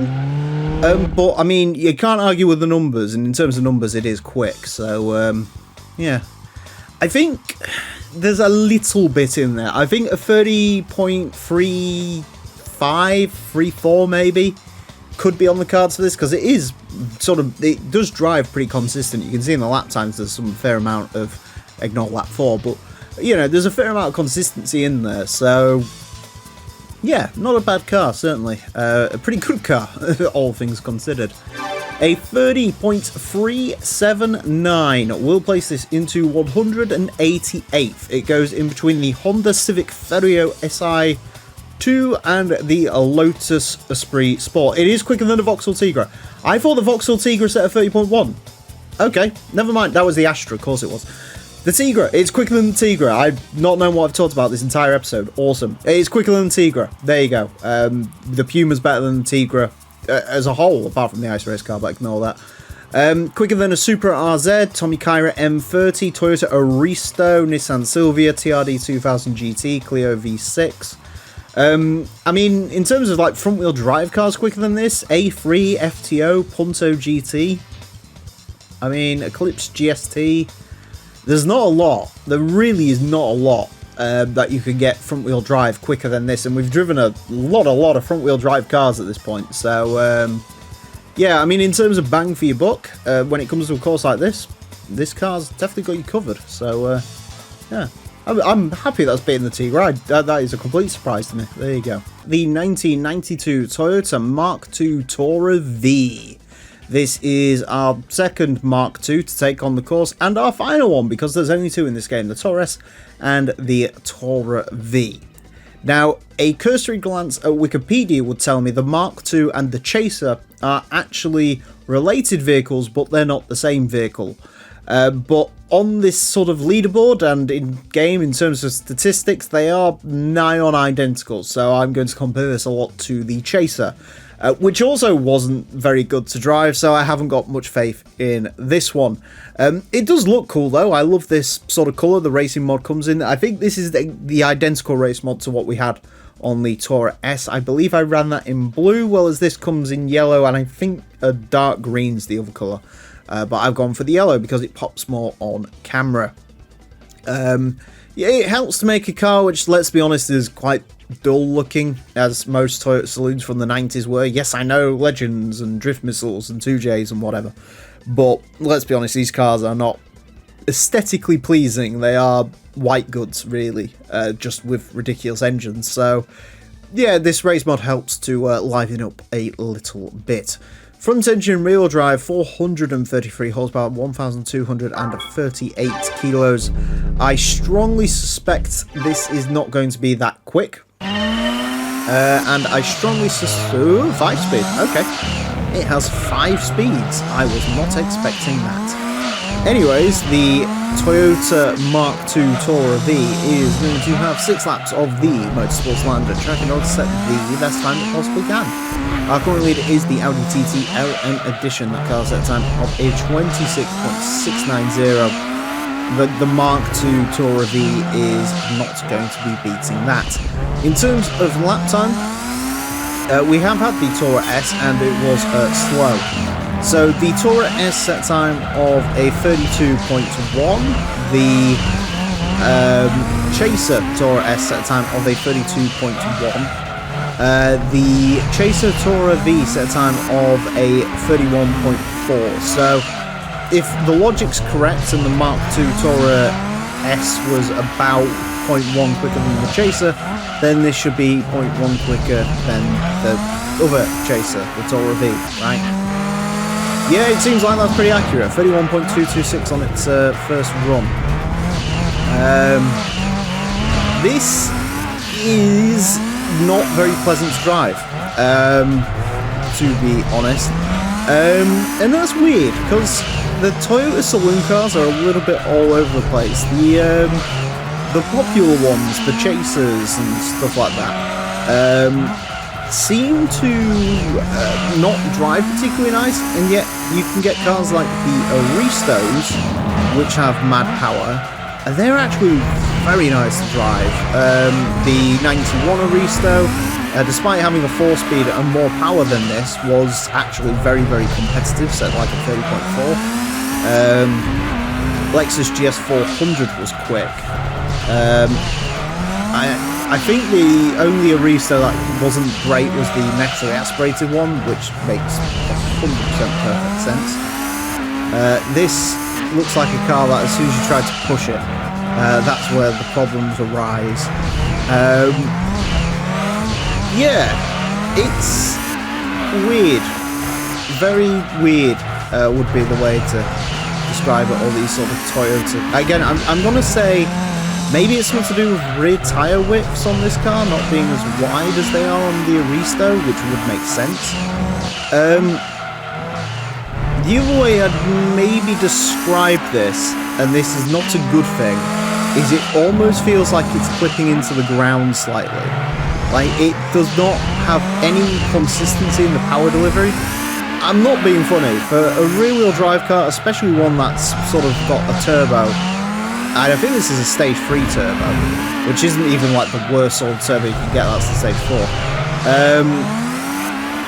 It feels very, it should not be spinning the wheels this much. It's only 424 horsepower, that's not a ridiculous amount, really, considering.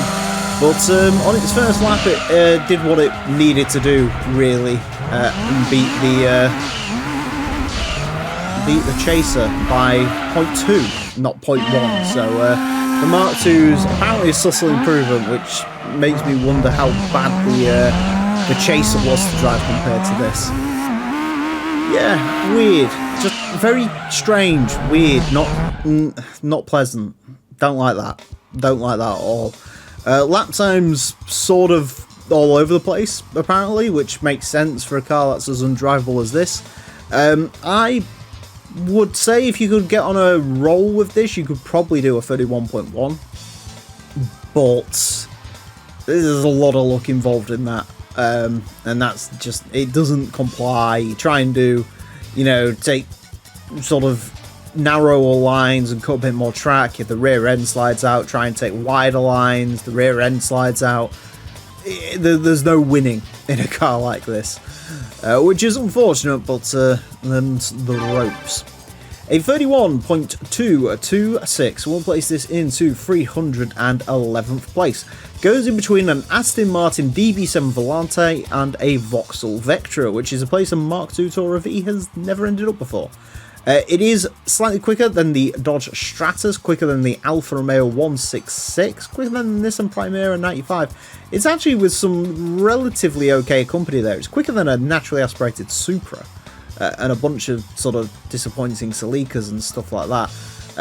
Slightly slower than Acura NSX, that was a 4-speed, Alfa Romeo 155, Daihatsu Storia rally car, Dodge Neon. It's in that weird place on the leaderboard where it actually looks half decent, but if you sort of look at it as a whole, it's not that great. It's around a lot of sort of front-wheel drive, mediocre saloon cars, so yeah, probably better than it deserves to have done, but still not particularly great, it does have to be said. The 1997 Nissan Silvia LM Edition.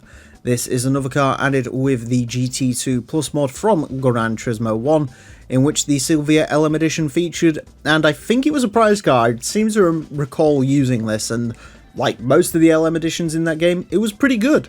One of the first race cars that you can really get into. I don't really get why this one didn't return in GT2. I'm going to suggest maybe it's because it's based on the S14 Silvia. They wanted an LM edition. If they were going to do it again, they'd want to update it to the S15, and I guess they thought maybe because they have the GT300 Silvias, there's no real point of doing this one. Not too sure, but either way, this car is returning in this mod. It has its physics and model adapted from GT1. So, based on that, we have had the Toyota Chaser LM Edition, the other LM Edition from GT1, go around, and that is actually the slowest LM Edition we've had go around the course. So, not expecting great things from this, but I'm expecting it to become our quickest Silvia, and probably will forever be our quickest Silvia. Front engine rear wheel drive, 536 horsepower, 960 kilograms. Pretty okay stats for an LM edition. Maybe you'd want a little bit more power, but this is rear wheel drive, so perhaps maybe not. Anyways, this car is going to have 6 laps of the Motorsports line of track in order to set the best time it possibly can. Our current leader is the Audi TT LM edition. That car set time of a 26.690. The Silvia LM edition, unlikely to beat that. It is definitely brighter than the TT LM edition, though, in this fantastic sort of neon green it comes in. I think, similar to the 95 Primera, this car comes in either red or green. So, of course, I've gone for the green. I believe the red is based on a title-winning JGTC car from 1997, which perhaps is another reason this car didn't return, because it was sort of there to essentially replace a JGCC car that they couldn't license, perhaps. I don't know. Anyways, the Chaser LM Edition set a time of 28.991, which makes it the slowest LM Edition we've ever had, although maybe this is going to hit that. I will say, in terms of driving dynamics, this does not deserve to be slower than the Chaser, because this drives far better than that did. That car was uncontrollable, and while most Silvias are not particularly nice to drive in this game, this one actually ain't half bad. So yeah, hopefully it doesn't have that punishment. 29.1 over the line. The quickest Silvia that we had to date before this was the Sanavi Silvia, which ran an age ago. That's at 29.3. So I mean, if this is really slow, maybe the Daishan GT300 has a chance to beat this. We'll see. Come on, Silvia, get into... I've never really wheeled a Silvia along before, but this one, I sort of want it, you know, to get into the under 29s. I feel like it should. I suppose out of all of the LM editions in the game, I don't think there's a sort of... I don't really know how many we've got left to run round here. It feels like we've had an awful lot of them at this point. So, yeah, it'd be a shame for just one to miss out on the under 28, but we will see. Or under 29. This definitely is not going under 28, although some LM editions have done. This one will definitely not be one of them. Unless it grows drive to the front axle on this final lap, who knows? I want to say stranger things have happened, but that would be a first. 28.959, just did it. Maybe should have maybe should have geared up for that sort of final little stretch there. I think maybe that cost it a little bit of time, but yeah, I just wanted to get that lap complete and out of the way. It is not the worst LM edition, which is good. Because, like I say, it really doesn't deserve to be. It doesn't drive half bad, to be fair. There's a good bit of traction in there. It's just not rapid. I think that's the best way to describe it. It's not hugely quick, really. Which is a shame. Yeah, I really should have changed up there. I don't think there's that much time in it looking at that, to be perfectly honest.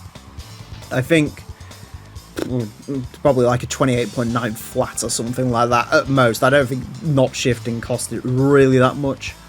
But this is a very crowded section of the leaderboard, so that would have sort of clawed it up several places. But yeah, I think it's one of those cars that, to be honest with you, really should be lucky to get into the 29s at all, because that was a real struggle trying to get it there. But no, we did manage to do it, so that is good. A 28.959 will place this in to 64th place. Goes in between the Citroen Zara Rally car and the Honda NSX Castrol Mugen. It is quicker than the Elise GT1, the aforementioned LM Chaser. I was about to say that in the wrong sentence. The Chaser LM edition, the wrong way round even. Quicker than the R34 Skyline, quicker than a Wiegert Vector W8 Twin Turbo. Quicker than the GT500 R33 Zexel, slightly slower than the Cuore. But to be honest with you, it probably deserves to be quicker than that. So yeah, not a bad shout there. It goes amongst a bunch of sort of race cars that are pretty good. So yeah, I'd say it was a good car. As I mentioned, not the slowest LM edition. It's getting there, but it definitely isn't. So, and yeah, I don't know how many more LM editions we've got, but I'd imagine all of them are now guaranteed to get under 29, which is cool. The 1997 Mitsubishi GTO Twin Turbo, our fifth and final of the second generation of Mitsubishi GTOs. We've had the two SRs, the Twin Turbo MR, and now after today, both of the Twin Turbo cars, but this one is a running racing modification. Of course, the fantastic Puma livery, which has to be my favourite racing mod in the game, whether it's on this or on the Evo 5. I think it looks absolutely exquisite. These cars are also not just good looking, they're also violently quick around this course. Obviously they weigh a lot, but they get things done. They're just super quick, so I'm looking forward to this, although I am a little bit scared because these cars are a handful, but in a good way. Four-wheel drive, 705 horsepower, not quite the power demon it was in GT1. You know, they made 914 horsepower, I think, in that game, but, you know, 705, that it should be enough. 1,460 kilos heavy, but as you'll see, very effective vehicles. Anyways, the Mitsubishi GTO Twin Turbo is going to get 6 laps of the Motorsports Land track in order to set the best time it possibly can. Our current leader is the Audi TT LM Edition, car set time of a 26.690.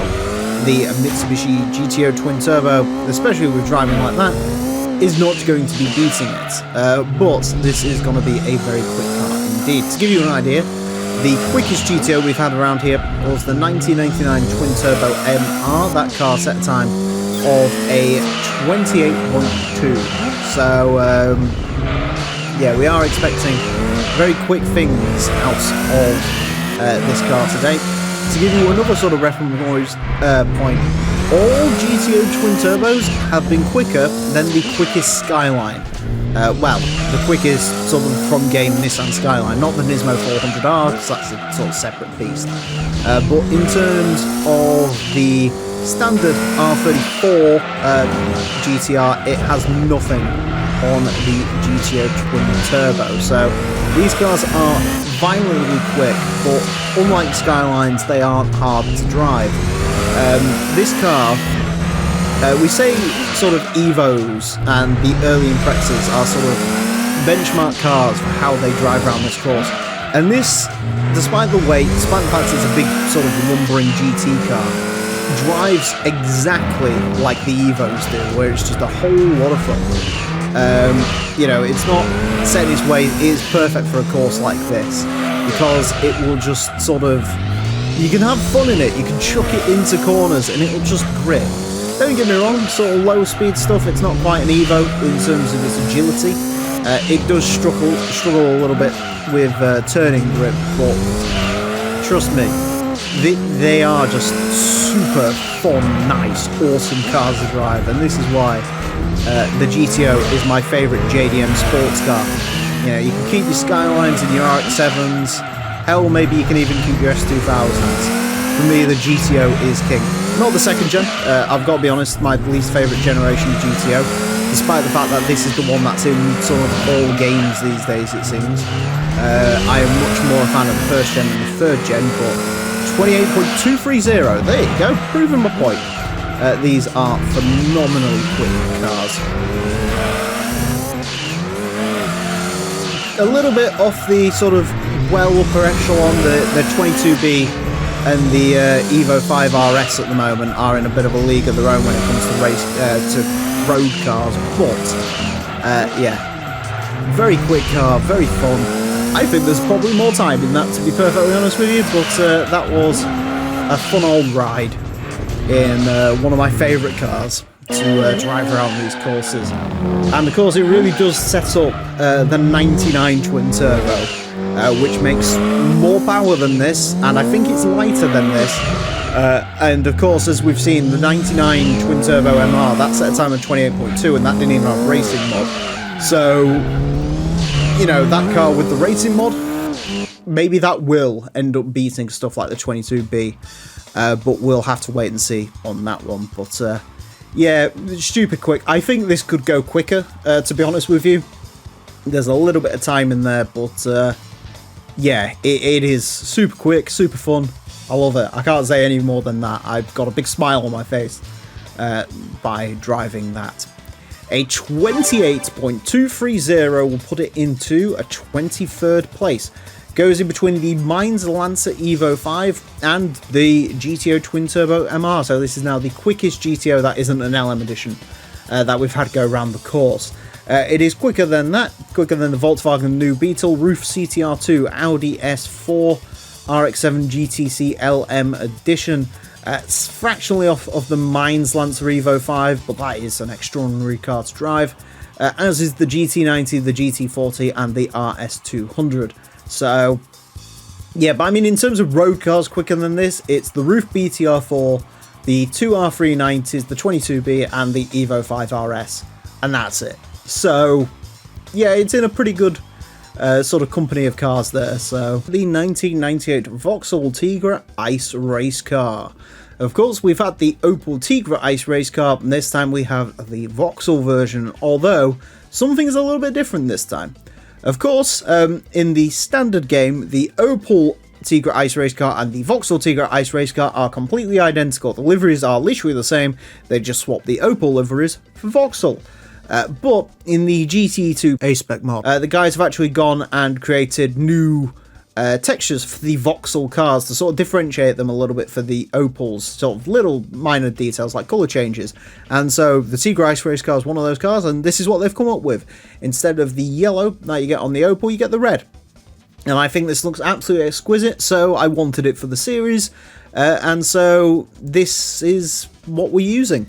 This is just... clarify, this is not Project A-Spec, this is GT2 Plus. I've simply imported the texture over for this car, which isn't a difficult process, so I'm not a Gran Turismo 2 modder, I assure you. It's literally just moving files and compiling, and that's it. So yeah, that's why we've got this. We've also done the same with the Calibra Super Touring car, which we'll see at a later date, but I figured I'd do it just to sort of give these cars a little bit of a differential between each other. Otherwise they are literally identical, and it just sort of makes them pop a little bit more in the thumbnails and stuff. So there you go. Shout out to the Project A-Spec guys, as always. But yeah, other than that, it is identical to the Opel Tigra Ice Race Car, which means it's going to be quick. Four-wheel drive, 532 horsepower, 950 kilos. No turbocharger, naturally aspirated, which is a bit bizarre, and does limit this car a little bit. We will speak about that now. The Vauxhall Tigra Ice Race Car is going to get 6 laps of the Motorsports Land track in order to set the best time it possibly can. Our current leader is the Audi TT LM Edition. That car's at a time of a 26.690. The Vauxhall Tigra Ice Race Car is unlikely to beat that because the Opel Tigra Ice Race Car did not beat that. The Opel Tigra Ice Race Car set a time of a 27.713. So that's the benchmark for the Vauxhall version. Although I'm hoping I'm going to be a little bit quicker than I was in the Opel, because through the passage of time I should be quicker than I once was. But we will see. I'm never quite sure if I'm improving at this course or if I still suck at driving. So yeah. There you go. Anyways, first lap is a 27.973, very conservatively driven lap, it does have to be said. But no, this should also go quicker because, you know, most cars only get one shot and should not miss their chance to blow, whereas this car's getting 2 shots. And being a Vauxhall, it will not miss a chance to blow because it's a Vauxhall. Anyways, yeah, God, this car looks so cool in this livery. 27.631, there we go. I am officially quicker than I once was. As awkward as it would be, Toyota Celica Rally Car 27.5 could be beatable. We'll see. This car, man, the Tigra Ice Race car. It is a very quick car. This thing isn't called the Baby Pikes Peak car for nothing. This and the Celica Rally Car are basically in sort of a class of their own when it comes to the dirt racing vehicles in this game. They're not quite as quick as the Pikes Peak cars, but they are far quicker than the standard rally cars. The problem is these aren't the most, well, the Tigra especially, not the most drivable vehicle in the world. It is very inconsistent. You'll drive one sort of corner and it will be absolutely compliant, no issues, drives like a dream. Then you'll try it again and it fishtails wildly out of control because the wheelbase is so short and it just sort of drives like a nutcase. Yeah, it's very hard to pilot the Vauxhall Tigra Ice Race car. It does have to be said, not a particularly fantastic vehicle to drive. Ah, that would have been so cool if I was so quick at... yeah, there's a little bit of time in this. I knew that with the Opal though, to be fair, there's at least 0.2 in this. If you really got this car under control and you could like time the drifts as well as you could, this thing would be just phenomenally quick. I still don't think it'd be quite challenging, you know, the FTO LMs, the GTO LMs, and the Audi TT LM, because quite frankly, it hasn't got the grip those cars have. It just hasn't. But it is still a just ridiculously quick vehicle. Huge amounts of fun. Yeah. Lap time is just all over the place. Yeah, like I say, I definitely think there's 0.2 in there, as I did with the Opel Tigra. But, yeah. What a car. Just, what a... It's such a trip to drive them. It really is. Yeah. If my Sector 1 and Sector 2 were a little bit cleaner, definitely some time in there, but alas, that's where we land. A 27.631 puts this car into 6th place. Goes slightly quicker than the Opel Tigra Ice Race car, still slightly slower than the Celica Rally Car 99. It is quicker than the Evo 6 Rally Car, the FTO GT300, the Evo 5 RS, the 22B. There's not a lot quicker than this. It is the undisputed sort of 6th quickest car in the game so far, until we get the Pikes Peak monsters, in which case it will probably be the 8th. But I don't really see a lot going quicker than this at all. It is, yeah, huge fun. Maybe not the quickest, but it certainly gives you a smile on your face, which is what most Vauxhalls should do. The 1998 Honda Life T. The car that answers your prayers if what you really want is a car that looks like a McDonald's. If you want that, then the Honda Life T definitely has you covered, because this thing is fantastic looking, isn't it? The red, the yellow, the white, the Italian flag on the back for no good reason. The Honda Life T-Type is, yeah, a phenomenal vehicle, and it looks ridiculous, and I can't wait to drive it. We have had the 1997 Life T go around, and it was slow. So I'm not expecting this one to be that much different, because statistically it ain't great.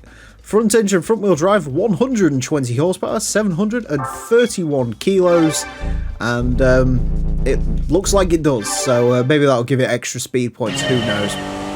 Anyways, this car is going to have 6 laps of the Motorsports Land track in order to set the best time it possibly can. Our current leader is the Audi TT LM Edition. That car set a time of a 26.690. The Life T, unfortunately, is not going to get anywhere near that. In terms of where this car is going to go, well, as mentioned, the Life T97 is slow. That car set a time of a 35.776, which makes it the 8th slowest vehicle we've ever had go around the course, I think. 7th or 8th, one of those. It's only beating stuff like, well, the Honda Beats, which are terrible, and some Daihatsus, which are very good, and the Prius and the Subaru 360. So, yeah, the other Life was not very quick, and I'm not expecting this one to be either. For the two people who may have noticed, this car is running a racing modification, because as fantastic as these racing mods look, and the other Life as well also looks fantastic, they are unfortunately deleted content in GT2, which is very sad. I don't know why Polyphony decided that we can't have nice things, you know, if you class the Life's race mod as a nice thing, which I do because it looks ridiculous. So yeah, thanks to the GT2 Plus mod, you can once again racing modify the Honda Life, as you indeed should have been able to do from the start. So you can bring this just majestic vehicle back in all its pre-cut glory. This fantastic, well, let's be honest again, McDonald's on wheels, because that's really what it is, a mobile restaurant. The fantastic Life T. If I ever reach 1 million subscribers, and you can hold me to this, the first thing I will do is find a Honda Life and decorate it just like this one, even with the flag that I keep saying is the Italian flag, but someone's probably going to tell me in the comment section that it's actually the Mexican flag. Yeah, I don't think it is, because that's... yeah, no. I think that's an Italian flag. Again, I really don't know why. 34.690. The excitement made it sound like this is really quick, but it isn't.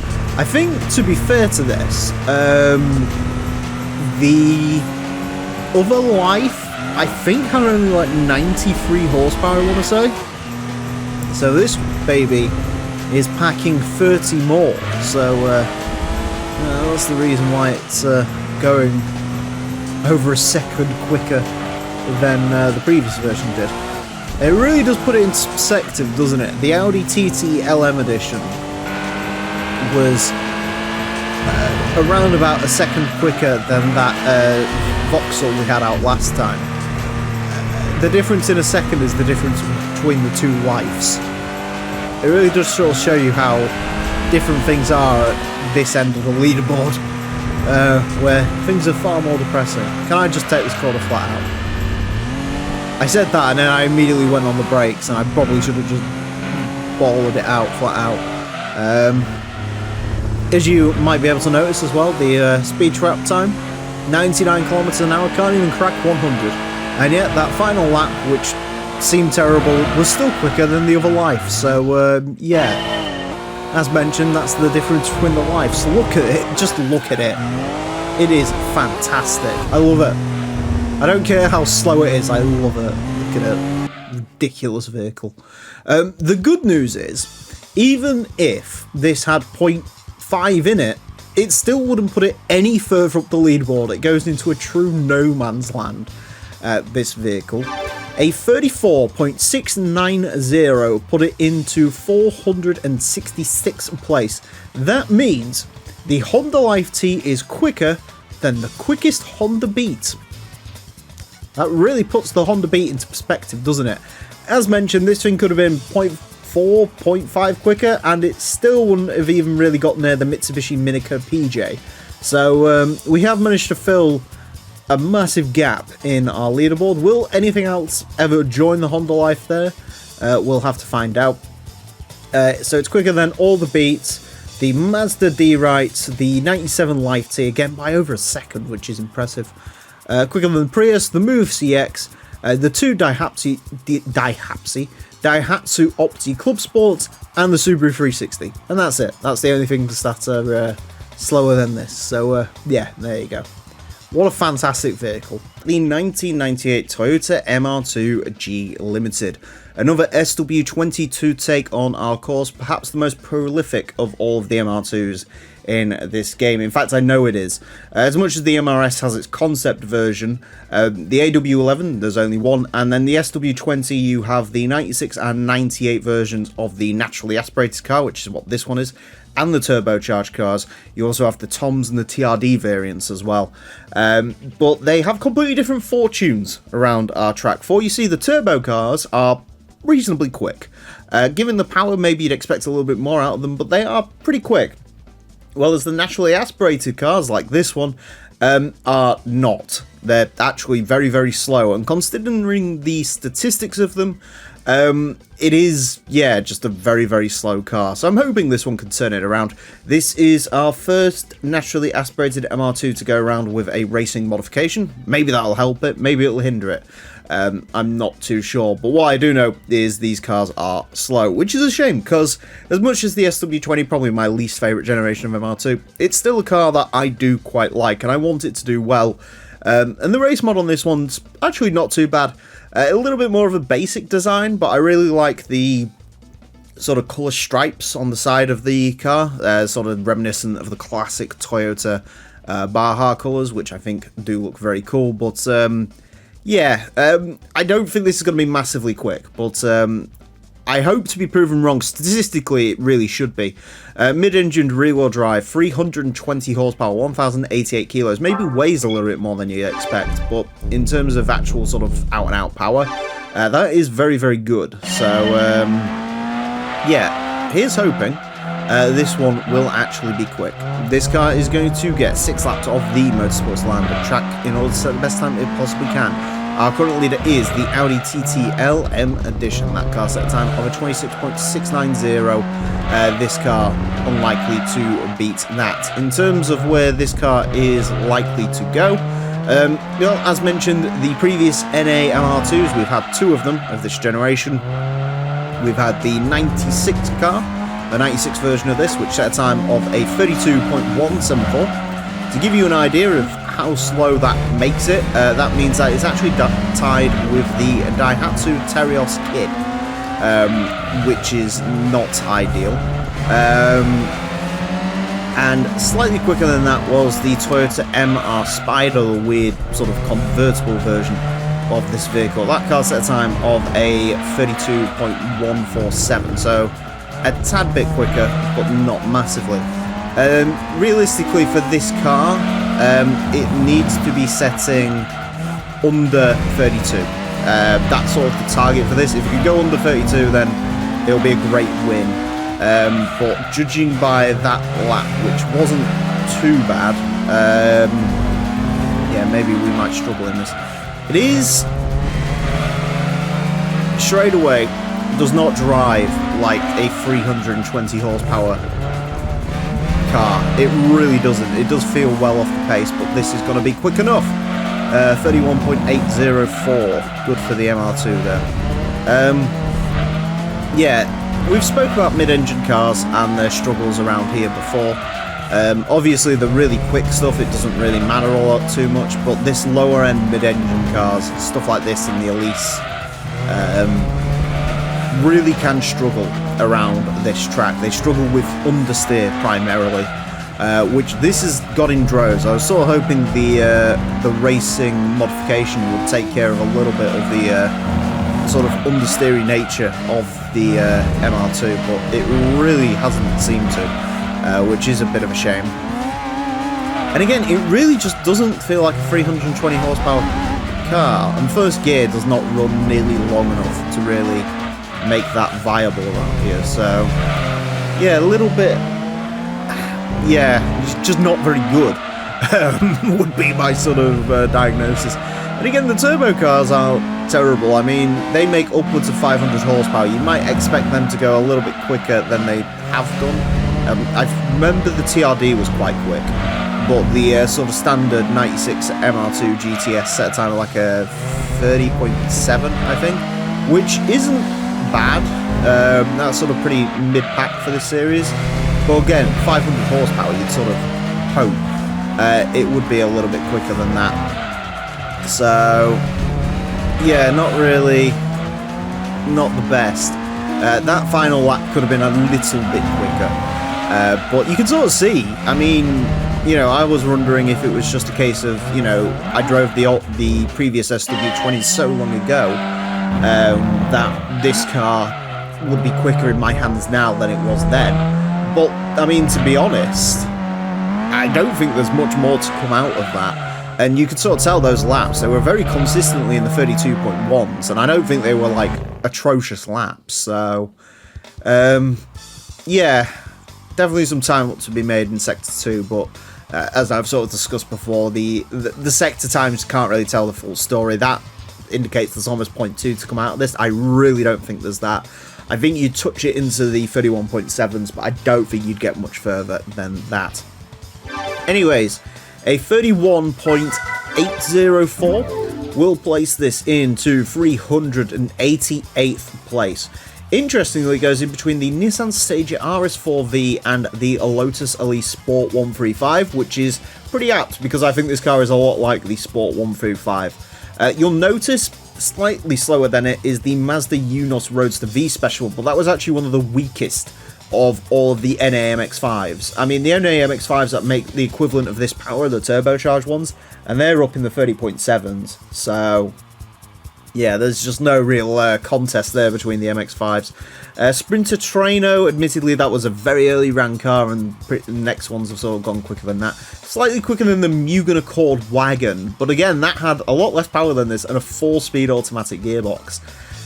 It's just not quick. That's sort of the bottom line of this, is it's just not a very quick car, which is a shame, because again, I like these cars a lot, and I think 320 horsepower is very reasonable.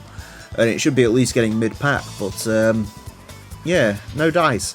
Also worth mentioning as well, this now makes this 0.3 slower than the Lotus Elise, which has 60 less horsepower than this. Don't get me wrong, it weighs about half as much.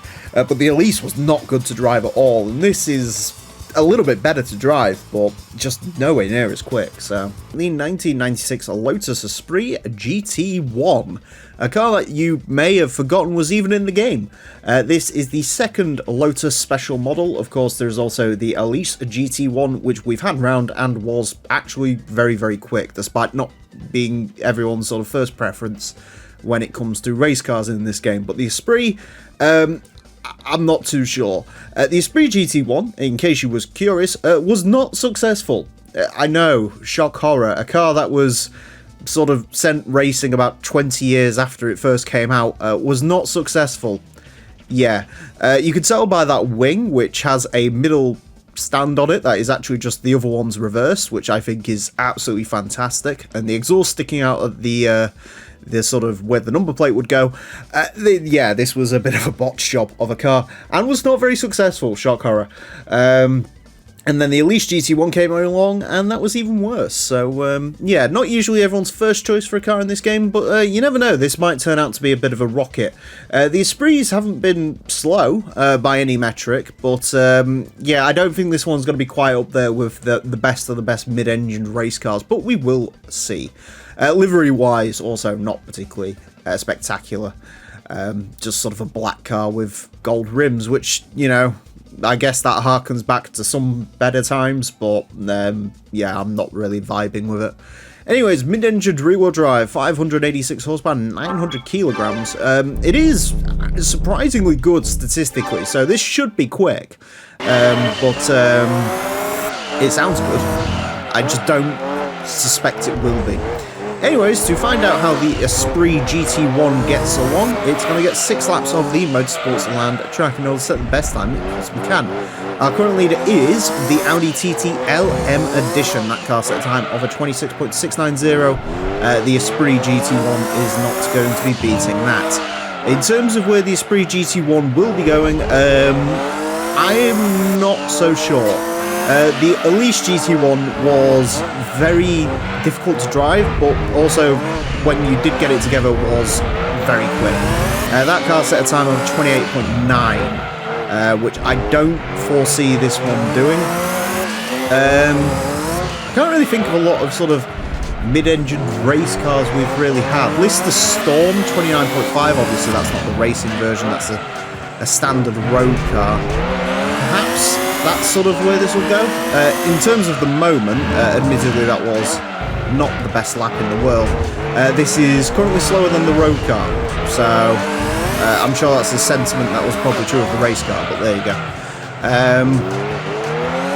Yeah, come on.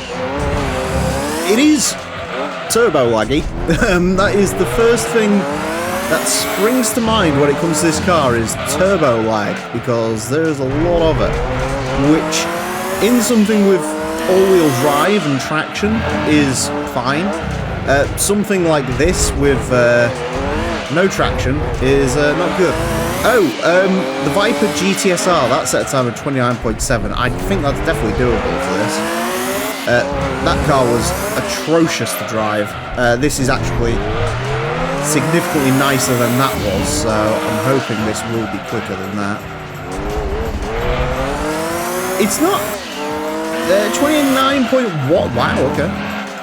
It's not actually that bad, to be fair to it, once you sort of get into the rhythm of it. You can tell straight away. I think Polyphony did an excellent job of sort of nailing how this car probably felt in the real world. You can sort of tell when you're driving around here that this is not like the pinnacle of technology. It definitely feels old. It doesn't feel as sort of composed, as twitchy almost, I guess, as some of the newer stuff. It feels sort of more raw almost, in a sense. It's got a decent amount of mechanical grip. I don't know what this is like sort of on a normal circuit compared to the Elise, but I'd probably hazard a guess that this is a bit nicer to sort of drive, especially on the bumpy tracks, than the Elise is. Messed up that final sector a little bit. Could have gone a little bit quicker there, but I'm actually sort of impressed by that. That wasn't nearly as bad as it could have been. I was not expecting a lot, and yet, yeah, pretty alright, actually, to be fair. Again, it's no way near sort of purpose-built spec machinery, I guess. It's gotten close to a couple of things which we'll discuss in a second, but no, on the whole, not bad. Really not bad. God, look at that final lap. What could have been for the Elise, because we lost 0.4 there. I don't think it would have gone that much quicker. I think we'd probably have nudged more the ceiling of the 29.1s. But no, still actually quite good. A 29.191, that was it, wasn't it? Yes, 29.191 will put it into 80th place. Goes in between the Celica GT4 and the Subaru Impreza WRX STI Sedan version 4. It is very slightly quicker than the Nissan Skyline Silhouette Formula and the NSXR LM GT2. Admittedly, the GT2 NSX ran yonks ago, but still. Now, sort of the performance you'd expect from this. It's quicker than TVR Tuscan, quicker than the Evo 4, quicker than the Vector M12 and the Venturi Atlantique, quicker than the Sarumo Supra, quicker than a great majority of the rally cars. Not bad. I mean, it beats the Lister Storm by 0.4. I think these are similar price. Beats the Cobra Daytona by about 0.5. Lancia Delta. Again, the GTSR beats that by about 0.6. Nowhere near, of course, the JGTC Viper, but still, they're pretty quick. I mean, you know, for a mid-engine car especially, that is quite good. It's only slightly slower than the Vector W8 Twin Turbo, and that was mostly helped out by the gearbox in it. So, and they're about 0.2 off the Elise. So yeah, no, do you know what? I am surprised. I'm sorry to the Esprit for slightly mocking it when it first showed up, because no, that is actually a pretty decent time from the car. The 1999 Tommy Kaira ZZ2. So last time out we had the Lotus Esprit GT1, this time we have the ZZ2. And while the Esprit was a car 20 years past its use-by date and still racing, this is a car that never raced at all. It was essentially a concept car. the ZZ2, and in fact there is also some questions around whether this version of the ZZ2 even existed, because this is not the ZZ2 as you later Gran Turismo players will know it. The ZZ2 in the later games was a Nissan GTR rivaling monster, and especially GT6, very, very good value. Well, as this car is a lot more based around the concept of a race car. It is essentially a GT1 racer, mid-engine, rear drive and all, and it looks as it does. The way I would describe the way this car looks is Japanese McLaren F1. I do quite like it. I like the rear end, the ridiculous sort of air intakes on the side. It's only when you look at the finer details, like the face is a little bit sort of generic for me, and sort of the way the rear windscreen sort of has that rake on it like it does on the ZZ3. Not a fan of that. For me, it should be more sort of ZZS and sort of cut off, and then you've got sort of the elongated where the engine would be. Well, as in this car, you sort of have to question where actually is the engine, and I don't know what engine it is actually in this. I'm assuming it's some sort of, probably like an SR20 just boosted to the moon or something, which probably doesn't bode well for how it's going to drive, but we'll see. Anyways, mid-engine rear-wheel drive, 597 horsepower, 1,028 kilos. This is, I guess, an old versus new showdown between this and the Esprit, so it'll be interesting to see. This car is very small. That's the first thing that's hit me. Anyways, to find out how quick the Tommy Kaira ZZ2 is, it's going to be getting 6 laps of the Motorsports Land track in order to set the best time it possibly can. Our current leader is the Audi TT LM Edition. That car set a time of a 26.690. The Tommy Kaira ZZ2 unlikely to beat that.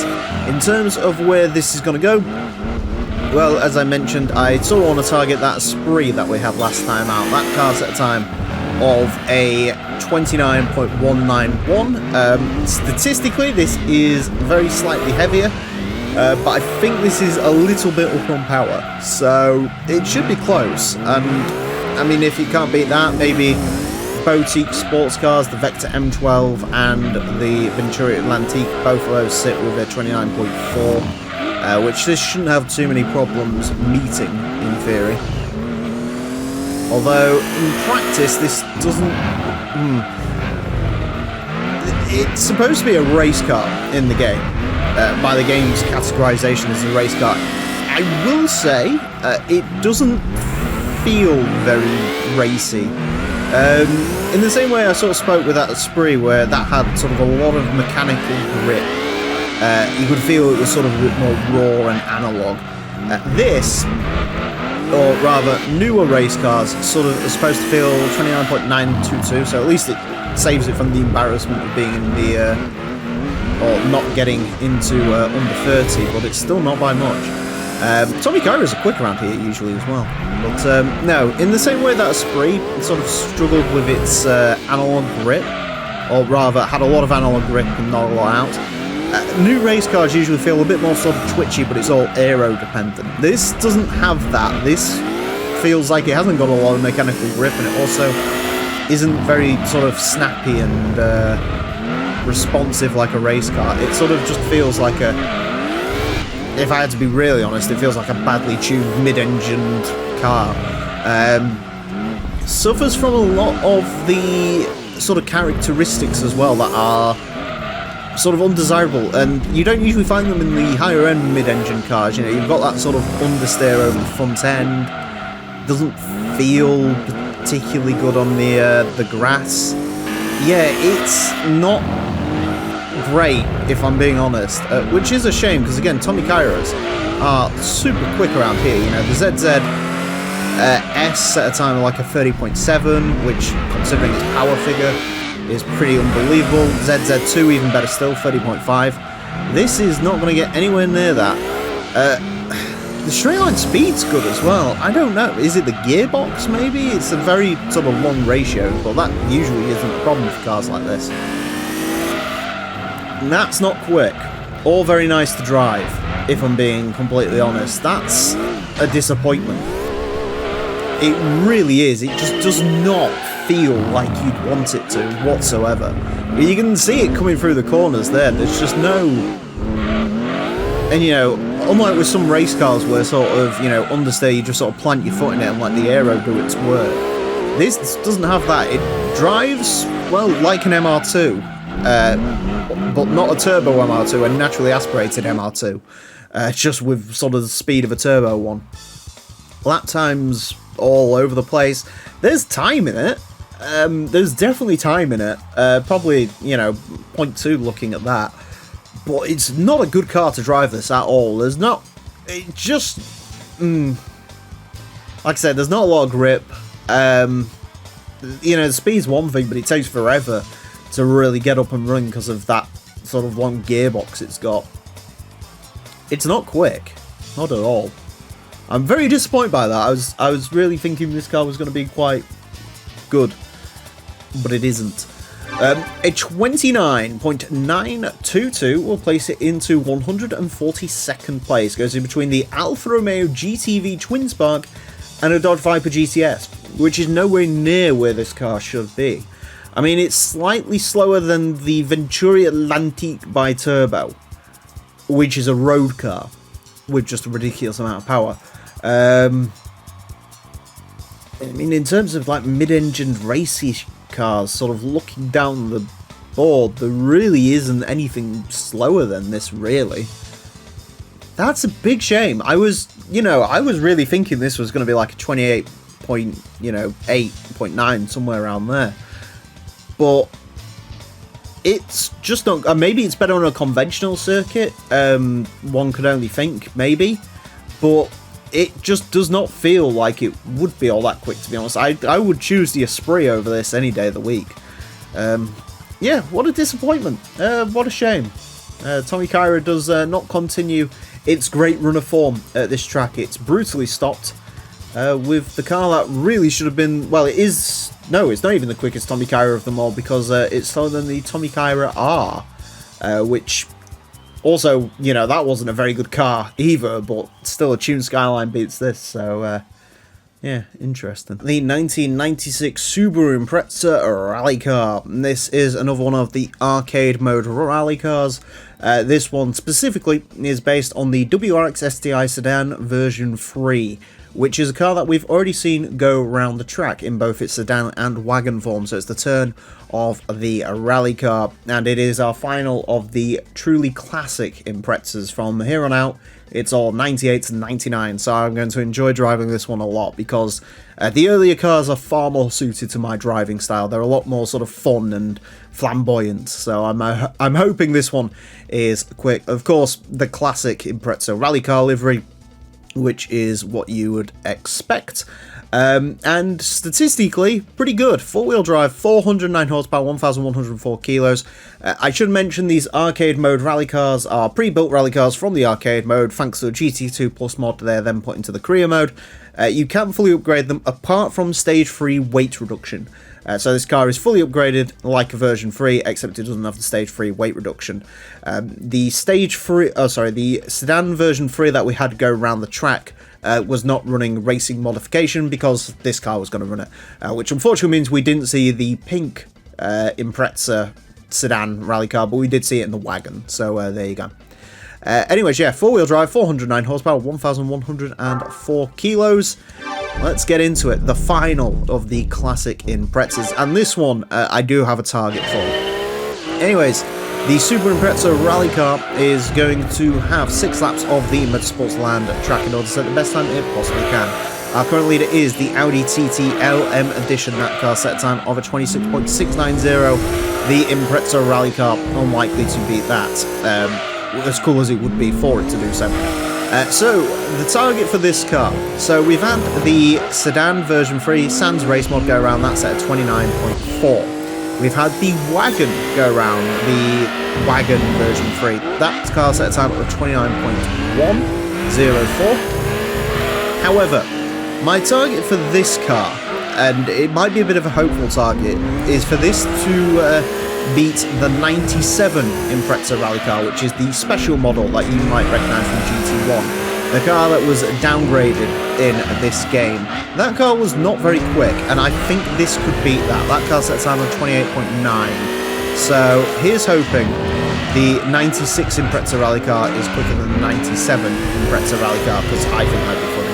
So Yeah, that car ran a little bit more power than this, but that car also had a ridiculous amount of revs. It basically revs up to 10k for no good reason, because apparently peak power is made close to 6.5, which people in the comment section did point out. But of course, I don't go looking for that before I drive the cars. 29.039 on its first properly clean run, I'd say. So it's looking good for the Impreza rally car. Slightly quicker than the wagon. The stage 3 weight reduction will sort of affect this car's sort of maximum ability, I guess. But it won't hold it up sort of ridiculously, you wouldn't think anyway. 28.916, is that enough? I don't know, I can't look at the leaderboard right now. I think it might be though. I think this might have just beaten the other Impreza rally car, which is very, very cool indeed. It was a sort of okay. I got sort of confused a little bit there because I got stuck in the Ghost, which is not ideal. Not quite got the front end grip that an Evo has to pull off a sick drift there, which is a shame.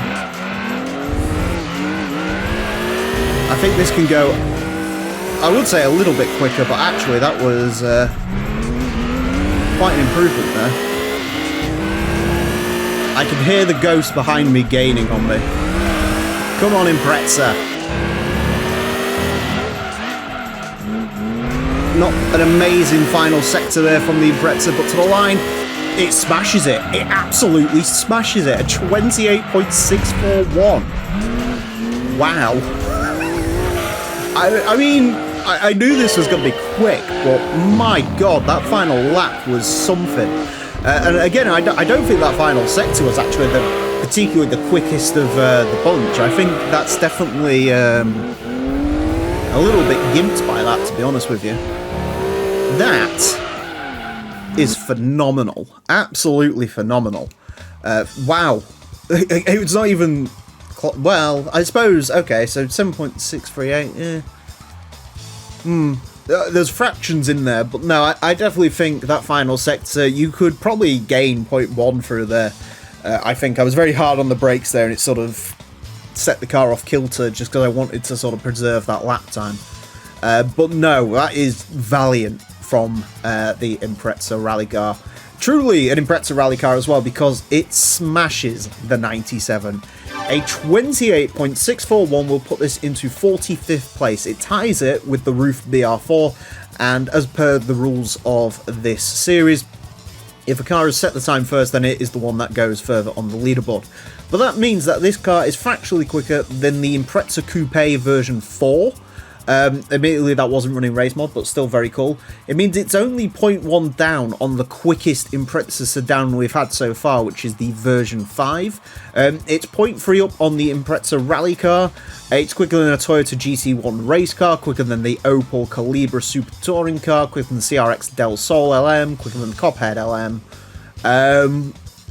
Wow, that is phenomenal. It's quicker than the Impreza Coupe version 96. That's at a time of 28.8. Admittedly, that was run a while ago, but still, that's insane. That's quicker than a lot of the sort of pre-built rally cars that you can buy in the showrooms. That's phenomenal. The 99 Impreza rally car is going to have a really hard time trying to compete with that one, I think. The 1992 Suzuki Cultus Pikes Peak version. It's the one you've all been waiting for, sort of. This is the Cultus, one of 2 Suzuki special models in the game, and one of 2 Pikes Peak cars in the game, which both belong to Suzuki.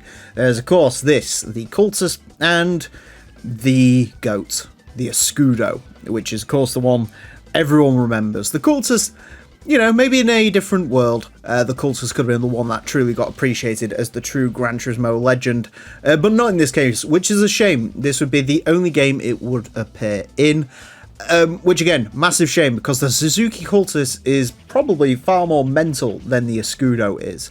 You see, you might not know what a Suzuki Cultus is, but if I told you its other names, like the Suzuki Swift and the Geo Metro, This then starts to get a whole lot more insane because, yep, look under that bodywork, the wide body, the aero, the purple livery. This is a Suzuki Swift, but it's been tuned to go up hills, and it does that very well. This has 2 engines, it has all of this ridiculous aero, it has this fantastic livery. It is an amazing car, and the second best car in Gran Turismo, apart from, of course, the Escudo. So, this car's here with one goal in mind, and that is, of course, beating the TT. I realised as we was getting towards the end of the year that I cannot possibly end this series off for the year with a TT being on top. So, the Cultus is here to take the top spot, but that is going to be a tall order. Fortunately, though, on top of all this aero, it also has the stats to do it. 4-wheel drive, 798 horsepower, 873 kilos. In terms of power to weight ratio, it is there. But the question is, will it really be able to topple the TT? To find out, it's going to get 6 laps of the Motorsports Land track in order to set the best time it possibly can. Again, TT is the goal. It's set at 26.690, and before you go thinking that, what do you mean, this is a pretty easy task for the Cultus, I don't even remember the TT in this game. The CTLM edition is no joke. It is the only car out of the 480 that have gone around this course that has gotten into an under 27 second lap time. So the Cultus has first got to go under 27 and then take aim at the TT. So yeah, it's going to be a tall order. These cars get their speed in vastly different ways. Of course, the TT was a fantastic all-rounder. Good speed, good handling, really great size for a car going around here. The Cultus, well, it's all about the straight line speed. It's all about the speed. Through the corners, it is going to be slower than the TT. Through the splits, it's probably going to be slower than the TT. But in terms of just raw power, that's where it's got the TT beaten. The TT, 154 kilometers down the straight. This car, on its first flyer, 164. That means this car has gotten over 100 miles an hour down the pretty tiny straight we've got here.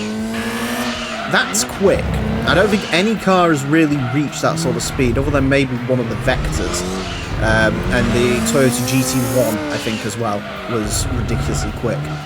So that's what we're aiming for. Of course, there is the other problem of I've got to be the one to get the lap time out of this. And unfortunately, as much as I would like to be, I am not a robot when it comes to this course. So I've got to be basically bang on perfect with the Cultus to get us to our target lap time. Bounced onto the grass there, which is not ideal.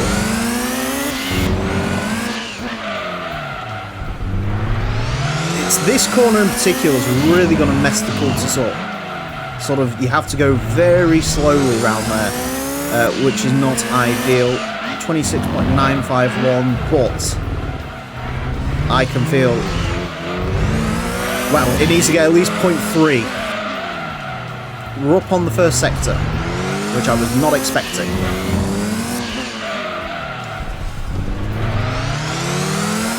Slow launch off there, 0.66 in it. Final corner, come on, Cultus. Come on, Cultus.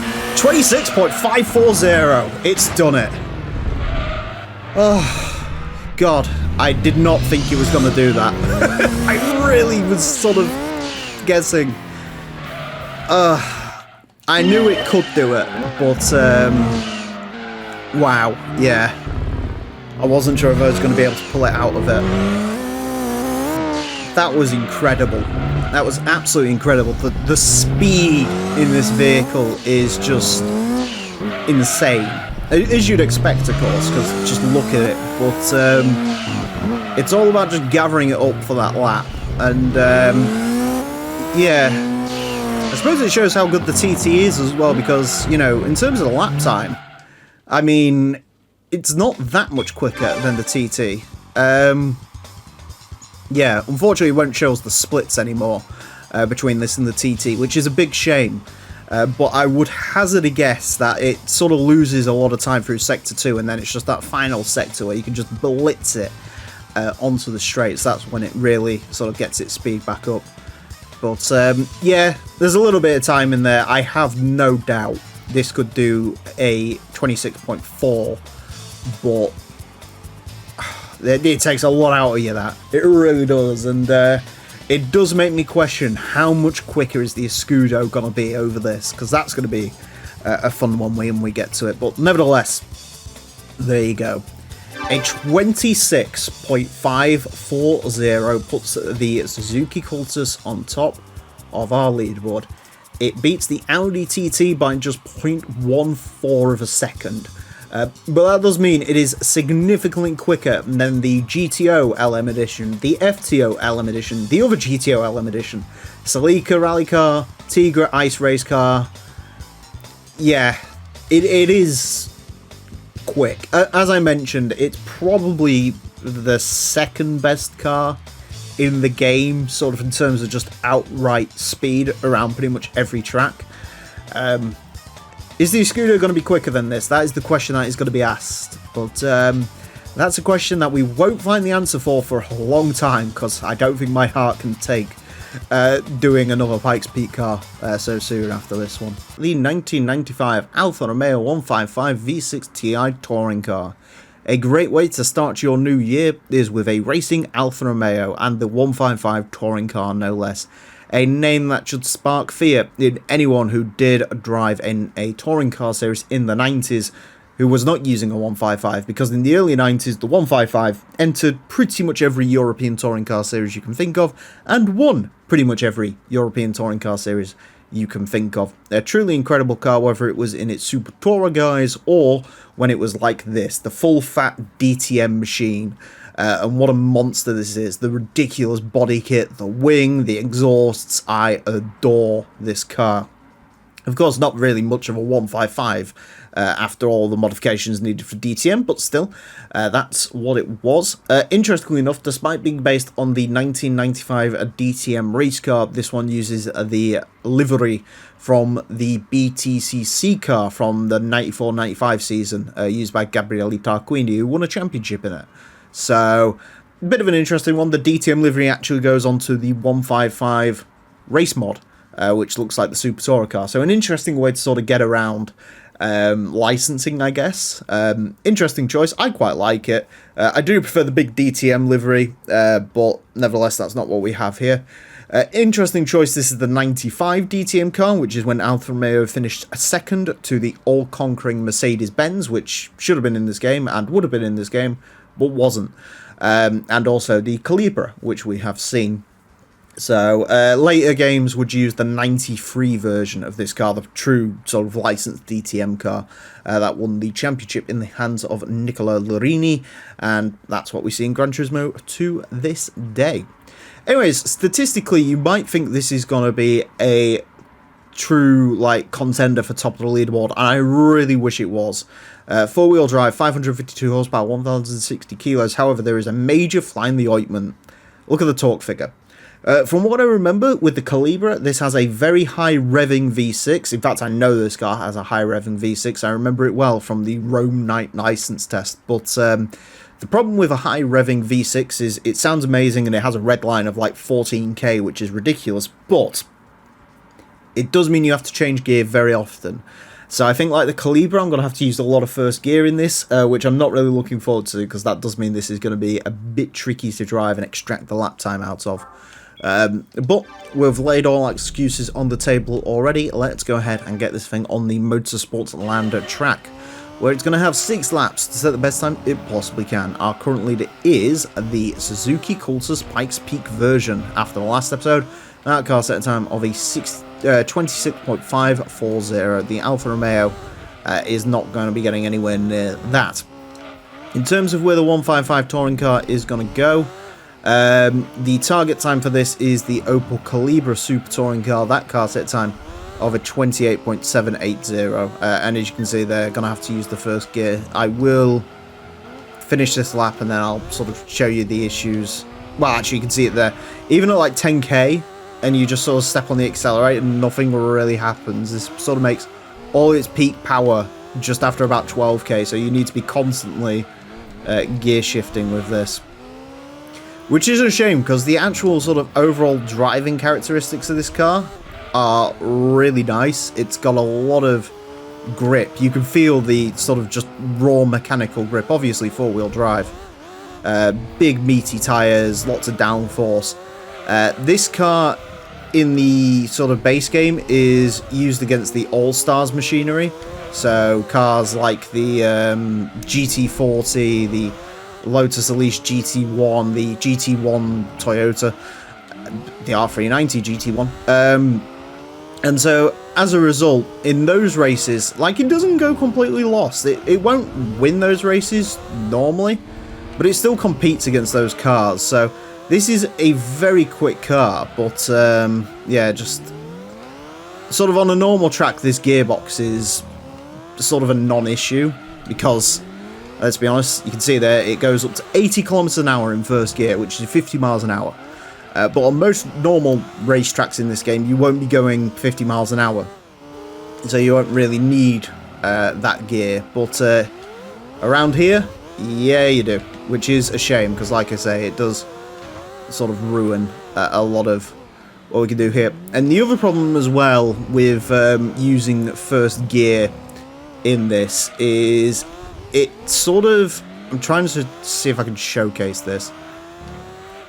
It's very sluggish at low RPM, and then, like, all of a sudden, just all of the power will be made, and it gets really, like, reactive and responsive on the front end. It is, unfortunately, a very difficult thing to pilot and be in control of, but, yeah, there you go. You can see the second gear there, just obviously nowhere near enough to pull it around there, but, yeah, tricky car to drive, very tricky car to drive, bizarre thing to drive, but it did beat the Calibra on its first lap. Obviously, trying to chase lap time in this is a bit more of a problem. The bonus car this could have aimed for was the CLK race car, which uses the physics data from the Cut C-Class touring car that was supposed to compete with this. I don't remember driving that car, but I also don't remember really having the issues with the gearbox in that car, so I guess in that one it wasn't too bad. Not too sure, to be honest, but yeah. Apparently the last sector on the first lap was the best last sector I did, which is interesting. Yeah, I think if you, like, really refined how you drove this, you could get more time out of it, no question, but it is a tricky car to drive, a really tricky car to drive. Yeah, I'll take that. It's a bit of a shame that it's not, like, a really, really, like, top-end car in terms of the series, but they can't all be winners, I guess. A 28.732 will place this into 49th place, goes in between the Dodge Copperhead LM Edition and the CRX Del Sol LM Edition, another car which was very high revving and naturally aspirated. Beats the RX-7 RE Amemia and the Calibra Super Touring car, as mentioned, a little bit ways down on the CLK race car, about 0.1 in there. I think if you sort of kept going round and round and round and round all day, you could eventually topple the CLK, but it would take a lot to do it, and yeah, and it's just not set up for this track, which is a shame.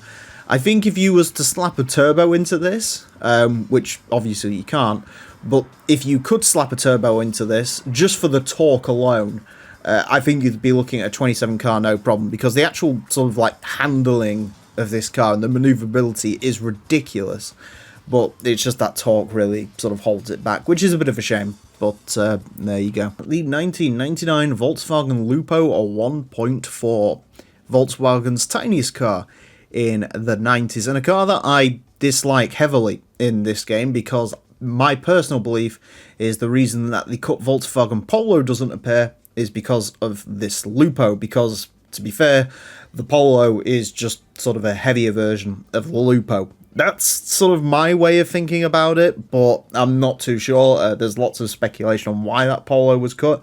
Another one is the fact that it was the pre-facelift as opposed to the post-facelift, which came out in '99. But either way, the one we was left with was this Lupo. Now, admittedly, in terms of usability in the game, Lupo possibly the better choice. It is lighter, it is smaller, and it does have racing modification, which we can see here.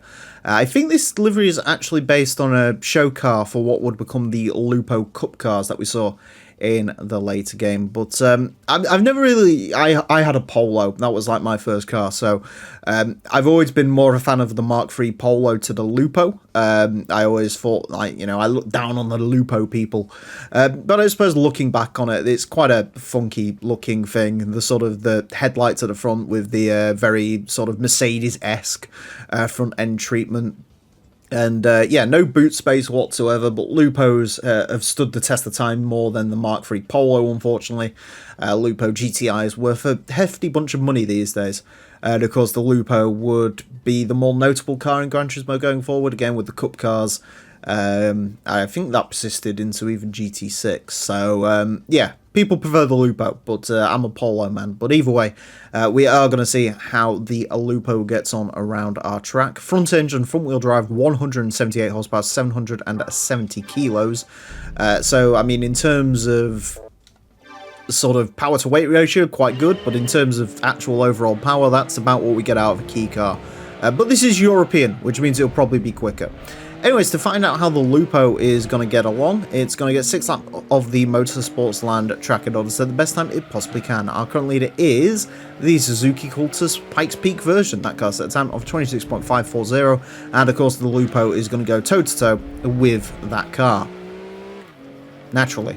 The Lupo, I suppose the car this really should be gunning for is the Polo, which was one of the first cars that we had go around the track. So maybe that could be due for a rerun eventually. I don't really want to think about reruns, but also my beloved Polo. That car set at a time of a 32.277, which actually, despite being a car that ran very early on, is a very respectable time for a sort of hatchback of that caliber. Because, again, I think the power was very similar to this, and obviously it weighed more because it didn't have the race mod, and because the Lupo is just generally a lighter car. 32.481 on its first flyer.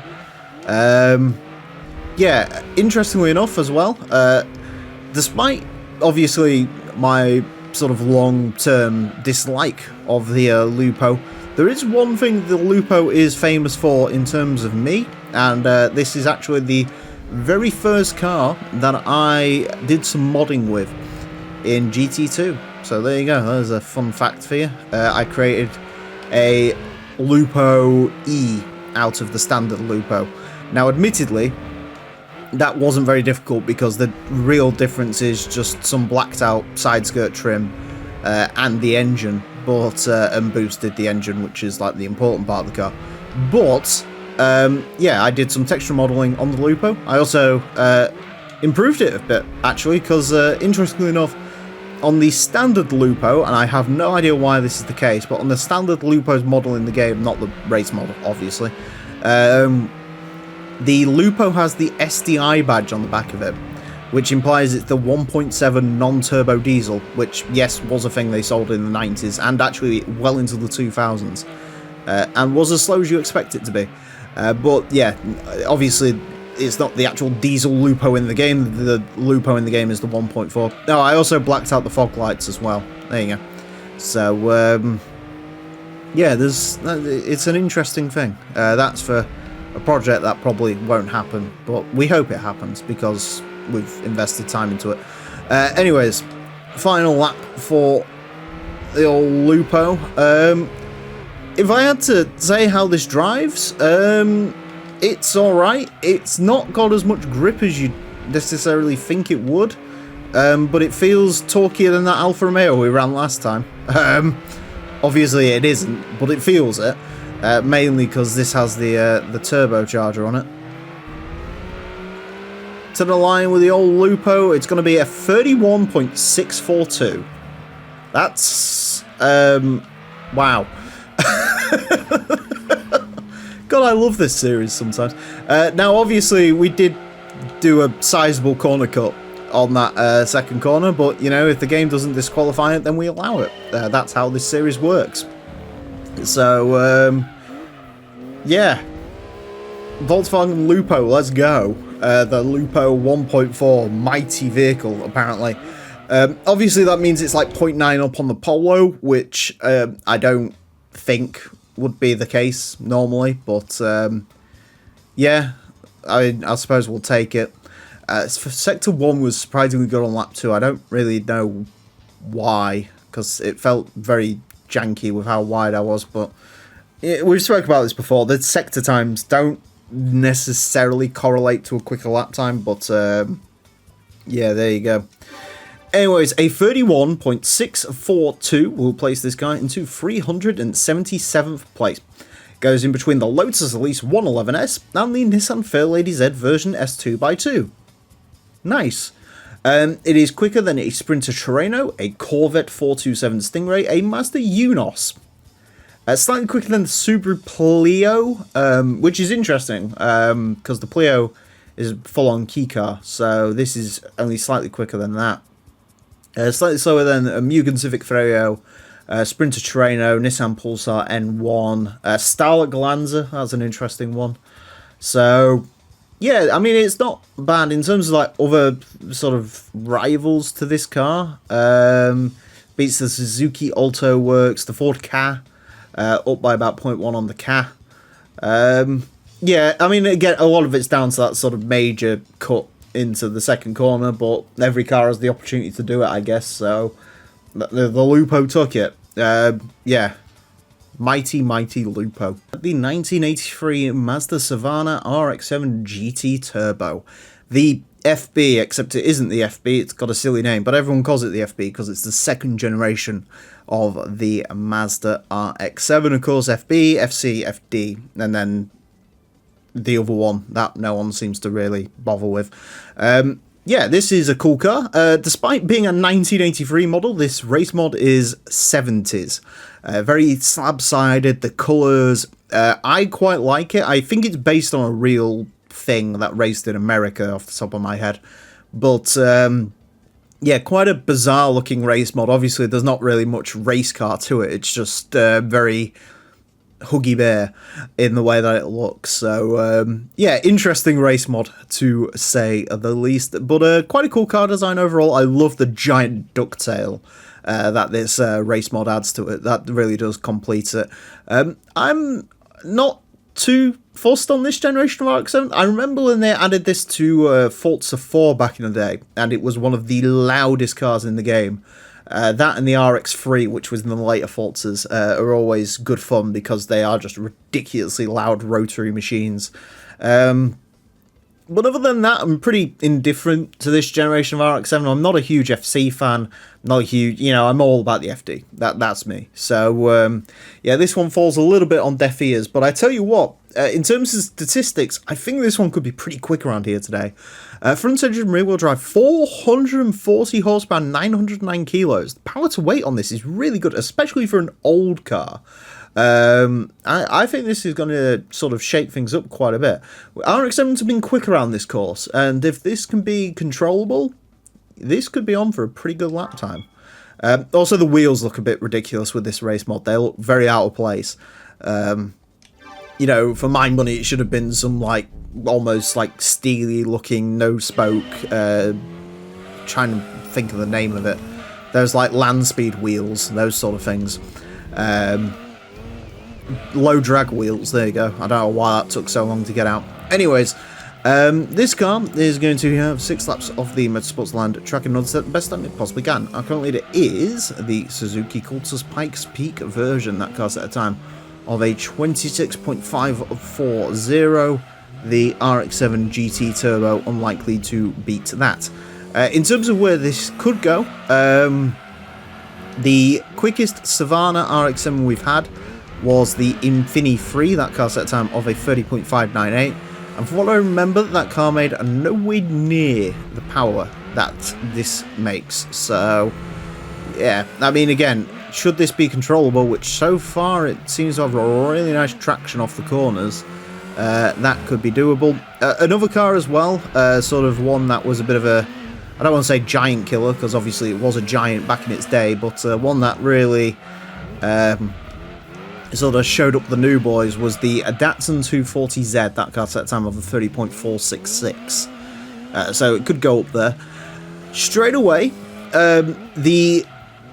this has got the traction that you expect a modern RX-7 to have. We've spoken millions of times. The RX-7 is one of the very few sports cars, rear-wheel drive sports cars, that can get into the under 30 club. To be honest with you, they handle their power better than most Nissan Skylines do in terms of wheel spin and controllability, and you can definitely feel a little bit of that in here. Now, that being said, over the grass, a little bit frightening, because it doesn't really weigh a lot. We have seen this with the cars that are, you know, pretty lightweight. They really do not like the bumps and the jumps, so it's all about keeping it straight on there. A little bit of a lack of torque as well. Gear ratios are a little bit long in this, but other than that, this is pretty spot on. 30.378. Wow, that is impressively quick from the Savannah RX-7. Yeah, this is very nice to drive, actually. I can see why a lot of people... Obviously, this is a bit of a rare car in the used dealership, but, you know, you see those YouTube challenge videos now where it's like beating the car with one... I don't watch them for obvious reasons, but, you know, beating the game with just one car. This could definitely be that one car, because, you know, sort of base, this makes 150-ish horsepower, I think. So there's no event this really can't enter apart from maybe with some of the key car races. And yet, you know, fully upgraded, 440 horsepower, a race mod and all that. Yeah, there's definitely a sort of a bit of a meta car in here somewhere. Could be so much quicker through that race, that sort of last section. I think that's sort of what let this down a little bit. But that is really, really quick. That is surprising just how quick that was. I was not expecting that. I was expecting this to be pretty good, as soon as I saw it at 440 horsepower, 909 kilos. But I was thinking wheel spin was going to be an issue, as we have seen in cars like Fair Lady Zs and Silvias and stuff that gets to this sort of power. And ultimately, at the end of the day, you know, the tyres on this aren't going to be as big as they are on a new FD, and you just don't expect this to be as nice to drive as a new car, but it really is. Yeah, there's some time in that last sector. I don't think there's that much time. I'd say probably another 0.1, but that's quick. That's really quick. That's really good from the old GT Turbo. Anyways, a 30.378 will place this into 196th place. Goes in between the Honda Civic Ferio and the Ford Puma. It is quicker than a Lotus Esprit Sport, quicker than the Vauxhall Tigra. It's quicker than the quickest Supra that we've had, non-racing Supra. Quicker than the Tommy Kaira M30 GTS, which is another car that did really well despite its age. Quicker than Silvia, Toyota Astro, TRD 2000 GT. I mean, in terms of things that are sort of quicker than this, Mazda Speed Roadster C-Spec, sure, sort of similar-ish, well, not even similar vintage, because this is a couple of years older than that. It's slower than the Tommy Kaira M30 GTSR, but that car had 200 more horsepower to this and is way newer. Yeah, that is exceptional, actually, to be honest with you. With the way that drives, that's really good. It does make you wonder if they'd push the boat out a little bit more with the power of this. You know, if this had 500 horsepower, are we looking at an under 30 car? Because ultimately, I think the one thing that sets this down a little bit is the gearbox is a little bit long, considering it's a rotary. It does make decent torque, but it really has to get there. Yeah, who knows? Who knows? Sky's the limit, really, with this. But, no, phenomenal car. Absolutely phenomenal. The 1985 Toyota Corolla 11 GT Apex, the final of the AE86 vehicles we've had to take on the course. 2 Sprinter Trainos and 2 Corolla 11s, and today with this, the 85 Corolla 11. And let me be clear, I don't like these vehicles, I don't like the culture that surrounds them, I don't particularly like the cars themselves. However, the one thing I will absolutely give the AE86 credit for in this game is all 4 of them have a different, unique racing modifications, which I think is great. And this final one, I think, has to be my favourite. I think this looks absolutely exquisite. The sort of faux wide body, the yellow, black and white, it just looks awesome. Yeah, easily my favourite. There's sort of a few sort of faux wide bodies and then an Advent livery and sort of a generic sort of bluey touring car livery. But this one is the ultimate, the favourite. Of course, this one has the number 86 on the side of it as well, which makes it even cooler. A fantastic looking car, and one that should be a decent performer as well, because for those of you who haven't kept up with the other 86s, the 85s are going to run turbo and the 83s are running naturally aspirated, which puts this car in a good position to do very well. And in fact, the current quickest 86 to go around was actually the Corolla 11 in its naturally aspirated guise. So in theory, this turbocharged car should do very well indeed, but we will find out when it goes to our track. Front engine, rear wheel drive, 264 horsepower, 825 kilos, a decent enough power to weight ratio, in all honesty. So yeah, I'm hoping to get decent things out of this car. Anyways, the Corolla 11 GT Apex is going to get 6 laps of the Motorsports Lounge track in order to set the best time it possibly can. Our current leader is the Suzuki Cultus Pikes Peak version. That car's at a time of a 26.540. Obviously, this car isn't beating that because, well, the quickest 11 Terreno, whatever we've had, it currently sits in, where's it gone? 350th place with a 31.441.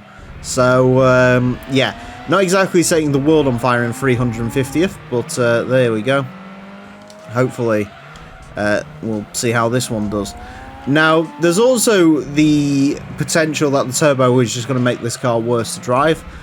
We did see the very first one that ever ran was a 85 Sprinter Terreno with the turbo, and that car, all it really wanted to do was go sideways, as sort of stereotypically A86s do. So yeah, be interesting to see how this one copes, if we can sort of keep it under control as it goes around. Obviously, light rear-wheel drive car. We saw last time how those should drive with the Savannah GT Turbo, but obviously this is not a Savannah GT Turbo. This is the Corolla 11. So, up to the line, 31.419, a little bit quicker than the turbo car, or the NA car. Sorry. For what I remember, the NA car made about 210-ish horsepower. So for this to make 264, it should make it, I would say, significantly quicker. I don't know if significant's quite the right word, really, because it's not a ridiculous amount of power. It's not like the difference between a naturally aspirated Supra and a turbocharged Supra, where it's sort of measured in the hundreds. That's really just about a 50 horsepower boost. But it should still really help it through the corners of this track. 31.143.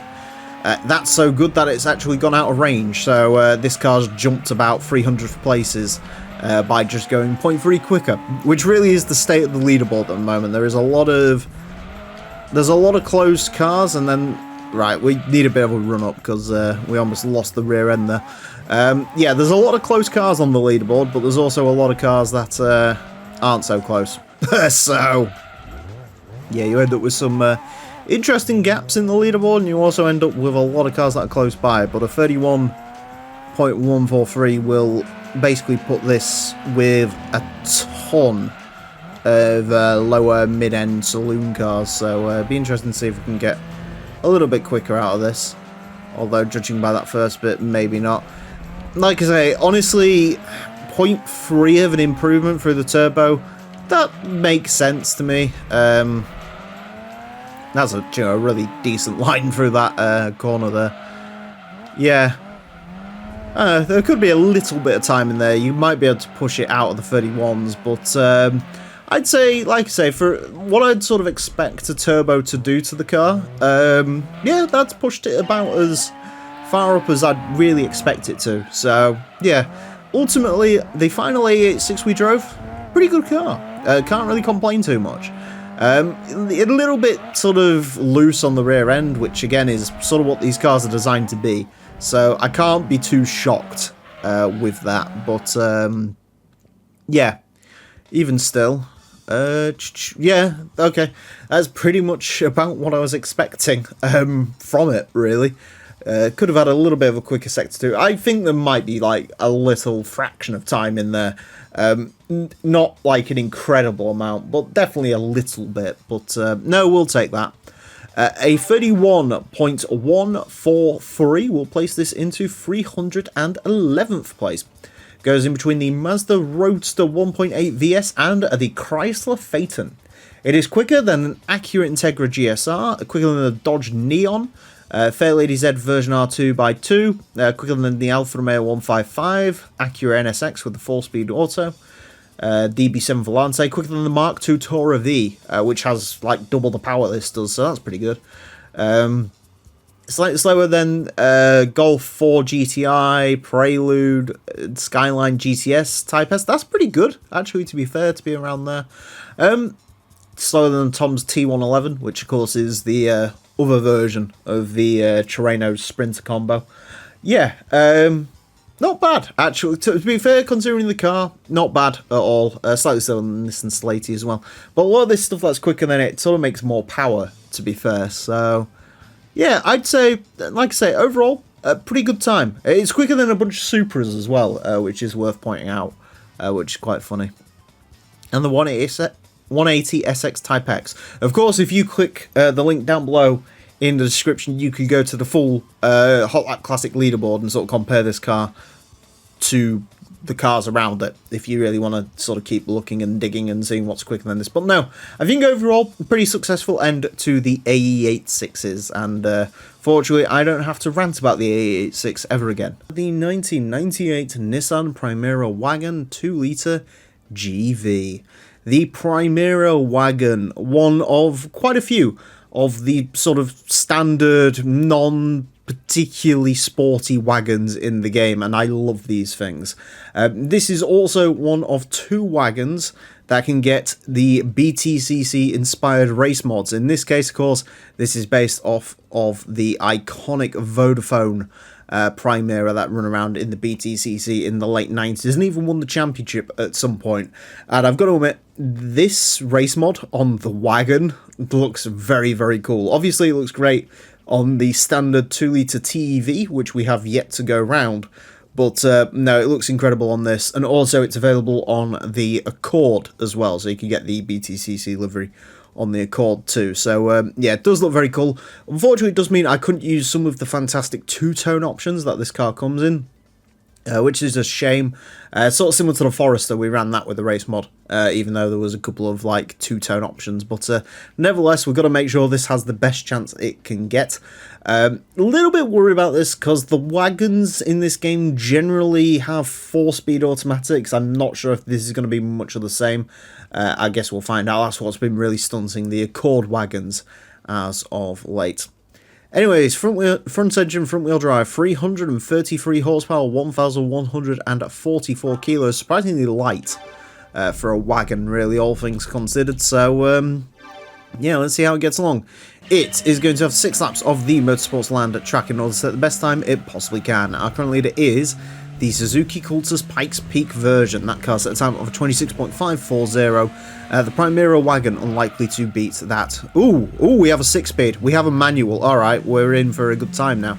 I was about to compare this to Accord wagons. I think the quickest Accord wagon we've had set a time of 31.3.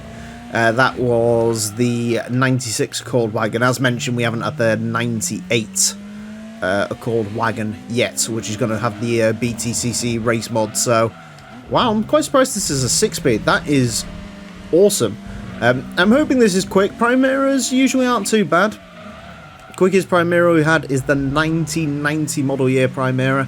That said time of about a 30.797. I think that's pretty much mid-pack as far as our leaderboard's concerned. Primera GT 31.1, and then the 95 set a time of a 31.2. 31.1 straight away for the Primera wagon. It should be mentioned, Primera GT had slightly less power than this does.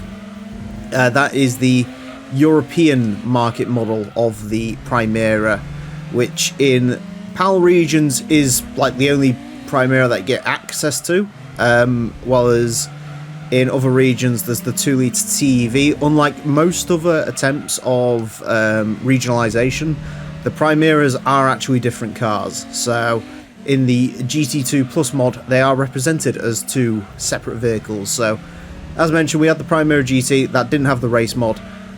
When the 2-litre TEV comes around, that's the one available in the dealership that will have the proper BTCC race mod, because it makes very slightly more power for some reason. That I'm not sure if that's a GT2 Plus mod change to try and sort of entice people into one Primera over the other. Who knows? What I do know is this car is very nice to drive, if a little bit dull. If I was to be honest, it doesn't feel particularly quick. It is 333 horsepower. It doesn't necessarily feel like 333 horsepower. It feels more like a 290 car. I don't know if that's because it's a wagon and it just feels a little bit sort of sluggish, slow down, but it is a nice driving car. Definitely. Like I said, maybe a bit dull, but certainly nice driving. Certainly better than those 4-speed automatic Accords or anything like that. This being a proper 6-speed is a huge boost to this car, and it's easily the best front-wheel drive wagon I've driven around this course as a result of that, because I think every other like Accord wagon and a couple of the other ones as well have all been these sort of gearboxes, and obviously the 4-wheel drive ones are just way quicker. 30.845 on that final lap. Yeah, like I say, just that's a pretty average time for this course, and yeah, the Primera, as sort of mentioned, pretty average car. Looks awesome. I suppose that's sort of the big thing with this, is it looks really, really cool. Obviously, I suppose if you look really cool, it doesn't need to perform especially fantastic, but no. Cool car, liked it a lot. Yeah, I'd recommend, if you just want an easy, sort of not complicated pick up and play car, that is fantastic. Really, for that. Truly. And yeah, pretty good lap time out of it overall. A 30.845 will place this into 265th. Goes in between the Dodge Copperhead and the Roof CR4. It is slightly quicker than the Citroen Zara exclusive, quicker than the Accord SIRT, quicker than the Civic Type R, Opel Tigra, Toyota Style Alfa Romeo 166. It's only fractionally slower than the Ford Mondeo and that 2-litre Primera. The Primera made a little bit less power, weighed slightly less. I think the Primera is a bit more interesting to drive, but this is probably nicer. Yeah, it's not far off like EG Civic, which again, pretty sort of baseline car for this track. This is good. It's just, like I say, honestly, that is pretty spot on, to be honest with you. That is a very average car to drive, which is sort of what you want in a wagon, really. Obviously, I'm expecting the standard car to be a little bit quicker than that, but no, they're very nice to drive. Nice surprise that it's a 6-speed manual as well, so yeah, finally a wagon can do pretty well on this track. Well, a normal wagon, not obviously counting Pretzers and Foresters and A4s and other such wagons. The 1998 Nissan 200SX. Another 200SX to take on our course. This, unlike the other S14s in this game, is not just a copy and paste with a different name. The 200SX in the PAL regions of the game is actually based off the proper European market 200SX, and you can tell because it's ugly. The rear bumper especially, and then it sort of has a split in the front grille. That's sort of the two main ways to tell apart the 98 200SX to a standard Sylvia K's Aero. yeah, so that's an interesting thing. GT2 Plus actually segregates the cars, so you get options for the 200SX and the standard Silvia K, as well as obviously in the European region. This would be classed as the standard 200SX, and then the Silvia K's Aero SE, the other 98, would be called the 200SX K's Aero. And also you can't get this car in the American version of the game either, because they're all 240SXs. 200SX is only available in the PAL region. So there you go. Other than that, it's pretty standard S14. I'm not a big fan of the S14, and as mentioned, I think these European market ones are not very attractive. So, yeah, not a lot of love for this. Although I will say, the last S14 we've got to run, the Aero SE, that one does look quite cool because it's got the race mod, but this one does not have the race mod because it's not as good. Anyways, front-engined, rear-wheel drive, 386 horsepower, 1,125 kilos. Yeah, let's go ahead and see how the 200SX gets on with our course. This car is going to have 6 laps of the Motorsports Land track in order to set the best time it possibly can. Our current leader is the Suzuki Cultus Pikes Peak version. That car set a time of 26.540. 200SX unlikely to beat that. In terms of where the 200SX is going to go, we've had the 95 200SX that did not run race mod. That set a time of a 30.889. Generally speaking, S14s are okay-ish around this track as long as they can keep the wheel spin to a minimum, because these cars do like to drift. The Silvias especially are one of those cars where sort of, as time has gone on in this series, as I'm sort of getting more used to driving the cars of this game, I am getting far more used to driving S14s, and as a result the lap times, he says as he drifts, the lap times on S14s are sort of starting to tumble a little bit. I think the last one we had, the Qs, set like a 30.6, so that's the quickest S14 we've had, even though it's not the quickest, so hence why we left the Aero SE to last, because that one's going to be the quickest version of the S14. I think we've also got a couple of 180SXs and stuff to go as well, although technically they're S13s, I think. It's hard. Silvias are difficult, alright? They're difficult to sort of keep up with which one is 30.730. That is a pretty generic time for this course. That actually, yeah, so this is just beating the Q's Aero, so this is very slightly quicker than the Q's Aero. Q's Aero had race mod, but even still, that sort of makes sense. Especially for this to be a little bit quicker than the 95, because the 95 I think was slightly down on power compared to this. I think that made like 350. Yeah, I mean, in terms of sort of where these slot in to the Silvia S14s versus the Ks, I think the 200SX, the standard 200SX, is sort of a middle ground between all of them. So this one obviously has the 2 litre as opposed to, I think it was a 1.8 litre in most S14s. So yeah, the Ks make more power, the Qs make slightly less power. This sort of slots into the middle of those, is essentially the way this works, I think. This has actually just gone quicker than the Nismo 270R, which is interesting. Yeah, it's okay to drive. It's, like I say, getting a little bit more used to it. It's all about throttle control, because otherwise you will just end up drifting. Similar to that Corolla 11 we had out not long ago. That car was very sort of rear-end happy. This, as you can see, also definitely can be. It's just about trying to keep the rear end for this under control. But no, it drives alright. It wouldn't really be my choice for a sports coupe in this game. I'd definitely opt for like an S15 or something along that line. But the 200SX ain't bad. It's just ugly. Very ugly, actually, in this case. But, yeah. Overall, not terrible. Little bit of time in there, yeah, probably. I'd say that's probably true for most S14s, though, to be fair, when they go around this course. There's always a little bit of time in them. just because of sort of how wayward they can get. It's very hard to sort of nail a complete lap where the rear end stays fully under control. But yeah, still not bad. A 30.708 will place this into 243rd place. Goes in between the Celica SS2 Super Strut package and the Peugeot 406 sedan.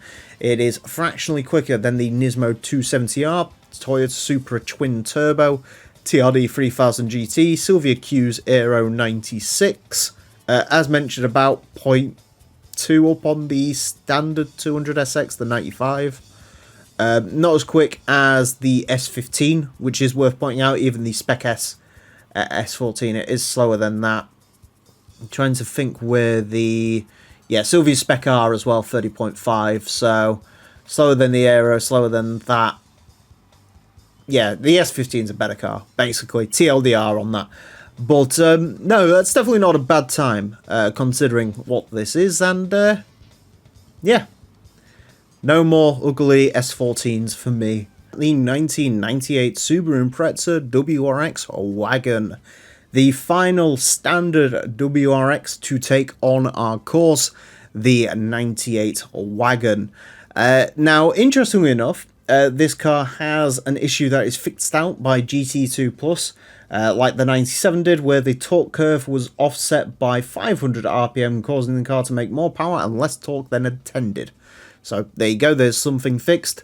Another thing that we've seen pop up a couple of times during the Hot Lap Classic, and I haven't noticed this before, is that the WRX wagons actually have a detuned engine compared to the sedans, which we're going to see soon. So this one only makes 368 horsepower, whereas the equivalent 98 WRX sedan makes 414, I think, fully upgraded. So yeah, something to...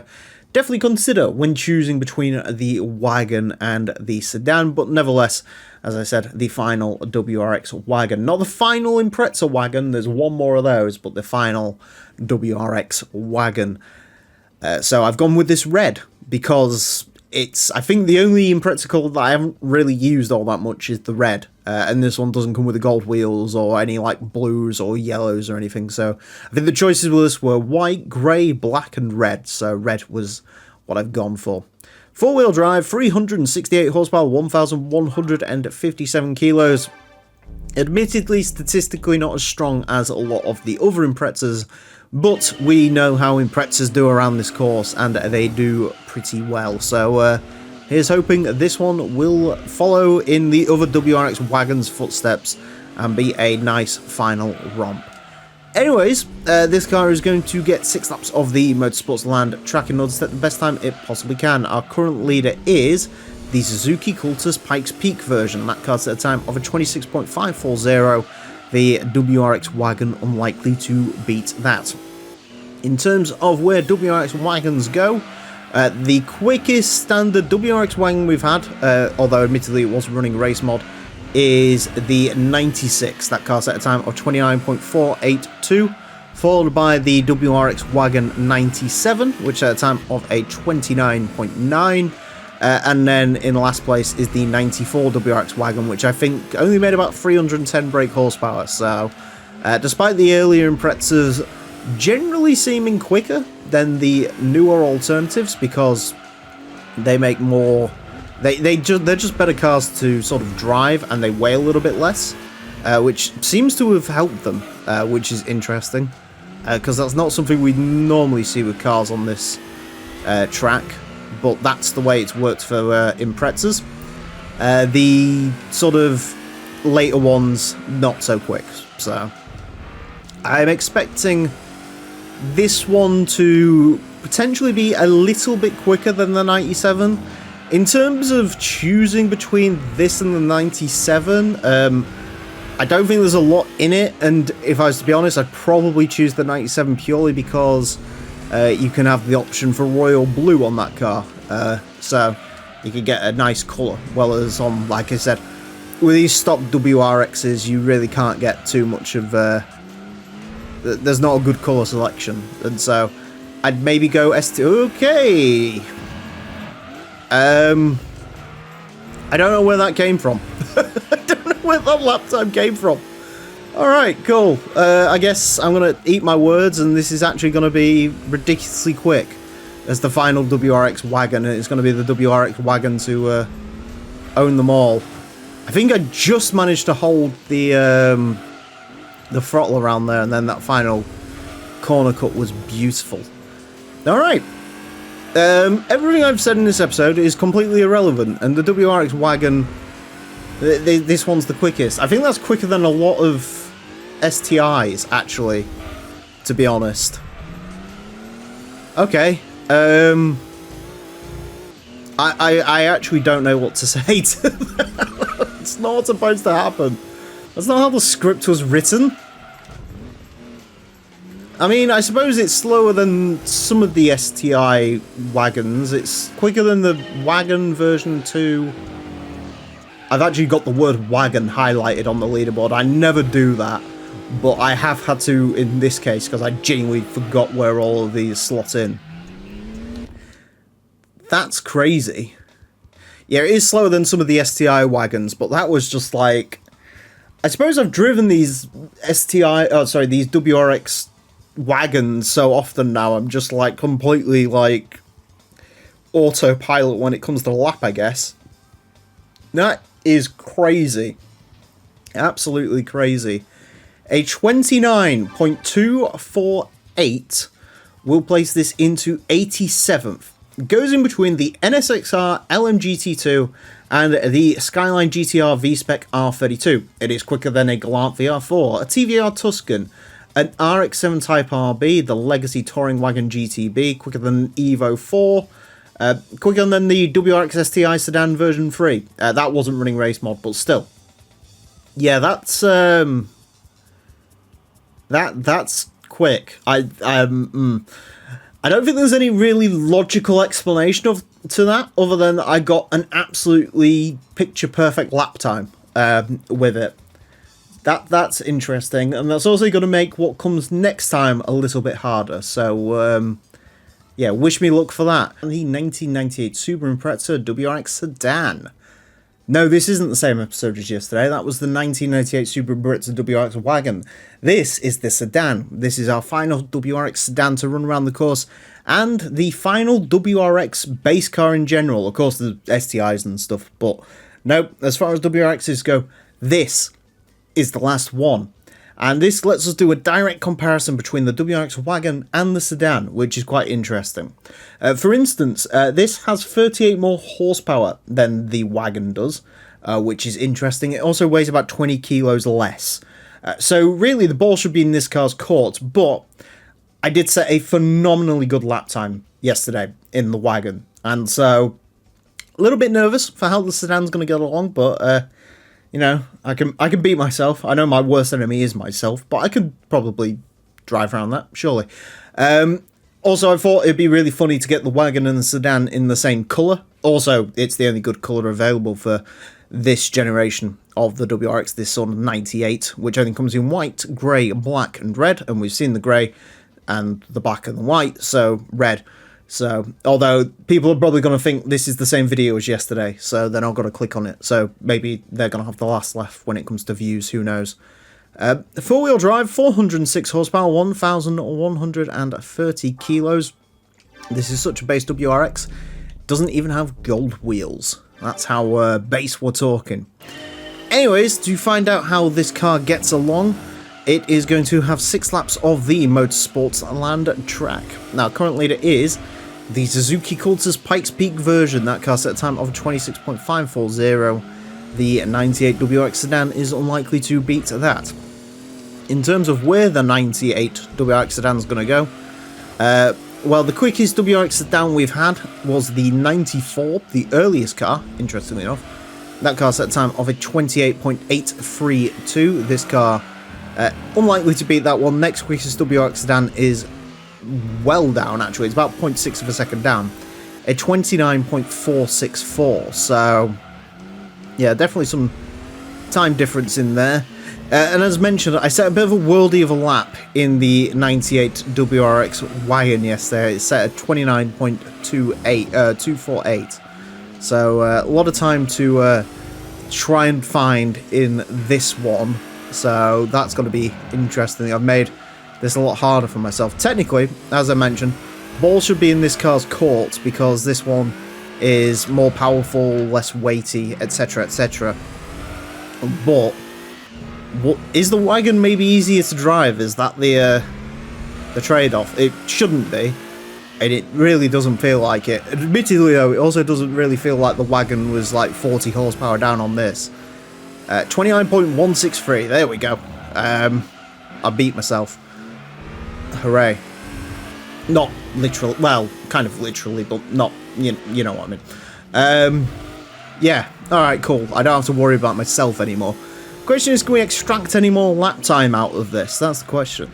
WRXs, I mean, obviously not as quick as the STIs, and really, let's be honest, you should be buying the STIs, but these are still very good cars in their own right. Of course, the Impreza is sort of the Swiss knife of this track. It's just absolutely perfect for all situations. Realistically, we're sort of wasting our time running 641 cars around this track, because really, the only cars you need to know about in this game, if this was the only track in the game, the only cars you'd need to know about are the Evo, the Evo for Advanced, the Impreza for Beginners, and then the Pikes Peak cars if you want to be ludicrous. Pretty much would be it. But no, we're interested in all the intricacies and the details, so yeah. And as mentioned, you never know when a WRX is going to be quicker than the STI, because it definitely has happened. In fact, it's happened today, because this is a pretty quick lap time from the 98 WRX.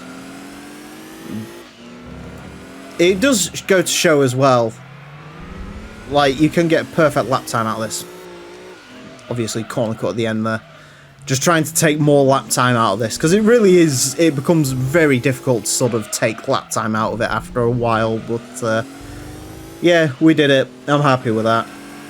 I'm very happy with that. 29.163. Certainly, good time, good final time for the WRX sedan. I'd say, I don't know, could I go quicker? I guess we'll find out when we get to the splits. I definitely go quicker in the wagon. I can tell you that. I don't even think you'd go quicker in the wagon, and you're probably better than I am, but a little bit of time on the table there, isn't there? A little bit of time. Obviously, those two final lap times got a little bit too liberal with that last corner. That's really where you lose time in this, I think, versus the wagon, is the wagon, because it's a little bit less powerful. There's less power being put to the wheels out of that final bit, and so it's easier to get the corner cut correct and sort of not overdrive it into that corner, well, as in this it is a little bit more difficult, so you have to try and take more out the corner, and as a result you're always sort of on a sort of knife's edge of being DQ'd at that point. But no, we will take that. A 29.163 will place this into 82nd place. Goes in between the Roof BR2 and the Toyota Celica GT4 ST205.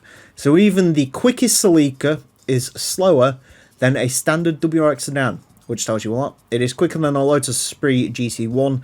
The WRX STI sedan version 4, that's interesting, although I think that it's sort of similar power, to be fair, for the version 4. So again, maybe in the WRX wagon, about 0.1 back. I do think, in general, the time difference between the sedans and the wagons, I sort of think it depends. It could be anywhere from about 0.1 to 0.3, I think, would sort of be my guess.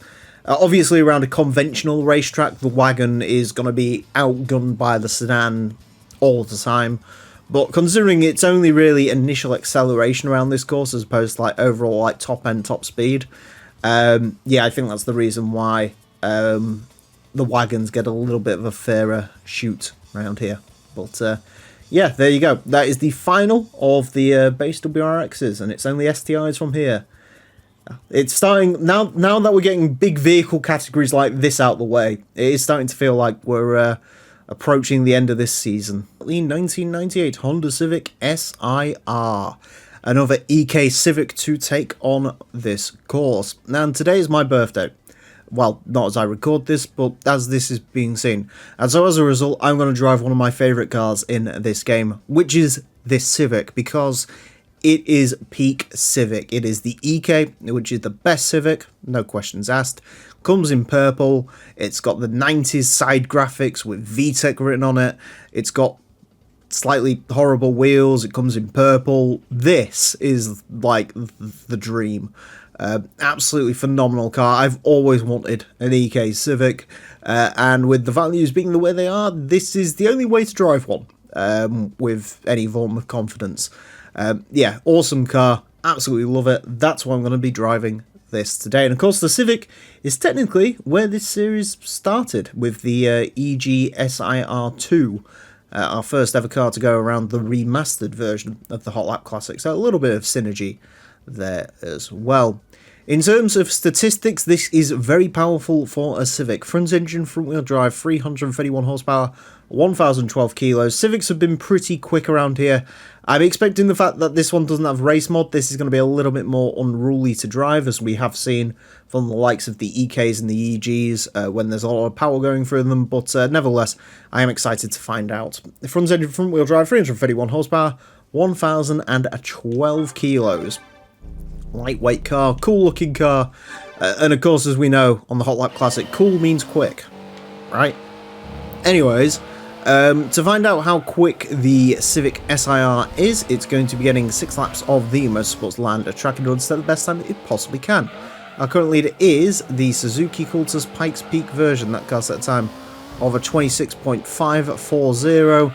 The Civic SIR is unlikely to beat that. In terms of where this is going to go, the SIR2 EK, the one you could get from the used dealership, which I think statistically is very similar to this. I'm not really sure what an SIR and an SIR2, the difference is between them, but I assume the SIR2 is probably quicker.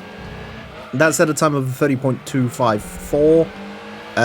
Civic Ferio EK, sort of similar ball as well, 30.3, and the EG set time like a 30.7, so I'm expecting this to be a bit quicker than the EG, not quite as quick as the other EKs, 30.912 on that first flyer. It feels okay-ish to drive. Usually these can feel a little bit wayward, and there is a bit of oversteer in the car. I mean, it is 330 horsepower, which is going through the front wheels, which does seem like a lot. And, well, it is a lot. Obviously, we haven't had the 98 Type R come back yet, or indeed the Mugen Civic Type Rs with the crazy turbo kits those can get. Those are going to get powerful and interesting to see just how quick they are. But in general, yeah, the Civics have been pretty good around here. Again, the Ferios, usually quicker than the hatchbacks. I'm not really sure what that's all about. Could be weight, maybe. In the same way, the Integras are quicker than the Civics, which I guess makes a little bit more sense. I'm not really sure what the whole sort of setup difference is between an Integra and a Civic. I'm assuming there is more than just the fact that the Integra is basically the Civic Coupe, because I mean the Civic Coupe and the Integra existed alongside one another for a number of years, so I'm assuming there's differences between Integras and Civics, but yeah, I'm not too sure on the differences between them. Despite being an absolute Honda fanatic, the Integra not that interesting to 30.221. Okay, that's unexpected, obviously in a good way, but yeah, was not quite expecting that big of a lap time leap from the old SIR. That lap time was pretty spot on, I think, to be fair. First sector could have been quicker, and almost as quick on the final lap as well, to be fair. Oh, that got a bit squeaky at that point. I was sort of hoping I could maybe push this into a 30.1, but no, we will take the 30.2 quite happily, because that is very, very quick. I was not expecting that. That was phenomenal. Why is this as quick as that? That is... wow. Alright. So that happened. Not really sure as to why. Okay, so I thought that last lap time was a little bit quicker, but maybe not. 6.57 through there. That could have been a 0.1. We could have been on to a 30.1 car there. I'll definitely take the 30.221. That is phenomenal. And it does make me think, if this had the race mod on it, could we be pushing under 30? Maybe? That means the Type R, which the 98 Type R is going to run a turbo, the 97 run NA, but the 98 Civic Type R is going to run a turbo. And if it makes anywhere near the same amount of power as this, could be looking at a under 30 Civic there, which would be pretty baller. We've had an Integra under 30, but can we get a Civic? That would be the question. But no, I'm over the moon with that. Wow. A 30.221 will place this into 177th. Goes in between a Mitsubishi Legnum and the Skyline GTSR. Annoyingly, it is slightly slower than the Mazda Familia Interplay, but still, that is a phenomenal effort. It is quicker than an S2000, quicker than a Fairlady Z version S2-seater twin turbo, quicker than the Evo 2, quicker than a Lexus GS400, of course, quicker than the previous EK, quicker than the Mitsubishi Eclipse, which is one of the most powerful front-wheel drive cars in the game. Slower than an Astra, which is annoying, but we'll get over that. Also slower than the 1545 and the 156, and the 406 Coupe. But they made like way more power than this. That is sublime. I was not expecting that. That is a good present to myself. Good job, me. The 1998 Daihatsu Mira TR 4-wheel drive, also known as the Kawore Aero package in the European release, which is a much cooler name. This is our third and final of the Daihatsu Miras. We've had the TR-XX, the TX 4-wheel drive, and now the TR 4-wheel drive, which is one of two of them that you can buy new. And of course, this is the one you want. It is the best looking of all of the Miras. I actually quite like the way this looks. The Daihatsu Kawore was sold over here as sort of a small car. I think they put a Yaris engine in it, similar to the Sirion. And every time I see one, it's a very bizarre experience because you just don't see these cars at all. And then to see it in-game as the Aero package with the big body kit and the fog lights and all the rest of it, it does look cool. It looks like a proper mini hot hatch. Probably one of the coolest of the key cars in the game. And that goes with its racing modification as well, this sort of white with the yellow squares. It is quite an interesting, cool race mod. I think this is based on a real-life Mira rally car, because there was like a key car dirt racing series in Japan. I can't quite remember what it was called, but it was this and the Suzuki Alto, and they'd sort of go back and forth with them, which is really cool. But yeah, a very cool car indeed. And in terms of key cars, it's pretty decent statistically. 4-wheel drive, 193 horsepower, 695 kilos. Pretty decent power to weight ratio. Can it upset the quickest key cars we've had? I guess that's something that we need to find out. In order to find that out, this car is going to get 6 laps of the Motorsports Land track in order to set the best time it possibly can. Our current leader is the Suzuki Cultus Pikes Peak version. This car is not beating that, obviously. In terms of where this is going to go, of the two Miras, the quickest was the TR-XX, the 1990. That set a time of a 32.199. So that's sort of what this has got to go against. The other car, the TX 4-wheel drive, is less powerful, and so as a result that currently sits in 477th place with a 33.3, one of the slowest cars that we've had go around the course. The frame rate is struggling for some reason. It really shouldn't be, but it is apparently, and I'm struggling to make that corner. So far, it feels like a key car. All of these do feel pretty similar.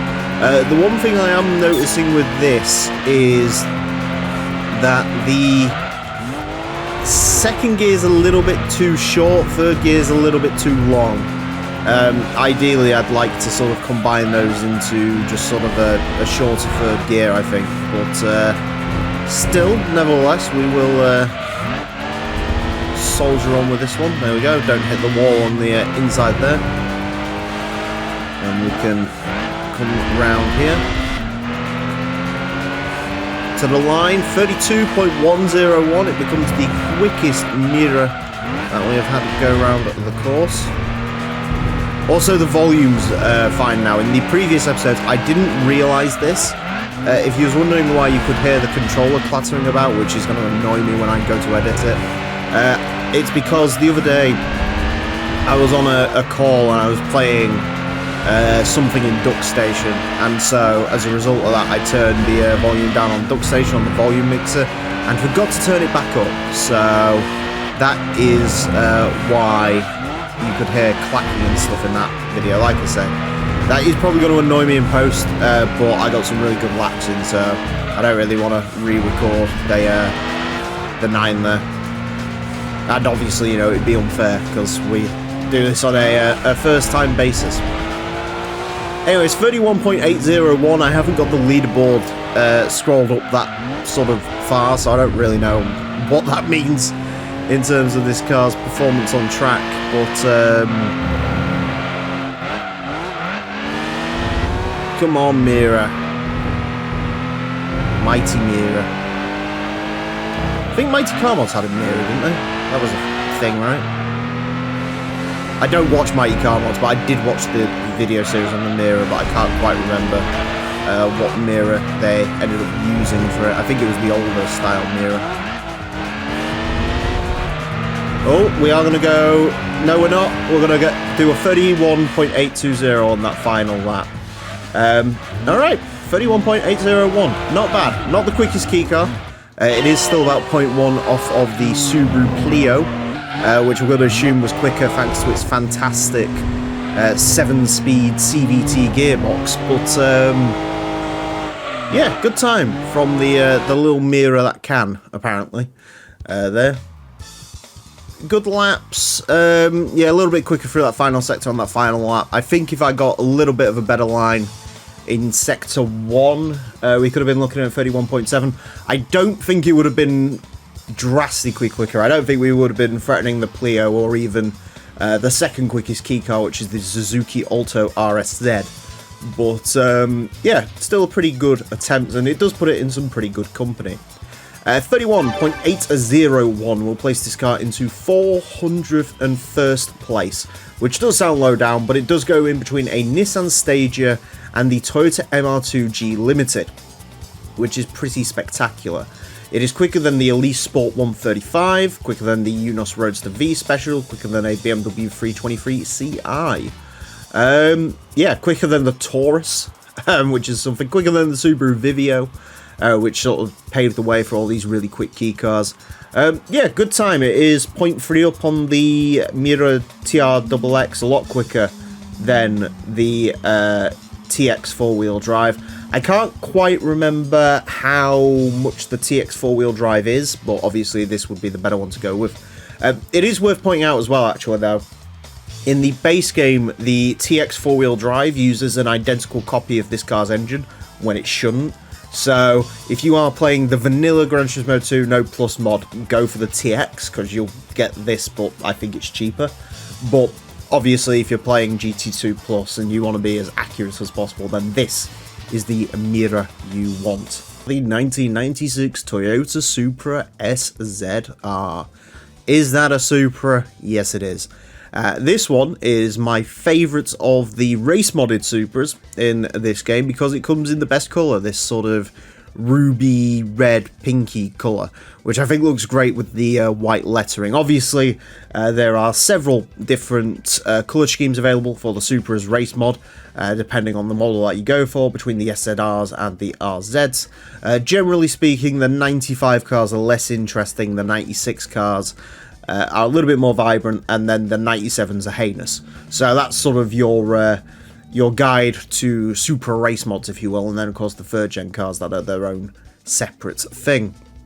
This is our final naturally aspirated Supra to take on the course. After this, there is only one left, the 97RZ, which I'm not looking forward to. And I think we've even done all of the modified tuner Supras as well. So, yeah, anyways, there you go. In terms of this one, it is standard naturally aspirated Supra stuff. Front engine to rear-wheel drive, 393 horsepower, 1,238 kilos. These cars are not the best to drive, so I am not looking forward to this. Anyways, to find out how much I am not looking forward to this, we've already got rear locking. Good start. To find out how much I'm not looking forward to this, the Supra is going to get 6 laps of the Motorsports Land track in order to set the best time it possibly can. Our current leader is the Suzuki Cultus Pikes Peak version. That car set time of a 26.540. The naturally aspirated Supra is not going to be beating that, because this isn't a drift contest, and as you can see from that entire opening lap, this is going to be tricky. The quickest naturally aspirated Supra that has gone around here was the 95 SZR. That set a time of a 30.963. Yeah, 962, sorry. So, yeah, that's the quickest one.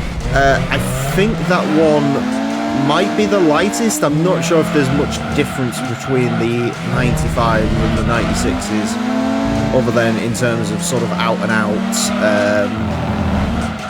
colour differences, essentially. So, I don't know. What I do know is these are both available from the used dealership, so there you go. There is 3 model years of Supras, 95, 96, 97. Even though this game was released in 1999. I don't really know what's going on there, but I guess these ones were maybe used in the original Gran Turismo and got carried over. Not really sure, to be honest. 30.831, we'll take that. The quickest Supra overall set a time of a 30.4, I think. That was a turbocharged RZ. The problem with Supras, as you can probably tell with the way this drives, is they are terrible to drive. In this game, they are so slidey. It's unreal, especially when you put some power through them. Even this one that only has 393 horsepower, the actual chassis control is just not there whatsoever. And so as a result, the turbo cars really suffer. Now, the turbo cars aren't just colour differences between the model years. There is actually power increases for the 96 and 97 cars, which is probably why the 95 is the quickest one, because it has the least amount of power, which really you sort of want in this, because, you know, look at the state of this with 400 horsepower. You really want to drive this with 700 horsepower, it's just spinning away a lot of its potential. We saw that with the TRD 3000 GT, which was reasonably quick considering the absolute horror story of the traction with that. I am very scared of the 97 Supra RZ. I think that makes about 730. And I know he's going to have race mod, but yeah, that's not going to be good to drive either. So, yeah. Honestly, it drove worse than I expected, but the lap time we finally managed to get out of this was better than I expected, because I was expecting this to be a complete dog when it came to even its lap time. And to be fair, 30.810, pretty mid-pack. I guess the naturally aspirated Supra is sort of a mid-pack car by this game's sort of knowledge. It's not quite up there with like the sort of high-end turbo Supras and the R34s and stuff like that, but yeah, it's all about that middle sector, apparently, just getting the traction out of there, because it is a pig to try and get out of there. Could it have gone quicker? Yeah, I'd say fractionally. I think you'd go to 30.7. I don't think there's much more to gain out of this. I don't think it's going to be knocking on the door of the Turbo Supras or even the more recent 300 ZXs that we've had go around. But yeah, it was alright, I guess, considering. A 30.810 will place this into 265th place. Goes in between the Ford Mondeo and the Honda NSX Type S, which is interesting. I'd probably drive the NSX over this. The NSX had different problems compared to this. This doesn't have a power issue. The NSX sort of had a big issue with torque and stuff. It is quicker than the Mitsubishi FTO, Citroen Saxo, Dodge Copperhead, Primera Wagon, slower than Prelude, Primera, Civic SIR2, Corvette Gran Sport. It's sort of around where a bunch of really tricky to drive cars are, slower than a Mustang GT. Yeah, considering the bad rep I give S14s, the more recent S14 was quicker than this, so yeah. It is worth noting though, this is still 0.2 quicker than a non-race modded turbocharged Supra, so as I said, power really isn't everything when it comes down to this, so yeah, there you go. The 1998 TVR Speed 12. And on the 12th day, he said, let there be speed. Speed 12. A legendary car in Gran Turismo 2 for two reasons. One of which is, of course, the fact that this is the reason one of the greatest money-making methods in Gran Turismo history happens. Red Rock Valley, GT All-Stars, 5-minute race, win this car, sell it for £500,000, rinse, repeat. I think I've done that Red Rock Valley race more than any other race in my entire life on any other game. It is amazing. And Gran Turismo should have more of those, because let's be honest, no one actually enjoys money farming. Number two, and perhaps the more relevant reason today, is this car is legendary because it is pretty much undrivable. It makes a lot of power, naturally aspirated, a lot of torque, and it doesn't weigh a lot. And so as a result, the car can't really keep up with itself. And yeah, known for being ridiculously tricky to drive, even with racing softs and race mod, which is what we have here today. So yeah, not looking forward to this one. I think it's going to be an experience though, certainly. In terms of the Speed 12, obviously the car itself needs no introduction. A car so mental TVR wouldn't make it. The test driver drove it home, got back to the factory and said, we can't sell this to people. And that's the story of the Speed 12. This is the concept car version, which is very seldom seen in video games these days. Obviously, most games prefer to use the Cerberus Speed 12, which I think was either the racing version or what the road car would have been, and this was just a concept. I'm not too sure, but either way, that's sort of how it works. And this has got the GT Racing race mod as well. This is what they used in British GT. So, yeah. I prefer this. This is the ultimate Speed 12 for me. This is what when you say Speed 12, this is the car I think of, not the Cerberus. As cool as the Cerberus is, I love a Cerberus, and I love the Cerberus Speed 12 because it just looks ridiculous. But for me, this is the Speed 12. Front engined, rear-wheel drive, 819 horsepower, 847 kilo, a lot of torque. Probably going to be a lot of pain as we drive this around here.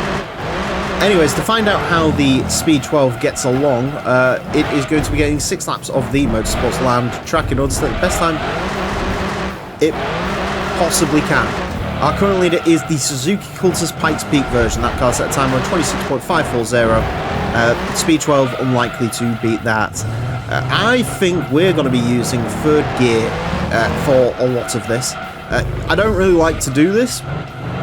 Usually I like to you know, really maximize a car's performance and try and use the lowest gear possible to get the most out of it, but I think, considering the amount of torque this has got and how uncomfortable it is to drive, I think third gear is going to be the way to go around here, and just sort of be a bit gentle with it. I don't think we need the ultimate lap time out of this today. Because I think that would be a very tricky thing to do. 29.3 on its first flyer. That is actually surprisingly close to the TVR Tuscan Speed 6, which is the car I've sort of earmarked for this. If you can beat the Speed 6, then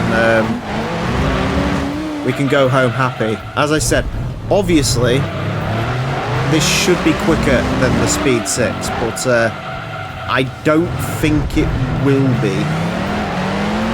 Just based on how difficult it is to pilot.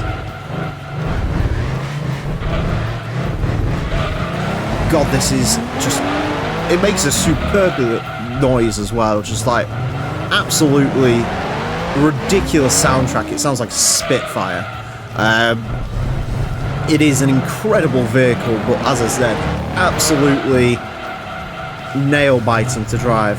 You can actually see, to give you an idea of how quick the Speed 12 is, it is, on that first lap, it did 162 kilometers down that back straight. That is only 5 kilometers slower than the Cultus.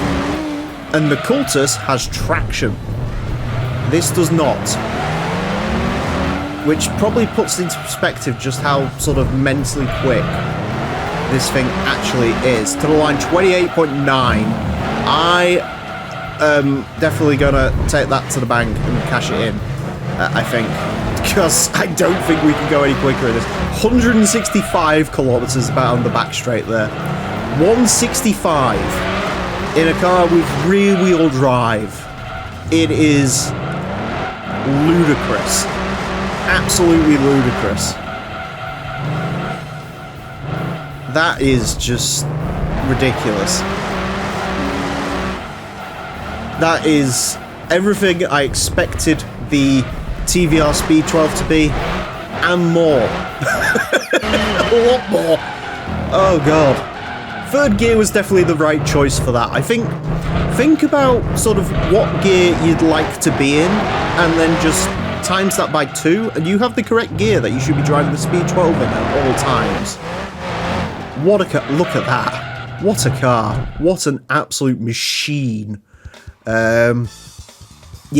Could it have gone quicker? Probably. I think you could probably pull a 28.8 if you were crazy enough. But I will quite happily take that 28.9 and cash it in and never look at the Speed 12 again when it comes to this series. What a car. Oh, what an absolute machine. A 28.925 will place this into 66. Ironic.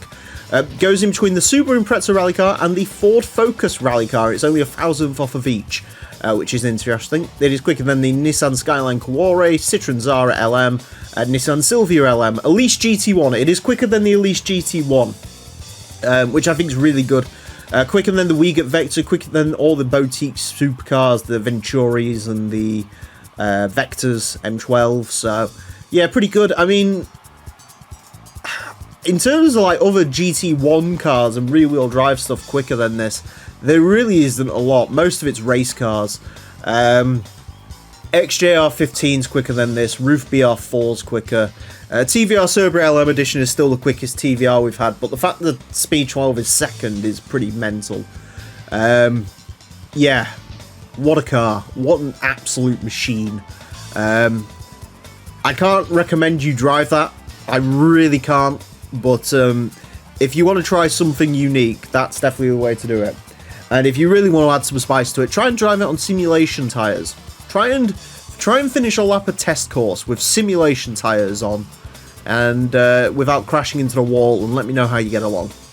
Because yeah, this thing is just absolutely nuts, and I adore it. I absolutely adore it. It's like a pet tiger. The 1998 Mitsubishi Lancer Evolution 5 rally car. One of 2 officially licensed Evo rally cars in the game. There is the Evo 5 and the Evo 6 rally car, which is a little bit bizarre because the Evo 5 is the one that you can buy in the dealership, whereas the Evo 6 is a prize car.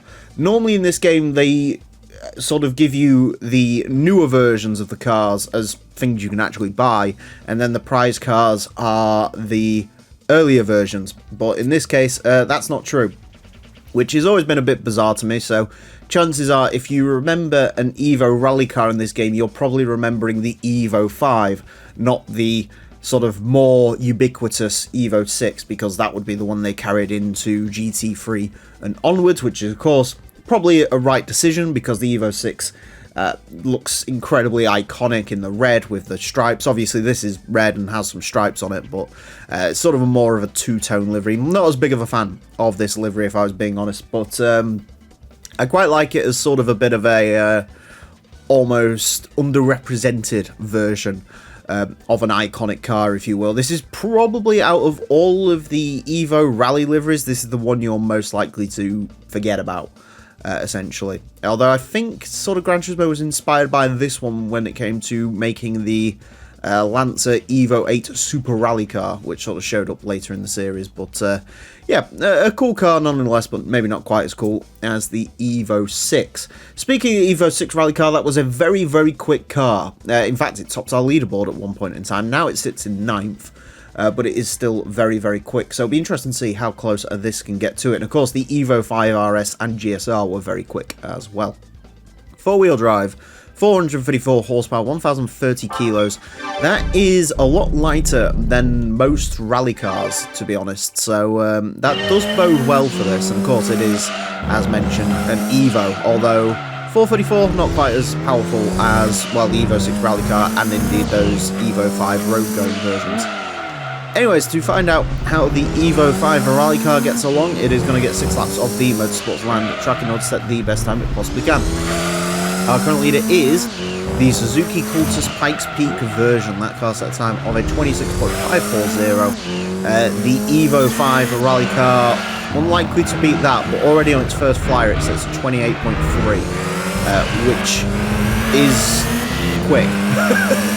Ridiculously quick, actually. So, yeah, in case you're wondering, that Evo 6 rally car, sits with a 27.718. So, sort of 27.718, Evo 6 RS at a time of a 27.806. So, if we can get somewhere in that ballpark, I'll be happy. I would dearly love for this to go under 28 seconds. I'm not sure if it's going to be able to, but then again, for those of you who remember that far back, the Evo 6 rally car was not an expected leaderboard leader. It just sort of happened by accident, basically. So, yeah, who really knows? Bit of a slowdown on there, which I was not particularly wanting to do, but them's the ropes sometimes. Just a little bit wayward on that exit to that corner, I am noticing. If I could maintain that angle going through the corners though, that would be the quickest way through there. That drift was impressive. Don't know if it's going to make it any quicker or not. So one thing I really wish I could do is drift consistently around this track, but I really cannot do anything like that, I'm afraid. I'm not skilled enough with my car control for that. 28.093.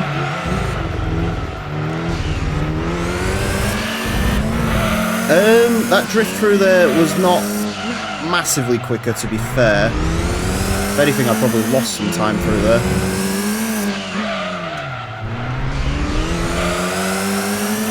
I was hoping that was going to be more controlled on the exit. It was not.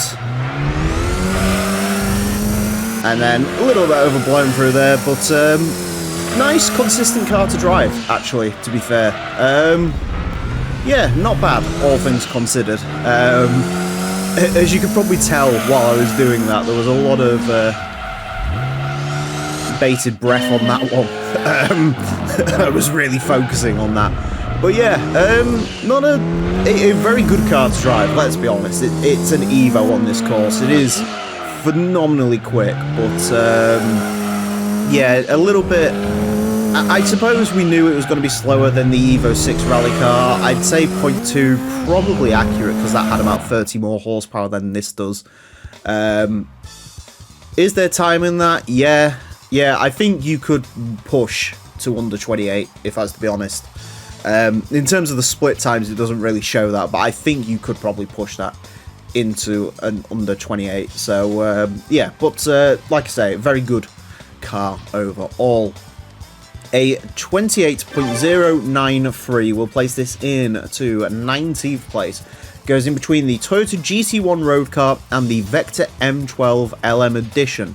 quicker than the RS200, quicker than the Mainz Lancer Evo 5, quicker than the Mitsubishi GTO Twin Turbo 97, Volkswagen Beetle GT. It is slightly slower by about 0.2 than the 22B Evo 5 RS, and then about 0.3 down on the Evo 6 rally car. But yeah, overall, I think that performed pretty much as expected, to be perfectly honest. And yeah, it's nice to see the Evos still do well this late in the series. The 1998 Mitsubishi Lancer Evolution 5 rally car. And I know what you're thinking, didn't you cover this last time? Yes, I did. However, this one is very slightly different. You see, in the GT2 Plus mod, when you go into the Mitsubishi Special Models section, you can buy either the Evo 5 rally car we saw last time, or you can buy this one. And you may be thinking straight away that the only real difference is this cut Winfield livery, which was in the beta versions of the game, based on, well, the Rally Australia car that Tommy Mäkinen piloted in 1998, but also Kazunori Yamauchi, am I saying that right? Probably not, had an Evo 5 with this livery, like a replica of this livery, but with like the actual stickers or something weird. You can actually see it on the language select screen in the PAL regions, which is quite cool. But this is sort of a cut livery. I guess they cut it because, well, it does look a bit weird where it says WWWW, and also you can't really have Winfield branding in this game. So that's sort of the reason why I suspect this was cut. However, the main reason this is here, not just to showcase this livery, the reason that this car is not just a selectable colour scheme with the other Evo 5 is because this one is actually different in one key area. This car, for whatever reason, I don't know if this is a GT2 Plus thing or this car in the beta stage of the games actually had this. This car comes equipped from standard with yaw control. Now, we don't feature yaw control on this series because it's part of the For Professionals upgrades. I don't bother with any of that because there's stuff like traction control, which isn't useful to me. And sort of by proxy, I ignore everything else. Yaw control is only available on a couple of cars, as it turns out. Mostly Imprezas and Evos. But this is, I believe, the only car in the game that comes from base equipped with yaw control. And that's going to be interesting to see if that helps this out. Statistically, it is identical to the previous Evo 5 rally car we showcased. So four-wheel drive, 434 horsepower, 1,030 kilograms. But again, it has that yaw control. So, which essentially operates as a stage 5 differential. I think it's where you can... Don't hold me to this because I genuinely haven't looked into it. It's basically where you can put the power wherever you want in the car. And so, your control, usually you have to sort of tune it into the car, but obviously this, which is using however it comes standard. Anyways, this version of the Evo 5 rally car is going to get 6 laps of the Motorsports Land track and set the best time it possibly can. Our current leader is the Suzuki Cultus Pikes Peak version, that car set time of a 26.540. The Evo 5 rally car you're equipped is unlikely to beat that. In terms of where this is going to go, well, 28.093 was the time set out by the Evo 5 rally car, we had out last time. If it could beat that, then there is the Evo 6 rally car, which set a time of 27.718. So there you go. Now, straight away, driving these back to back, this feels a little bit more planted. Sort of all that issue with the sliding rear end, which was costing us time coming out of this corner, seems to be solved in a way. This feels a little bit more controllable. Still plenty chuckable, as Evos absolutely should be, but it feels a little bit more planted than that last one did, definitely. Even though the driving probably isn't showing it. In truth, if this car, if these two weren't different and this one had yaw control and the other one didn't, I would probably have used this livery for the previous one. Yes, I know it looks a bit stupid with WWW written on it, but I'm a bit of a sucker for Winfield livery. I even quite like the 90s Williams, which I know is controversial because everyone prefers the Rothman cars, but no, I don't know, something about it. I'm not even usually a fan of like red racing liveries, just, I don't know, it looks cool. The branding looks cool. What can I say? To the line, 27.765. There you go. That is the difference your control makes, apparently. Interestingly enough, this wasn't as quick down the straights as the other Evo was, which is an interesting thing to note.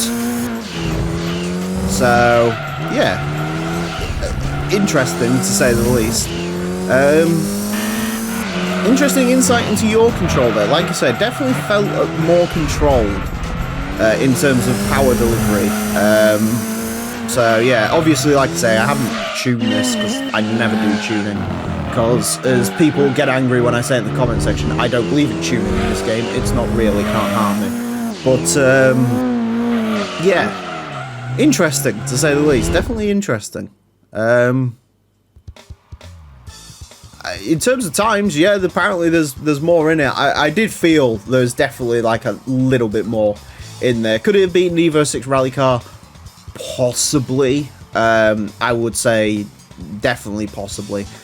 Sector 1 is just quicker, no doubt. It gets through those first two corners so much better, and I think it deals with the final section of the track a lot better. Sort of Sector 2, obviously you don't have the rear end sliding. I don't think I fully optimized Sector 2. To be honest, and that's sort of the reason why this has appeared slower through there than the other one had, but yeah, still, nonetheless, cool to see, definitely. A 27.765 will place this into 11th. Goes in between the Mitsubishi FTO Tavion Trampio and the Lancer Evolution 5 RS. It is quicker than the Evo 5 RS. It's the fastest Evo 5 we've ever had or ever will have because it's the last Evo 5. Quicker than the 22B, the R390s, the Roof BTR4, and about 0.3 up on the Evo 5 rally car we had out last time. So, yeah, interesting look into your control there, I guess, and I suppose that shows you. I think it costs like 50 grand to put this in a car, but if money's no object to you and you just want to go as fast as possible, then your control's the way to go. But no car in this series other than this one is going to be getting it if it doesn't come with it from standard. So yeah, there you go. The 1999 Nissan Silvia Spec S Aero.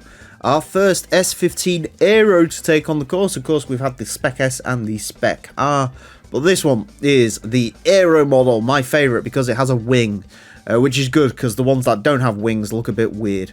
The S15, my favourite of all of the Silvias, easily, dare I say, I even don't dislike this Silvia. It's sort of a subdued, attractive vehicle, I guess. Silvias are not good looking cars for the most part, let's be honest. They're pretty dull looking, and I'd say this also is not particularly flamboyant. But it does look cool, especially with the Aero kit, with that little body kit, the wing that has far too many stays on it, and these sort of weird BBS-esque wheels that I'm not sure if I like or not. It also is helped by the colour. This is, well, it's blue, but for some reason GC2 has it down as being sort of purple, which is interesting, and I think it adds to it. I quite like it. It makes it look really vibrant. In case you're curious, my favourite S15 is, of course, the Varietta, which is the one I would own. Anyways, the Spec S era, as mentioned, Spec S, Spec R's gone round. Spec S had racing modification. Spec R didn't. This isn't running race mod because this is identical to the Spec S, and as the Spec S looks worse, I decided that that should run the race mod. The Spec R Aero is actually better than the Spec R, so the Spec R Aero is going to run race mod. So yeah, it's a bit complicated, but that's how it's going to work. Obviously, Spec S, Spec R, this one is the lesser. This is our third of the S15s, so yeah, I don't know what the difference between S and R is. I think it's different states of tune on the engine, or it might be a 1.8 to a 2 litre, I'm not sure. Anyways, front engine rear wheel drive, 356 horsepower, 1,104 kilograms. pretty middling stats, I'd say. In fact, I'd say exactly middling stats for this course. We've seen before, you know, 350 horsepower, I'd say, is probably the medium of most cars that come around here, and 1,100 kilos, probably about the median there as well. So this is a pretty average vehicle, and as a result, I think it's going to go exactly mid-table. But to find out how it gets along, it's going to get 6 laps of the Motorsports Land track. Our current leader is the Suzuki Cultus Pikes Peak version. This car is unlikely to beat that unless a miracle happens. Or the Varietta comes to the course, which unfortunately is not in this game because it came out a year too late. In terms of where this is going to go, Silvia Spec S set a time of 30.592, Spec R set a time of 30.529, which was not planned, but that's the way it's worked out. Spec R has more power, which means it gets, well, it's quicker out of the corners, and the Spec S had race mod, which means it's sort of better in the corners and can keep more speed up. So this is quite a long gearbox, so like I say, I am suspecting this is going to be a firm mid-pack car, which would put it around the 30.8, 30.7. So that's what I'm hoping for. So far, it's been 31.1s, which doesn't bode particularly well. It's really, like I say, the one thing that's striking me at the moment with this is it's really long geared, which is interesting. I don't remember that with the Spec S. Admittedly, the Spec S also went round a while ago, so I don't remember a lot of that. But yeah, I'm having to sort of take wider lines into corners to accommodate the interestingness in the gear situation. I don't think this is an automatic. Well, got bit by that classic S15. Well, I'd say S15. S15's actually handled pretty well. The other ones, not so much. I got bit by the sort of slight increase in oversteer on the way out there, which is not good. Come on, I figure we can take 0.1 off of this. Maybe. I don't really know, to be honest. It's you know what I was saying about pretty middling vehicles? It is very middling to drive. There's not, you know, it almost, to be honest with you, feels like a lazy four-wheel drive car than a rear-wheel drive car. It's only when you, like, accidentally spank it out of the corner and it lets go. It really feels like anything other than that. Come on, to the line. 30.708. You know what? I feel that ties with something. It does. Ah, that is actually very interesting. Not only does it tie with something, we've had 497 cars, and that puts it mid-pack, pretty much. So yeah, the most average car in GT2 is the Nissan Silvia Spec S Aero, which is interesting. I thought it might be something like this, because it is. I mean, most cars in this game are probably rear-wheel drive, right? You know, 350 horsepower, pretty average. 1,100 kilos, pretty average. That is the most average car in Gran Turismo 2. That is how I'm billing that.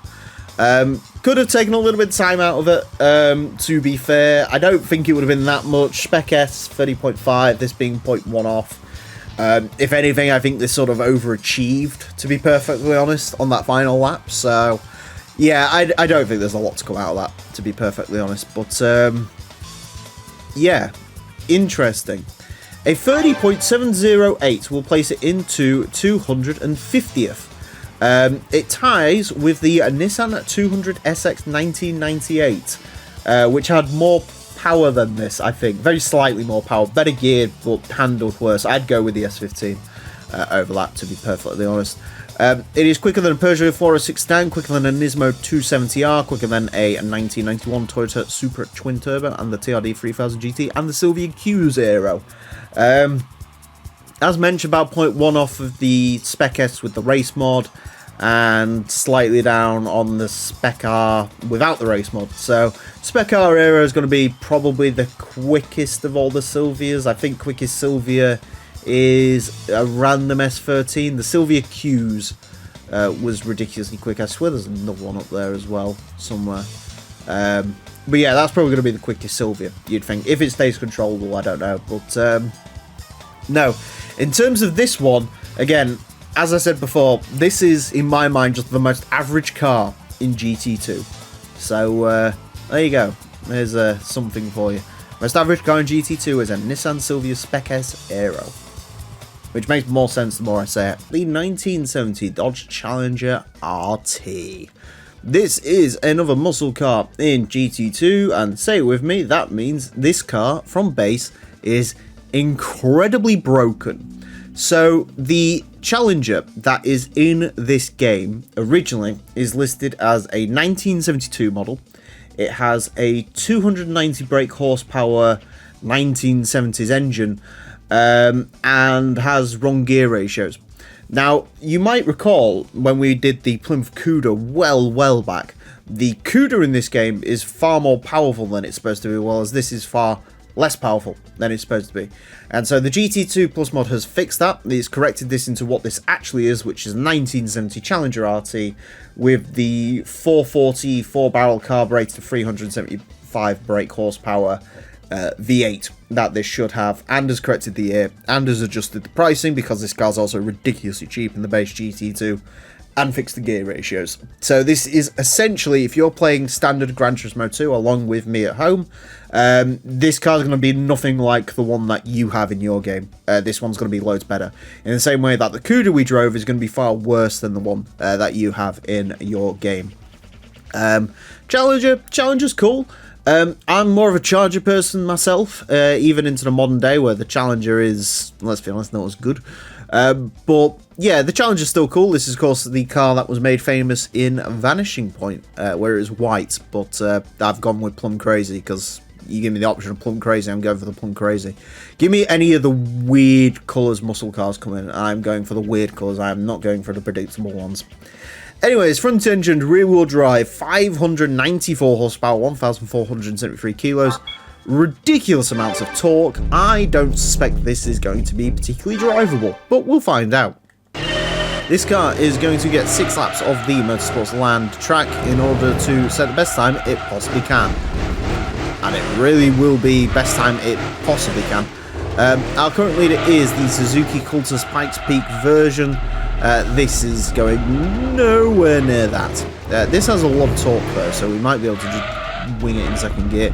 In terms of where this is going to go, muscle cars are, unsurprisingly, not fast around this course. The fastest one we've had was, I think it's the Chevrolet Camaro Z28, which sounded like a 31.1. But to be honest, this is going nowhere near that. I don't think, anyway, looking at it. In terms of where this is going to go, I've just earmarked the 71 Dodge Charger, which is also available, as perhaps the benchmark for this, 31.723. I think that's possible in this.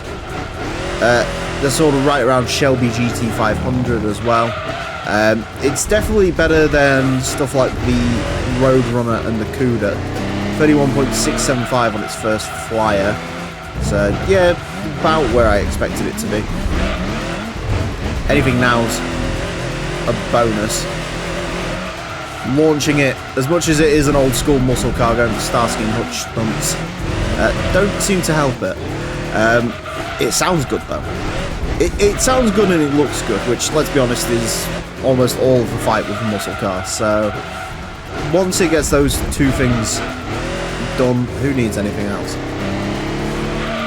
I do need to be careful with the gears on this, because I'm using first, just because I might do lap and second and just sort of see what happens, but yeah, it's one of those cars that can like rev well into its red line, so need to be careful with that. This is a classic muscle car in the sense that the more I try and push this, the less it wants to go that route. Right, let's just use second and see what happens. I don't thing. Weirdly, it makes a lot of torque, but it doesn't feel particularly maneuverable in second. Oh, that also won't help. Maybe we'll do it on the next lap. God, this is boaty. That is how I would describe this to drive, is boaty. Definitely boaty.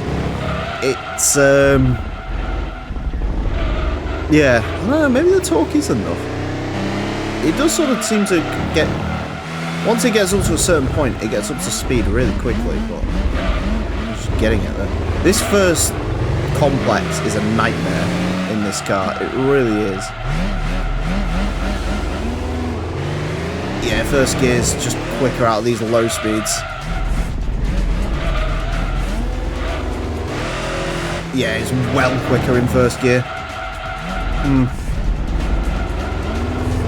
I think there's time in that, definitely.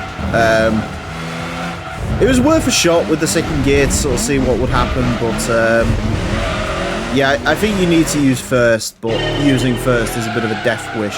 It is fast, there is no doubt about that, and it's, to be honest with you, for a muscle car, surprisingly alright to drive that. You know, it's no Camaro, which is sort of the handling champ, but in terms of like other stuff we've had, that's pretty good, really. Yeah. It doesn't show a lot of time in that. I think there could be, I could see a 31.5 in this. I don't think it's top tier muscle cars. Again, I don't think it's anywhere near stuff like the Corvette Stingrays and the Camaros, to be honest. Shelby GT350 is going to be interesting when that comes around, but yeah, it's another one of those weird sort of things where you try and push it and it doesn't really respond all that well, which I'm not too surprised. Yeah, not bad, but I don't know, I don't know, it's sort of what you'd expect, I guess, I don't know. 31.675 will place this into 393rd place. Goes in between the Corvette 427 Stingray and the Mazda Yunus Cosmo, which was a terrible vehicle. It is quicker than the Dodge Avenger, which is good. Quicker than the Charger, quicker than the Shelby GT500, Plymouth Roadrunner. A lot of the sort of pretty good muscle cars hang around the 31.7s. Vastly quicker than the Cuda by about 0.7. Well quicker than some of the real bad muscle cars, stuff like the God, I've got to try and find it now, the Plymouth GTX, which I think is the worst muscle car we've had. Millions times quicker than that, so that's good. Quicker than a V8 Vantage by like 0.13 of a second, so 1.3 of a second, so yeah, pretty good overall, actually, to be honest, as far as muscle cars go. Maybe a little bit disappointed it didn't get as quick as maybe I might expect it to, but I'm not shocked. The 1995 Nismo 400R prototype, also known in the base game as the preceding model, which is spelt wrong in the game, because of course it is. This is, of course, the prototype to the Nismo 400R, which would begin production in '96. This isn't the original prototype. The original prototype was silver, then it got turned into speed yellow, and now this is chassis 001. So this is also, interestingly enough, the only Nismo 400R that was speed yellow. The rest of them are all different colours, but this is actually the only one that was speed yellow, which I think is the iconic colour, to be honest with you, to the Nismo 400R. I think it looks absolutely exquisite in this colour. I'm very interested to see how this gets along, because this shouldn't just be a good looking car, this should be a good performer in theory. The standard road going Nismo 400R admittedly does have a race mod, but that is by far and away the quickest Skyline that we've had to go around the course, and the Nismo ones tend to do pretty well. Even the 4-door as well did pretty well as well. That is like the second quickest Skyline we've had, so be interesting to see how this one gets along. I do remember hearing a while ago that this one apparently handles even better than the standard car, so I guess we'll put that to the test today. Four-wheel drive, 649 horsepower, 1,379 kilos. At its heart, it is still very much a Skyline, statistically. To find out how the Nismo 400R prototype is going to get along, it is going to get 6 laps of the Motorsports Land track in order to set the best time it possibly can. Our current leader is the Suzuki Cultus Pikes Peak version. That car's at a time of a 26.540. The Nismo 400R prototype is unlikely to beat that. Now, in terms of where this is going to go, the standard Nismo 400R sits in 38th place with a 28.4. Its 4-door equivalent, so that is the Nismo Skyline GTR All-Tech version, that's at a time of 28.8, which was 0.3 quicker than the standard road-going All-Tech version. So, gives you an idea of how they perform there. That was a bit of a dead stop. To be honest with you, I could probably style that out if I'd kept going, but never mind. Straight away, I've got to be honest, this does not handle as good as the standard car does. Now again, the way I drove the standard car was with race mod, but you could tell when I was driving that, or I could tell when I was driving it, that there was something special to the way that drove. It really felt very, very planted, great turning grip, and a good amount of downforce on the rear. This 29.001 does not feel like that. This feels much more like a standard Skyline does. Feels very heavy. It has a little bit of wiggle on the rear end, which sort of bites it on its way out of the corners. I mean, there is some good to being a Skyline. I mean, obviously, it's still a hyper-powerful four-wheel drive car, which means it is still pretty darn quick, to be perfectly honest, considering sort of what this is. But you do have to worry about when to get on the power. Another thing as well, like the Nismo 400R as well, is the gearbox on this. Second gear is a tad too short, or tad too long, really, when coming out of the corners. It does make it difficult to sort of stomp on the pedal and get going, so definitely an issue there. But again, that was in the base car as well, and in fact that's sort of a Skyline issue in general.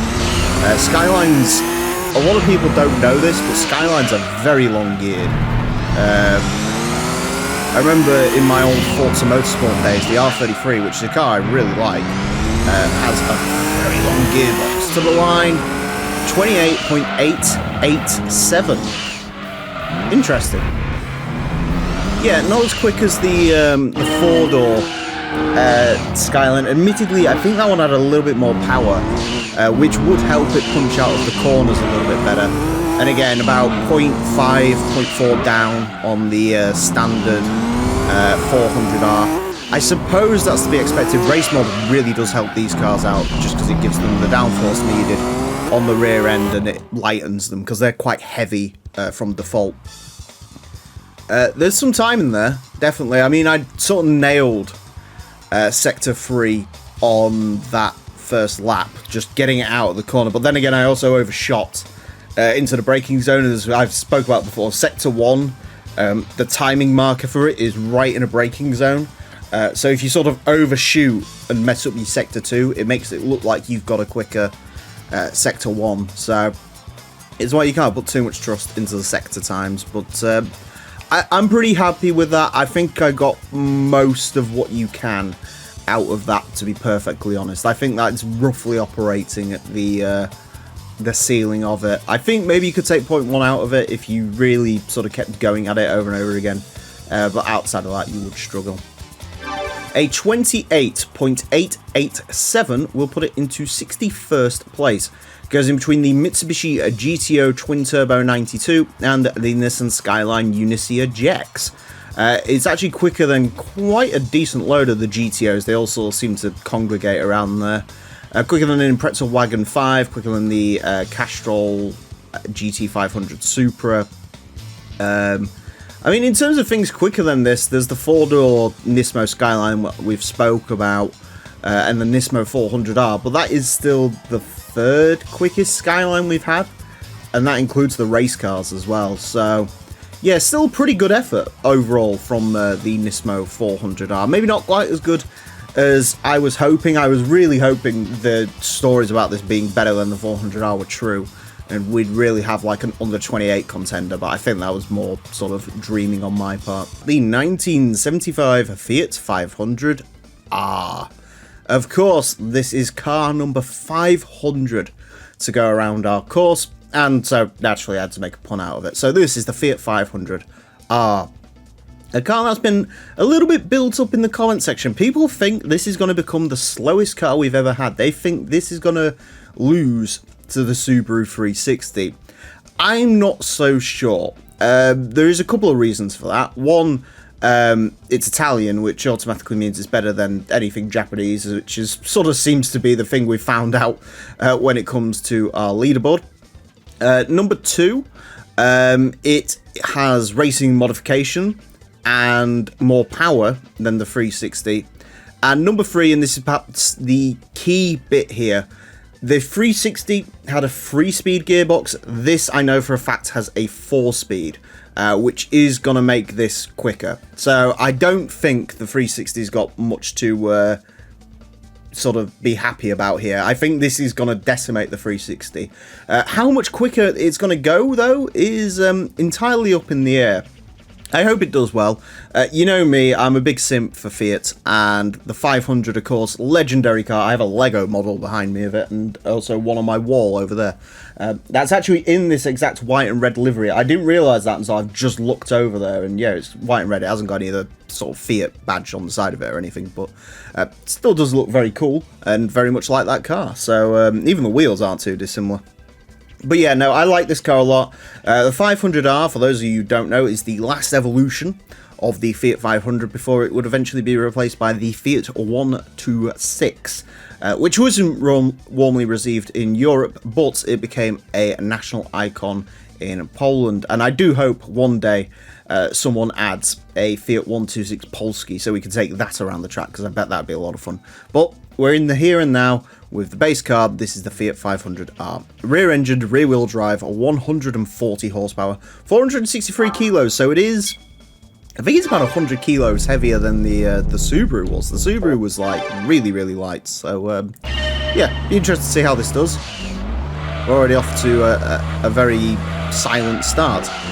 The Fiat 500R is going to have 6 laps of the Motorsports Land track in order to set the best time it possibly can. Our current leader is the Suzuki Cultus Pikes Peak version, and while maybe one day someone in the modding community will make a Fiat 500R drag car, like a HKS Time Attack thing, that hasn't happened yet, so this isn't getting anywhere close to that for now, or indeed the foreseeable post-apocalyptic future. In terms of where this is going to go, well, it's just beaten the Subaru 360 on its first flying lap by 2 seconds. So the 360 is now not happy. In terms of where else this is going to go, well, that means it's beaten the Daihatsu Opticultor 4-wheel drive. I would love to see this beat the 2-wheel drive. To be honest with you, what is it? Prius 36.265? I'd love to beat the Prius in this. Wow, that slide really did not cost this any time. It's actually quite weird, this, because usually it's all about sort of keeping momentum up and, you know, really trying to get everything you can out of it. To be honest with you, this actually isn't like a bad accelerating car. Wow, 3rd gear. Okay, don't use 3rd gear unless you absolutely have to, because otherwise you lose all of the torque. 2nd goes up to 70 kilometers an hour. I'm gonna have to make use of 2nd gear a lot around here. I don't even know what 1st accelerates to. I doubt it's a lot, I'll tell you that for free. Yeah, 2nd gear is the way to go around here. And sort of maybe tapping it a little bit when we're going into corners just to try and keep the turbo spooled up. Which is a tactic that I had to use in the Silvia Spec S not long ago. So there you go, there's something equivalent between a Silvia Spec S and a Fiat 500R neck and neck with the Ghost here. I will say, normally I would be embarrassed if the first lap was like way quicker than my subsequent laps, but I actually think this gets launched at more speed than it comes down the back straight at. And so as a result of that, it does make it significantly quicker.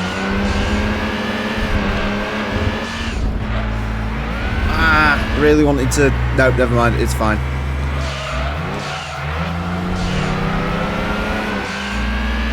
There we go. Don't. The key is to not lose too much speed on the grass. A little bit of an overrun there, but we'll live with it. Cheeky corner cut for the final bit to the line.